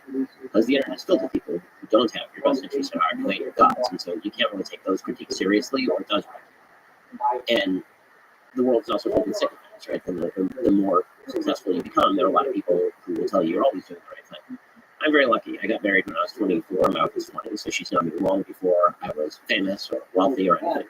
And so she's a good sounding board. I have a family that's willing to call me out on my bullshit and to talk to Yay about. I have friends who are able to do that. I try to have open lines of communications with people who I believe have my best interests at heart. But one of the sort of conditions of being friends that when you see me do something wrong, I'd like for you to let me know that so I can correct it. I don't want to leave bad impressions out there. The sad thing about the internet, just looking at the critiques you get, I see very few critiques from people that actually want you to succeed and actually grow. I mean, they're very, they're not sophisticated. I don't know, they're cruel. The critiques are just, it's not an actual critique. It's just cruel. And then that's most of Twitter. I mean, Twitter is a place to smack and be smacked. I mean, that's anybody who uses Twitter for an intellectual conversation, I think, is engaging in category error. I use it to spread love. I think it's you're awesome. the only one. It's you and no. On that topic, what do you think about you on Twitter? What do you like? What do you hope for on that front? What would you like to see Twitter improve? So I'm very hopeful about Elon buying Twitter. I mean, I think that Elon is significantly more transparent than what has taken place up till now.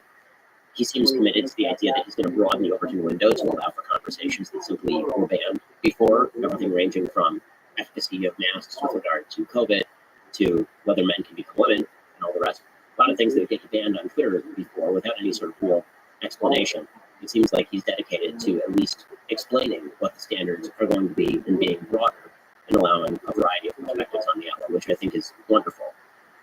I think that's also why people are freaking out. I think the kind of wailing and gnashing of teeth and wearing of sackcloth and ash by so many members of the legacy media, I think a lot of that is because Twitter essentially was an oligarchy in which certain perspectives were allowed and certain perspectives just were not. And that was part of the broader social media reimposed oligarchy in the aftermath of 2017. So in order to really understand, I think, what it means for Elon to take over Twitter, I think that we have to take a look at sort of the history of media in the United States in 2 minutes or less. The United States, the media, for most of its existence up until about 1990, at least from about 1930s until the 1990s, virtually all media was for television networks, a couple major newspapers, and the wire services. Every local newspaper with two wire services that basically did all the foreign policy and all the national policy. McClatchy, Reuters, AP, AFP, etc.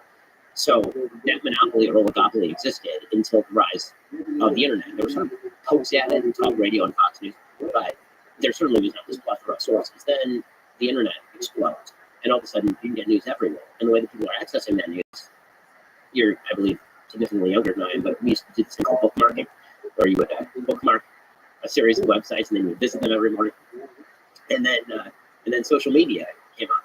And Just on AOL, or yeah, exactly. You had the dial up, and it was actually a can connected to a string. You'd actually go,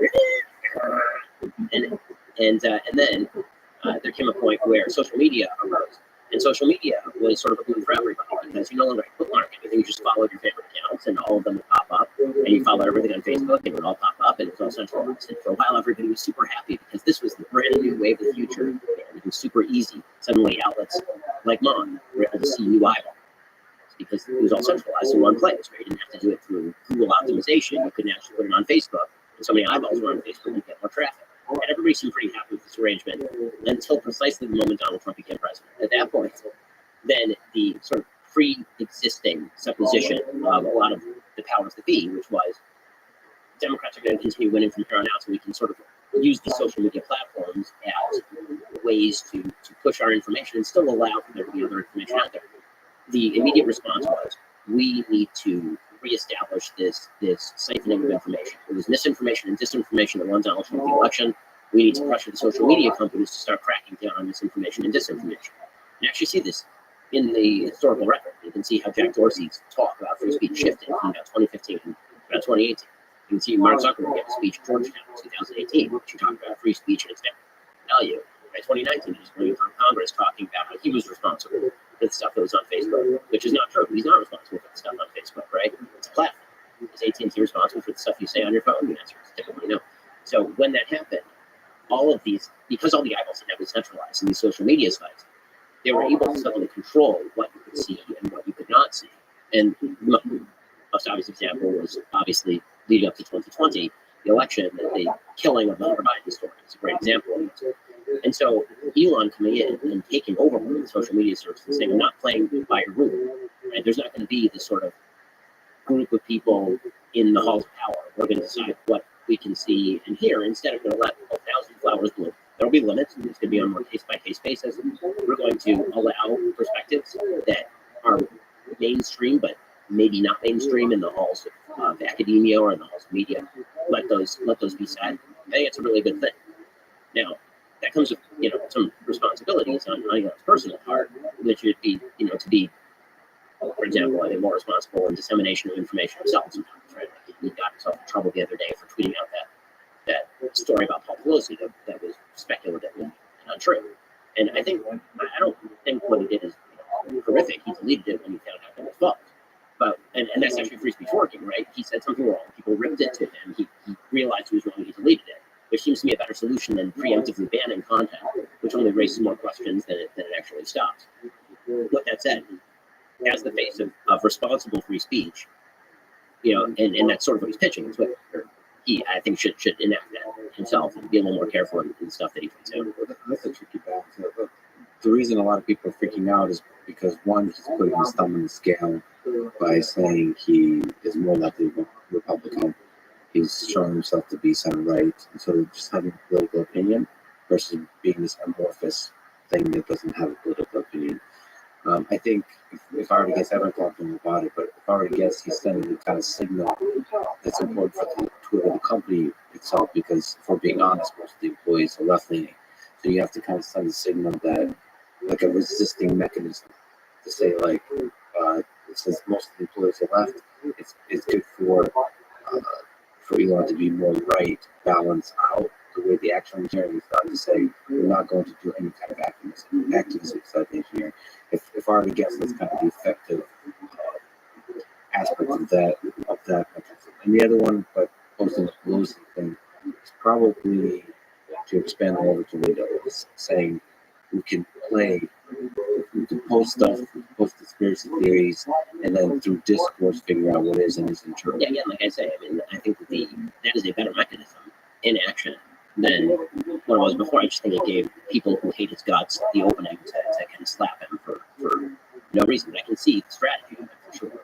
And I think that the general idea that he's kind of pushing right where he pushed left before. I think that there is actually unilateral polarization right now in politics, at least with regard to social media, in which one side basically says the solution to disinformation is to shut down free speech from the other side, and the other side is basically like me are saying the solution to disinformation is to let 1,000 million people left also being able to put out stuff that I disagree with, and for there to be anybody who's sort of in charge of these social media platforms and using them as editorial sites. I mean, I'm not criticizing MSNBC for not putting out right-wing opinion, and it's fun. I run a conservative site.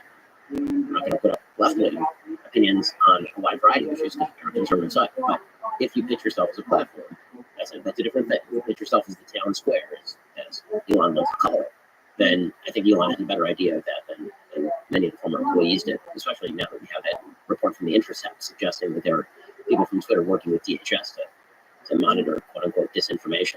Being rather vague about what disinformation is. Yeah, I don't think activism has a place in what is fundamentally an engineering company that's building a platform. Like the people inside the country should not be putting a thumb on the scale of what is and isn't allowed. You should create a mechanism for the people to decide what is and isn't allowed. Do you think Trump should have been removed from Twitter? Should his account be restored? His account should be restored. And this is coming from somebody who really dislikes an enormous number of Donald Trump's tweets. Again, he's a very important political personage. Even if he weren't, I don't think that he should be banned from Twitter or Facebook in a coordinated fashion. And by the way, I hold that opinion about people who I think are far worse than Donald Trump. Everyone knows I'm not an Alex Jones guy. I don't like Alex Jones. I think Alex Jones. I think Alex should be back on Twitter. I do actually, because I think that there are plenty of people who are willing to say that what he's saying is wrong. I'm not a big fan of this idea that because people I disagree with, and people who personally target him, by the way, I mean, Alex Jones has said some things about me personally that I'm not real fond of. You guys not? Well, we're not besties. It turns out, yeah. All I've said is I don't really enjoy the show. He said some other stuff about the Antichrist and such, but that's a bit of a different thing, I suppose. Even so. No, I'm just not a big fan of this idea. Like, I've defended people who have really gone after me on a personal level, have targeted me. That the town square is all one. Banning people from the town square is unpersonable.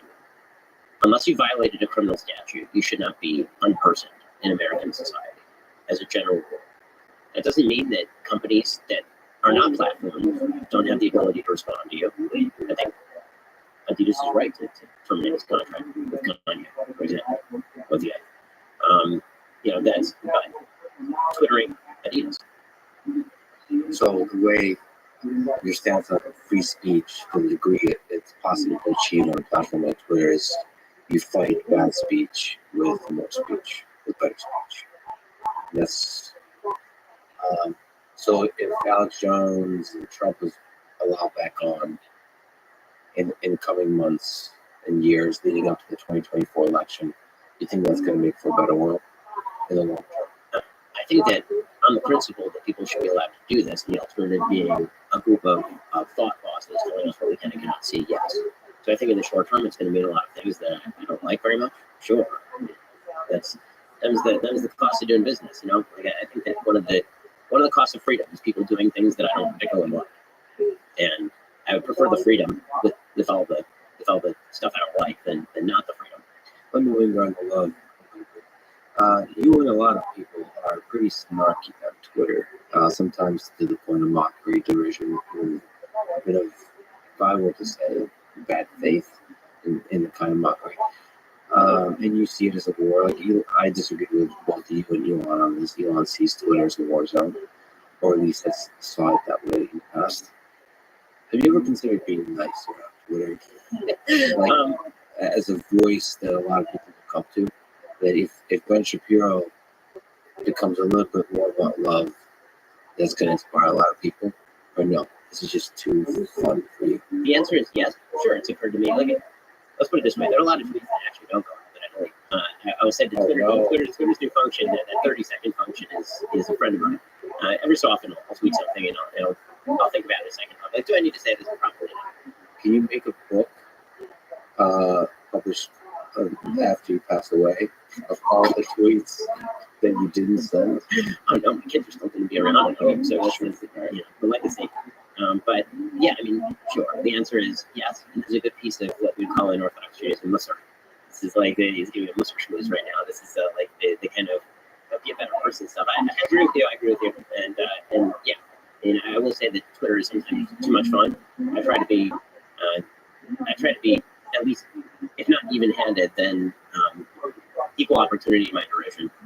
I remember that during the 2016 primaries, I used to post rather snarky tweets about virtually all of the candidates, Republican and Democrat. And every so often, I'll still do some of that.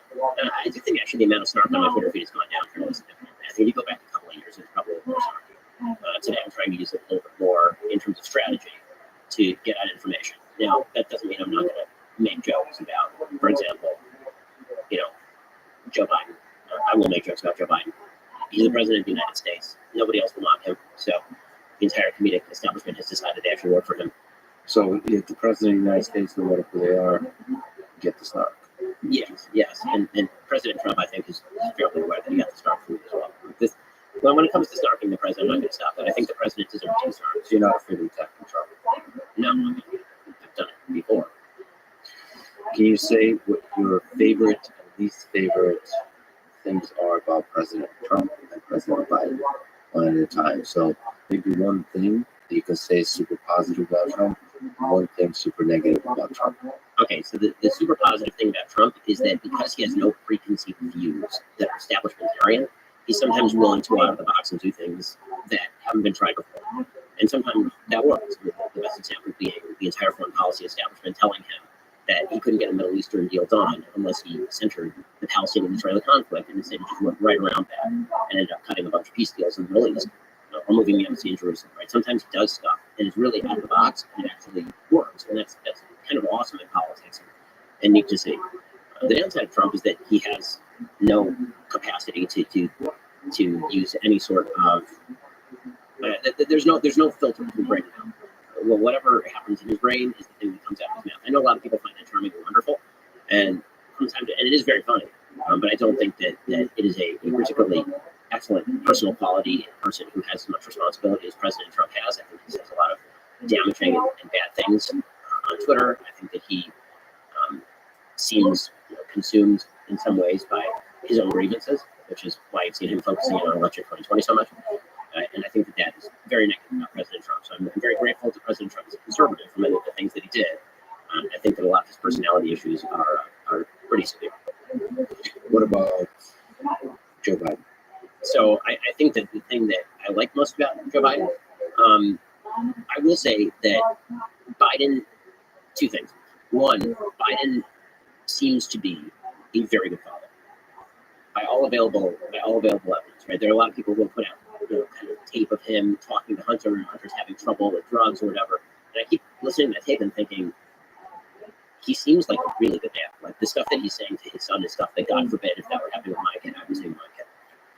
And so, you can't help but feel for the guy. He's had an incredibly difficult go of it with his first wife and members of the family, and then Bodai. I mean, like that kind of stuff obviously is deeply sympathetic, and he seems like a deeply sympathetic father.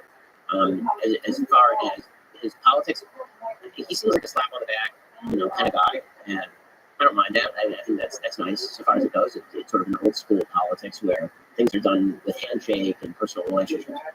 The thing that I don't like about him is that I think sometimes that's really not genuine. I think that sometimes, I think that's his personal tendency, but I think sometimes he allows the prevailing winds of his party to carry him to incredibly radical places, and then he just doubles down on the radicalism in some pretty disingenuous ways. And there I would cite the Independence Day speech, or the Independence Hall speech, which I thought was truly one of the worst speeches I've seen president.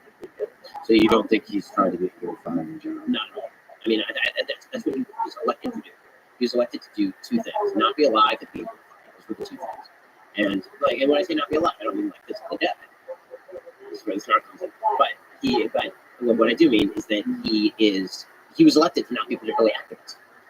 Basically, the mandate was don't be Trump, be sane, don't be Trump, calm everything down. And instead, he got in. He's like, what if we spend $7 trillion?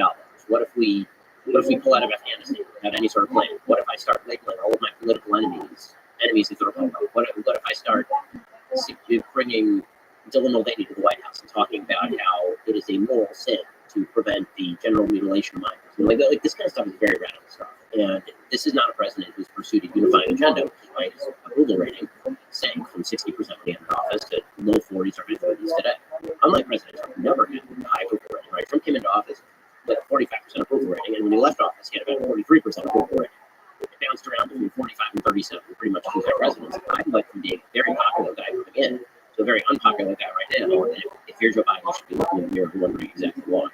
Do you think that pulling out from Afghanistan could be flipped as a pro for Biden in terms of he actually did it? I think it's going to be almost impossible. I think the American people are incredibly inconsistent about their own views on foreign policy. In other words, we like to be isolationist until it comes time for us to be defeated and humiliated. When that happens, we tend not to like it. You mentioned Biden being a good father. Can you make the case for and against the Hunter Biden laptop story, for it being a big deal and against it being a big deal? Sure. So the case for being a big deal is basically twofold. One is that it is clearly relevant if the president's son is running around to foreign countries picking up bags of cash because his last name is Biden, while his father is vice president of the United States. And it raises questions as to influence peddling for either the vice president or the former vice president using political connections. Did he make any money? Who was the big guy? Right? All these open questions that obviously implicate the questions to be asked. And then the secondary reason that the story is big session is the reaction to the story. The banning of the story is in and of itself a major story. If there's any story that implicates a presidential candidate in the last month of an election, and there is a media blackout, including a social media blackout, that obviously raises some very serious questions about informational flow and dissemination in the United States. No matter how big of a deal the story is, it is a big deal that there's censorship of any relevance. When there's a coordinated, collusive blackout, that's a serious and major problem. So those are the two reasons why it would be a big story. The two reasons, a reason why it would not be a big story, is if it turns out, and we don't really know this yet, but let's say that Hunter Biden was basically off on his own, doing what he was doing, being a derelict, or drug addict, or acting badly, and his dad had nothing to do with that. Joe was telling the truth. But the problem is we never actually got those questions answered. So if it turned out to be a nothing of a story, the nice thing about stories that turn out to be nothing is that after they turn out to be nothing, they're nothing.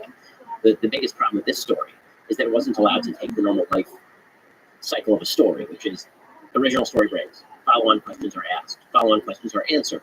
Story is either now a big story or into nothing. When the life cycle of a story is kind of right at the very beginning, right born, then that allows you to speculate in any direction you want. You can speculate it means nothing. It's nonsense. It's a Russian laptop. It's disinformation. Or on the other hand, this means that Joe Biden is personally calling Hunter and telling him to pick up a sack of cash over in Beijing, and then he became president and is influenced on it. So, this is why it's important to allow these stories to go forward. So this is why actually the bigger story for the moment is not the laptop, it's the reaction to the laptop, because it cut off that life cycle of the story.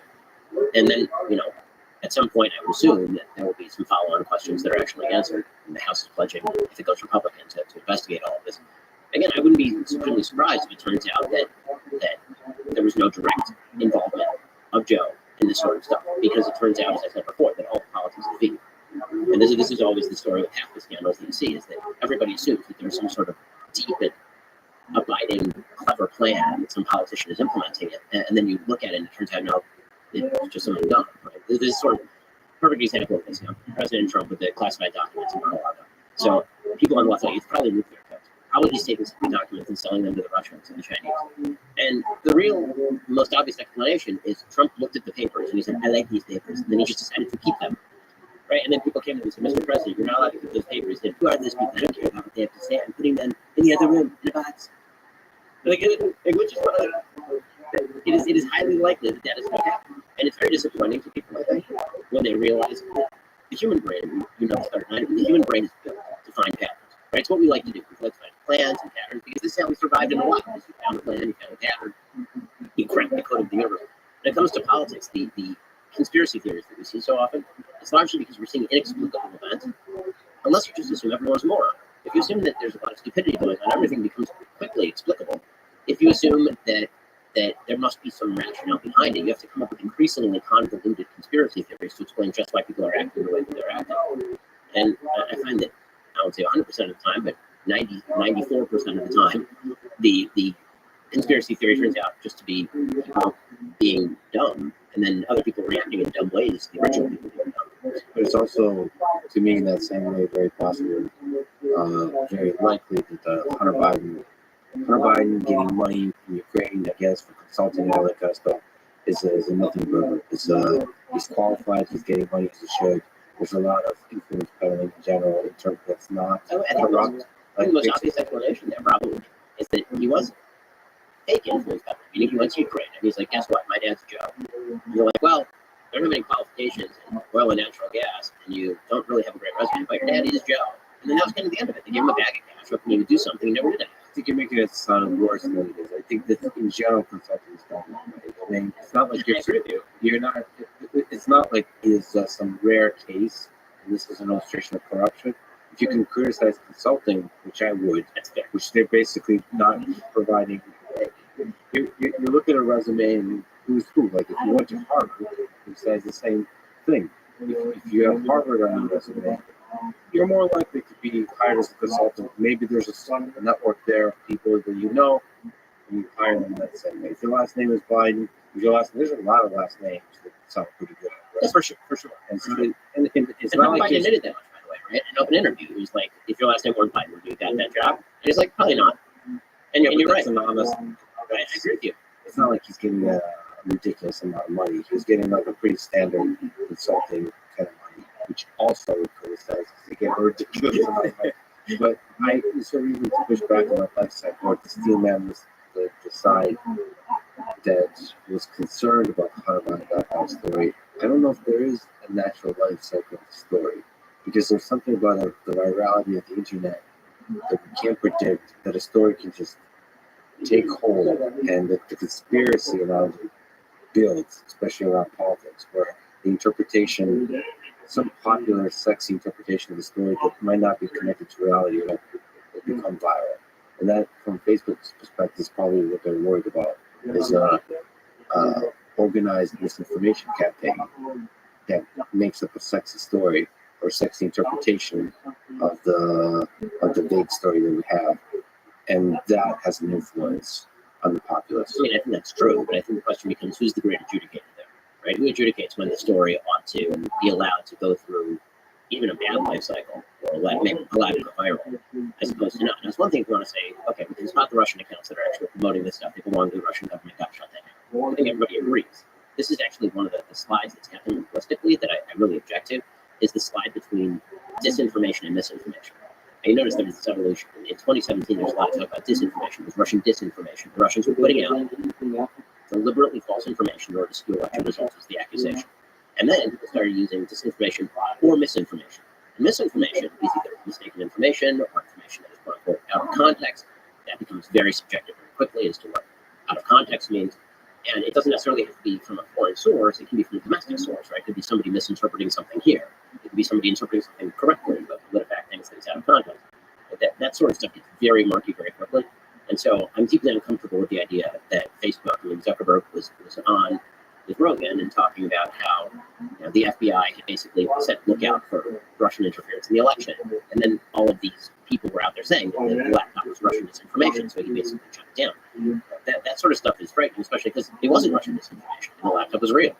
And so the fact that you have people who seem to, let's put it this way, it seems as though, this is wrong, it seems as though when a story gets killed preemptively like this, it is almost universally a story that negatively affects one side of the political aisle. I can't remember the last time there was a story on the right that was disinformation or misinformation, where social media stepped in and they're like, we cannot have this. This cannot be distributed. We're going to all collude that this information is not distributed. Maybe in response to the story being false gets taken down. But what made the Hunter Biden thing so amazing is that it wasn't really even in response to anything. It was like the story got posted. There were no actual doubts expressed as to the verified falsity of the story. It was just supposition that it had to be false, and everybody jumped in. So I think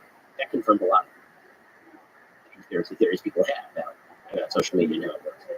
Yeah, so if the reason you want to slow down the viral spread of a thing is at all grounded in partisanship, that's a problem. Like, you should be very honest with yourself and ask yourself that question.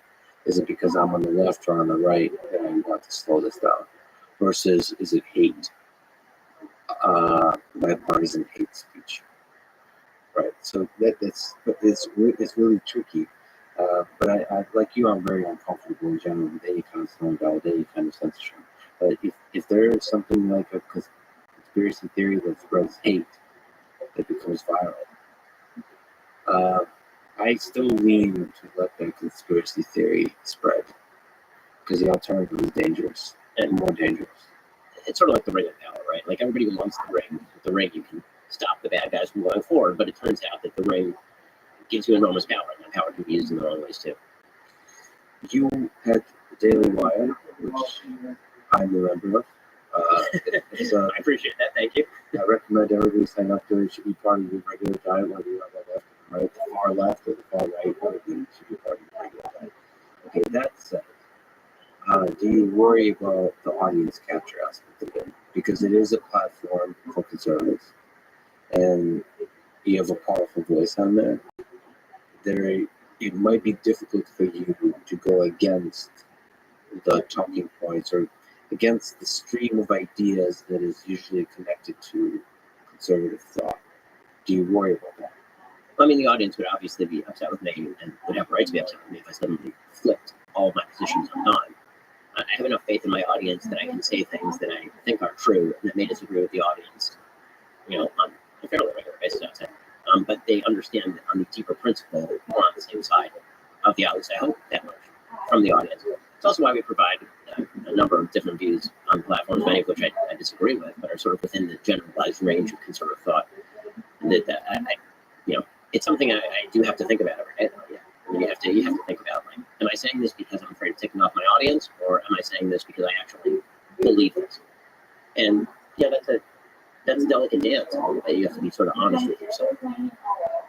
Yeah, somebody like Sam Harris is pretty good at this, at fighting, at saying the most outrageous thing that he knows. He almost leans into it.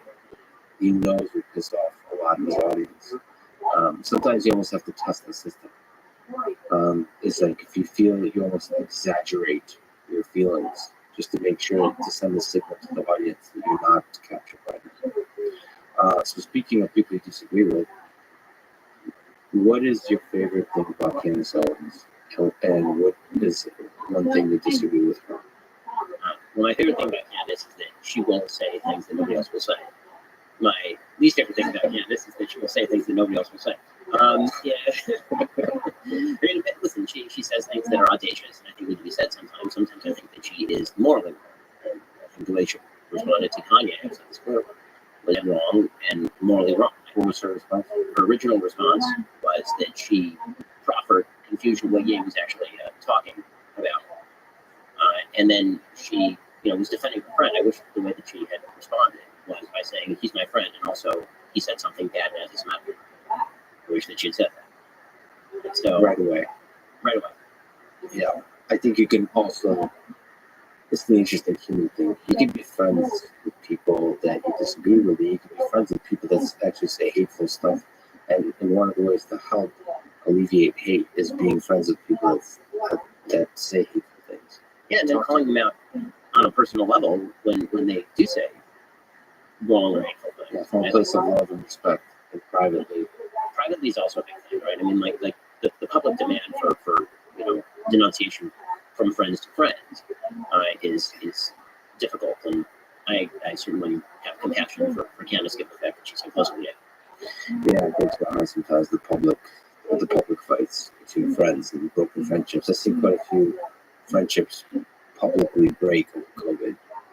COVID made people behave their worst in many cases, which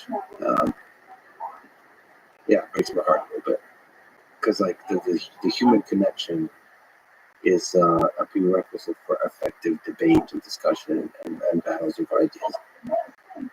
Has there been any argument from the opposite political aisle that has made you change your mind about something? if you look back? So I will say that I'm thinking it through because I think that my views probably on foreign policy have morphed somewhat. I would say that I was much more interventionist when I was younger. I'm significantly less interventionist now. I'd probably give myself, sure, I was a big backer of the Iraq War. I think now in retrospect, I might not be a backer of the Iraq War if the same situation arose again.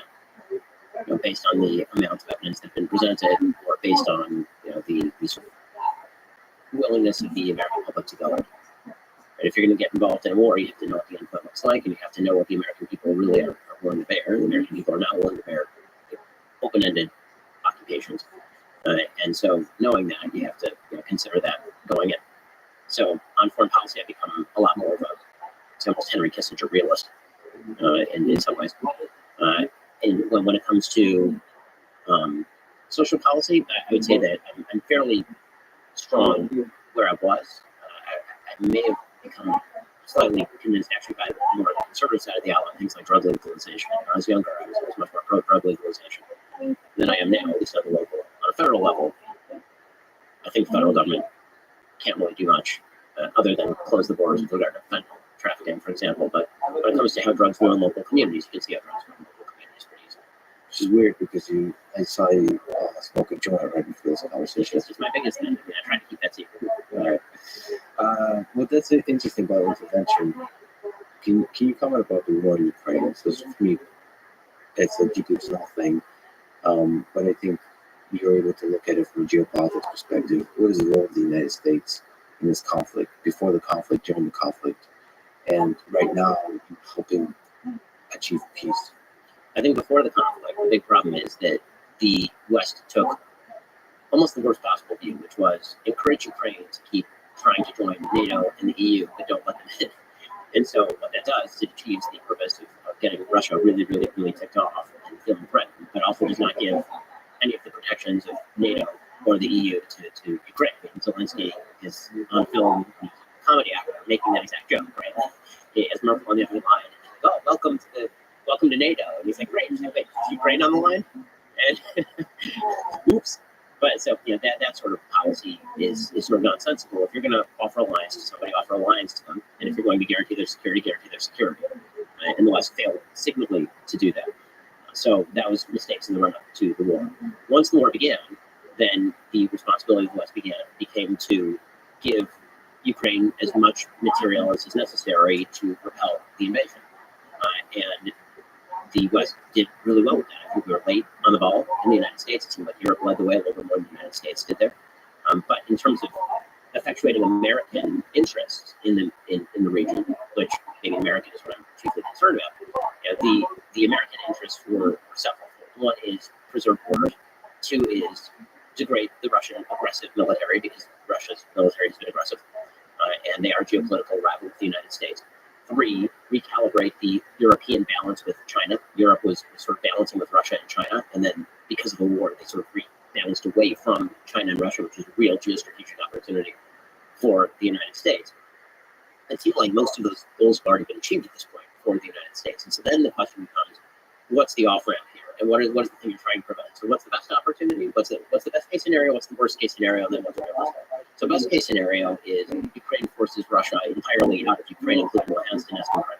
That's the best case scenario. Virtually no one thinks that's accomplishable, including the United States. Right? The White House has basically said as much. It's difficult to imagine, particularly Crimea, the Russians being forced out of Crimea. The Ukrainians have been successful in pushing the Russians out of certain parts of Luhansk and Donetsk. But the idea they're going to be able to push the entire Russian army completely back to the Russian borders, that would be at best a very, very lonely spot in the middle of a collapsing Ukrainian economy, which is the point that Zelensky's made. It's like it's not enough for you guys to get to the military. You're in the middle of a war, and you need economic aid as well. So it's pretty open-ended and strong. And You can take a small tangent on that, short best case scenario.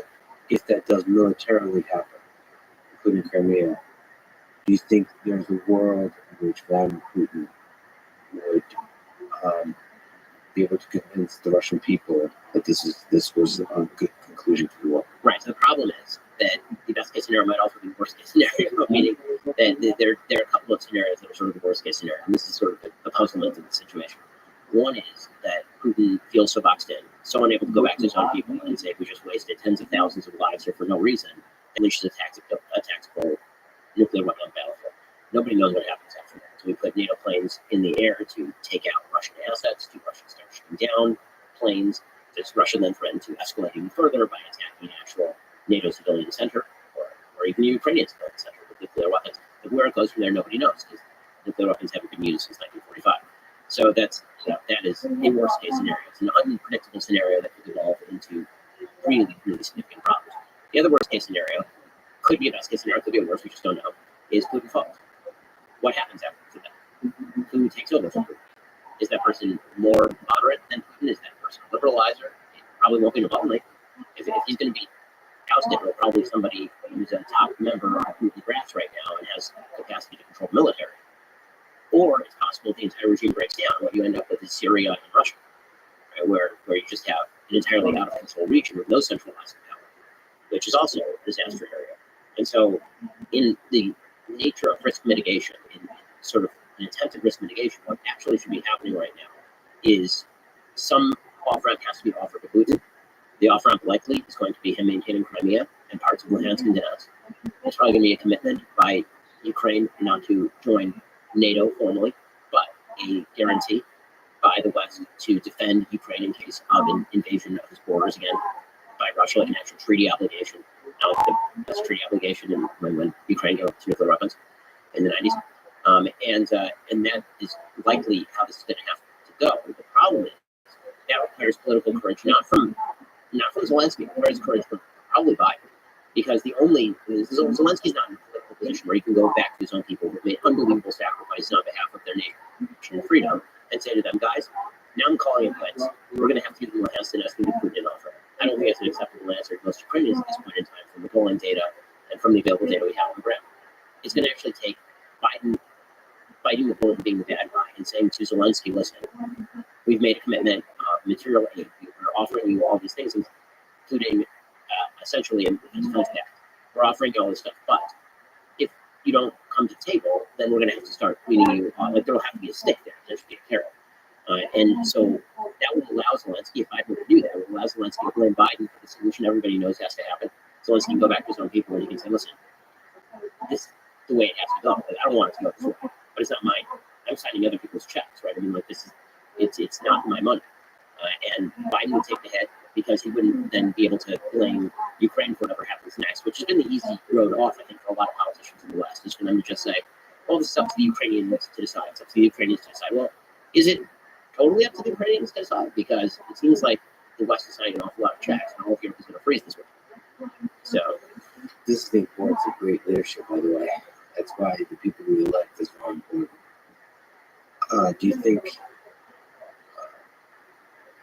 there's power to just one-on-one conversation, or Biden sits down with Zelensky and Biden sits down with Putin in person? Because maybe I'm romanticizing the notion, but having done these podcasts in person, I think there's something fundamentally different than through a remote call, and also like a distant kind of recorded political type speak versus like man to man. So I'm deeply afraid that Putin outplays people in one-on-one scenarios, because he's done it to multiple presidents already. He gets in one-on-one scenarios with Bush, with Obama, with Trump, with Biden, and he seems to be a very canny operator and a very hard-nosed operator in those situations. I think that if you were going to do something like that, an actual political face-to-face summit, what you would need is for Biden to first have a conversation with Zelensky, where Zelensky knows what's going on, so he's aware. And then Biden walks in and he says to Putin on camera, here's the offer, let's get it together, let's make peace, you get to keep this stuff, and then let Putin respond. He's going to respond. But yeah, the big problem for Putin, I think, in proper public-facing forum, maybe it's a private meeting. It's a private meeting, maybe that's the best thing. If it's public-facing forum, I think it's a problem. Putin's afraid of being humiliated at this point. If it's a private meeting, then sure, except that, again, I wonder whether, when it comes to, then a person as canny as Putin and to a politician that I really don't think is a particularly sophisticated player in Joe Biden. Again, this is not unique to Biden. I think that most of our presidents for the last 30, 40 years have not been particularly sophisticated players. I think that's a risky scenario. Yeah, I still believe in the power of that because otherwise, I don't know. I don't think stuff on paper or political speak will solve these kinds of problems. Because from Zelensky's perspective, nothing but complete victory will do. Right. Because as a nation, these people sacrifice way too much. And they're all in.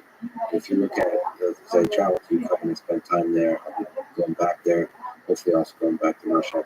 Just speaking to Ukrainians, they're all in. They're all in. They have nothing but complete victory. Yep, that's right. And so for that, the only way to achieve peace is through like honest human to human conversation, giving both people a way to offer, to walk away victorious. And some of that requires speaking honestly as a human being, but also for America to, actually not even America, honestly, just the president, be able to eat their ego a bit and be the punching bag a little, just enough for both presidents to be able to walk away and say, listen, we got the American president to come to us. And I think that makes the president look strong. I mean, I agree with you. I think it would also require some people on the right, like me, if Joe Biden, to say if Biden does that, I see what he's doing is the right move. And I think one of the things that he's afraid of, to steel man him, I think one of the things he's afraid of is he goes and he makes that sort of deal, and the right says, you just cowered in front of Russia, you just gave away Ukraine, whatever it is. But it's going to require some people on the right to say that move is the right move, and then he'll buy it if Biden actually performs that move. You're exceptionally good at debating. You will kind of debate destroy them. You're kind of known for this kind of stuff. Just exceptionally skilled in conversation and debate, at getting to the facts of the matter and using logic to get to the conclusion in the debate. You're worried that this power. Talk about this power you were given has corrupted you and your ability to see to perceive the truth versus just winning debates. I hope not. I mean, so I think one of the things that's kind of funny about the branding versus the reality is that most of the things that get characterized as destroying in debates with facts and logic, most of those things are basically me having a conversation with somebody on a college campus. It actually isn't like a formal debate where we sit there and we critique each other's positions, or it's not me insulting anybody. A lot of the clips that have gone very viral is me making an argument and then there not being like an amazing counter argument. Many of the debates that I've held have been extremely cordial. To take the latest example, about a year ago, I made an experience from Young Turks. It was very cordial. It was very nice, right? That's sort of the way that I like to debate. I mean, my rule when it comes to debate and or discussion is that my opponent actually gets to pick the mode in which we work. So if it's going to be a debate of ideas, we're just going to discuss and critique and clarify, then we can do that. If somebody comes loaded for bear, then I will respond in kind. Because one of the big problems, I think, in sort of the debate/discussion sphere is very often misdiagnosis of what exactly is going on. People who think that a discussion is debate and vice versa. And that can be a real problem. And there are people who, treat what ought to be a discussion as, for example, an exercise in performance art. And so what that is mugging or trolling or saying trolly things in order to just get to the, like that's something I actually don't do during debate. I mean, if you actually watch me talk to people, I don't actually do the trolling. The trolling thing is almost solely relegated to Twitter and me making jokes on the show. When it comes to actually debating people, that sounds actually a lot like what we're doing right now. It's just the person maybe taking just an adverse position. And so that's fine. We usually have a debate discussion because we just asking for clarification of terms. What exactly do you mean by this? So I can drill down on where the actual disagreement may lie. Because some of the time people think they're disagreeing and they're actually not disagreeing. And when I'm talking with Anna Kasparian and she's talking about how corporate and government have too much power together, I'm like, well, you sound like a Tea Party. Like, you and I are on the same page. And that sort of stuff does tend to happen a lot in discussion. I think that when discussion gets termed debate, it's a problem. When debate gets termed discussion, it's even more problematic because debate is a different thing. And I find that your debate and your conversation is often good faith. You're able to steal on the other side. You're actually listening. You're considering the other side. The times when I see that Ben Shapiro destroys leftists, it's usually just like you said. The other side is doing the trolling because the people that do criticize you for that interaction is the people that usually get destroyed are like 20 years old, and they're usually not sophisticated in any kind of degree in terms of being able to use logic and reason and facts and so on. And that's totally fine, by the way. I mean, people want to criticize me for speaking at college campuses where a lot of political conversation happens, both right and left. That's fine. I mean, I've had lots of conversations with people on the other side of the aisle too. Right? I've done podcasts with Sam Harris where we talked about atheism, or I've done debates with Anna Kasparian, or I've done debate with Chen Guido. I've had conversations with lots of people on the other side of the aisle. In fact, I believe I'm the only person on the right who recommends that people listen to the shows on the other side of the aisle. I say on my show on a fairly regular basis that people should listen to Pod Save America. Now, no one on Pod Save America will ever say that somebody should listen to my show. That is verboten. It is not something that can be had. It's one of the strangenesses of our politics. It's what I've called the happy birthday problem.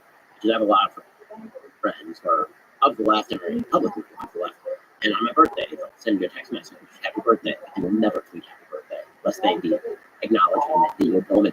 And then this can't be allowed. So on the Sunday special, I had that few people. Or on the other side of the aisle, a lot of them, ranging from people in Hollywood like Jason Blum to Larry Wilmore to Sam to just a lot of people on the left. They were in the near future probably going to do a Sunday special with Ro Khanna in California, the California Congressman. Very nice guy, had on the show. Like that kind of stuff is fun and interesting. But I think that the easy way out for a clip that people don't like is to either immediately clip the clip. 2-minute clip down 15 seconds where somebody insults me and then that goes viral, which is, welcome to the internet. Or to say, well, you're only debating politicians, you're only talking. I mean, I talk to a lot more people than that. That's just not the stuff I'm watching. You also cool in an interview with BBC's Andrew Neil, and you're really on the part after, which was kind of refreshing and enjoyable. As the internet thought that never seen anyone lose an interview. So to me, honestly, it was like seeing Floyd Mayweather Jr. somebody like knocked down. What was it can take you for that experience? Here's that day. That day is I have a book release, didn't get a lot of sleep the night before, and this is the last interview of the day. And it's an interview with BBC. I don't know anything about BBC yet. I watch BBC, I'm running the host. So we get on the interview, and it's supposed to be about the book. And the host, Andrew Neil, doesn't ask virtually a single question about the book. He just starts reading me battle tweets. Which I hate. I mean, it's annoying and it's stupid. It's the worst form of interview when somebody just reads you battle tweets, especially when I've acknowledged battle tweets before. And so I'm going through the list with him, and this interview was solidly 20 minutes. It was a long interview. And we get to, and I make a couple of particularly annoyed mistakes in the interview. So annoyed mistake number one is the ego point, right? So there's a point in the middle of the interview where I say, like, I don't even know who you are, which was true. I didn't know who he was. It turns out he's a very famous person in Britain, and so you can't make that ego play. But even if he's not famous, it doesn't. Right? It's a dumb thing to do, and it's an ass thing to do. So so saying that was more just kind of peak and silliness. So that was a mistake. I enjoyed watching that. I was like, oh, that was yeah. But somebody enjoyed it. So that there's that, and then the other mistake was that I just don't watch on British TV. So the way that interviews are done there are much more adversarial than American TV. In American TV, if somebody is adversarial with you, you assume that they're a member of the other side. That's typically how it is. And so I'm critiquing some of his questions at the beginning, and I thought the critique of some of his questions is actually fair. He was asking me about abortion, and I thought he was asking it from a way of framing the question that wasn't accurate. And so I assumed that he was on the left, and I'd never heard of him. And so, I mischaracterized him, and I apologized later for mischaracterizing him. We finally go through the interview. It's 20 minutes. It just keeps going with the battle tweets, and finally I got up and I took off the microphone and I walked out. And immediately I knew it was a mistake. Like within 30 seconds at the end of the interview, I knew it was a mistake. And that's why even before the interview came out, I believe I corrected the record that Andrew Neil is not on the left. It was a mistake by me. And then took the hit for a bad interview. And so as far as what I wish I'd done differently, I wish I'd known who he was. I wish I'd done my research. I wish that I had treated it as though there was a possibility that it was going to be more adversarial than it was. I think I was even cautious about the interview because it was pitched as it's just another book interview, and it wasn't just another book interview. It was treated more adversarially than that. So I wish that's on me. I got to research the people who are talking to me and watch their shows and learn about that. And then obviously, the kind of gut level appeal to ego, arrogance, like that's a bad market, and you shouldn't have done that. And losing your cool. So the fact that sort of became somewhat viral and stood out. It just shows that it happens so rarely to you. So just to look at like the day in the life of Ben Shapiro, you speak a lot, very eloquently about difficult topics. What goes into the research, the mental, and you always look pretty like energetic and you're not exhausted by the burden, the heaviness of the topics you're covering day after day after day after day. So what goes through the preparation, mentally, diet wise, anything like that? Like when do you wake up? Okay, so I wake up when my kids wake me up. Usually that's my baby daughter who's 2.5. You hear on the monitor usually about 6:15, 6:20. So I get up. My wife's sleeping, but I go get the baby. Then my son gets up, and then my oldest daughter gets up. I have 8, 6, and 2. The boys, the child. Is that both the source of stress and happiness? Oh yeah, it's the height of both, right? I mean, it's the source of the greatest happiness. So the way that I characterize it is this when it comes to sort of kids in life. So when you're single, your boundaries of happiness and unhappiness can be a 0 in terms of happiness, can be like a 10 in terms of happiness. Then you get married, it goes up to like 20 and a negative 20 because your happiest stuff is with your wife, and then the most unhappy stuff is when something happens to your spouse. It's the worst thing in the entire world. And you have kids, and all limits are removed. So the best things that have ever happened to me are things where I'm watching my kids and I'm playing together, and they're wonderful and sweet and cute. I love them so much. And the worst things are when my son is screaming at me for no reason because he's being insane, and I have to deal with that, right? I mean, like, or something that I have to sweat on at school. Like that stuff is really. So yes, the source of my greatest happiness, the source of my greatest stress. So they get me up at about 6:15 in the morning. I feed them breakfast. I'm kind of scrolling the news while I'm making the mix, and just updating myself on anything that may have happened overnight. I go into the office, makeup, wardrobe, whatever, and then I sit down and do the show. A lot of the prep is actually done the night before because the news cycle doesn't change all that much between kind of late at night and in the morning, so I can supplement the report. So I do the show. So a lot of the preparation, like thinking through what are the big issues in the world, is something. Yeah, I mean, and that's reading, pretty much all the legacy media. So I rip on legacy media a lot, but that's because a lot of what they do is really good, and a lot of what they do is really bad. I cover a lot of legacy media, so it's probably covering, Wall Street Journal, New York Times, Washington Post, Boston Globe, the Mail, and then I'll look over at some of the alternative media. I'll look at my own website, the Wire, I'll look at Breitbart, I'll look at the Blaze, I'll look at maybe Intercept, I'll look at a bunch of different sources, and then I will look at different clips online. So media comes in handy here, Arabian comes in handy here, that sort of stuff, because my show relies very heavily on being able to play people so you can hear them in their own words. And so that's sort of the media diet. So I sit down, I do the show, and then once I'm done with the show, I usually have between, now it's like 11:15 in the morning, maybe. Sometimes I'll pre-record the show. So it's 11:15 in the morning.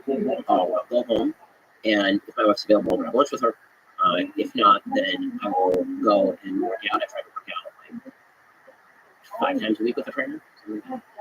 And then I will So you have gym stuff, just start the gym. Yeah, weights and plyometrics and some CrossFit kind of stuff. And yeah, I mean, beneath this mild physique lies a hulking monster. Yeah. And so I'll do that. Then I will do rewriting. So I'm usually working on a book at any given time.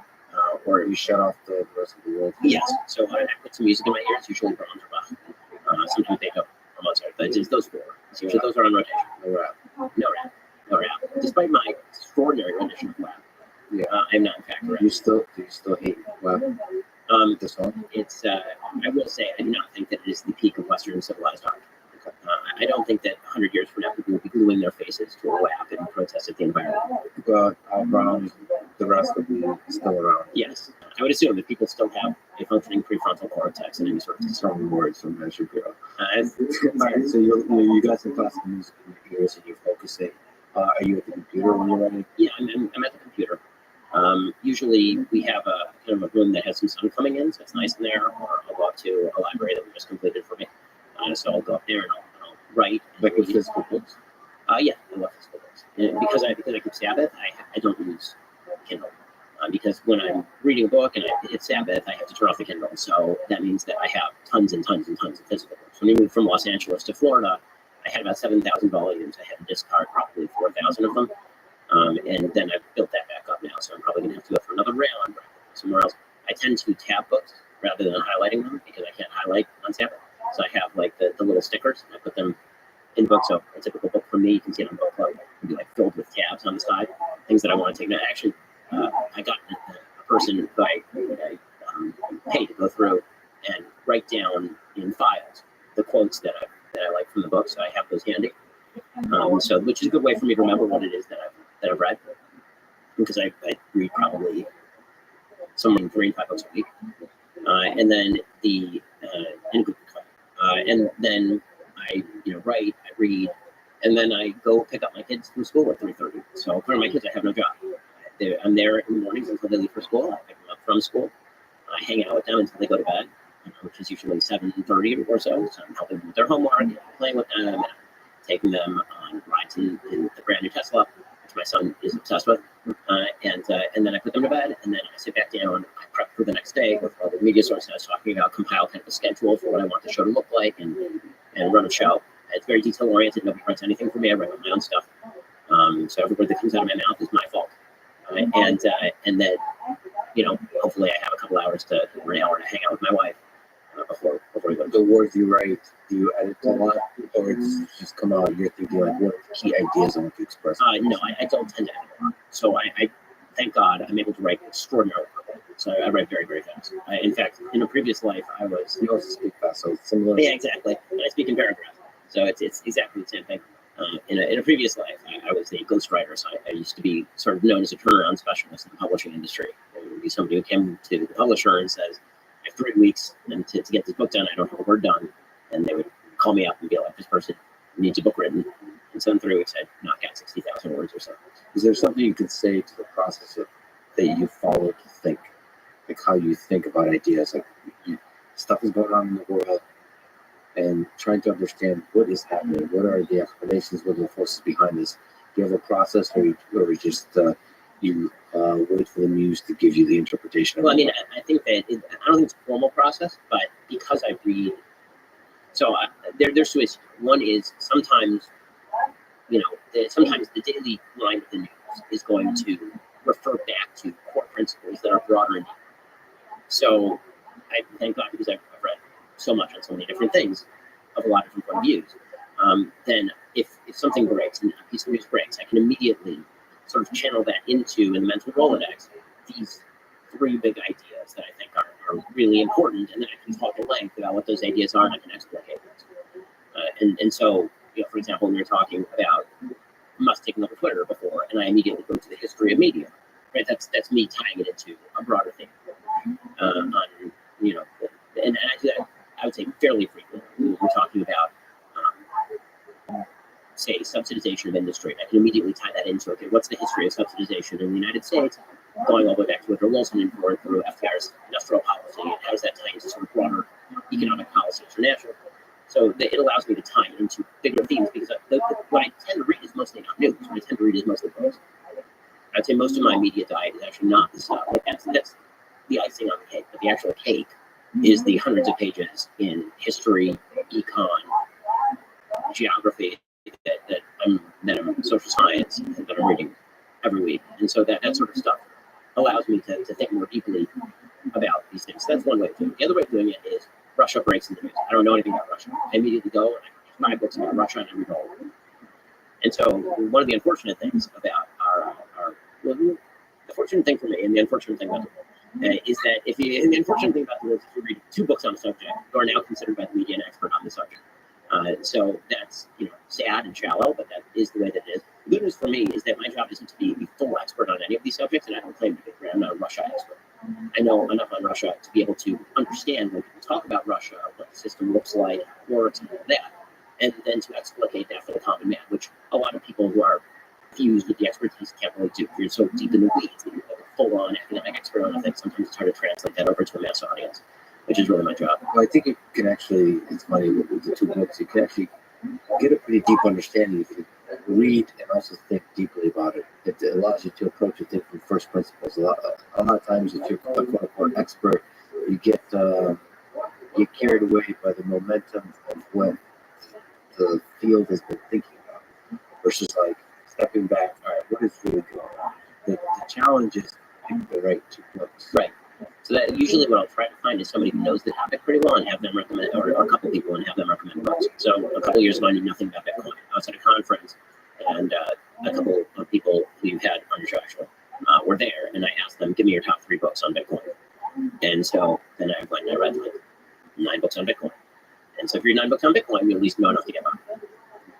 And so I can actually explain what Bitcoin is, and why it works, and why it doesn't work in some cases, and what's happening in the markets that way. So that's very, very helpful. Well, Putin is an example. That's a difficult one to find the right books on. I think the new Tsar is the one I read where it was the most objective. One I read, I think, about Putin was one called Strongman.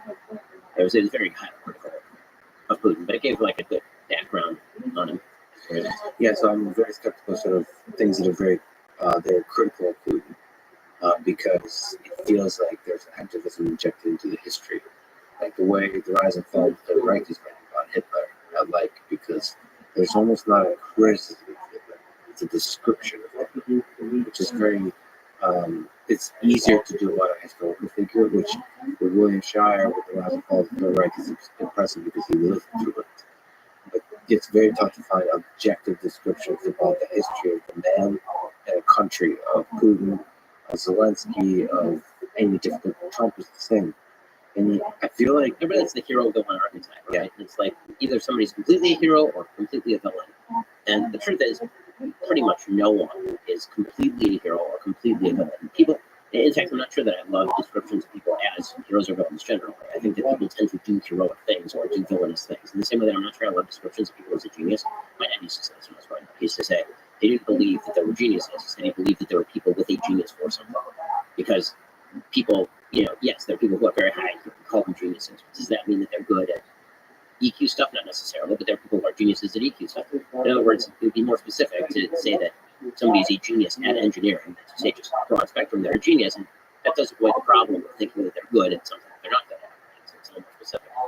so because you read a lot of books, if you look back, it's always a tough question because so many is like your favorite song. But are there books that have been influential in your life that have impacted your thinking, or maybe ones you go back to that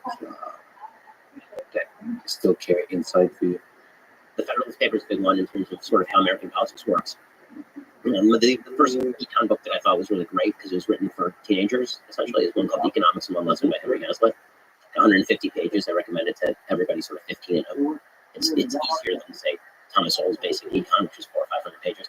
And it's looking at macroeconomics, microeconomics. Stuff. And then in terms of, there's a great book by Carl Truman called Rise and Triumph of the Modern Self, which I think is the best book of the last 10 years.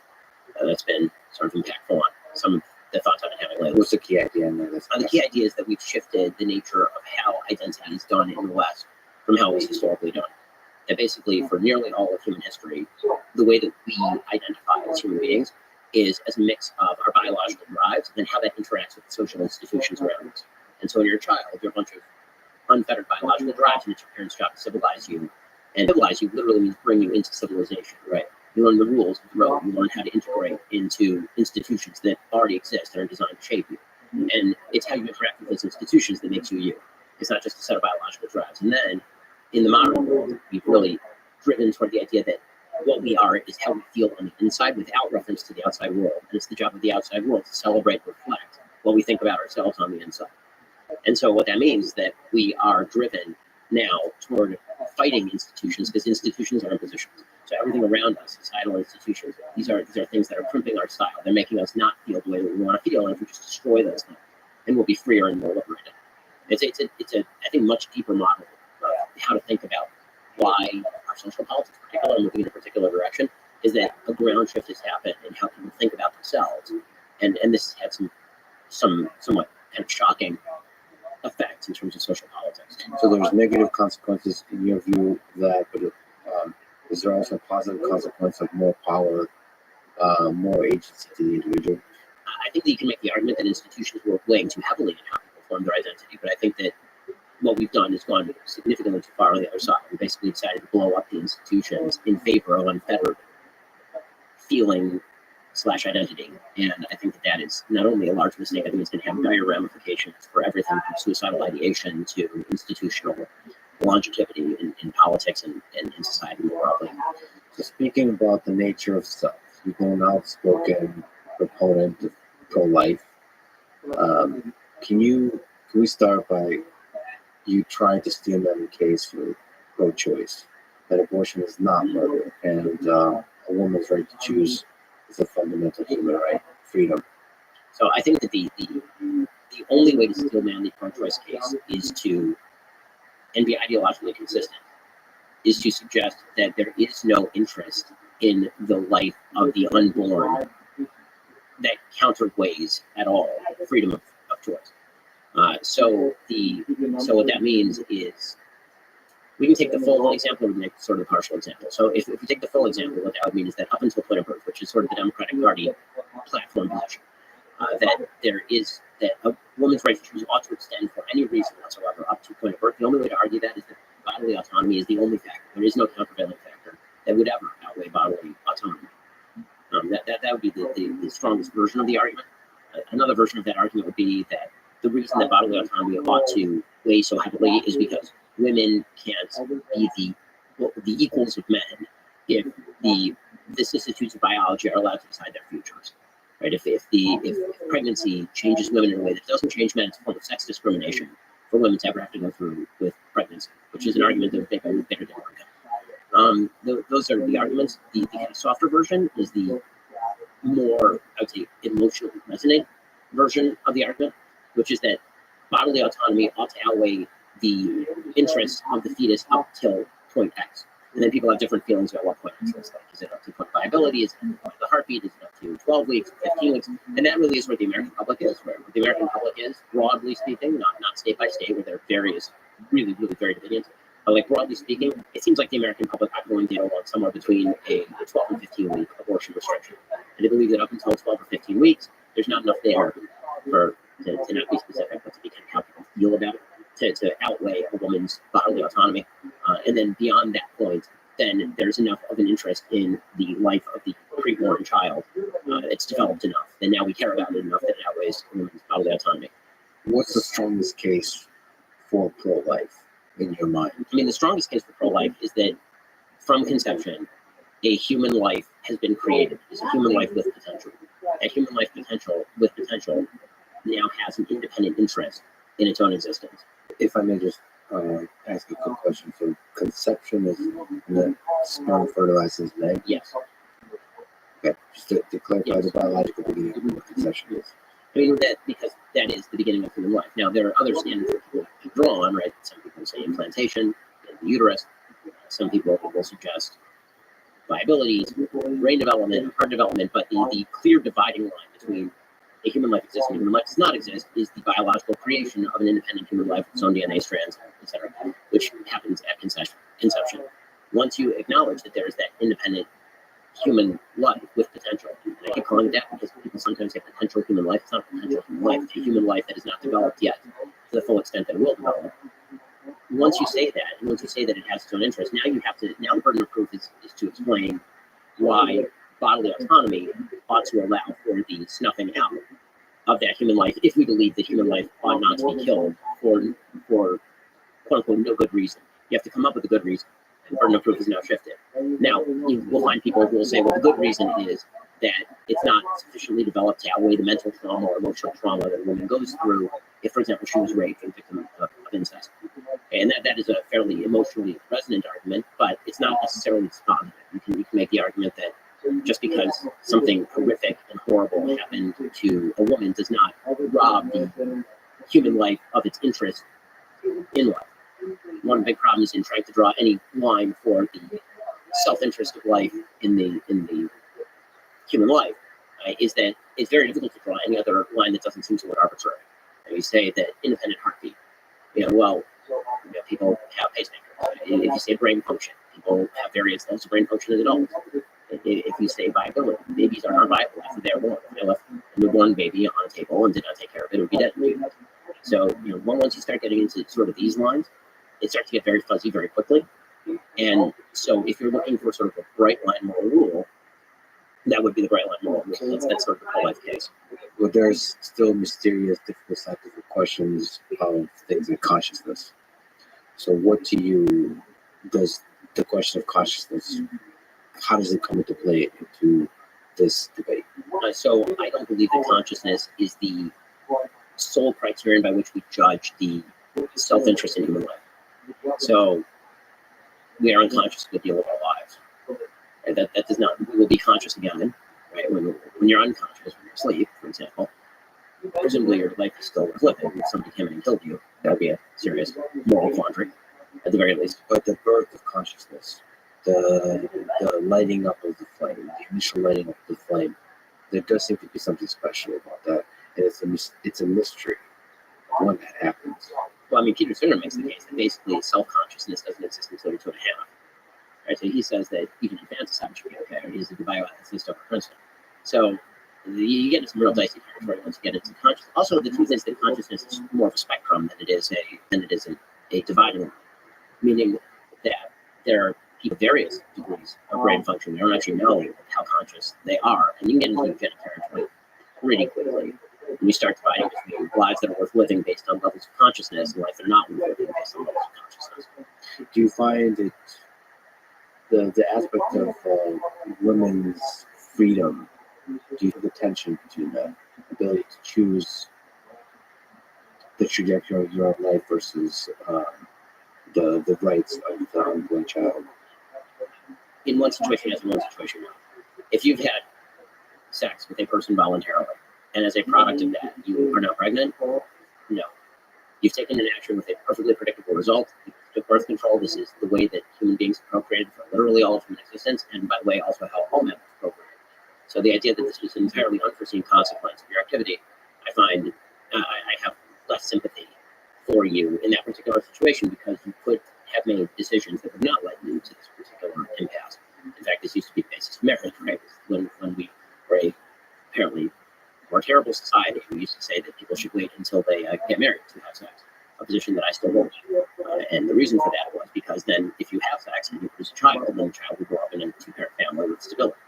So, you know, they not a ton of sympathy there. When it comes to rape and incest, obviously heavy sympathy. And so that's why I think you see, statistically speaking, a huge percentage of Americans, including many pro-life Americans, people who consider themselves pro-life, would consider exceptions for rape and incest. One of the sort of dishonest things that I think happens in abortion debates is arguing from fringes. This tends to happen a lot. Pro-choice activists will argue from rape and incest to the other 99.8% of abortions. Or you'll see people on the pro-life side argue from partial birth abortion to all of abortion.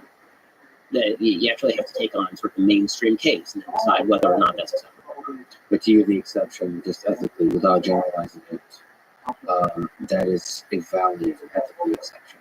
I don't hope that there should be an exception for rape or incest, because again, I hope by the bright line rule that once a human life with potential exists, then it has its own interest in life that cannot be curbed by your self-interest.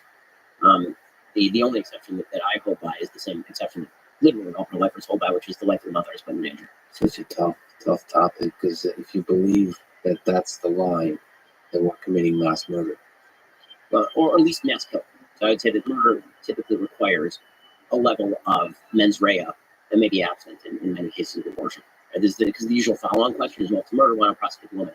And the answer is because the vast majority of people who are having abortions don't actually believe that they're killing a person. They have a very different view of what is exactly happening. So, you know, I would say that there are all sorts of interesting hypotheticals that come in to play when it comes to abortion, and you can play them any which way. But levels, let's put it this way, there are gradations of wrongs. I don't think that all abortions are equally blameworthy, even if I would ban virtually all of them. I think that there are mitigating circumstances that make, while being wrong, some abortions less morally blameworthy than others. I think that there is I can admit a difference between killing a 2-week-old embryo in the womb and stabbing a 7-year-old in the face. Like I can recognize all that and still saying I think that it would be wrong to terminate pregnancy. Do you think the question of when life begins, which I think is a fascinating question, is a question of science or a question of religion? When life begins is a question of science. When that life becomes valuable enough for people to want to protect it, is going to be a question that is beyond science. Science doesn't have moral judgments to make about the value of human life. This is one of the problems that Sam Harris and I have had this argument many times, and it's always kind of interesting. You know, because Sam is of the opinion that you can get to offer this. Right? That science says is, therefore one ought. So human flourishing is the goal of life. And I would say to him, I don't see where you get that from evolutionary biology. You can assume it, just say you're assuming it, but don't pretend that that is a conclusion that you can draw straight from biological reality itself, because obviously that doesn't exist in the animal world, for example. Nobody assumes the innate value of every animal. I think I know your answer to this, but let's test it because I think you're going to be wrong.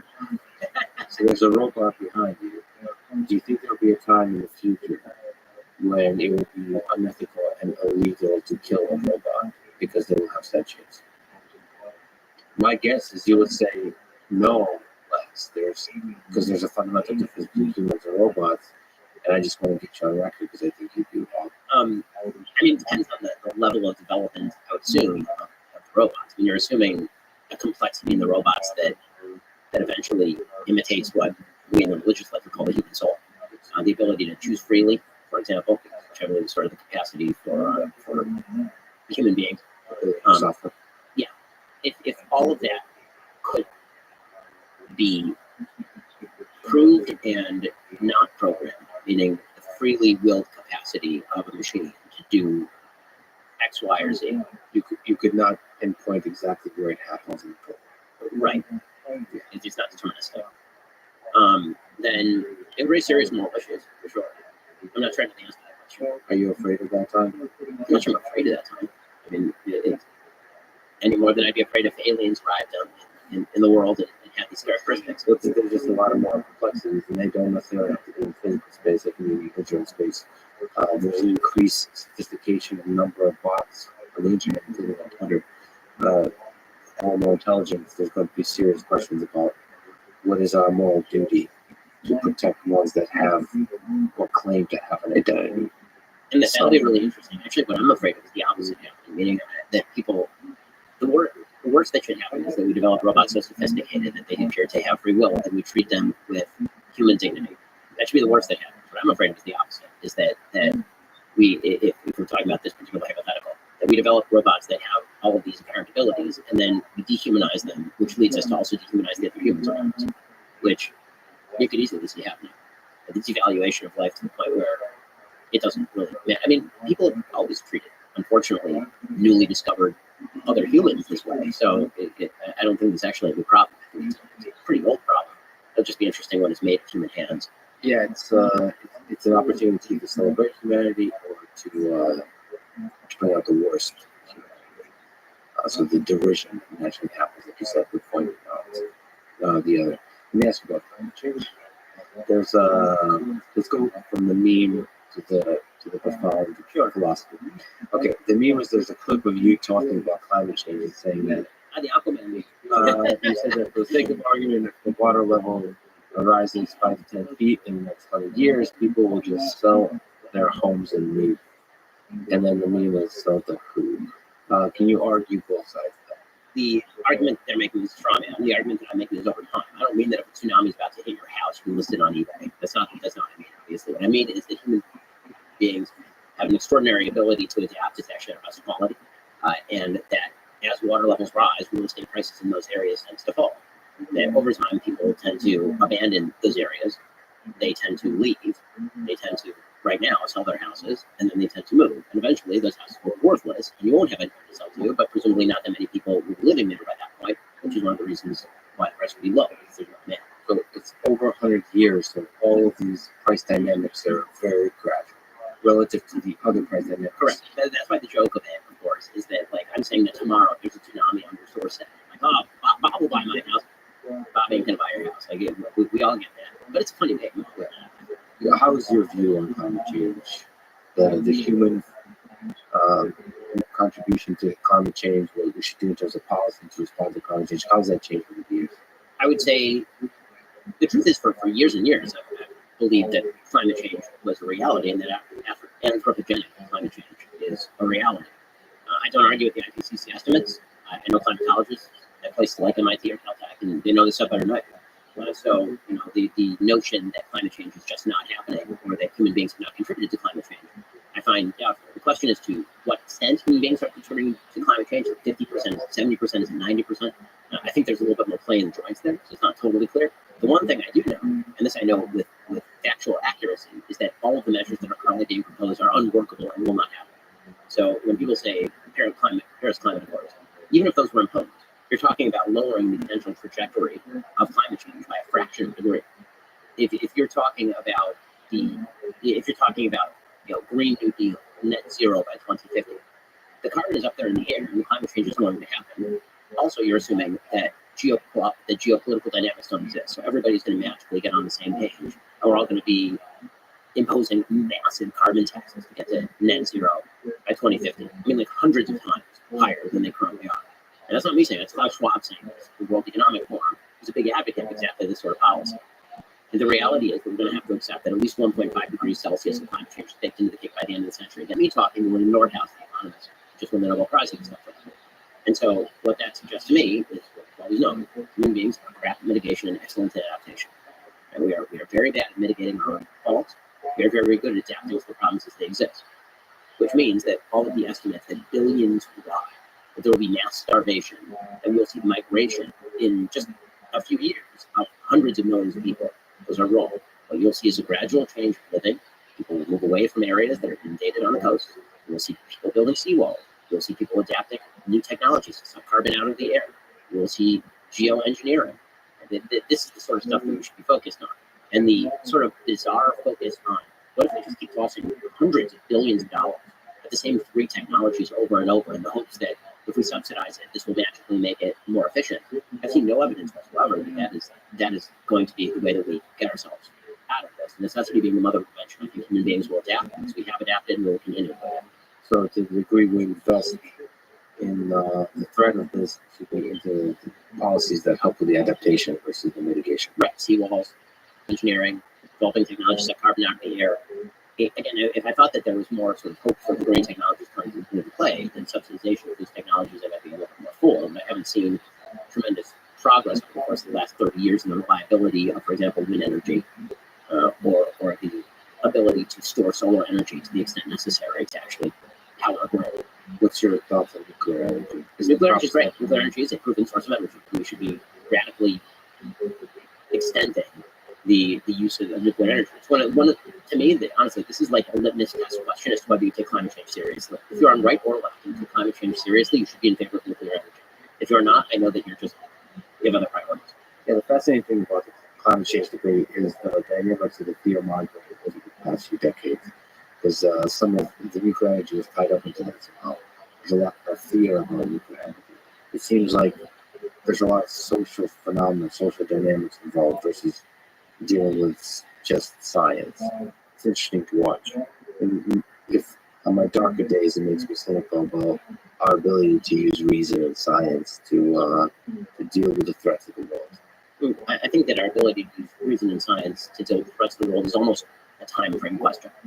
So I think that we're very bad at looking down the road and saying, because people can't handle, for example, even things like compound interest. Right? Like the idea that if I put $1 in the bank today, that 15 years from now, it's going to be worth a lot more than $1. People can't actually see that.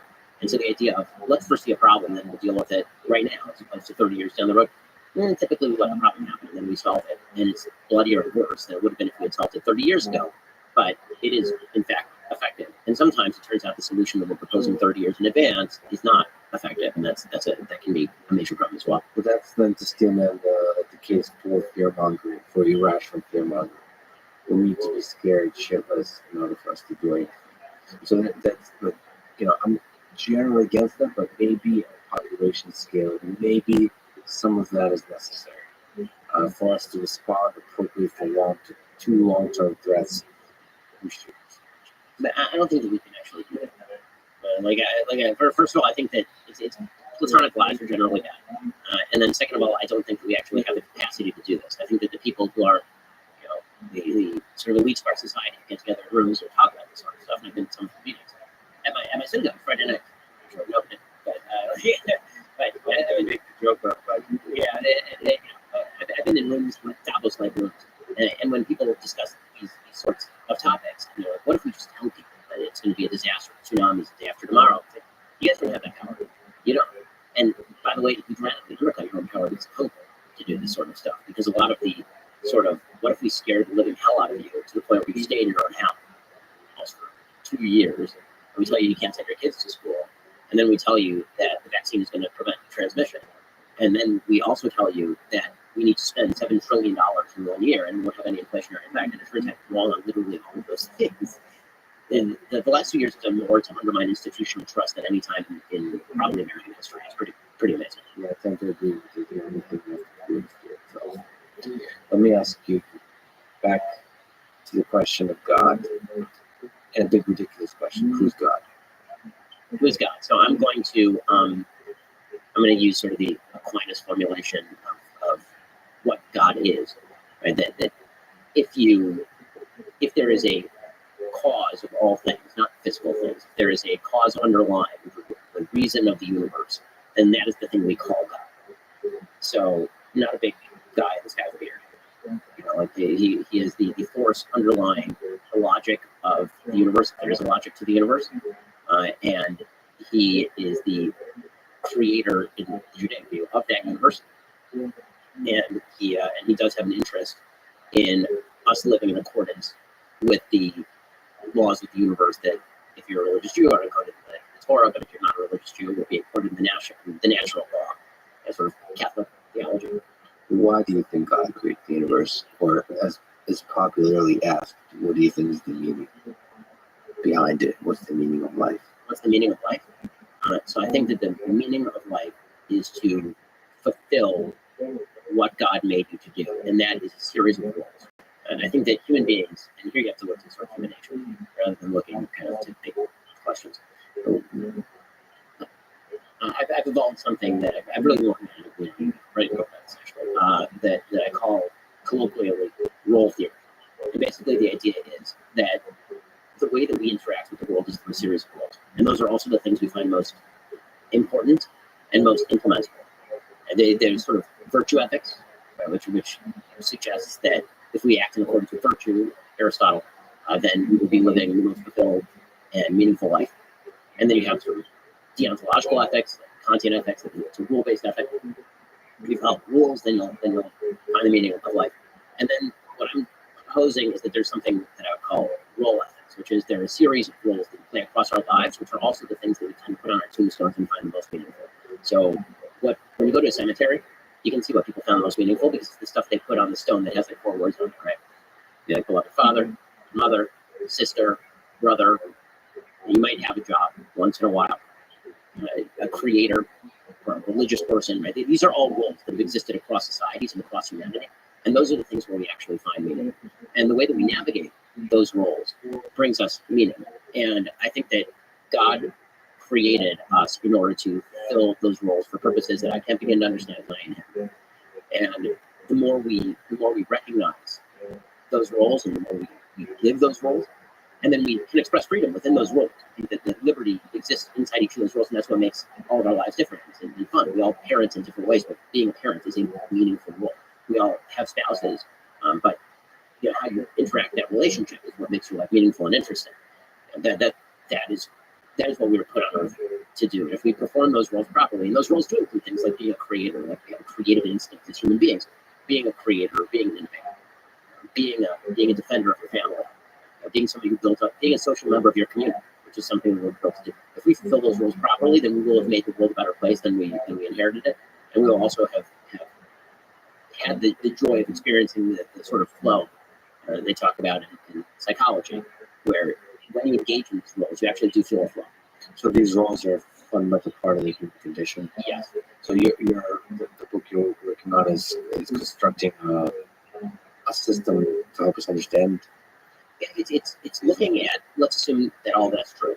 The real question is how do you construct a flourishing and useful society and politics? So it's the society level.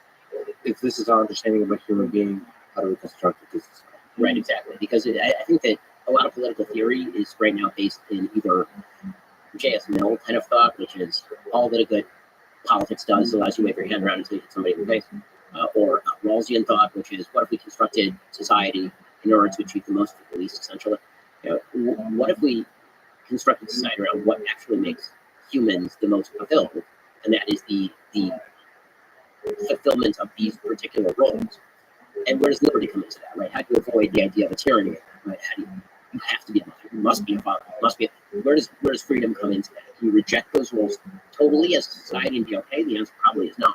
To be a society, it actually promotes and protects those rules, but also protects the freedom inside those rules. And that raises a more fundamental question of what exactly liberty is for. And I think that both the right and the left actually tend to make a mistake when they discuss liberty. The left tends to think that liberty is an ultimate good, that simple choice makes a bad thing good, which is not true. And I think the right talks about liberty in almost the same terms sometimes, and I think that's not true either. The question is whether liberty is of inherent value or instrumental value. Is liberty good in and of itself, or is liberty good because it allows you to achieve X, Y, or Z? And I've thought about this one a lot, and I tend to come down on the latter side of the aisle. I mean, this is a U.S. areas where this might be an area where because I think when you think more shallowly about politics, or make more quickly, because this is how we talk in America about liberties and rights, and we tend to think that the right is what makes political right. Rights make things good. Liberties make things good. The question really is, what are those rights and liberties for? Now, you have to be careful that doesn't shade into tyranny, right? You can only have liberty to do the thing that I say that you can do. But there have to be spheres of liberty that are roiling and interesting and filled with debate, but without threatening the chief institutions that surround those liberties. Because if you destroy the institutions, the liberties will go too. And if you knock down the pillars of the society, the liberties that are on top of those pillars are going to collapse. And I think that's, if people are feeling as though we're on the verge of tyranny, I think that's why. This is fascinating, by the way. It's instrumental perspective on liberty. That's going to give you a lot to think about. But let me ask a personal question. Was there ever a time that you had a crisis of faith where you questioned your belief on? Sure. And I let's call it a crisis of faith than an ongoing question of faith, which I think is, I hope, most religious people. The word Israel, right, in Hebrew, Yisrael, means to struggle with God. That's literally what it means. And so the idea of struggling with God, right? If you're Jewish, you're Bnei Yisrael. Right? The idea of struggling with God, I think, is endemic to the human condition. If you understand what God's doing, then I think you're wrong.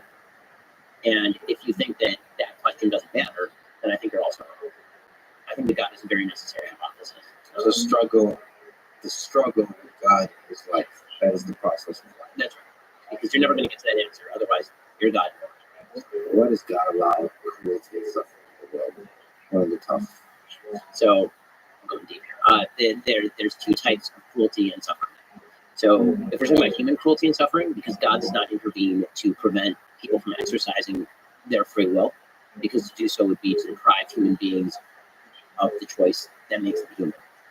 And this is the sin of the Garden of Eden, basically, is that God could make you an angel, in which case you wouldn't have the choice to do the right thing. But so long as we're going to allow for cause and effect in a universe shaped by choice, cruelty and evil are going to exist.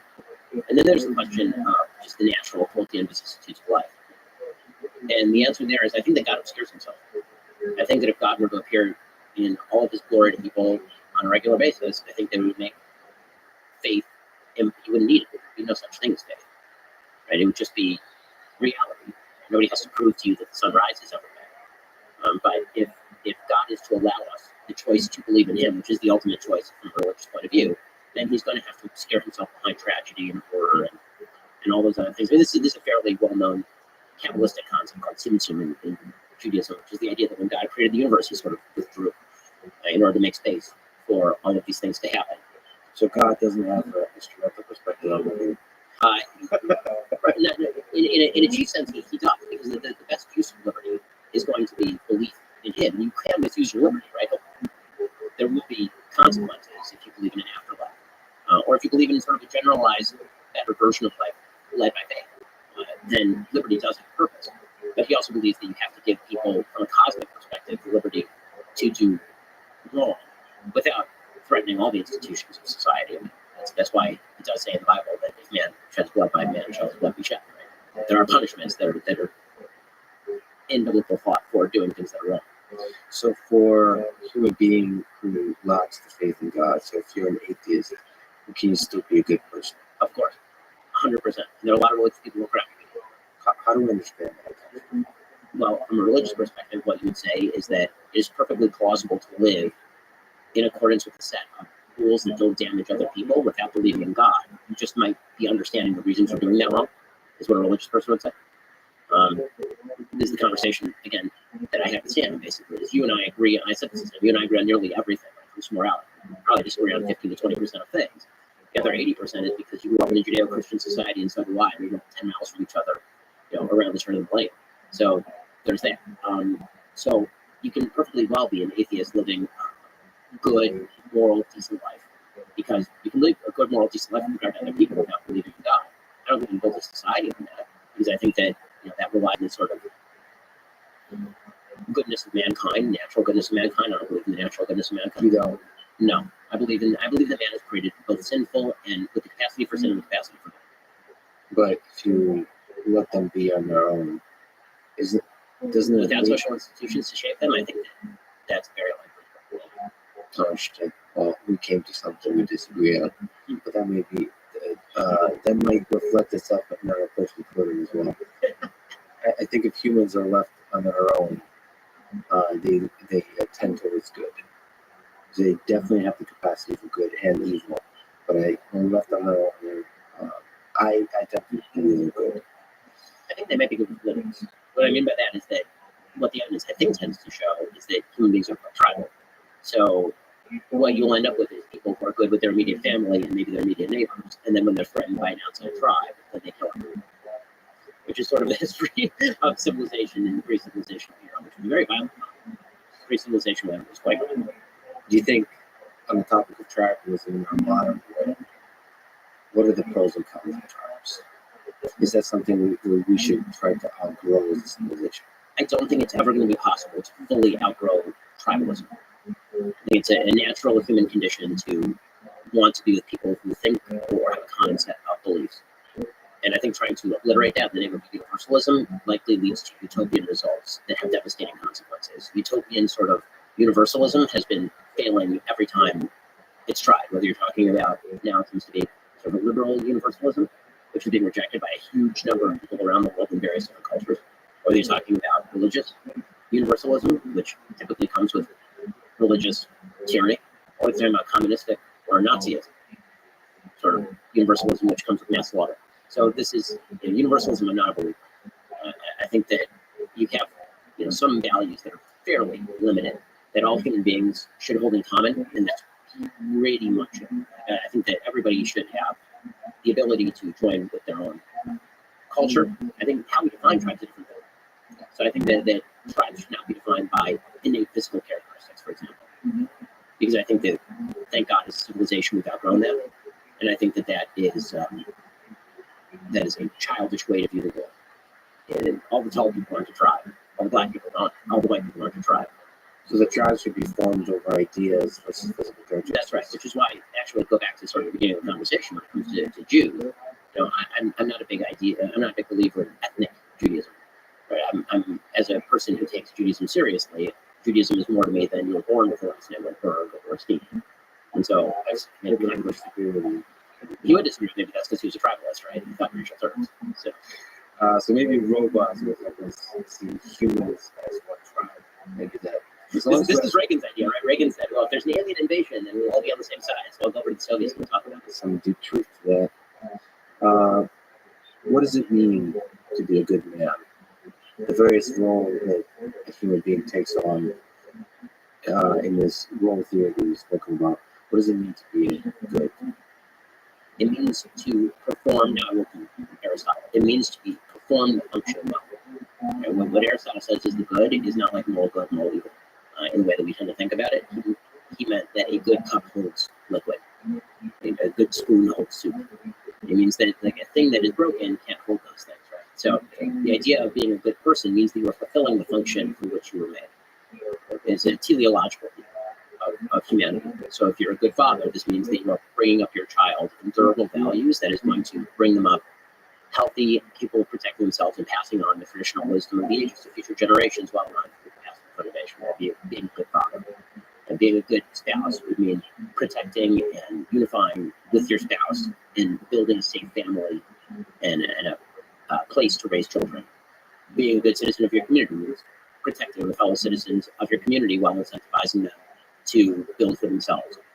And it becomes actually much easier to think of how to. This is why I like football theory, because it's very hard certain virtue theories say be generous. Okay, how does that manifest? I don't know what that looks like. Sometimes being generous might be being not generous to other people, right? And when Aristotle says that you should be benevolent, like what does that mean? It's very vague. When I say be a good dad, most people sort of have a gut level understanding of what it means to be a good dad. Mostly, what they have a gut level understanding of what it means to really be a real bad dad. And so, what it means to be a good man is to fulfill those roles, as many of them as you can, properly and at full function. And that's a very hard job. And I've said before that, because I engage a lot with the public and all of this, the word great comes up a lot. What is to be a great leader? What is to be a great person? But I've always said to people, it's actually fairly easy to be great. It's very difficult. There are a lot of very great people who are not very good. And there are not a lot of good people. And most of them, frankly, most good people die mourned by their family and friends, and 2 generations later they're forgotten. But those are the people who incrementally move the ball forward in the world, sometimes much more than people are considered great. Understand the role in your life that as being a cult and be damn good at it. Exactly. That's right. Hold this.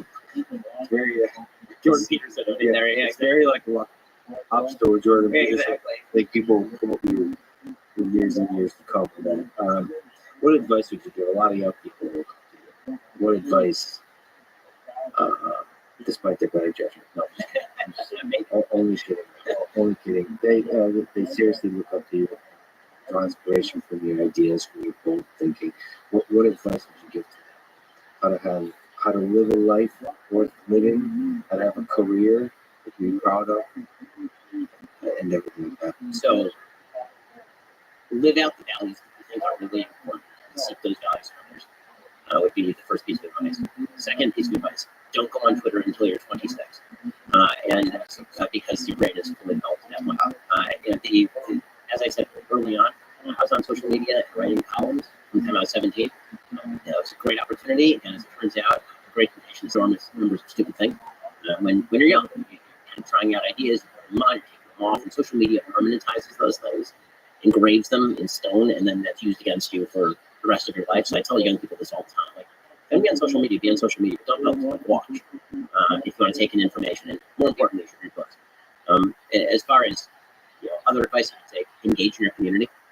There's no substitute for engaging in your community and engaging in interpersonal action, because that will soften you and make you a better person. I've become a better person since I got married. I've become an even better person since I've had kids. So if you can imagine how terrible I was before all these things. Engaging your community does allow you to build the things that matter on the most local possible level. And then the outcome, by the way, of this sort of politics and the politics of fulfillment that I was talking about earlier is a lot of localism, because the roles that I'm talking about are largely local roles. So that stuff has to be local. We focus way too much in this country and others on like world-beating solutions, national solutions that apply to hundreds of millions of people. How we get to the solutions that apply for like 5, and then we get to the solutions that apply to like 20, and then we get to the solutions that involve 200 people or 1,000 people. Let's solve that stuff.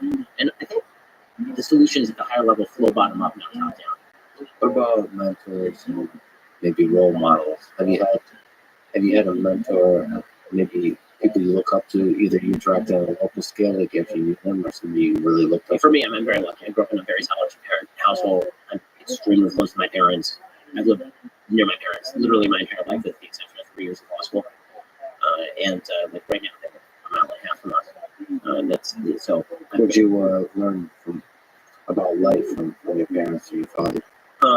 So many things from my parents. That's Good and bad. It's a hard one. I think the good stuff from my dad is that you should hold true to your values. He's very big on, you have values. Your values are important. Hold true. Did you understand what your values are, what your principles are early on? Fairly quickly, yeah. And so he was very big on that, which is why, for example, I get asked a lot in the Jewish community why I wear a kippah. The answer is it never occurred to me to take off the kippah. I always wore it. Why would I take it off at any point? That's the life that I want to live, and that's the way it is. So that was a good one from my dad. From my mom, practicality. My dad is more of a dreamer. My mom is much more practical. And so the sort of lessons that I learned from my dad are that you can have. This is sort of the counter lesson, is that you can have a good idea, but if you don't have a plan for implementation, then it doesn't end up as reality. And I think actually he's learned that better over the course of his life too. But my dad, from the time I was very young, he wanted me to engage with other adults, and he wanted me to learn from other people. And one of his rules is if he didn't know something, he would find somebody who he thought did know the thing for me to talk to. That was a big thing. So I'm very lucky. I have wonderful parents. As far as sort of other mentors, in terms of media, Andrew Breitbart, who's a mentor. Andrew, obviously, he was kind of known in his latter days, I think, more for the militancy than when I was very close with him. So for somebody like me who knows more about the militancy, can you tell me what makes him a great man? Well, what made Andrew great is that he engaged with everyone. I mean, everyone. So there are videos of him rollerblading down the boulevard. People would be protesting. He would literally like rollerblade up to them, and he would say, "Let's go to lunch together," and he would just do this. Like that's actually who Andrew was. So what was the thinking behind that? Just He was a journalist. He was much more outgoing than I am. Actually, he was very warm with people. Like for me, yeah, I would say that with Andrew, I knew Andrew for when I was 16. He passed away when I would have been 20. So I knew Andrew for 10, 12 years. And people who met Andrew for about 10 minutes knew Andrew 99% as well as I knew Andrew. Because he was just all out there. Like everything was out here, and he loved talking to people. He loved engaging with people. And so this made him a lot of fun and unpredictable and fun to watch and all that. And then I think Twitter got to him. I think Twitter is one of the lessons I learned from Andrew is the counter lesson, which is Twitter can poison you. Twitter can really wreck you. You spend all day on Twitter reading the comments and getting angry at people who are talking about you. It becomes a very difficult life. And I think that, in the last year of his life, Andrew got very caught up in that because of series and sort of circumstances. It can actually affect your mind. It can actually make you resentful and all that kind of stuff. I tend to agree with that. So, but the lesson that I learned from Andrew is engage with everybody, take joy in sort of the mission that you're given. And it can't always fulfill that. Sometimes it's really rough and difficult. I'm not going to pretend that it's all fun and rainbows all the time. And some of the stuff that I have to cover, I don't like. Some of the things I have to say, I don't particularly like. That happens. But that's what I learned from Andrew. As far as sort of other mentors, I had some teachers when I was a kid who said things that stuck with me. I had a 4th grade teacher named Miss Janetti who said, "Don't let potential be written on your tombstone," which was a pretty it's a great line, particularly for a 4th grader.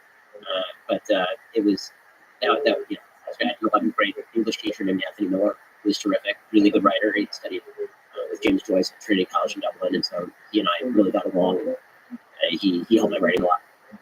Did you ever doubt yourself? I mean, especially as you got into the public eye with all the attacks, did you ever doubt your ability to stay strong, to be able to be a voice of the ideas that you represent? You definitely, I don't doubt my ability to say what I want to say. I doubt my ability to handle the emotional blowback of saying it, meaning that's difficult. I mean, again, to take just one example, in 2016, the ADL measured that I was the #1 target of anti-Semitism on planet Earth. That's not fun. It's unpleasant. And when you take critiques, not from anti-Semitism, when you take critiques from people generally, we talked about near the beginning how you surround yourself with people who are going to give you good feedback. Sometimes it's hard to tell. Sometimes people are giving you feedback. You don't know whether it's well motivated or poorly motivated. And if you are trying to be a decent person, you can't cut off the mechanism of feedback. And so what that means is sometimes you take to heart the wrong thing, or you take it to heart too much. You're not like that. You take it very, very seriously. You lose sleep over it. I mean, I can tell you the nights where I just not slept because some critique somebody's made of me, and I thought to myself, maybe that's right. Maybe that, and sometimes it is right.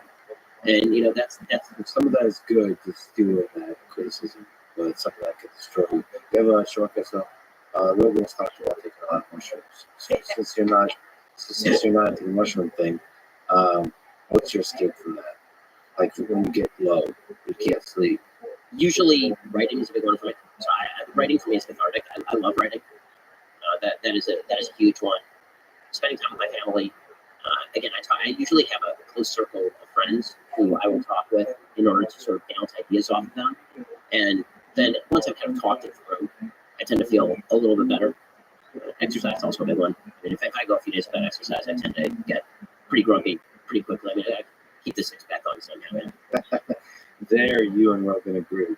Well, we haven't, aside from Twitter, mentioned love. What's the role of love in the human condition? Ben Shapiro. Yeah, don't get asked for love too much. In fact, I was. You don't get that question on Cosmo. No, I typically don't actually. In fact, we were at an event recently. It's a Daily Wire event, and in the middle of this event, it's a meet and greet with some of the audience.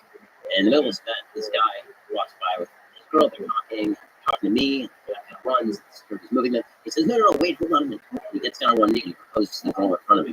And I said to him, this is the weirdest proposal in human history. What is happening right now? Like, I was your choice of Cupid here. Like, so well, we actually like got together to listen to your show.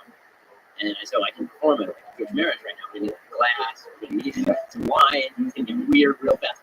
But so Love Doctor, I'm totally not asked too much about. The role of love is important in binding together human beings who ought to be bound together, and the role of respect is even more important in binding together broader groups of people. And I think one of the mistakes that we make in politics is trying to substitute love for respect or respect for love. And I think it's a big mistake. So I do not bear tremendous love in the same sense that I do for my family or random strangers. I don't. I love my family. I love my kids. Anybody who tells you they love your kid as much as you love your kid is lying. It's not true.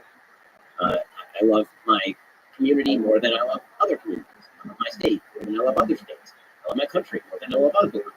Like that's all normal, and that's all good. Problem of empathy can be when that becomes so tight-knit that you're not outward looking. You don't actually have respect for other people. So in the local level, you need love in order to protect you and shield you and give you strength to go forward.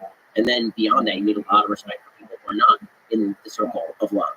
And I think trying to extend love to people who either are not going to love you back or are going to stop you in place for it, or who you're just not that close to, it runs the risk of being ersatz and fake, or it can actually be counterproductive in some senses.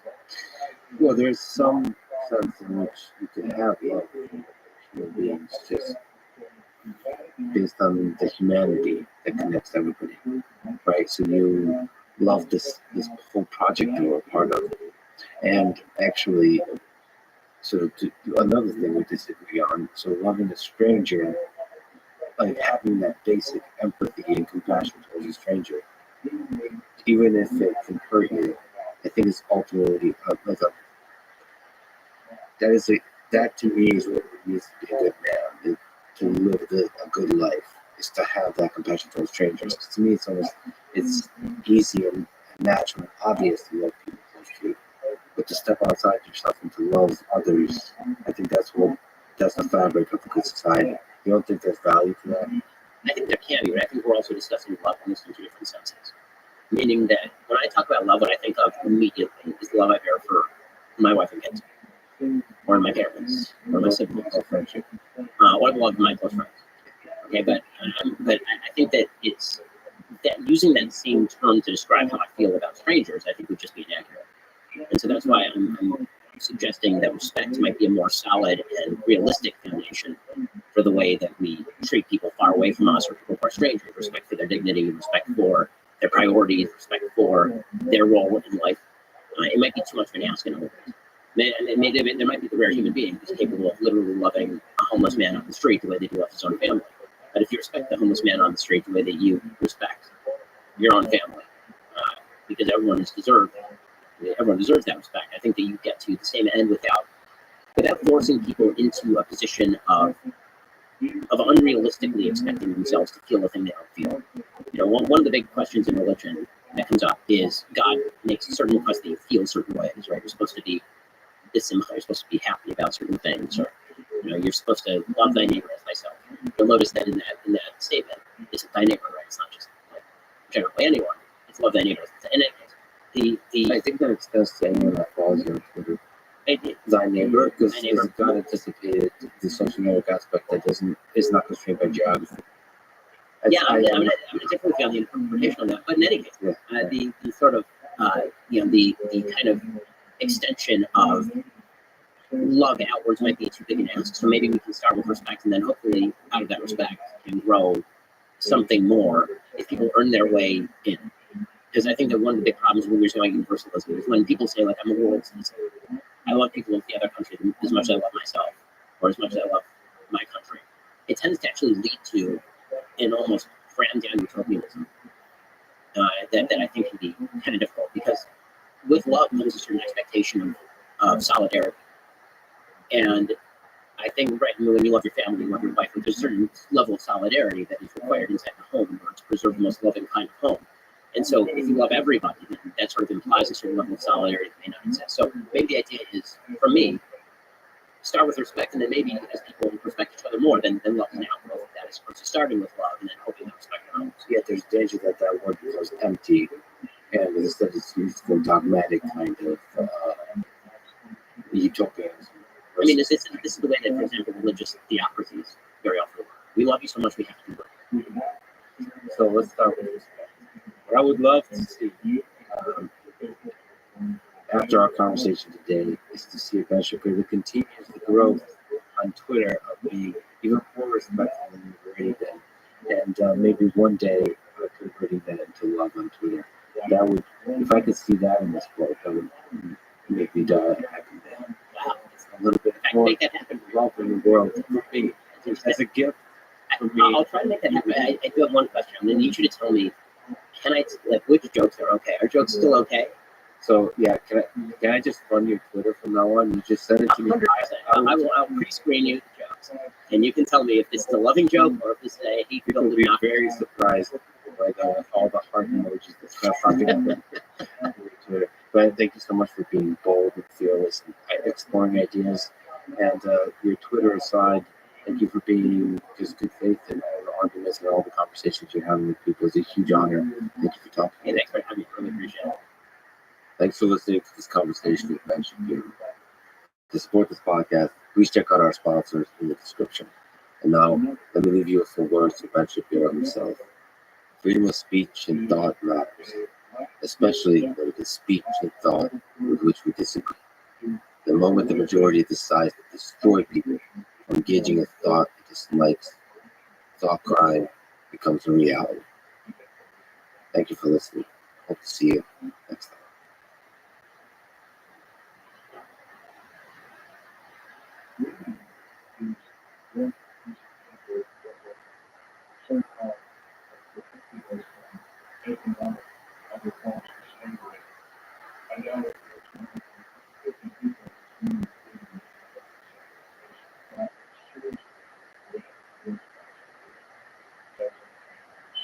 We've got to have strategic empathy about Putin as well. We've got to understand how the guy thinks and why he thinks like he does. You know, he has got his own context and his own frame and his own rationale. And he is rational. He is a rational actor in his own context. We've got to understand that. We've got to understand that he would take offense to something and he would take action over something. It doesn't mean to say that, you know, we are necessarily to blame by taking actions, but we are to blame when we don't understand the consequences of things that we do and act accordingly, or, you know, take preventative action or recognize that something might happen as a result of something. What is the probability that Russia attacks Ukraine with a tactical nuclear weapon? The following is a conversation with Fiona Hill, a presidential advisor and foreign policy expert specializing in Russia. She has served the Bush, Obama, and Trump administrations, including being a top advisor on Russia to Donald Trump. She has made it to the White House from humble beginnings in the north of England. The story she tells in her book, There's Nothing for You Here. This is a Lex Friedman podcast. To support it, please check out our sponsors in the description. And now, dear friends, here's Fiona. You came from humble beginning in a coal mining town in northeast England. So what were some formative moments in your young life that made you the woman you are today? I was born in 1965, and it was the period where the whole coal sector in Britain was in decline already. And, you know, basically, my father, by the time I came along, had lost his job multiple times. Every coal mine he worked in was closing. He was looking constantly for other work, and he had no qualifications because at age 14, he'd gone down the mines. His father had gone down the mines at 13, his great-grandfather is around the same kind of age, and we had a lot of people at different points going down coal mines at 12, 13, 14. They didn't get educated beyond that period because the expectation was that you're going to go down the mine like everybody else in your family.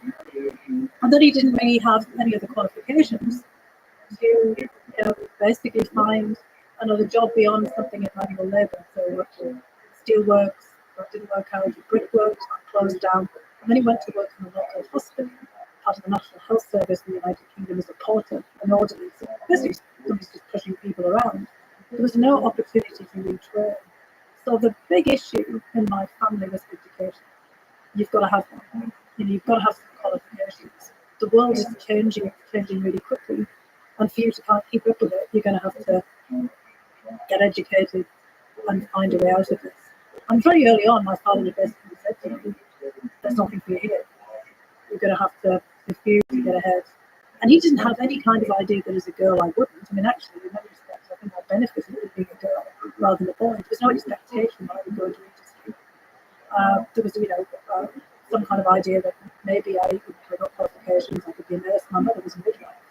And so she'd at age 16 left school and gone to train as a nurse and as a midwife. I had other relatives who got to teach, in local schools.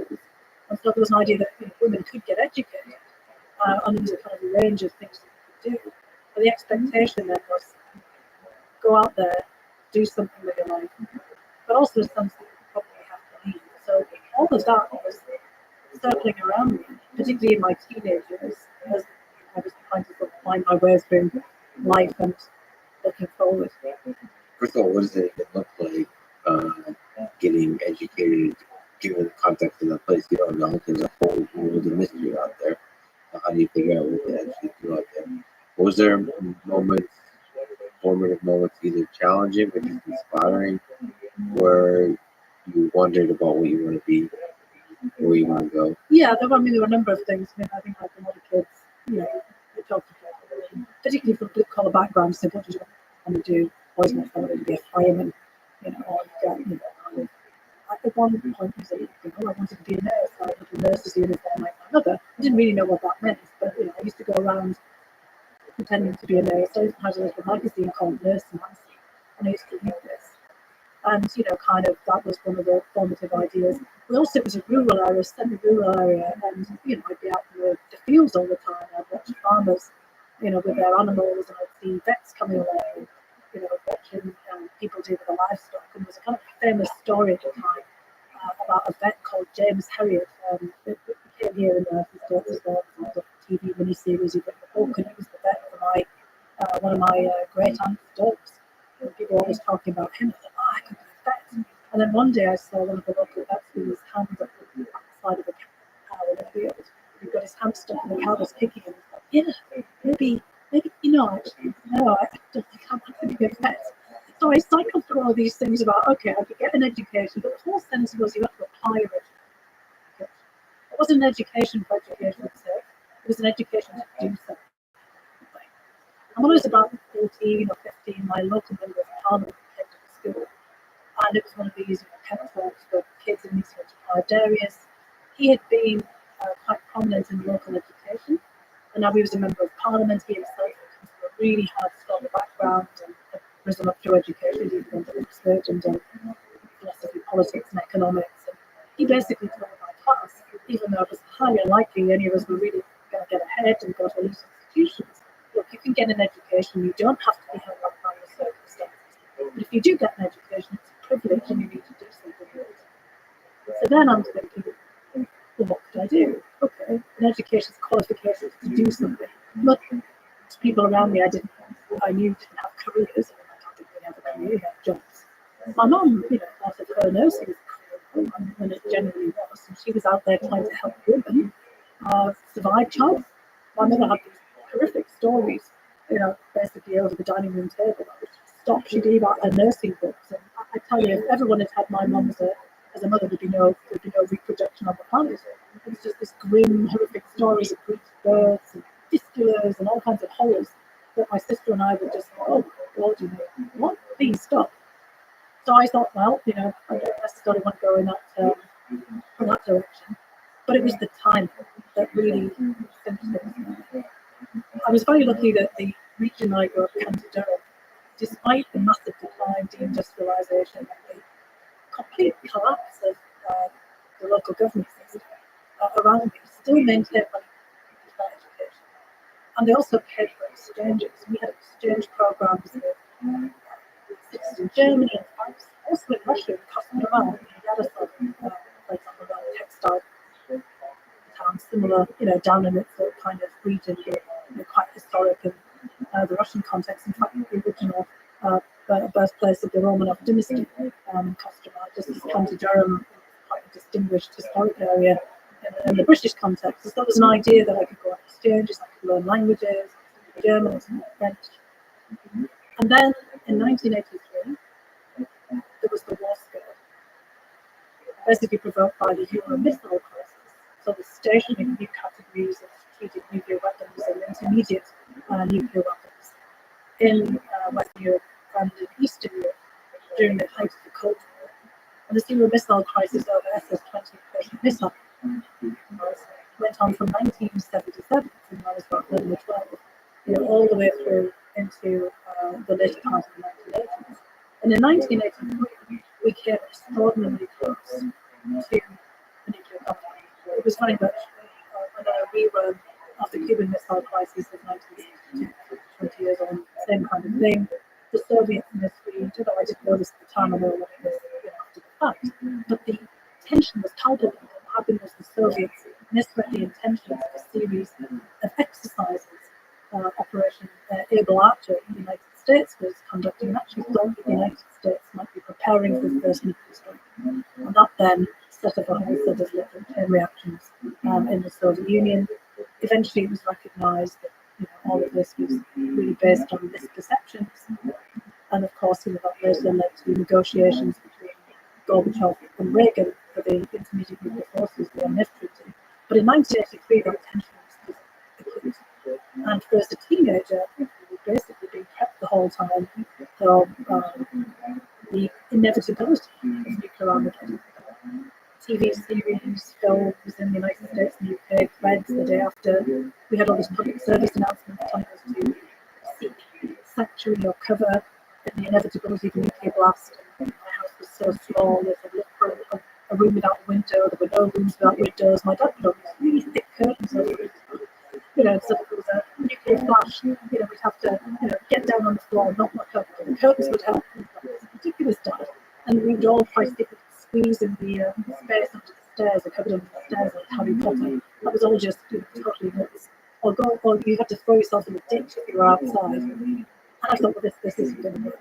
And one of my great uncles, who fought in World War II, said, well, look, you're not going to manage this. Why don't you go to study Russian? Try to figure it out. Figure out why the Russians are trying to blow us up. Because during the World War II, the United Kingdom, the United States, and the Soviet Union had all been wartime allies, and you could tell them there's something going on here. Maybe you can figure it out, and as you said, go talk to them. I thought, okay, I'll study Russian. So that's really how this came about. So I thought, this applying education, I'll just do my very best to understand everything I possibly can about the Russian language and the Soviet Union, and I'll see what I can do. And I thought, well, maybe I could become a translator. So I visions of myself sitting around, listening to things in a big headset and basically translating some, future arms control. So, how did the journey continue with learning Russian? I mean, this early dream of being a translator, thinking, how can I actually help understand and maybe help even deeper in this conflict that threatens the existence of the human species? How did it actually continue? Well, I read everything I possibly could about nuclear weapons and nuclear war, and started to try to teach myself, a Russian level. It was always in context of nuclear war. It was very much in the context of nuclear war, this particular moment. But also in historical context, because I knew that the United States and the United Kingdom, the Soviet Union being wartime allies in World War II, we try to understand all of that. And also, like many other people, I read, Russian literature in translation. I read War and Peace and actually. Particularly the story parts. I wasn't one reading at that time when I was a teenager. I thought I went on a bit, in terms of his theories of the great man in history and social change. Although now I appreciate it. When I was 13, I was like, this man needed an editor. Could he have just gone on with the story? It's an amazing story, incredible, I still think he was an editor. Yeah. Well, I think his wife tried, didn't she? But, and then I kind of thought to myself, well, how do I study Russian? Because there were very few schools in my region, given the impoverishment of the region, where you could study Russian. So I would have to take Russian from scratch. And this is where things get really quite interesting. Because there were opportunities to study Russian at universities, but I would need to have, first of all, an intensive Russian language course in the summer. And I didn't have money for that. And the period is around the miners' strike in the United Kingdom in the 90s. Now, the miners of County Durham, they very interestingly had exchanges and ties with the miners of Donbass going back to the 1920s. And as I studied Russian history, I discovered there was lots of contacts between, Bolshevik, Soviet Union, the early period after the Russian Revolution, but even before that, during the imperial period in Russia, between the northern England and the Russian Empire, the old industrial areas. Basically, big industrial areas like the northeast of England, not just like Donbass, were built up at the same time, often by the same sets of industrialists. And Donetsk in the Donbass region used to be called Husivka, because it was established by the Welsh industrialists who brought in miners from Wales to help develop the coal mines there, and also the steelworks and others that we're hearing about all the time. So I got very fascinated in all these lineages. Famous writers from the early parts of the Soviet Union, like Guinness, worked in the shipyards in Newcastle upon Tyne, and there was just this whole set of connections. And in 1984, when the miners' strike took place, the miners of Donbass, along with other miners from famous coal regions like the Ruhr Valley, for example, in Germany, miners in Poland, sent money in solidarity to the miners of County Durham. And there've been these exchanges, as I said, going back and forth since the 1920s, formal exchanges between miners, the region, the miners' unions. And I heard, again from the same great uncle who told me to study Russian, that there were actually scholarships for children of miners, for former miners, for their education. And I should go along to the miners' hall, which was called Red Hills, where the miners of County Durham had actually pooled all of their resources and built up their own parliament and their own, kind of place they could talk among themselves to figure out how to enhance the welfare and well-being of their communities. And they put money aside for education for miners. There was all kinds of lecture series from the miners and all kinds of other activities supporting soccer teams and artistic circles and writing circles, for example. George Orwell, were involved in some of these writers' circles in other parts of Britain mining communities, for example. And so they told me I could go along and basically apply for a grant to go to study Russian. So I show up, and it was the easiest application I've ever come across. They just asked me to, my dad came along with me. They asked me to verify, my dad had been a miner, and I looked up his employment record and little cards, kind of in a little tray somewhere. And then they asked me how much I needed, to basically pay for the travel and some of the basic expenses for the study, and they wrote me a check. And so, thanks to the miners of Donbass and this money that was deposited with the miners of County Durham, the Durham Miners Association, I got the money to study Russian for the first time before I embarked on my studies at university. As you're speaking, reminding me that there's a different way to look both at history and at geography at different places. This is an industrial region. That's right. And it echoes in the experience of living there. Is more captured not by Moscow or Kiev, but by, at least historically, or by just being a mining town. And that's right, in the place itself. Yeah, I mean, there are places in the United States, in Appalachia, in West Virginia, and in Pennsylvania, like the Lehigh Valley, that have the same sense of place. And the northeast of England was the cradle of the Industrial Revolution. It was the industrial version of the Silicon Valley, which has its own, I would say, contours and traits. And when you come to those industrial areas, your previous identities get submerged in that larger framework. I've always looked at the world through that lens of being, someone from the working class, the blue collar communities, from a very specific place with lots of historical and economic connotations. And it's also a melting pot, which is the problems that the Donbass has experienced over the last 30 years. The people came from all over the place. Of course, the population of the United States, indigenous, might have gone back centuries there, but they would have been, the smaller rural farming communities, just like it's the same in the northeast of England. And people in the case of the northeast of England came from Wales, they came from the south of England, the Midlands, they came from Scotland, they came from Ireland. I have all of that heritage in my own personal background, and you get a different identity. And it's when somebody else tries to impose an identity on you from the outside that things go awry. Because that's kind of what we've really seen in the case of Donbass. It's a place, it's a part in many respects historically, and in terms of its evolution and development over time. And particularly in the case of Russia, the Russians try to say, well, look, because most people speak Russian there, so the lingua franca. I mean, in the northeast, of course, they didn't speak English, but lots of people were Irish speakers, Gaelic Irish speakers, or some that might have certainly been Welsh speakers. There was lots of Welsh miners who spoke Welsh as their first language. But they created an identity. It's the same in Belfast and Ulster, the northern province of the Irish island, the part of Ireland that is still part of the United Kingdom.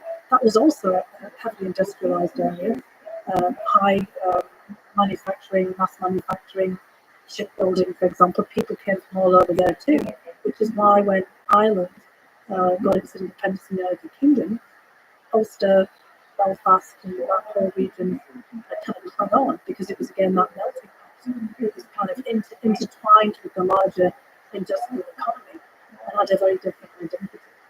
And so that's, for me, growing up in such a specific place with such a special in many respects heritage, gave me a different perspective on things. When I first went to the Soviet Union in 1987 to study there, actually at the Translators Institute, called the Maurice Thérèse, which is the Institute of Foreign Languages.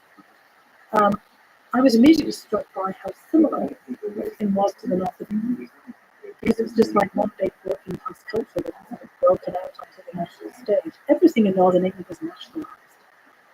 We had British steel, British coal, British rail, British shipbuilding. Because after World War II, the private sector had been devastated, and the state had to step in. And of course, the Soviet Union is one great giant nationalised economy when I get there. And it's just the people's attitudes and outlooks. Some people didn't work for themselves, they always worked for somebody else.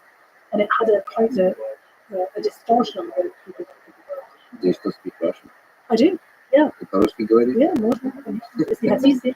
Ну да, тогда не надо что-нибудь сказать, если вы думаете, о чем мы сейчас говорим. For people wondering, the English speakers in the audience, you're really missing a lot from the few sentences we said there.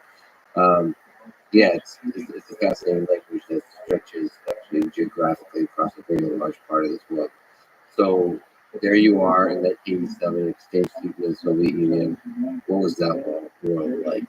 Well, that was absolutely fascinating in that period, because it's the period that's just around the time of the peak of perestroika, Mikhail Gorbachev's role as president, well, he wasn't quite president, but Secretary General of the Communist Party of the Soviet Union, trying to transform the whole place.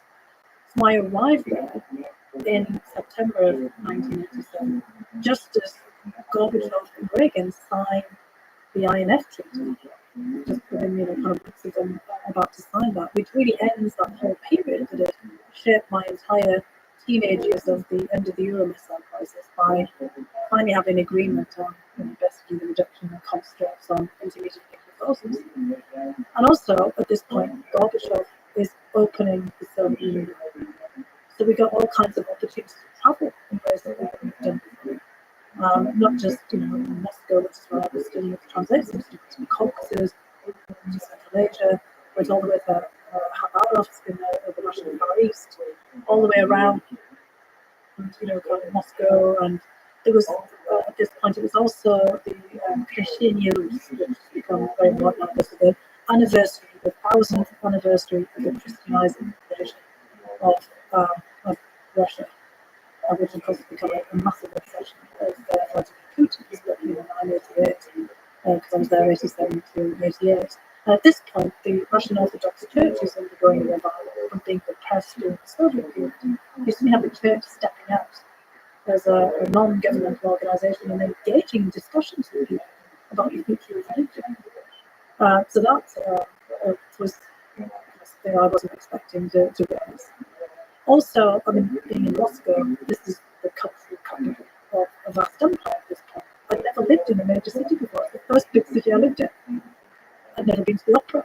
You know, the first time I go to an opera, it's at the Bolshoi. You know, I'd never seen a ballet. I mean, I was not exactly steeped in high classical culture. You know, kind of growing up in a mining region, you know, there's very limited opportunities for something. I've been in a youth orchestra and a youth choir. My parents signed me up to everything they possibly could, education-wise, but there wasn't exactly any exposure to this. So, you know, I was kind of astounded by the sort of wealth of the cultural experience I could have in Moscow. But the main thing was I was really struck by how the Soviet Union was on its last legs. Because this was Moscow, you know, I got this image about what it would look like. I was quite, to be honest, terrified at first about what I would see there, you know, big nuclear superpower. As soon as I got there, it was just this like as if a huge wave that I'd been carrying around for years, my teenage years, just disappeared because just ordinary people in ordinary place not doing great. This is the period of, you know, what they call deficitное время. It was the period of deficits, but there was no food in the shops.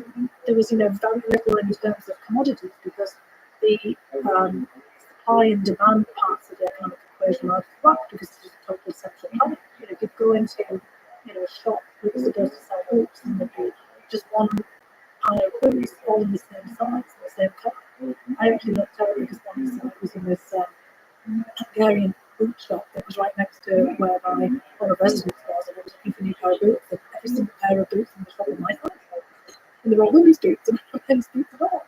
You know, because there was an oversupply of boots and that size production. But you could really kind of see here that there was something wrong. In the north of England, everything was closed down, the shops were shuttered because there was no demand, because everybody lost the jobs. It was massive employment. And when I went off to university in 1984, 90% lose unemployment in the UK, meaning that when kids left school, they didn't have something else to go into unless they go to university or vocational training and apprenticeship. But most people were still looking, you know, on the side of leaving school. And so shops were closing because people didn't have any money. You know, 50% male unemployment in some of the towns. The steel works closed down and the wagon works for the railways, for example, in my area. But in Moscow, people in theory did have money, but there was nothing to buy.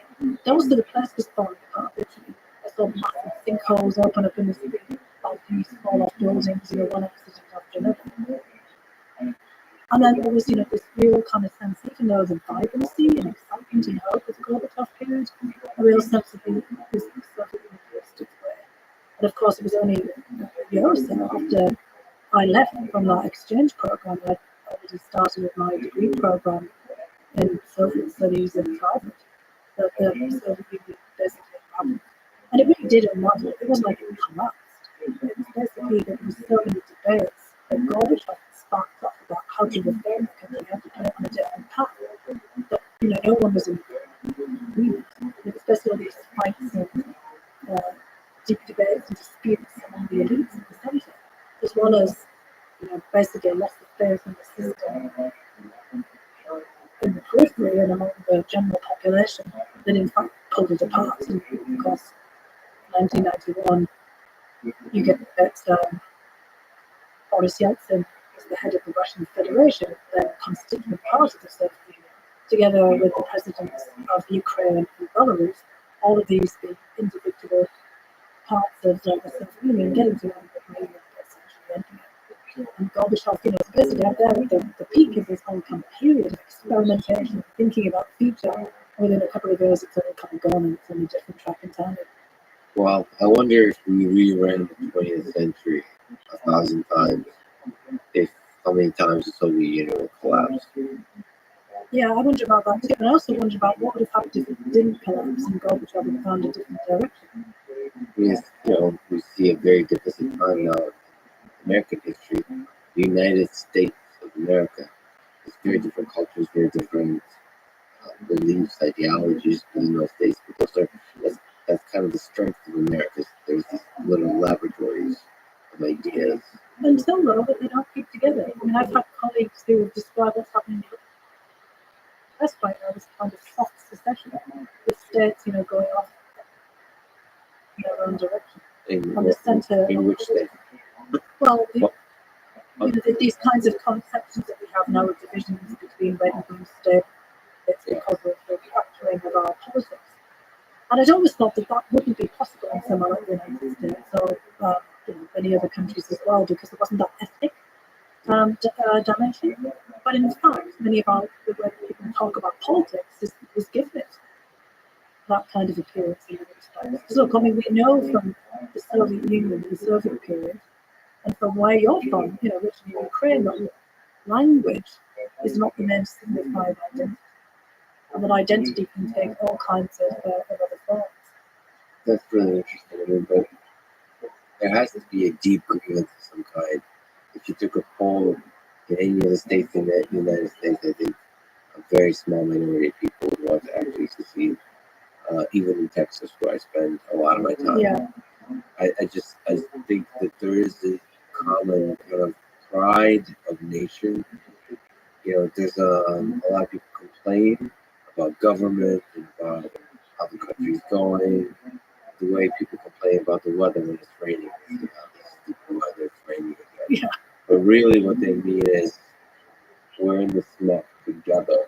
There's a together there. I also feel that when I go around. I mean, I've spent a lot of time since I wrote a book in last October, and this last year going around, I find the same feeling. When I travelled around the Soviet Union back in the late 1980s, I didn't get any kind of sense that people wanted to see the end of the Soviet Union either. It was an elite project. There's a really good book called Collapse by Rothschild, who is a professor at London School of Economics, LSE. And the book is pretty much my age, as well. And I mean, he describes it really quite aptly about how it was kind of the elites, that basically decided to pull the Soviet Union apart. And there was a risk of that, here as well, when you get partisan politics, and people forget that, they're Americans, or they are all mystic population. But they think that their own, narrow partisan or ideological precepts, count for more. And in the Soviet case, of course, was also a power play, in a way that actually can't quite play out in the United States, because it was the equivalent of governments in many respects. Who got together, three of them, in the case of heads of Russia, Ukraine, and Belarus, who then got rid of basically the central figure of Mikhail Gorbachev. It would be a little difficult to do that. The dynamic is not the same, but it does worry me of having seen all of that closer in the late 1980s and the early 90s. I spent a lot of time in Russia, as well as in Ukraine and Caucasus, Central Asia, and other places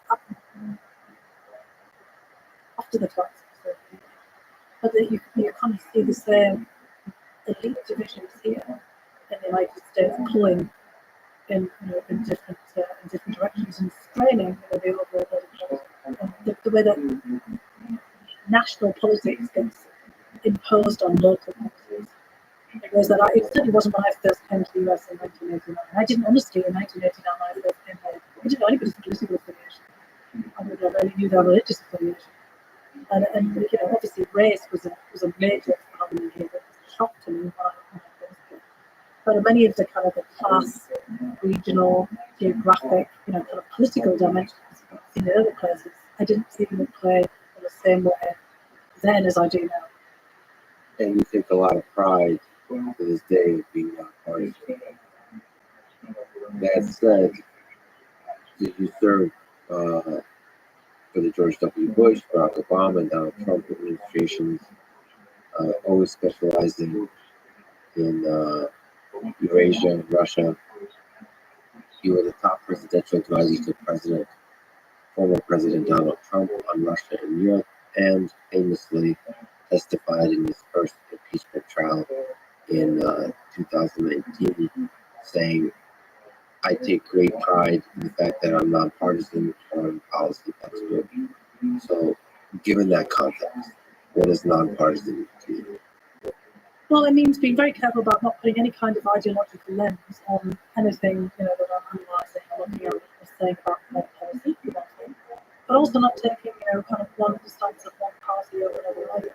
To be honest, I've always found American politics somewhat confounding because both the Democratic and the Republican Party are pretty big tents. I mean, they're coalitions. In Europe, it's actually kind of, in some respects, easier to navigate the parameters of political parties because you have clear platforms. There's also a longer history in that respect. Obviously, there's a long history here in the United States of development of parties going back to the late 18th century. But in the United Kingdom, for example, in the 20th century, the development of mass parties is quite easy to get a handle on. At one point in the UK, for example, the parties were real, genuine mass parties. People were properly members, part in regular meetings and paid dues, and it was easy to kind of see what they stood for. And the same in Europe. You look at France and Germany and Western Germany, of course, Italy and elsewhere. Here in the United States, it's kind of pretty amorphous. The fact that you could kind of register, randomly, it seems to be a Democrat or Republican, like Trump did. I'm just Democrat, next thing he's Republican. And then you kind of usurp a party apparatus. But you don't have to be, you're not vetted in any way. You're not kind of, they don't check you out to see if you have ideological coherence. You can have someone like Bernie Sanders on the other side, on the left, basically calling himself a socialist and running for the Democratic presidential nomination. So, kind of in many respects, parties in the United States are much more loose movements. And I think you can, it's almost like kind of an a la carte menu of different things that people can pick out. And it's more over time, as I've noticed, become more like a kind of an affiliation with a sports team.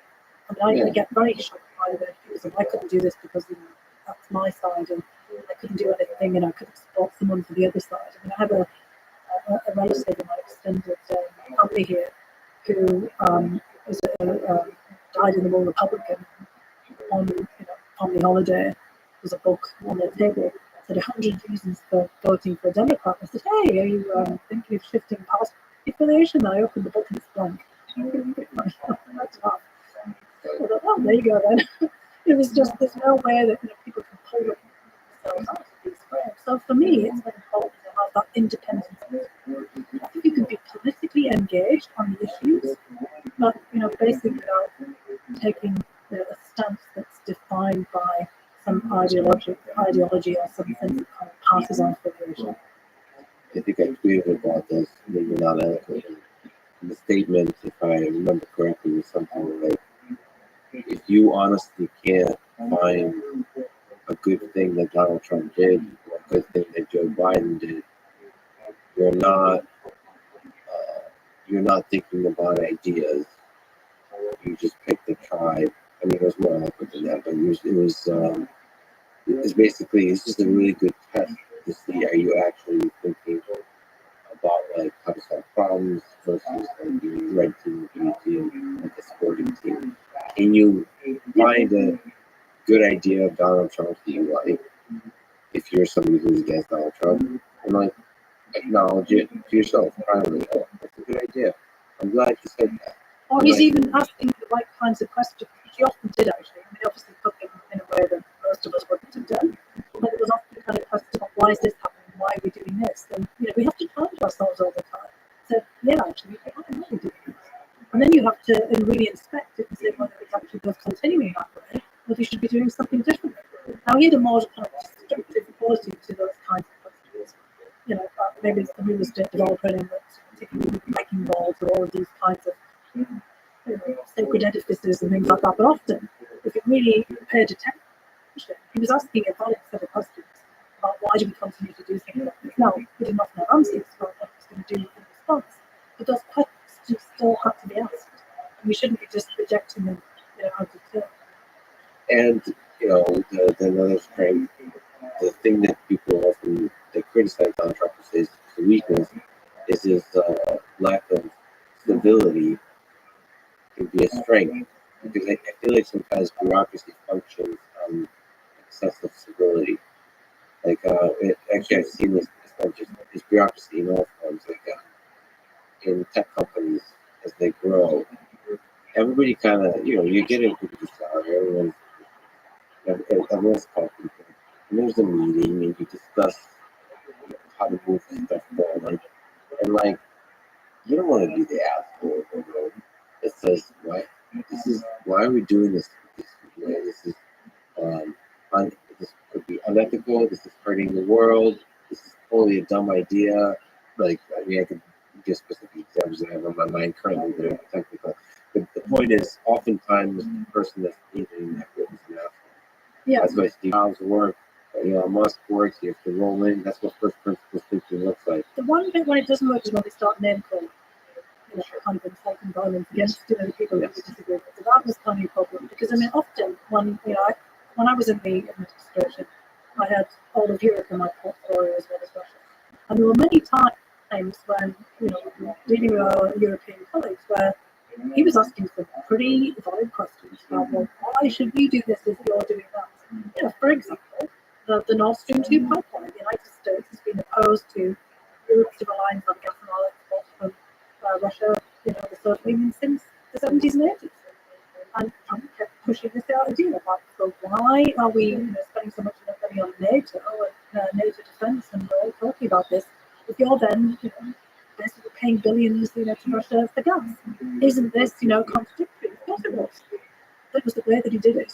And I actually, one instance had a discussion with a European defense minister, basically said to me, look, he's saying exactly the same things as people said before him, including former defense secretary Gates. It's just the way he says it. So they took offence, and then as a result of that, they didn't take action because they took offence at what he said. So it was kind of then, could you find some other means of massaging this communication to want to make it effective? We would always try to focus on, because it's the kind of the delivery, but the actual message was often split up in those kinds of issues. I mean, he was actually highlighting these ridiculous discrepancies between what people said and what they actually did. And the delivery, the charisma in the room too. I'm also understanding the power of that, of the leader, about what you do in India. But in a room with advisors, how you talk about stuff, how you convince other leaders. Yeah, you don't do it through gratuitous insults. I mean, you don't get anywhere with that. Well, it's possible. Tough measures and maximum pressure often doesn't work, because there were often times where that kind of relentless nagging about something, constantly raising, actually did have results where it hadn't.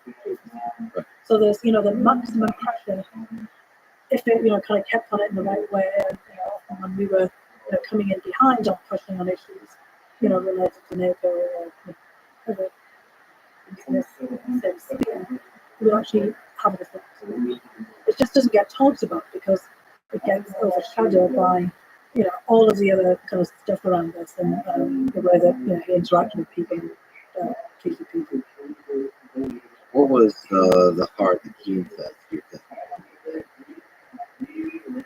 Well, I think there is a straight line between that whole series of episodes and the current war in Ukraine. Because Vladimir Putin and the people around him in the Kremlin concluded that the US did not care one little bit about Ukraine. It was just a game. The Kremlin was a personal game. He was basically trying to get Volodymyr Zelensky to do a personal favor related to his desire to stay on in power in the 2020 election. And generally, they just thought that we were using Ukraine as some kind of proxy or some kind of instrument within our own domestic politics, because that's what it looked like. And I think that as a result of it, Putin took the idea away that he could do whatever he wanted. We were constantly being asked, even prior to this, by people around Putin, like Nikolai Patrushev, the head of the National Security Council equivalent in Russia, who met with people. What's Ukraine to you? We don't get it. Why do you even care? So they thought that we weren't serious. They weren't serious about Ukraine's territorial integrity, its independence, or is this a national security threat? And Putin also thought that he could just manipulate the political space in the United States. Actually, he could, because what he was doing was seeding all this dissent and fueling, already debates inside of US politics, the kinds of things that we see just kind of coming out now. This kind of idea that Ukraine was a burden, that Ukraine was basically just trying to extract things from the United States. Ukraine had somehow played inside of US politics. Trump was convinced that the Ukrainians had done something against him, that they had intervened. And that was kind of, a combination of people around him trying to find an excuse to, kind of what had happened in the election to kind of divert attention away from Russia's interference in 2016 and the Russians themselves poisoning the well against Ukraine. So you had a kind of a confluence of circumstances. And what I was trying to get across in that testimony was the national security imperative of basically getting our act together here and separating out what was going on in domestic politics from what was happening in our national security and foreign policy. I mean, I think we contributed in that whole mess around the whole parallel policies around Ukraine to the war that we now have. Yes, signaling the value we place in peace and stability in that part of the world, or the reverse by saying we don't care. Yeah, we said to not care. It was just a game. But I mean, the U.S. component in that war is a very complicated one. That's that's one of the variables. Just on that testimony, did it in part break your heart that you had to testify essentially against the president of the United States? Or is that not how you saw it? I don't think I would describe it in that way. I think what I was deeply disappointed by what I saw happening in the American political space. I didn't expect it. Look, I was a starry-eyed immigrant. I came to the United States with all of these expectations of what the place would be. I'd already been disabused of, some of the, let's just say, rosy perspectives I held in the United States. I've been shocked by the depths of racial problems. It doesn't even sum up the problems we have in the United States. And I couldn't get my head around it when I first came.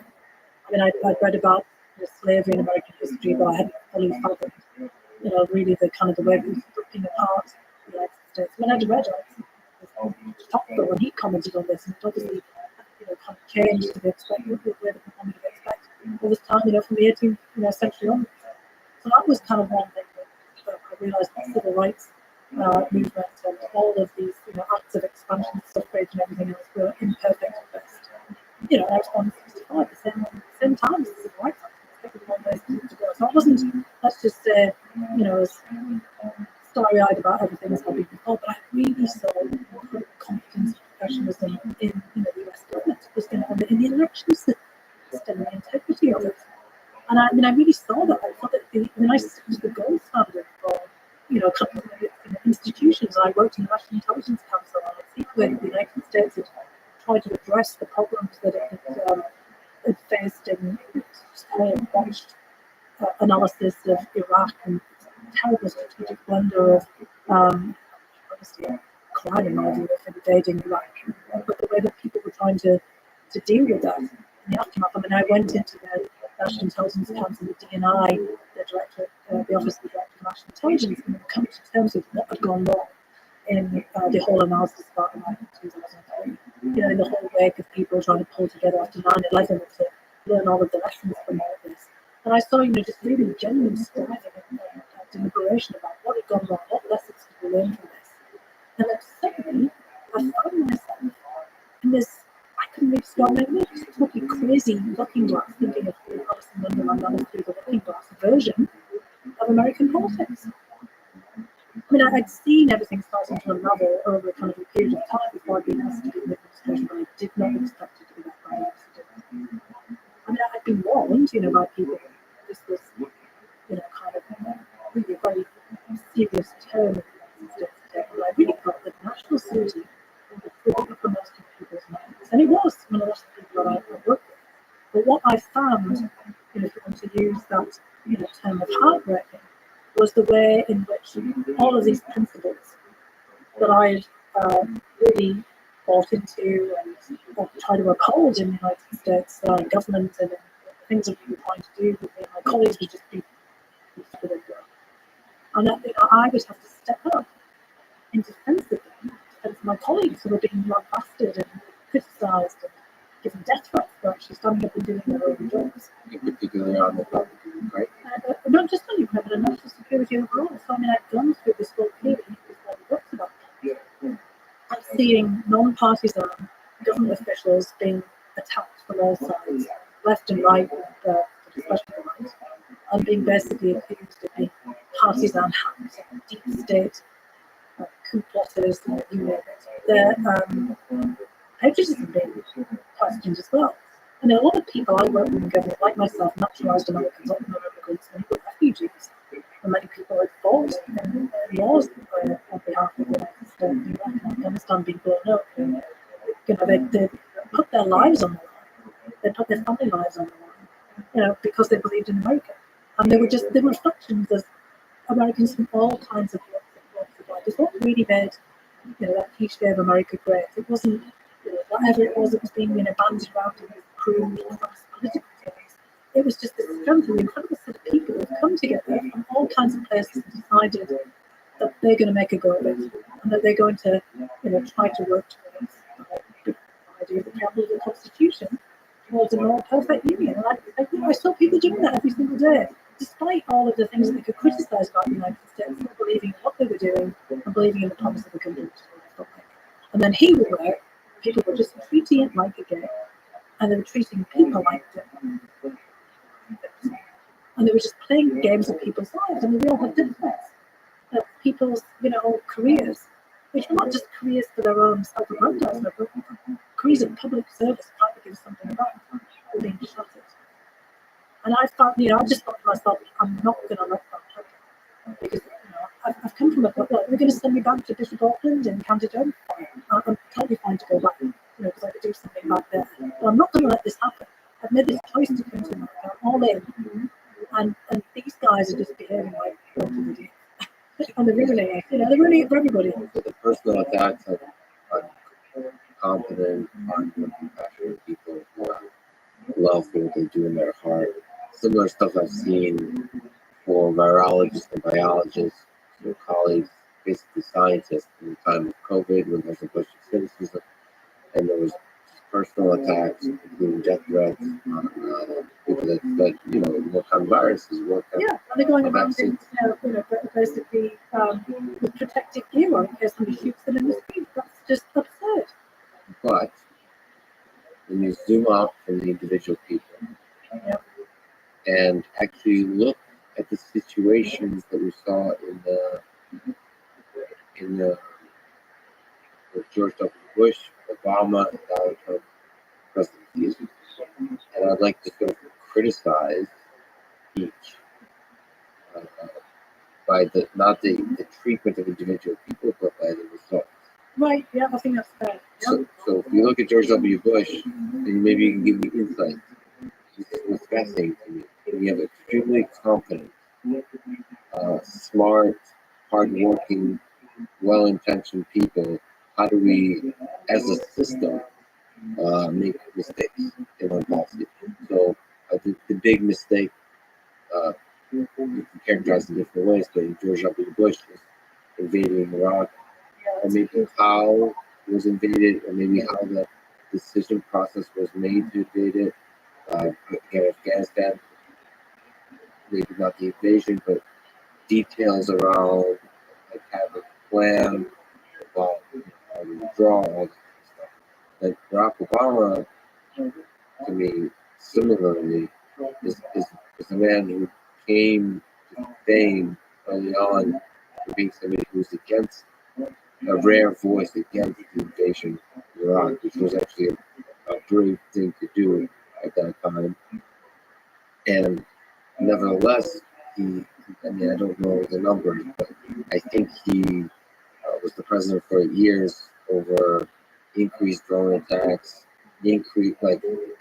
everything from a foreign policy perspective, the military industrial complex, that machine grew in power, not shrunk, and did not withdraw from Afghanistan. And with Donald Trump, the criticisms that you're presenting, sort of the personal attacks, the chaos, the partisanship of people that are supposed to be nonpartisan.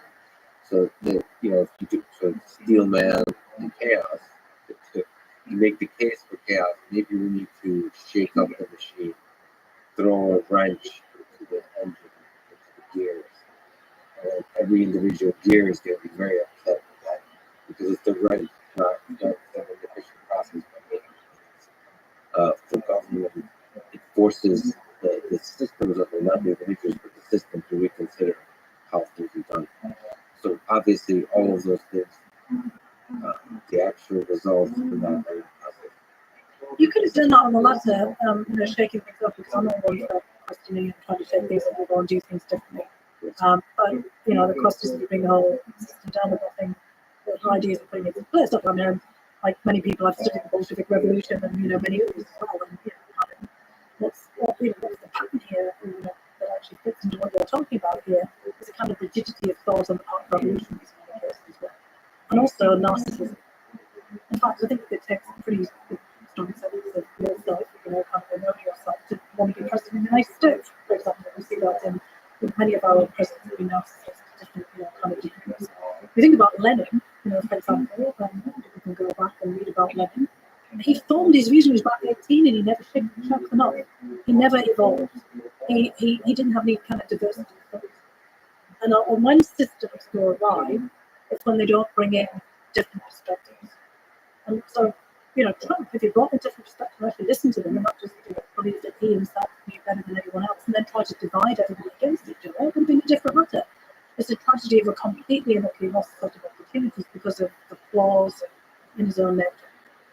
Because again, there was all kinds of things that he could have done to shake things up, and so many people around him remained completely disappointed. And of course, he divided people against each other, creating so much factionalism in American politics that people have forgotten they're Americans. They think that they're red or blue, parts of teams. And if you go back over history, that's kind of a recipe for war and internal conflict.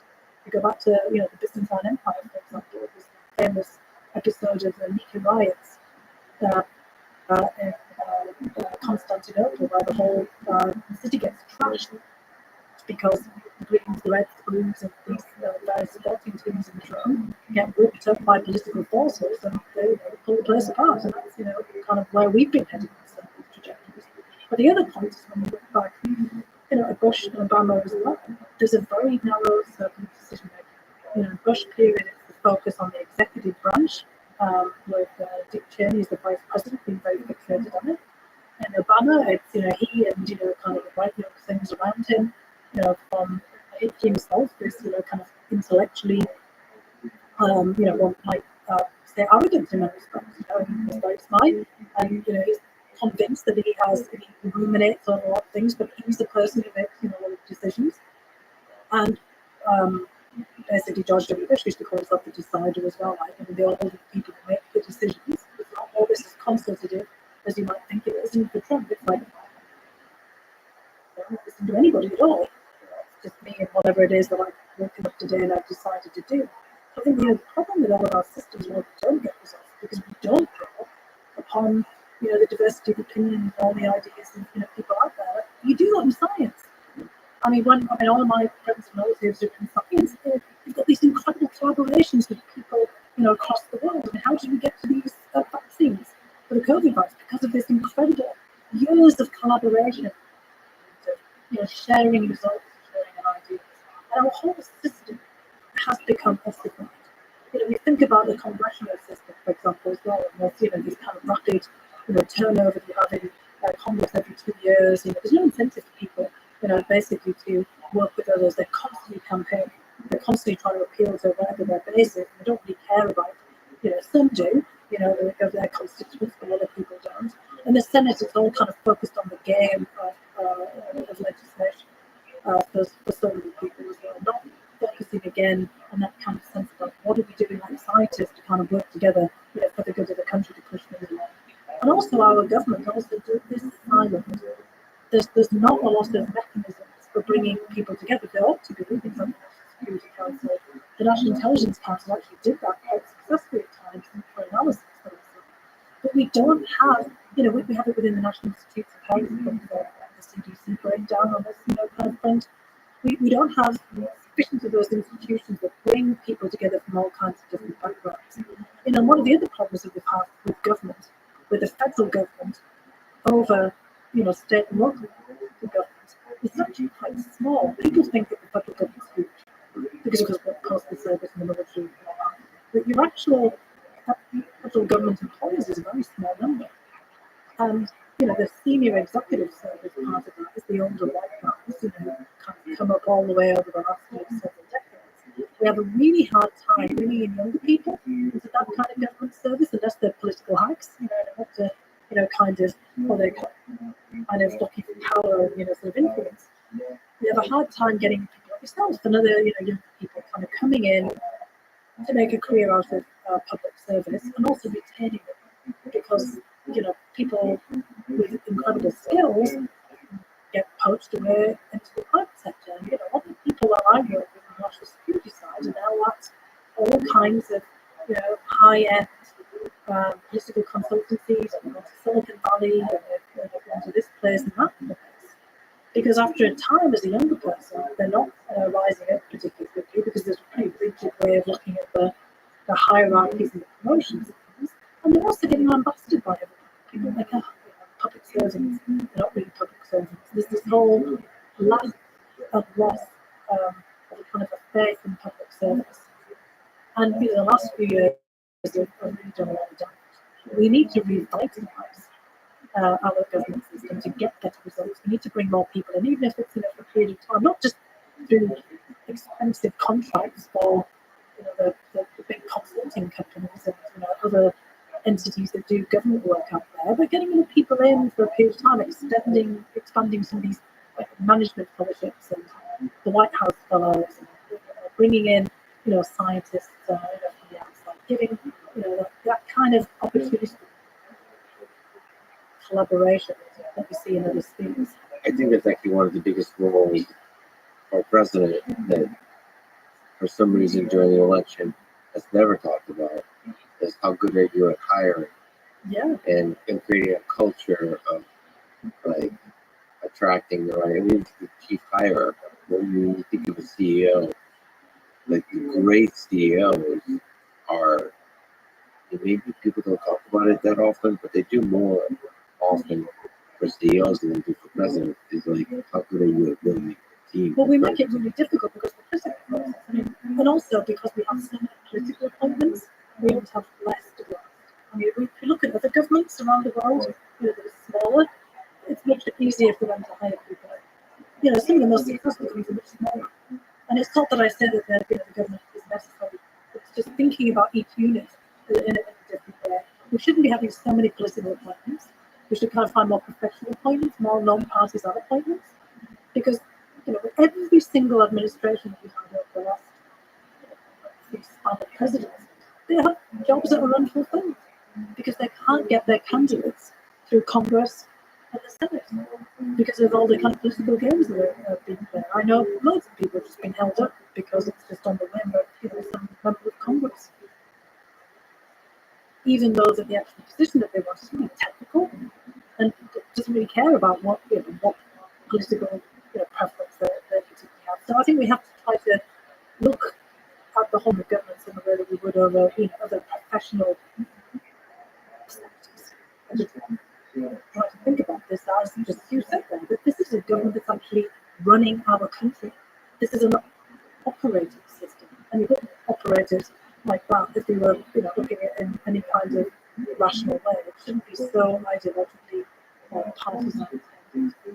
So you're At every level anyway. So I would actually just say maybe a bit of a more non-partisan approach to a lot of the parts of government. You can still kind of bring in the political primitive, but also explain to people that large Americans, this is your government, and that actually you could also be part of it. Small business administration, this Department of Agriculture, all these kind of things that actually people interact with, but they don't even know it. Postal service, all of these things. And the people actually, when you ask them about different functions of government, we have a lot of support for the National Park Service, for example. It's just when you talk about government in an abstract way, like we're too much bloated, not efficient, effective. bring it down more to the kind of local and federal levels. That's kind of what people really see it. If people could see kind of themselves reflected, and many of the people who've gone into public service, Yeah, there needs to have a be lot more support for us. more like superstars, like individuals that are like big on social media, big in the public eye, and having fun with it and showing cool stuff. That is not, because right now a lot of people see government as basically partisan warfare, and then it makes it unpleasant to do the job. It makes it uninspiring for people looking in from outside about what's going on inside government. But you are, just with all due respect, you're a pretty rare individual in terms of nonpartisanship. Like it's actually your whole life story, the humbling aspect of your upbringing and everything like that. Do you think it's possible to have a lot of nonpartisan experts in government? Like, can you be a top presidential advisor on Russia for 10 years, for 15 years, and remain nonpartisan? I think you can. I don't think that's advisable, by the way, because I don't think anybody should be there. So your first advice is by yourself. Well, you should definitely have term limits, just like you should in everything, right? I mean, it's just like tenure in university. Well, we all have kind of like, you kind of, we have natural term limits, but you kind of, basically bottling it up for other people. I mean, what I'm trying to do now, I'm not 57 now, and I always try to work with, people from different generations from me, just like, I've really benefited from these, kind of mentorships with people older. You can, mentor up and down and mentor down. I mean, I would, try to get, people from different backgrounds and different generations to work together in teams. Obviously, I'd like a more team network kind of approach. The kind of things that you get again in science, right? I mean, all these ideas are going to come from all kinds of different perspectives. Age and experience does count for something, but fresh ideas and coming in and looking at problems from a different perspective and seeing something that somebody else hasn't seen before. I mean, I just, kind of love working in an environment with all kinds of different people and people who don't agree with you. You need people to take you on and say, absolutely, that's crap. Kind of, where did you come up with that from? You go, hang on. Well, explain to me why you think so. And then, you have this kind of iterative process back and forth. I mean, I would always encourage my colleagues to tell me when they thought I was wrong. I mean, sometimes I didn't agree because I didn't see the reasoning, but other times I think they're right. That was a complete mistake. I need to admit that. Kind of, we need to figure out a different way of doing things. And one point I do want to get across is that we're not the people who were non-partisan that I'm with. I mean, honestly, most of the jobs that I had up until more recently, I do got people's political affiliation. It's just when you get into this kind of highly charged partisan environment, they kind of force people, to make decisions. And when you have, one political party, political factions try to usurp power, it does make it quite difficult. I mean, that's the situation that we're in right now. And, we're seeing some of the things happening like this. I've seen and studied, and like I said, I've seen for myself. When you have a president who wants to cling on to power, you've got to call that out. Is that a partisan act, or is that a kind of defense of that larger political system that you're part of? So I think we've got to recognise that even if you're not partisan, you can be politically engaged. And, sometimes you just have to stand up there and speak out, which is what I did and what others did as well. None of those people who spoke out, can initially saw that as partisan, even if some of them since that have decided to make political choices that they haven't made before. Because the situation actually forced people into, taking sides. It's very hard to still stay above the fray when you've got something like a perpetrated coup. Yeah, just to linger on that, I think it's hard and it's the courageous thing to do to criticize a president and not fall into partisanship after.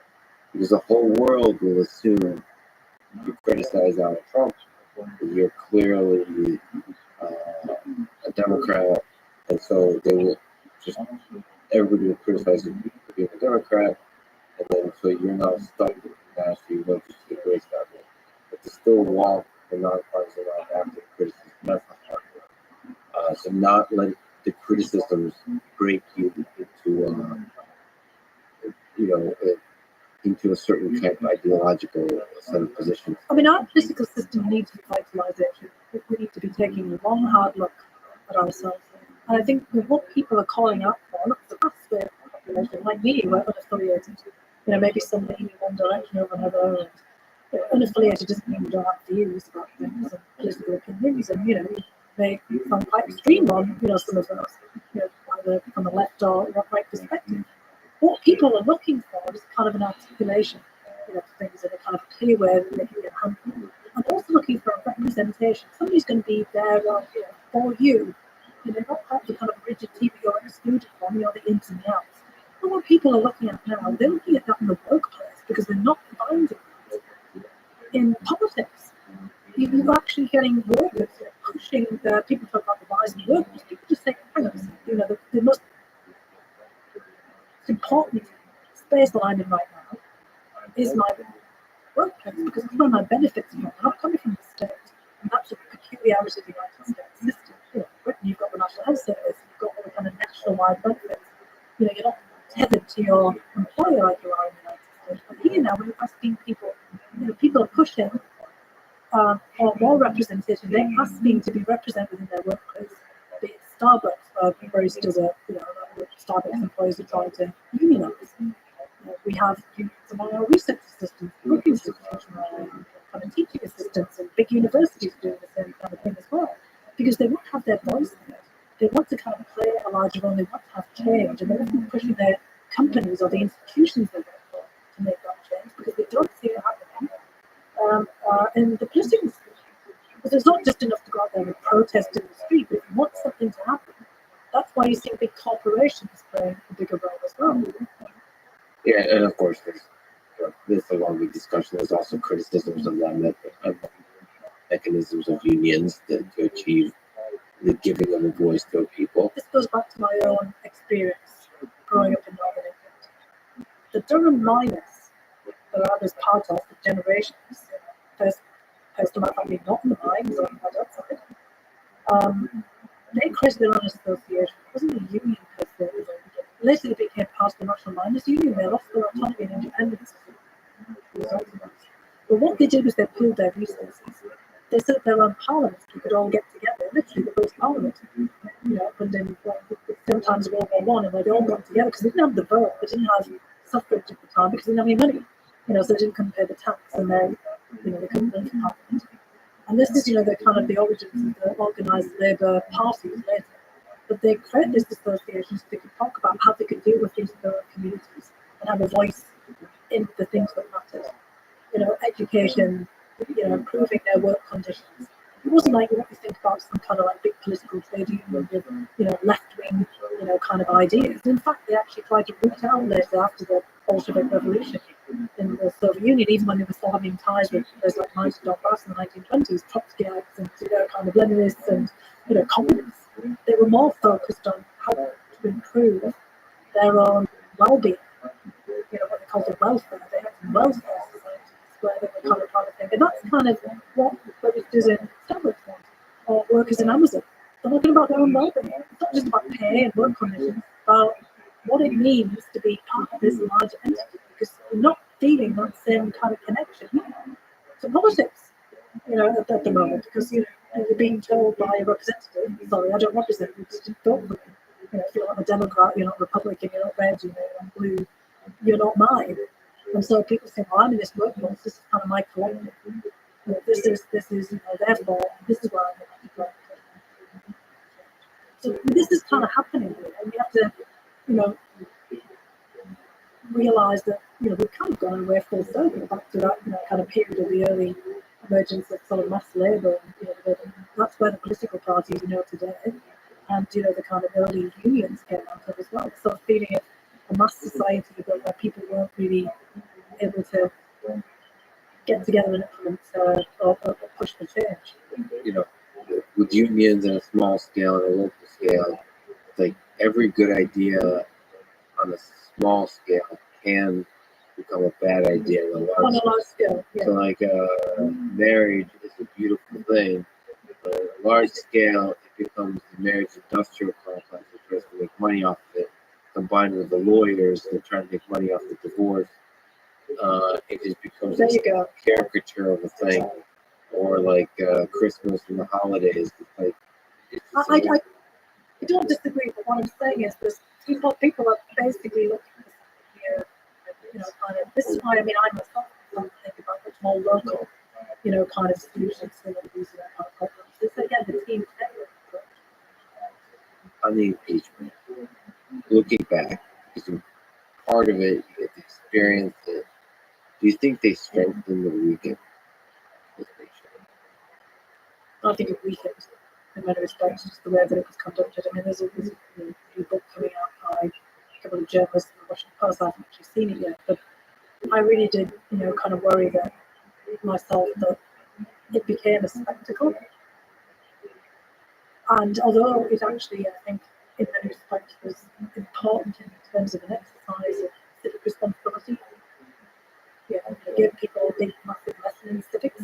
Everyone's been finding out and looking at the whole process and what that meant of congressional prerogatives. I was as well. I was like running off myself and trying to learn an enormous amount about it because I was in the middle of it like this. That it didn't ultimately show responsibility and accountability. And that in itself was weakened because on both sides it was a partisan politics. I mean, I think that there was a dereliction of duty in many respects. I mean, especially I have to say on the part of Republican members of Congress who were kind of, they should have been embracing Congress's prerogatives. You could have kind of basically done this in something different. But the whole thing is because it was this larger atmosphere of polarized, fractured politics. And I was deeply disappointed, I have to say, in many of the members of Congress on the Republican side. I was all grandstanding on it, really didn't on the Democratic side either. And not admitting to mistakes and, not kind of addressing head on, the fact that they've, kind of been pushing for Trump to be impeached and talking about being an illegitimate president, kind of right from the very beginning. And that, as a lot of people just saw this as kind of a continuation of political games, coming out of the 2016 election. But on the Republican side, it was just a game. There was people I knew who were, basically, one of the weeks on me, in the middle of this, the impeachment. It's just like, don't take this personally. This is a game. This is a game. And I thought, this isn't a game. And that's why I think that it kind of weakened because, I mean, again, on the outside, if we can just, the whole process was in the eyes of the world because, again, the United States was the gold standard. And I do think that, again, in terms of the larger population, although a lot of people did actually see the system, standing up, trying to do something to help people account, but there still was that element of circus and a big political game. People being careless with the country. But I do think that the Democrats were the instigators of the circus. So, as it's perhaps subtle, but there's a different way to talk about issues and concerns about accountability when you care about your country, when you love your country, when you love the ideals, and when you versus when you just want to win. Stick it to the other side. No, I agree. I mean, there were people who I actually thought managed that and made it about the country rather than about themselves. But I guess there's no incentive to do that. Yeah, there were others who did a lot of stuff. Yeah. And that's another problem about political incentive structures. That the kind of sense of accountability and responsibility tends to be personal. Whether people decide to do it or not, it's not institutional. Does that make sense? We've had a kind of a breakdown of that sense. Now, I took an oath of office, and I'm assuming that most of them do too. I had to be sworn in. When I took those positions, I took that seriously. But I already took the oath of citizenship. As presumably you did too. You kind of started to become an American citizen. It's not something you take on lightly. And I felt this deep sense of responsibility over time, which is why I went into the administration in the first place. And I got what I thought. Because I thought, well, look, I've been asked, and there's a real issue here to the Russian interference or influence operation in the 2016 elections, and I knew what was going on, and I should do something. not me, then okay, someone else will go and do it. But can I live with myself just sitting on the sidelines and criticising what people are doing? And kind of worrying about this, or am I actually going to muck in there? Just go and do something. It's like you're seeing your house on fire. You see that okay, this is pretty awful, it's dangerous. But you go in there and do something. To clarify, the house on fire, meaning the cyber war going on, the cyber attacks, the cyber. Well, in 2016, when the Russians had interfered in the election, I mean, basically, this was a huge national security crisis, and our politics had gone mad as a result of it. I mean, in fact, we were making the situation worse. And I felt that I could, kind of, at the time, maybe I could do something here. I could clarify, I could, work with others who I knew in the government from previous stints of the government to push back against this and try to make sure it didn't happen again. And look, and I also didn't have this, mad, kind of crazy ideological view of Russia either. I mean, I knew the players, I knew the people, I've been studying for a long time, I'm quite calm about it. I don't take it personally. It's not kind of an extension of self. It's, something I've spent a long time trying to understand for myself, going back to that very beginning of why the Russian fire blows up. What's the explanation? It was a very complicated and complex explanation. It wasn't as simple as how it sounded. And also, there's a long tail to 2016. Putin's perceptions, the kind of things that he thought were going on. The whole way that what they did was actually fairly straightforward. They'd done this before in the Soviet period during the Cold War. The sick influence operation. It just hasn't gone beyond the bounds of anything they could have anticipated because of social media. Just a confluence of circumstances in the United States as well. We were very fragile and vulnerable. And I remember at one point having a discussion with the Russian ambassador where we were complaining about the Russian intervention. He said, "Are you telling me that the United States is a banana republic that is so vulnerable to these kinds of efforts?" He actually got genuinely mystified, although obviously part of a kind of political stick there. But he had a point. The United States had never been that vulnerable because it suddenly was in 2016. And in the time that I was in government, going back to what you asked about the whole impeachment and the whole exercise in Congress, that vulnerability was stark as it ever could be. Our domestic politics were as much part of the problem as anything else. They were the kindling for the kind of fires. Putin didn't start any of the kind of problems. Domestically, just took advantage of it and basically added a bit of an accelerant here. Yeah, the interference, I mean, that's a much longer discussion because also for me, technically fascinating. I've been playing with the idea of just watching like a million bots, but they're doing just positive stuff and just being kind. Yeah, I always kind of wonder if is it possible to do something on this scale with positive, because a lot of people seem to be able to use all of this for pretty negative. I kind of hope that we can just use the spin networks for positive. I think that's actually where a lot of it for.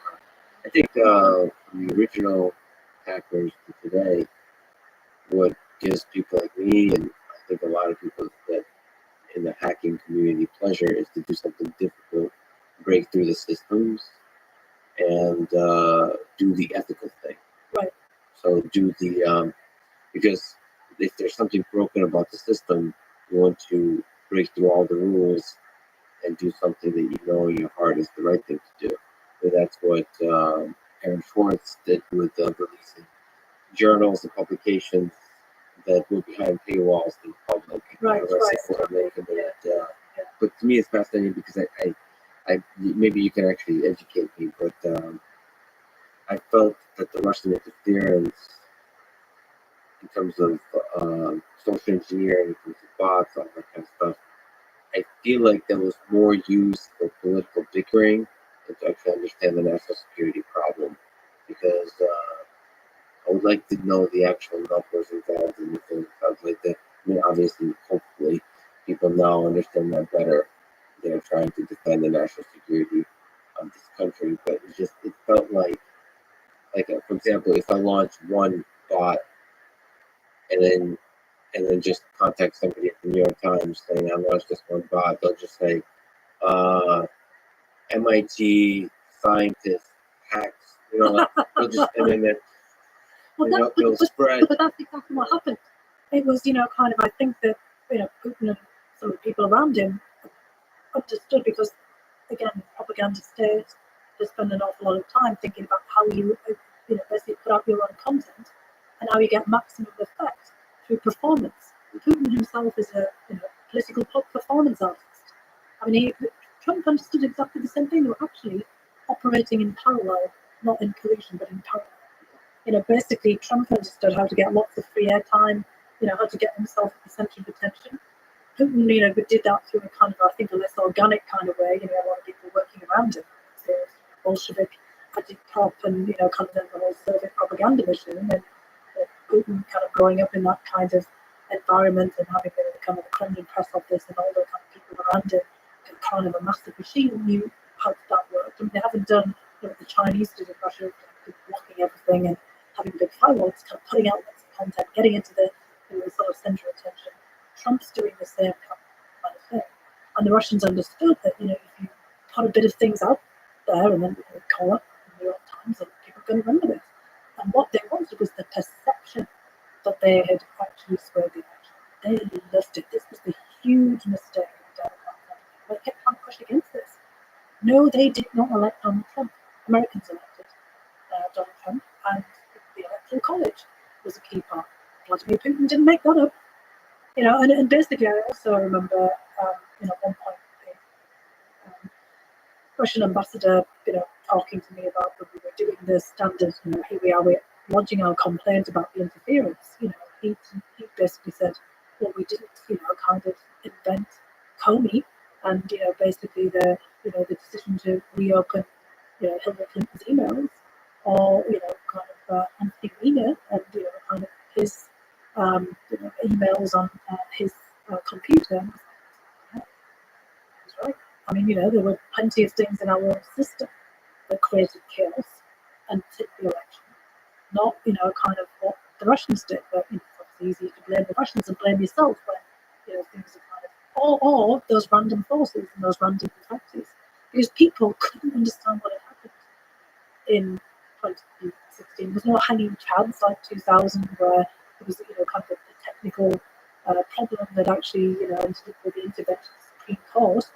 There was, pure and simple electoral college at work, and the candidate that nobody had expected, including the Republicans in the primaries, to end up getting kind of elected or put forward different 2016 of naming the president. And they needed a meta explanation. It was much better to say Vladimir Putin had done it. Vladimir Putin, Kremlin guys like, oh my god, yeah, fantastic. Champagne, cops popping, this is great, I'm a chaos agent. Maybe they hadn't done it, but they'd love to take credit for it. And so, the very fact that people couldn't explain these complex dynamics in themselves basically dovetails beautifully Vladimir Putin's attempts to be the kind of the Kremlin gremlin in the system. And it is basically was taking advantage of that more. And I wanted to basically try to work with those to cut through that. And the thing is then, people lost faith in the integrity of the election system. Because people were out there, suggesting that the Russians had actually to stop the election. People wrote books about it. It said, that they hacked the system and, they were trying to hack our minds. But again, we were the fertile soil for this. And we know this from Russian history, that the Bolsheviks, the whole 1920s and 1930s with Stalin, the fellow travelers, and the socialist, international. I mean, the Russians and the Soviets were at this for years about pulling, kind of people along and into kind of a broad frame, but it didn't mean that they were influencing, directly the politics of countries, writ large. There were plenty of interventions. It's just that we were somehow, it was confluence of its perfect storm. We were somehow exquisitely vulnerable because of things that we had done to ourselves. It was what Americans were doing to themselves. You think that's the bigger threat than large-scale bot armies? Those can be a threat, so they do have an impact. But it's how people process information. It's kind of like the lack of critical thinking. I'm just not on the internet to that extent. I go on looking for information. I'm not in social media. I'm in social media, but not by myself. Right. I don't put myself out there. I haven't got a Twitter feed. You don't have a Twitter one. Yeah, but there's the... There's You one have about a Fiona fan Hill's club cat, and I have all kinds of strange things. Fiona Hill's cat, which I come out with occasionally, people send things to You me. have so many fans, it's hilarious. So, what I try to do is just be really critical. I mean, my mum doesn't say, what is this? It's just, your own mother can be as much of an agent of misinformation as Vladimir Putin. Oh yeah. I mean, we're all, we all have to really think about what it is we're reading. There's one thing from my childhood that was really important to me. I always think every kid in school should have this. My next door neighbour, who was he was actually very active in the Labour Party, and he was really interested in the way that opinion shaped people's political views. He was Welsh; he was a native Welsh speaker, so he was always trying to explore English and how there was kind of the reaches, the English culture and how it's shaping the way that people thought. And he used to read every single newspaper, from all the different spectrums, which was quite easy to do, back in the 70s and 80s because there weren't that many in the UK context. And every Sunday, you get all the different Sunday papers from all the different kind of ideological vantage points. And then when I got to be a teenager, he'd invite me to look at them with him. Because he was my godfather, and he was just an incredible guy. And he was just super interesting and kind of culturally, an outsider, always kind of looking in. And he basically ran through, what the Guardian, the Observer, the Daily Mail, the Sun, kind of all of these, the Telegraph, all of these newspapers, and how you could tell, their different and of course, it's complicated to do that now. I mean, in this incredibly extensive media space, I look at what it is that they say, and then I try to, read around it, and then look at what the people are saying and why they're saying it, who are they, what's their context, and that was kind of basically what I talked about. And I think everybody should have that. And certainly that's something that people in politics that are in charge of directing policy should be doing. They should be. Not getting lost in the hysteria that can be created. Like it does seem that the American system somehow, not the political system, just humans love drama. We're very good, like the Hunter Biden laptop story. There's always like 1, 2, 3 stories somehow that we just pick. We're just this is the stuff we're gonna fight about for this election. And everyone's got an opinion on it. Yeah. Everybody. Yeah. And it's the most, like, Hillary Clinton's emails, Russians hacked the election. Yeah, we had John Podesta's pasta recipes for a while. We were kind of all obsessing over it. People running out trying them out there, something like that. There's fun, there's all the best conspiracy theories about Giuliani. I just love it. We just pick a random story. Sometimes it's ridiculous. And it detracts from what the larger question should be, which is about the family members of senior officials and whether they should be anywhere near any of the issues that there's ethics, there's government ethics, and it's, kind of across the board. But there's a bigger story in there, but that becomes the distraction. It's a look over there, the oldest trick in the book, kind of idea. Yes. And politicians are really good at that. Because it detracts from the larger question, because every single member of Congress and government official, their family should be nowhere near anything they're doing. But that I could push back and disagree on. I mean, well, it depends on what they do if they're making money on it, and kind of basically being a business. This is what I mean. Kind of this is an issue. So it's not Hunter Biden on his own. It's kind of basically the kids of the Trump family. You name it. Yeah, in general, like that, I just think it's funny. Like, there's a lot of families that, they work very closely together, do business together, and very successful. I get very weird about that. It just feels like you're not. In fact, I don't even like hiring or working with friends initially. You make friends with the people you work with. That's right. No, I had the same worries as well, because it kind of clouds. I would encourage my daughter to do something completely different, right? Not going to the same field. No, look, it's different if you're in science or mathematics or something like this, and maybe kind of you've got a family member, you're kind of building on some of their theories and ideas.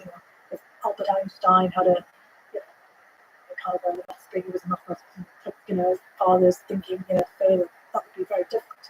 But if it's kind of you're in business and other things, and it's just it's the nepotism. The science does that too. It's basically ideas. Well, they do. If they don't, people aren't coming in and building ideas. Right, but even for son-daughter of Einstein, you want to think outside the box of the previous. Yeah, well, that's what I mean. But I mean, Yeah. it's just that they shouldn't be sort of told, no, sorry, you can't go and study math because whatever physics. But a lot of that you can't actually make it into law. Well, you could, I suppose. But honestly, if you do that kind of thing, you should just be transparent. There should be just an honesty about It it. gets back to what I was talking about before. We need diversity of views and diversity of thinking, and you can't have other things. It's like being partisan or rooting just for a team. You know, if something is going to cloud you just or constrain the way you think about things, become, you know, kind of a barrier to moving ahead. Look, that's what we see in the system around Putin. It's kind of kleptocratic and it's, you know, it's filled with nepotism. All of the kind of like people who you kind of see out there are kind of positions the sons or daughters of, including Putin himself. I mean, that's when a system is degenerated. And that's, you know, kind of, and I suppose in a way, this is a symbol of the degeneration of the system. But again, it's just a diversion from, you know, kind of the bigger issues and bigger implications of things that we're discussing. So critics on the left often use the straw man of TDS, Trump derangement syndrome. Why does Donald Trump arouse so much emotion in people? It's just the nature of the person. I mean, I don't feel particularly emotional about him. I mean, he's a very flawed guy, to be honest. And this may seem bizarre, I felt sorry for him. Because this guy is so vulnerable, so wrapped up in himself, that, I mean, he's just exquisitely open to manipulation. And I saw people taking advantage of him all the time. He has zero self-awareness. I mean, I kept thinking to myself, my God, if this guy didn't have his entourage around him, how would he function? I mean, I felt sorry for us as well. I mean, that he ended up being our president, because that should not have happened. I mean, in terms of character and in terms of fit for the job. Although I saw this, you know, kind of over a period of time, but I didn't feel, you know, kind of any, you know, sense of derangement, you know, kind of around him. It didn't drive me nuts in that way. I was just very worried about, you know, the kind of the impact that he was having on many particular issues. Here's the important thing. So what I noticed with people that criticize Donald Trump is they get caught up in the momentum of it, and they're unable to see.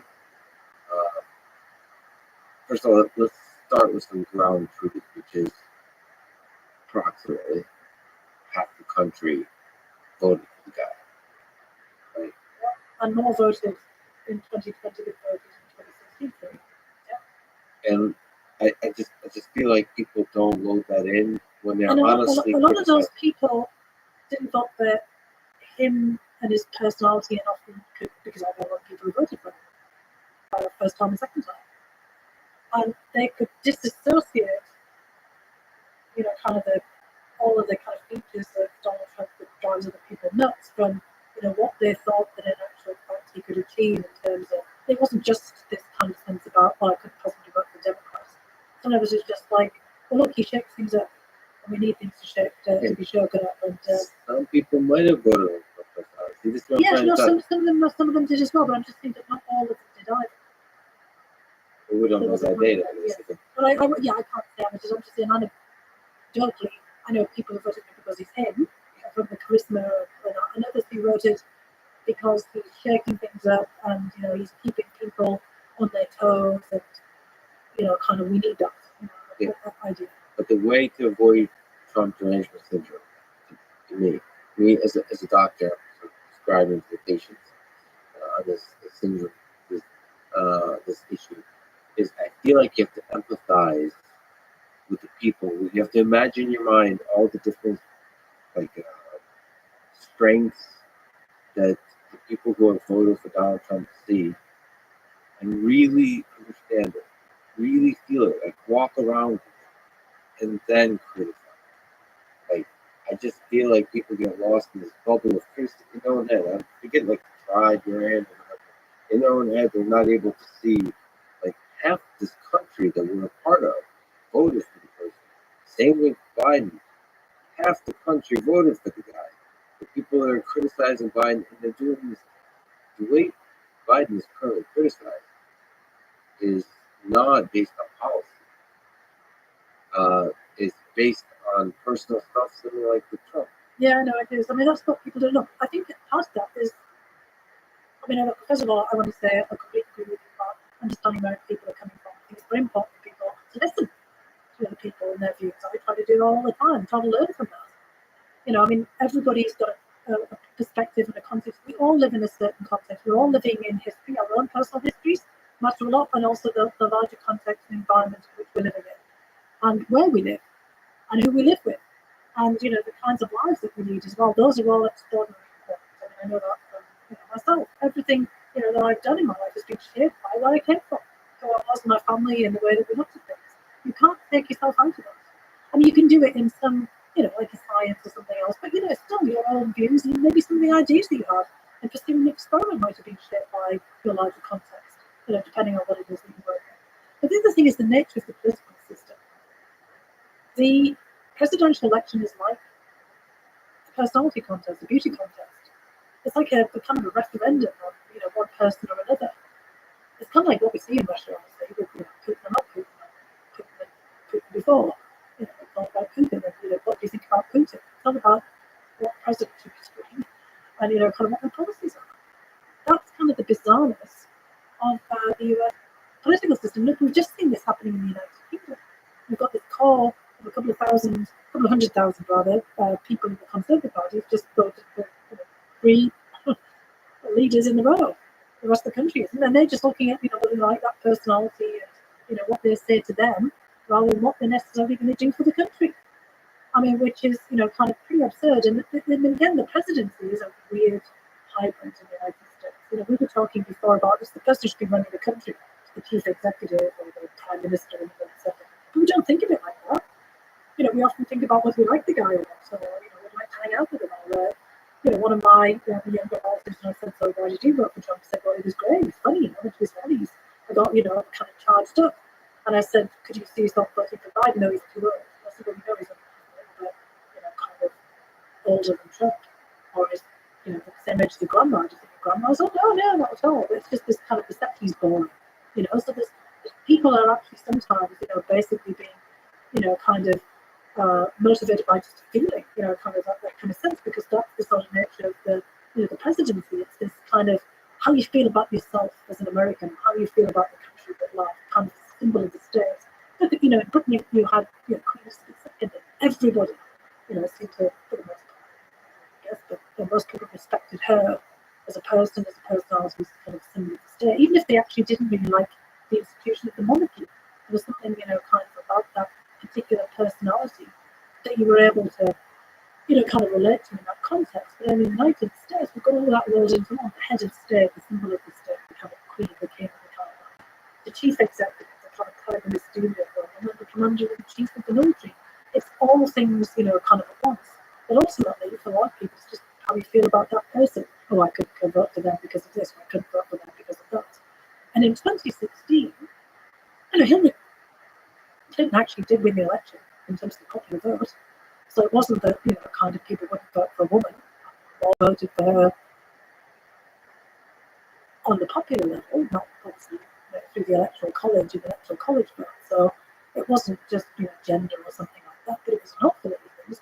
People found Trump attractive because he was sticking up the big middle finger to the establishment. He's an anti-establishment change character. There's a lot of people voted for Barack Obama for the same reason and voted for Trump. We know that phenomenon. It was 11, 12% of people. So they could vote for some completely, totally different, radically different people. There's that sense of change and charisma. I mean, I had people who I knew voted for Trump that would have voted for Obama again if he'd run again. Because they just liked the way that he spoke, they liked the way that, they said, I mean, this is all my own anecdotal things. One of my relatives, I could listen to Obama all day, every day. I just loved the way he sounded. I loved the way he looked. I loved just the whole thing about him. And then about Trump, well, he was exciting, he was interesting. He was kind of like putting it up there. So there's this kind of feeling. We always say about could you have a beer with this person? And people decide they couldn't have one with Hillary Clinton, and maybe they could go off and have one with Barack Obama and with Donald Trump, or have one with Joe Biden, for example. And remember, George W. Bush didn't drink, so he wouldn't have a beer with him. He wouldn't have got a soda or something with him. But there's this there's that kind of element of just that sort of personal connection in the way that the whole presidential election is set up. It's less about the parties, it's less about the platforms, it's more about the person. Yeah, and picking one side and then sticking with your person. It's really like a sport team. Yeah, it is. Yeah. What do you think about Vladimir Putin, the man and the leader? Let's actually look at the full. You've written a lot about him, the recent Vladimir Putin, and the full context of his life. Let's zoom out and look at the last 20 plus years of his rule. In what ways has he been good for Russia? In what ways bad? Well, if you looked at the first couple of terms of his presidency, I think, in the overall ledger, he actually said that he made a lot of achievements for Russia. Now, there was, of course, a pretty black period of the war in Chechnya, but he didn't start that. That was Boris Yeltsin. That was obviously a pretty catastrophic event. But if you look at then other parts of the ledger of what Putin was doing, from the 2000s, onwards, he stabilized the Russian economy, brought back, kind of confidence in the Russian economy and financial system. He built up a pretty impressive team of technocrats, worked with the central bank and the economics and finance ministries, who really got the country back into shape again and solvent, paid off all of the debts, and really started to build the country back up again domestically. And the first couple of terms, again, putting Chechnya to one side, which was a little hard because there was a lot of atrocities, and I have to say that he was pretty involved in all of that because the FSB, which he headed previously, was in charge of wrapping up Chechnya, and it created kind of a very strange sort of system of fealty, almost a feudal system, and a kind of relationship between Putin at the top and Kadyrov in Chechnya, and there's quite a lot of distortions, kind of as a result of that, where the Russian Federation was run, a lot more of an emphasis on the security services, for example, but there was a lot of pragmatism, opening up the country for business, basically extending relationships. I would say that by the end of those first couple of terms of Putin, Russians were living their best lives. There was a lot of opportunity for people. People's labour, was being paid for. They weren't being taxed. The taxes were coming out of the extractive industries. There was, kind of like I guess, a sense of much more political pluralism. It wasn't kind of the chaos of the Yeltsin period. But then you see a shift. And it's pretty much when he comes back into power again in 2011, 2012. And that's when we see kind of a different phase emerge. And part of it is the larger international environment. Putin himself has become kind of convinced that the United States start to get him. Part of it goes back to the decision about the United States to invade Iraq in 2003. There's also the recognition of Kosovo in 2008, and the whole kind of machinations around all kinds of other issues, NATO expansion and elsewhere. But Iraq in 2003, and this kind of whole idea after that the United States in the business of regime change, and perhaps has been in his crosshairs as well. But there's also then kind of, I think, a sense of building crisis after the financial crisis and the Great Recession, 2008, 2009, because I think Putin, up until then, believed in the whole idea of a global financial system, and that Russia was prospering, and that Russia, part of the G8, and actually could be genuinely one of the major economic and financial powers. And then suddenly he realizes that the West is incompetent. That we totally mismanaged the economy of our own, financial crash in the United States, the kind of blowing up of the housing bubble, and that we were feckless, and that had global reverberations.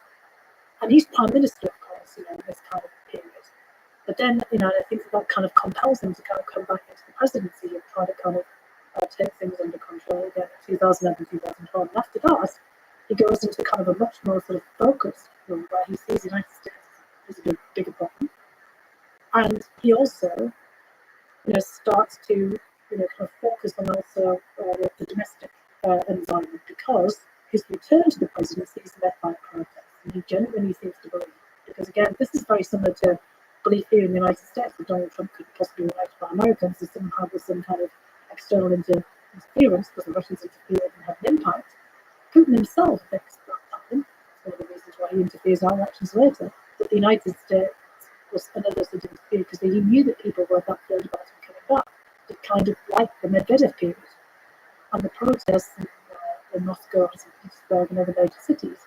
He starts to believe are instigated by the West, by the outside, because of funding for transparency in elections, all of the NGOs and others who operated, State Department, services funding, and the whole attitude of God is back.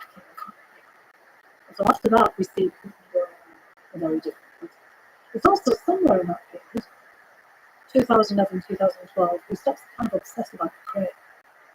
And he's always, I think, been kind of steeped in that whole Russian history. I mean, I heard about time I've written about this and many things that I've written about Putin. But in that same time frame, I'm going to all these conferences in Russia where Guinness and Peskov, his press secretary, and they talk about him reading Russian history.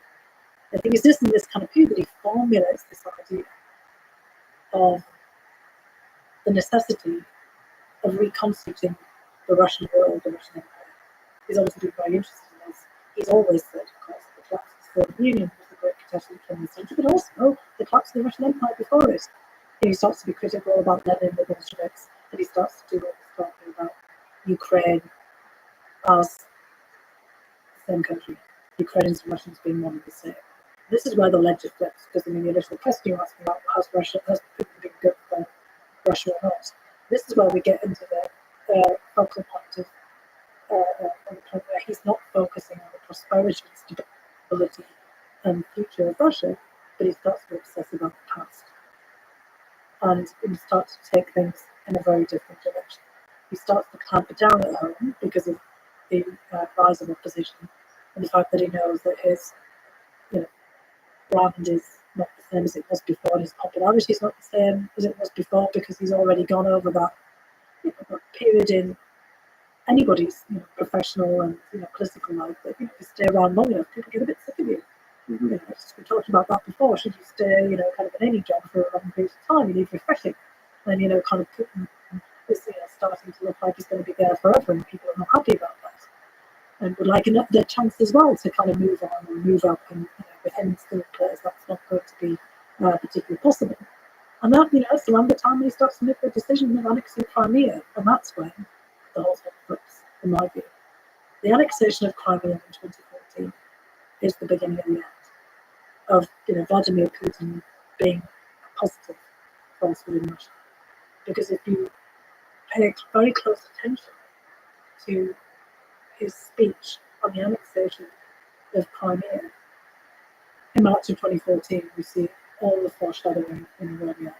It's already of kind of his view of kind of his obsessions, his historical obsessions, his view of himself as being kind of fused with the state, the kind of modern Tsar, and his idea that the West is out to get him. It becomes after that almost a kind of like a messianic mission to turn things in a different direction. And for the key people to you in this evolution of the human being and the leader, because Patrushev, the Shoigu, the Minister of Defense, is like you mentioned, Peskov, press secretary. What role do the others like Lavrov play? I think it's more rooted in the larger context. I mean, individuals matter in that context, but it's kind of like this shared worldview. And if you go back to the early 1990s, immediately after the dissolution of the Soviet Union, his counterparts in Ukraine, Belarus pulled it apart, there was an awful lot of people who wanted to maintain the Soviet Union, not just Putin. I mean, you remember after Gorbachev tried to have the new Union Treaty in 1991, and there was the emergency committee set up the coup against Gorbachev. It was because they were worried he was going too far and unraveling, the Union there as well. They were opposed to his reforms. There's always been a kind of a very strong nationalist contingent to become Russian nationalists over time, rather than hardliners who basically want to maintain the empire, the Union in some form. And in the very early part of the 1990s, there was a lot of pressure put on Ukraine and all the other former Soviet republics, now independent states, by people around, Mayor Lushkov, for example, in Moscow, by other forces in the Russian Duma, not just Vladimir Zhirinovsky and others, but really serious, kind of what we would call here like right-wing, nationalist forces. But it's pervasive in the system, and it's especially pervasive in the KGB and the security sector, and that's where Putin comes out of. Remember, Putin also was of the opinion that one of the biggest mistakes the Bolsheviks made was getting rid of the Orthodox Church as an instrument of the state. And so there's this kind of restorationist wing within the security services, the state apparatus, that want to kind of bring back Russian Orthodoxy as a state instrument, an instrument of state power. And they were kind of, looking all the time about strengthening the state, the executive, the presidency. And so it's everybody who takes part in it. And it's also that there's a real power in this, and they see Putin as their vehicle for power. I think people like Sergei Kirienko, I knew Kirienko back in the 90s. Oh my God, that guy's all in. Or like Dmitry Medvedev, who was a warmer, fuzzier version of Putin. Certainly had a totally different perspective, wasn't he? KGB. You still warmer, fuzzier version? Fuzzier version, yeah. I mean, he's kind of like, he was literally a warm personality. I don't know if you watched him during the September 30th annexation. The guy had all kinds of facial twitches and looked so rigid and stiff that he looks like he might implode. I mean, that wasn't, how he was, earlier in his career. He, had a different view of perestroika. We always have to remember that Putin was not in Russia during perestroika. He was in Dresden, watching the East German state fall apart, and dealing with the Stasi, and the kind of place where you weren't getting a lot of information about what was happening in West Germany, even what was happening back home in perestroika. And he has that kind of group of people around him, Patrushev and Bortnikovs and others, and Sergei Ivanov and others, from the different configurations of his administration, who have come out of that same kind of mindset and are kind of, wanting to put everything back together again. So there's a lot of enablers, there's a lot of, power seekers, and there are all the people who, think the same as him as well. He is a man of his time, he's a man of his context. You, as a top advisor yourself and a scholar of Putin, do you think it actually now in this inner circle are there people you trust? There are people you trust for some things, but I don't think there's people you trust for everything. I don't think he's the kind of person who tells anyone everything at all. I don't think he's got something deeply connected. No, I think he compartmentalizes. He's often said that the only person he trusts is himself. And I think that's probably true. He's the kind of person who keeps his own counsel. I mean, people talk about Kovalchuk, for example, some of the other people who are, friends with him that kind of go back to his time in St. Petersburg. At various points he seemed to, spend a lot of time, way back when talking to people who were, people think of kind of more moderating forces like Alexei Kudrin, but, just to be interacting, with them. There are obviously aspects of his personal life. Does he speak to his daughters? Does he, speak to, kind of lovers, kind of in a way people speculate about, kind of who might he confide in, but I greatly doubt that he would have deep political discussions with them. He's a very guarded, very careful person. What about sources of information then? The trust, the deep understanding about military strategies with for certain conflicts, like the war in Ukraine, or even especially subsets of the war in Ukraine, or any kind of military operations, getting clear information. Deeply suspicious, of people and of information. And I think part of the problems that we see with Putin now, and they've come from isolation during COVID. I'm really convinced that, like many of us, a lot of Putin's views have hardened, and the way that he looks at the world have been shadowed in very dark ways by the experience of this pandemic. Obviously he was in a bubble, different kind of bubble from most of us. I mean, most of us are not bubbles with most of the palaces and kind of the Kremlin. But we've seen so much. Obviously a lot of this stage, but isolation. Kind of making it very clear that he's the czar, the guy who's in charge, making all the decisions at one end of the table and everybody else is at the other end. But it's very difficult to bring information to him in that way. He used to have a lot of information bundled for him in the old days by the presidential administration. I know that because it was a lot more open in the past and had a lot of meetings with people in the presidential administration who brought outside, get all sorts of information, for him, kind of funneled in information from different think tanks and, different viewpoints and maybe a kind of more eclectic, diversified set of information. He would meet with people. You've heard all the stories about where he had what's called a Matagessi, had a come in, obviously a very different character as a journalist and a critic. We've heard about Benedicta from Echo Moscow, the radio program, the editor, who Putin would, talk to and consult with. He'd reach out. People like Alexeva, for example, the head of Memorial, he had some respect for her and sometimes talk to her, for example. All of that seems to have come to a halt. And I think a lot of us worry, those who watch Putin, about what kind of information is he getting. Is it just information that he's seeking and gathering himself that fits into his worldview and his framework? We're all guilty of that, of looking for things. It's those social media preferences. Are people just bringing to him things that they think he wants to hear? Like the algorithm, kind of the Kremlin working in that regard. Is he himself, tapping into source of information that he absolutely wants? And remember, he is not a military guy. He's an operative. He's sort of trained in operations and contingency planning. Sergei Shoigu, the defense minister, civil engineer, was the former minister of emergencies. He wasn't a military guy. Somebody like Gerasimov, the head of the chiefs of staff, maybe a military guy, in this case from the army, but he's also somebody who's in a different part of the chain of command. He's not somebody who would spontaneously start, telling Putin things. And Putin, comes out of the FSB, out of the KGB of the Soviet era, and he knows the way that intelligence gets built and works. He's probably somebody who wants to consume more intelligence. He doesn't probably want to hear anybody else's analysis. And he's thrived in the past of picking things up from people. I've taken part in all of these meetings where we've gone for hours because he's just collecting. He's collecting information, sussing people out. He wants to know the questions they ask. He learns something about the questions that people ask, the way that they ask them. So he's kind of soliciting information himself, and he's cut off from that information, because of circumstances. And how is he formulating things in his head? And again, you can't get into his head, but you can understand the context in which he's operating. And that's where you worry, because he clearly made this decision to invade Ukraine behind the back of most of the security establishment.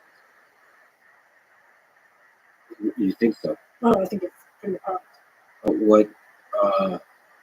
What would the security establishment? Well, that would be the larger, thinking of the funneling in information from the presidential administration, from the National Security Council. Just like, he made that decision with a handful of people.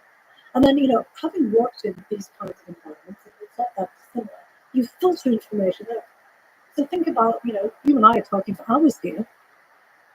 If you were my, basically, senior official and I'm your briefer, I might only get 20 minutes with you. And you might be just like, looking at your watch the whole time and thinking, hang on a second, I've got to go and I've got this meeting and I've got that meeting. And yeah, your point. Mm-hmm. You're not going to wait there, so I give this more an explanation. I've got to get to the point. And then I've got to then choose for myself what's the information I'm going to impart to you. After the 20 things that I think are important, okay, I've got 20 minutes, maybe I only get 2 minutes. Maybe, you get called out and somebody, kind of interrupts. Something happens. I'm going to get 1 minute, 2 minutes. Yeah. I mean, I once remember I had to give a presentation when I was in government, to Henry Kissinger, for that defense policy board. And we planned bloody weeks on this thing. PowerPoints were created, teams of people were brought together. And, people were practicing this. We had all these, different people there. And I said, look, Henry Kissinger's an academic and former professor. And, I watched him in action. He's going to,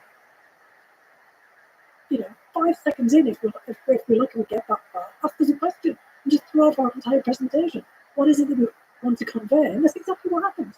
And then, people aren't really prepared what they wanted to convey. And, they prepared you know, a nice sort of fulsome, you know, PowerPoint-like approach. We never even got there. And so God knows what, you know, he took away from it at the end of it. And that's, you know, think about Putin. He's going to be kind of impatient. We see the televised things where he, you know, kind of sits at the table, get like, you know, we see us here, that he puts his hands on the table, looks across the person and says, "So, tell me, you know, what's the main things I need to know?" And of course, the person's mind probably goes blank, you know, with the kind of the thought of like, "Oh God, what's the main thing?" And they go and they say, "Well, Vladimir, you know, they start the kind of, you know, they're revving up, you know, to get the point, and then he cuts them off. So you think about that, and then you think about, well, what information has he got? And then how does he process it? And is he suspicious of it? Does he not believe it? And what inside of his own history then, you know, leads him to make one judgment over another? He clearly thought the Ukrainians would fall apart in 5 seconds. I don't know if he clearly thought that, but that there was a high probability, maybe. I think he pretty much thought it, because I think he felt that, you know, kind of his Zelensky wasn't that popular. There was an awful lot of, you know, pro-Russian sentiment in whatever way he thinks that is, because people are Russian speakers, and that, you know, they're kind of, you know, in polling that, you know, they expressed affinity with Russia. And it's certainly in Crimea, that worked out because the majority of the population had, you know, higher sentiments or feelings of affinity with Russia, and, you know, obviously, you know, that kind of, they got traction there. But it's more complicated. We talked about Donbass before, about being in a kind of melting pot, when, you know, they tried the same thing in Donbass, done this a couple of times, because they tried Crimea in 2014, didn't kind of pan out. In fact, you know, the whole war broke out. They tried, you know, to kind of you know, many of the major cities are now under attack, including Odessa, to kind of foment, you know, pro-Russian movements. And they completely and utterly fell apart. So Putin was thinking, I'm pretty sure, based on polling, the FSB having infiltrated, you know, an awful lot of the Ukrainian hierarchies, we're now seeing as quite apparent with some of the dismissals in Ukraine. He was pretty sure that, you know, kind of he would get traction, and that it would be like 1956 in Hungary or 1968 in Czechoslovakia. Remember, he comes out of the Andropov levy, as it's called, a kind of cohort of people who come into the KGB under Yuri Andropov. And Yuri Andropov has presided over a lot of these anti-dissident, you know, kind of movements inside of Russia itself, and how you suppress opposition, but also over, you know, how you deal with, you know, kind of the uprisings in, you know, Czechoslovakia and Hungary. And there's all these lessons from this, that, you know, you can put everything back in the box. And yeah, there might be a bit of violence and a bit of fighting, but ultimately you think you've got the political figures and you decapitate the opposition.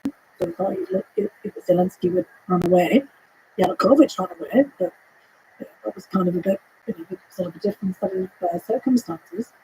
And they thought that all of the local governments would, you know, kind of capitulate because they had enough Russians, in inverted commas, in there. Again, mistaking language and, you know, kind of positive affinity towards Russia for identity, or how people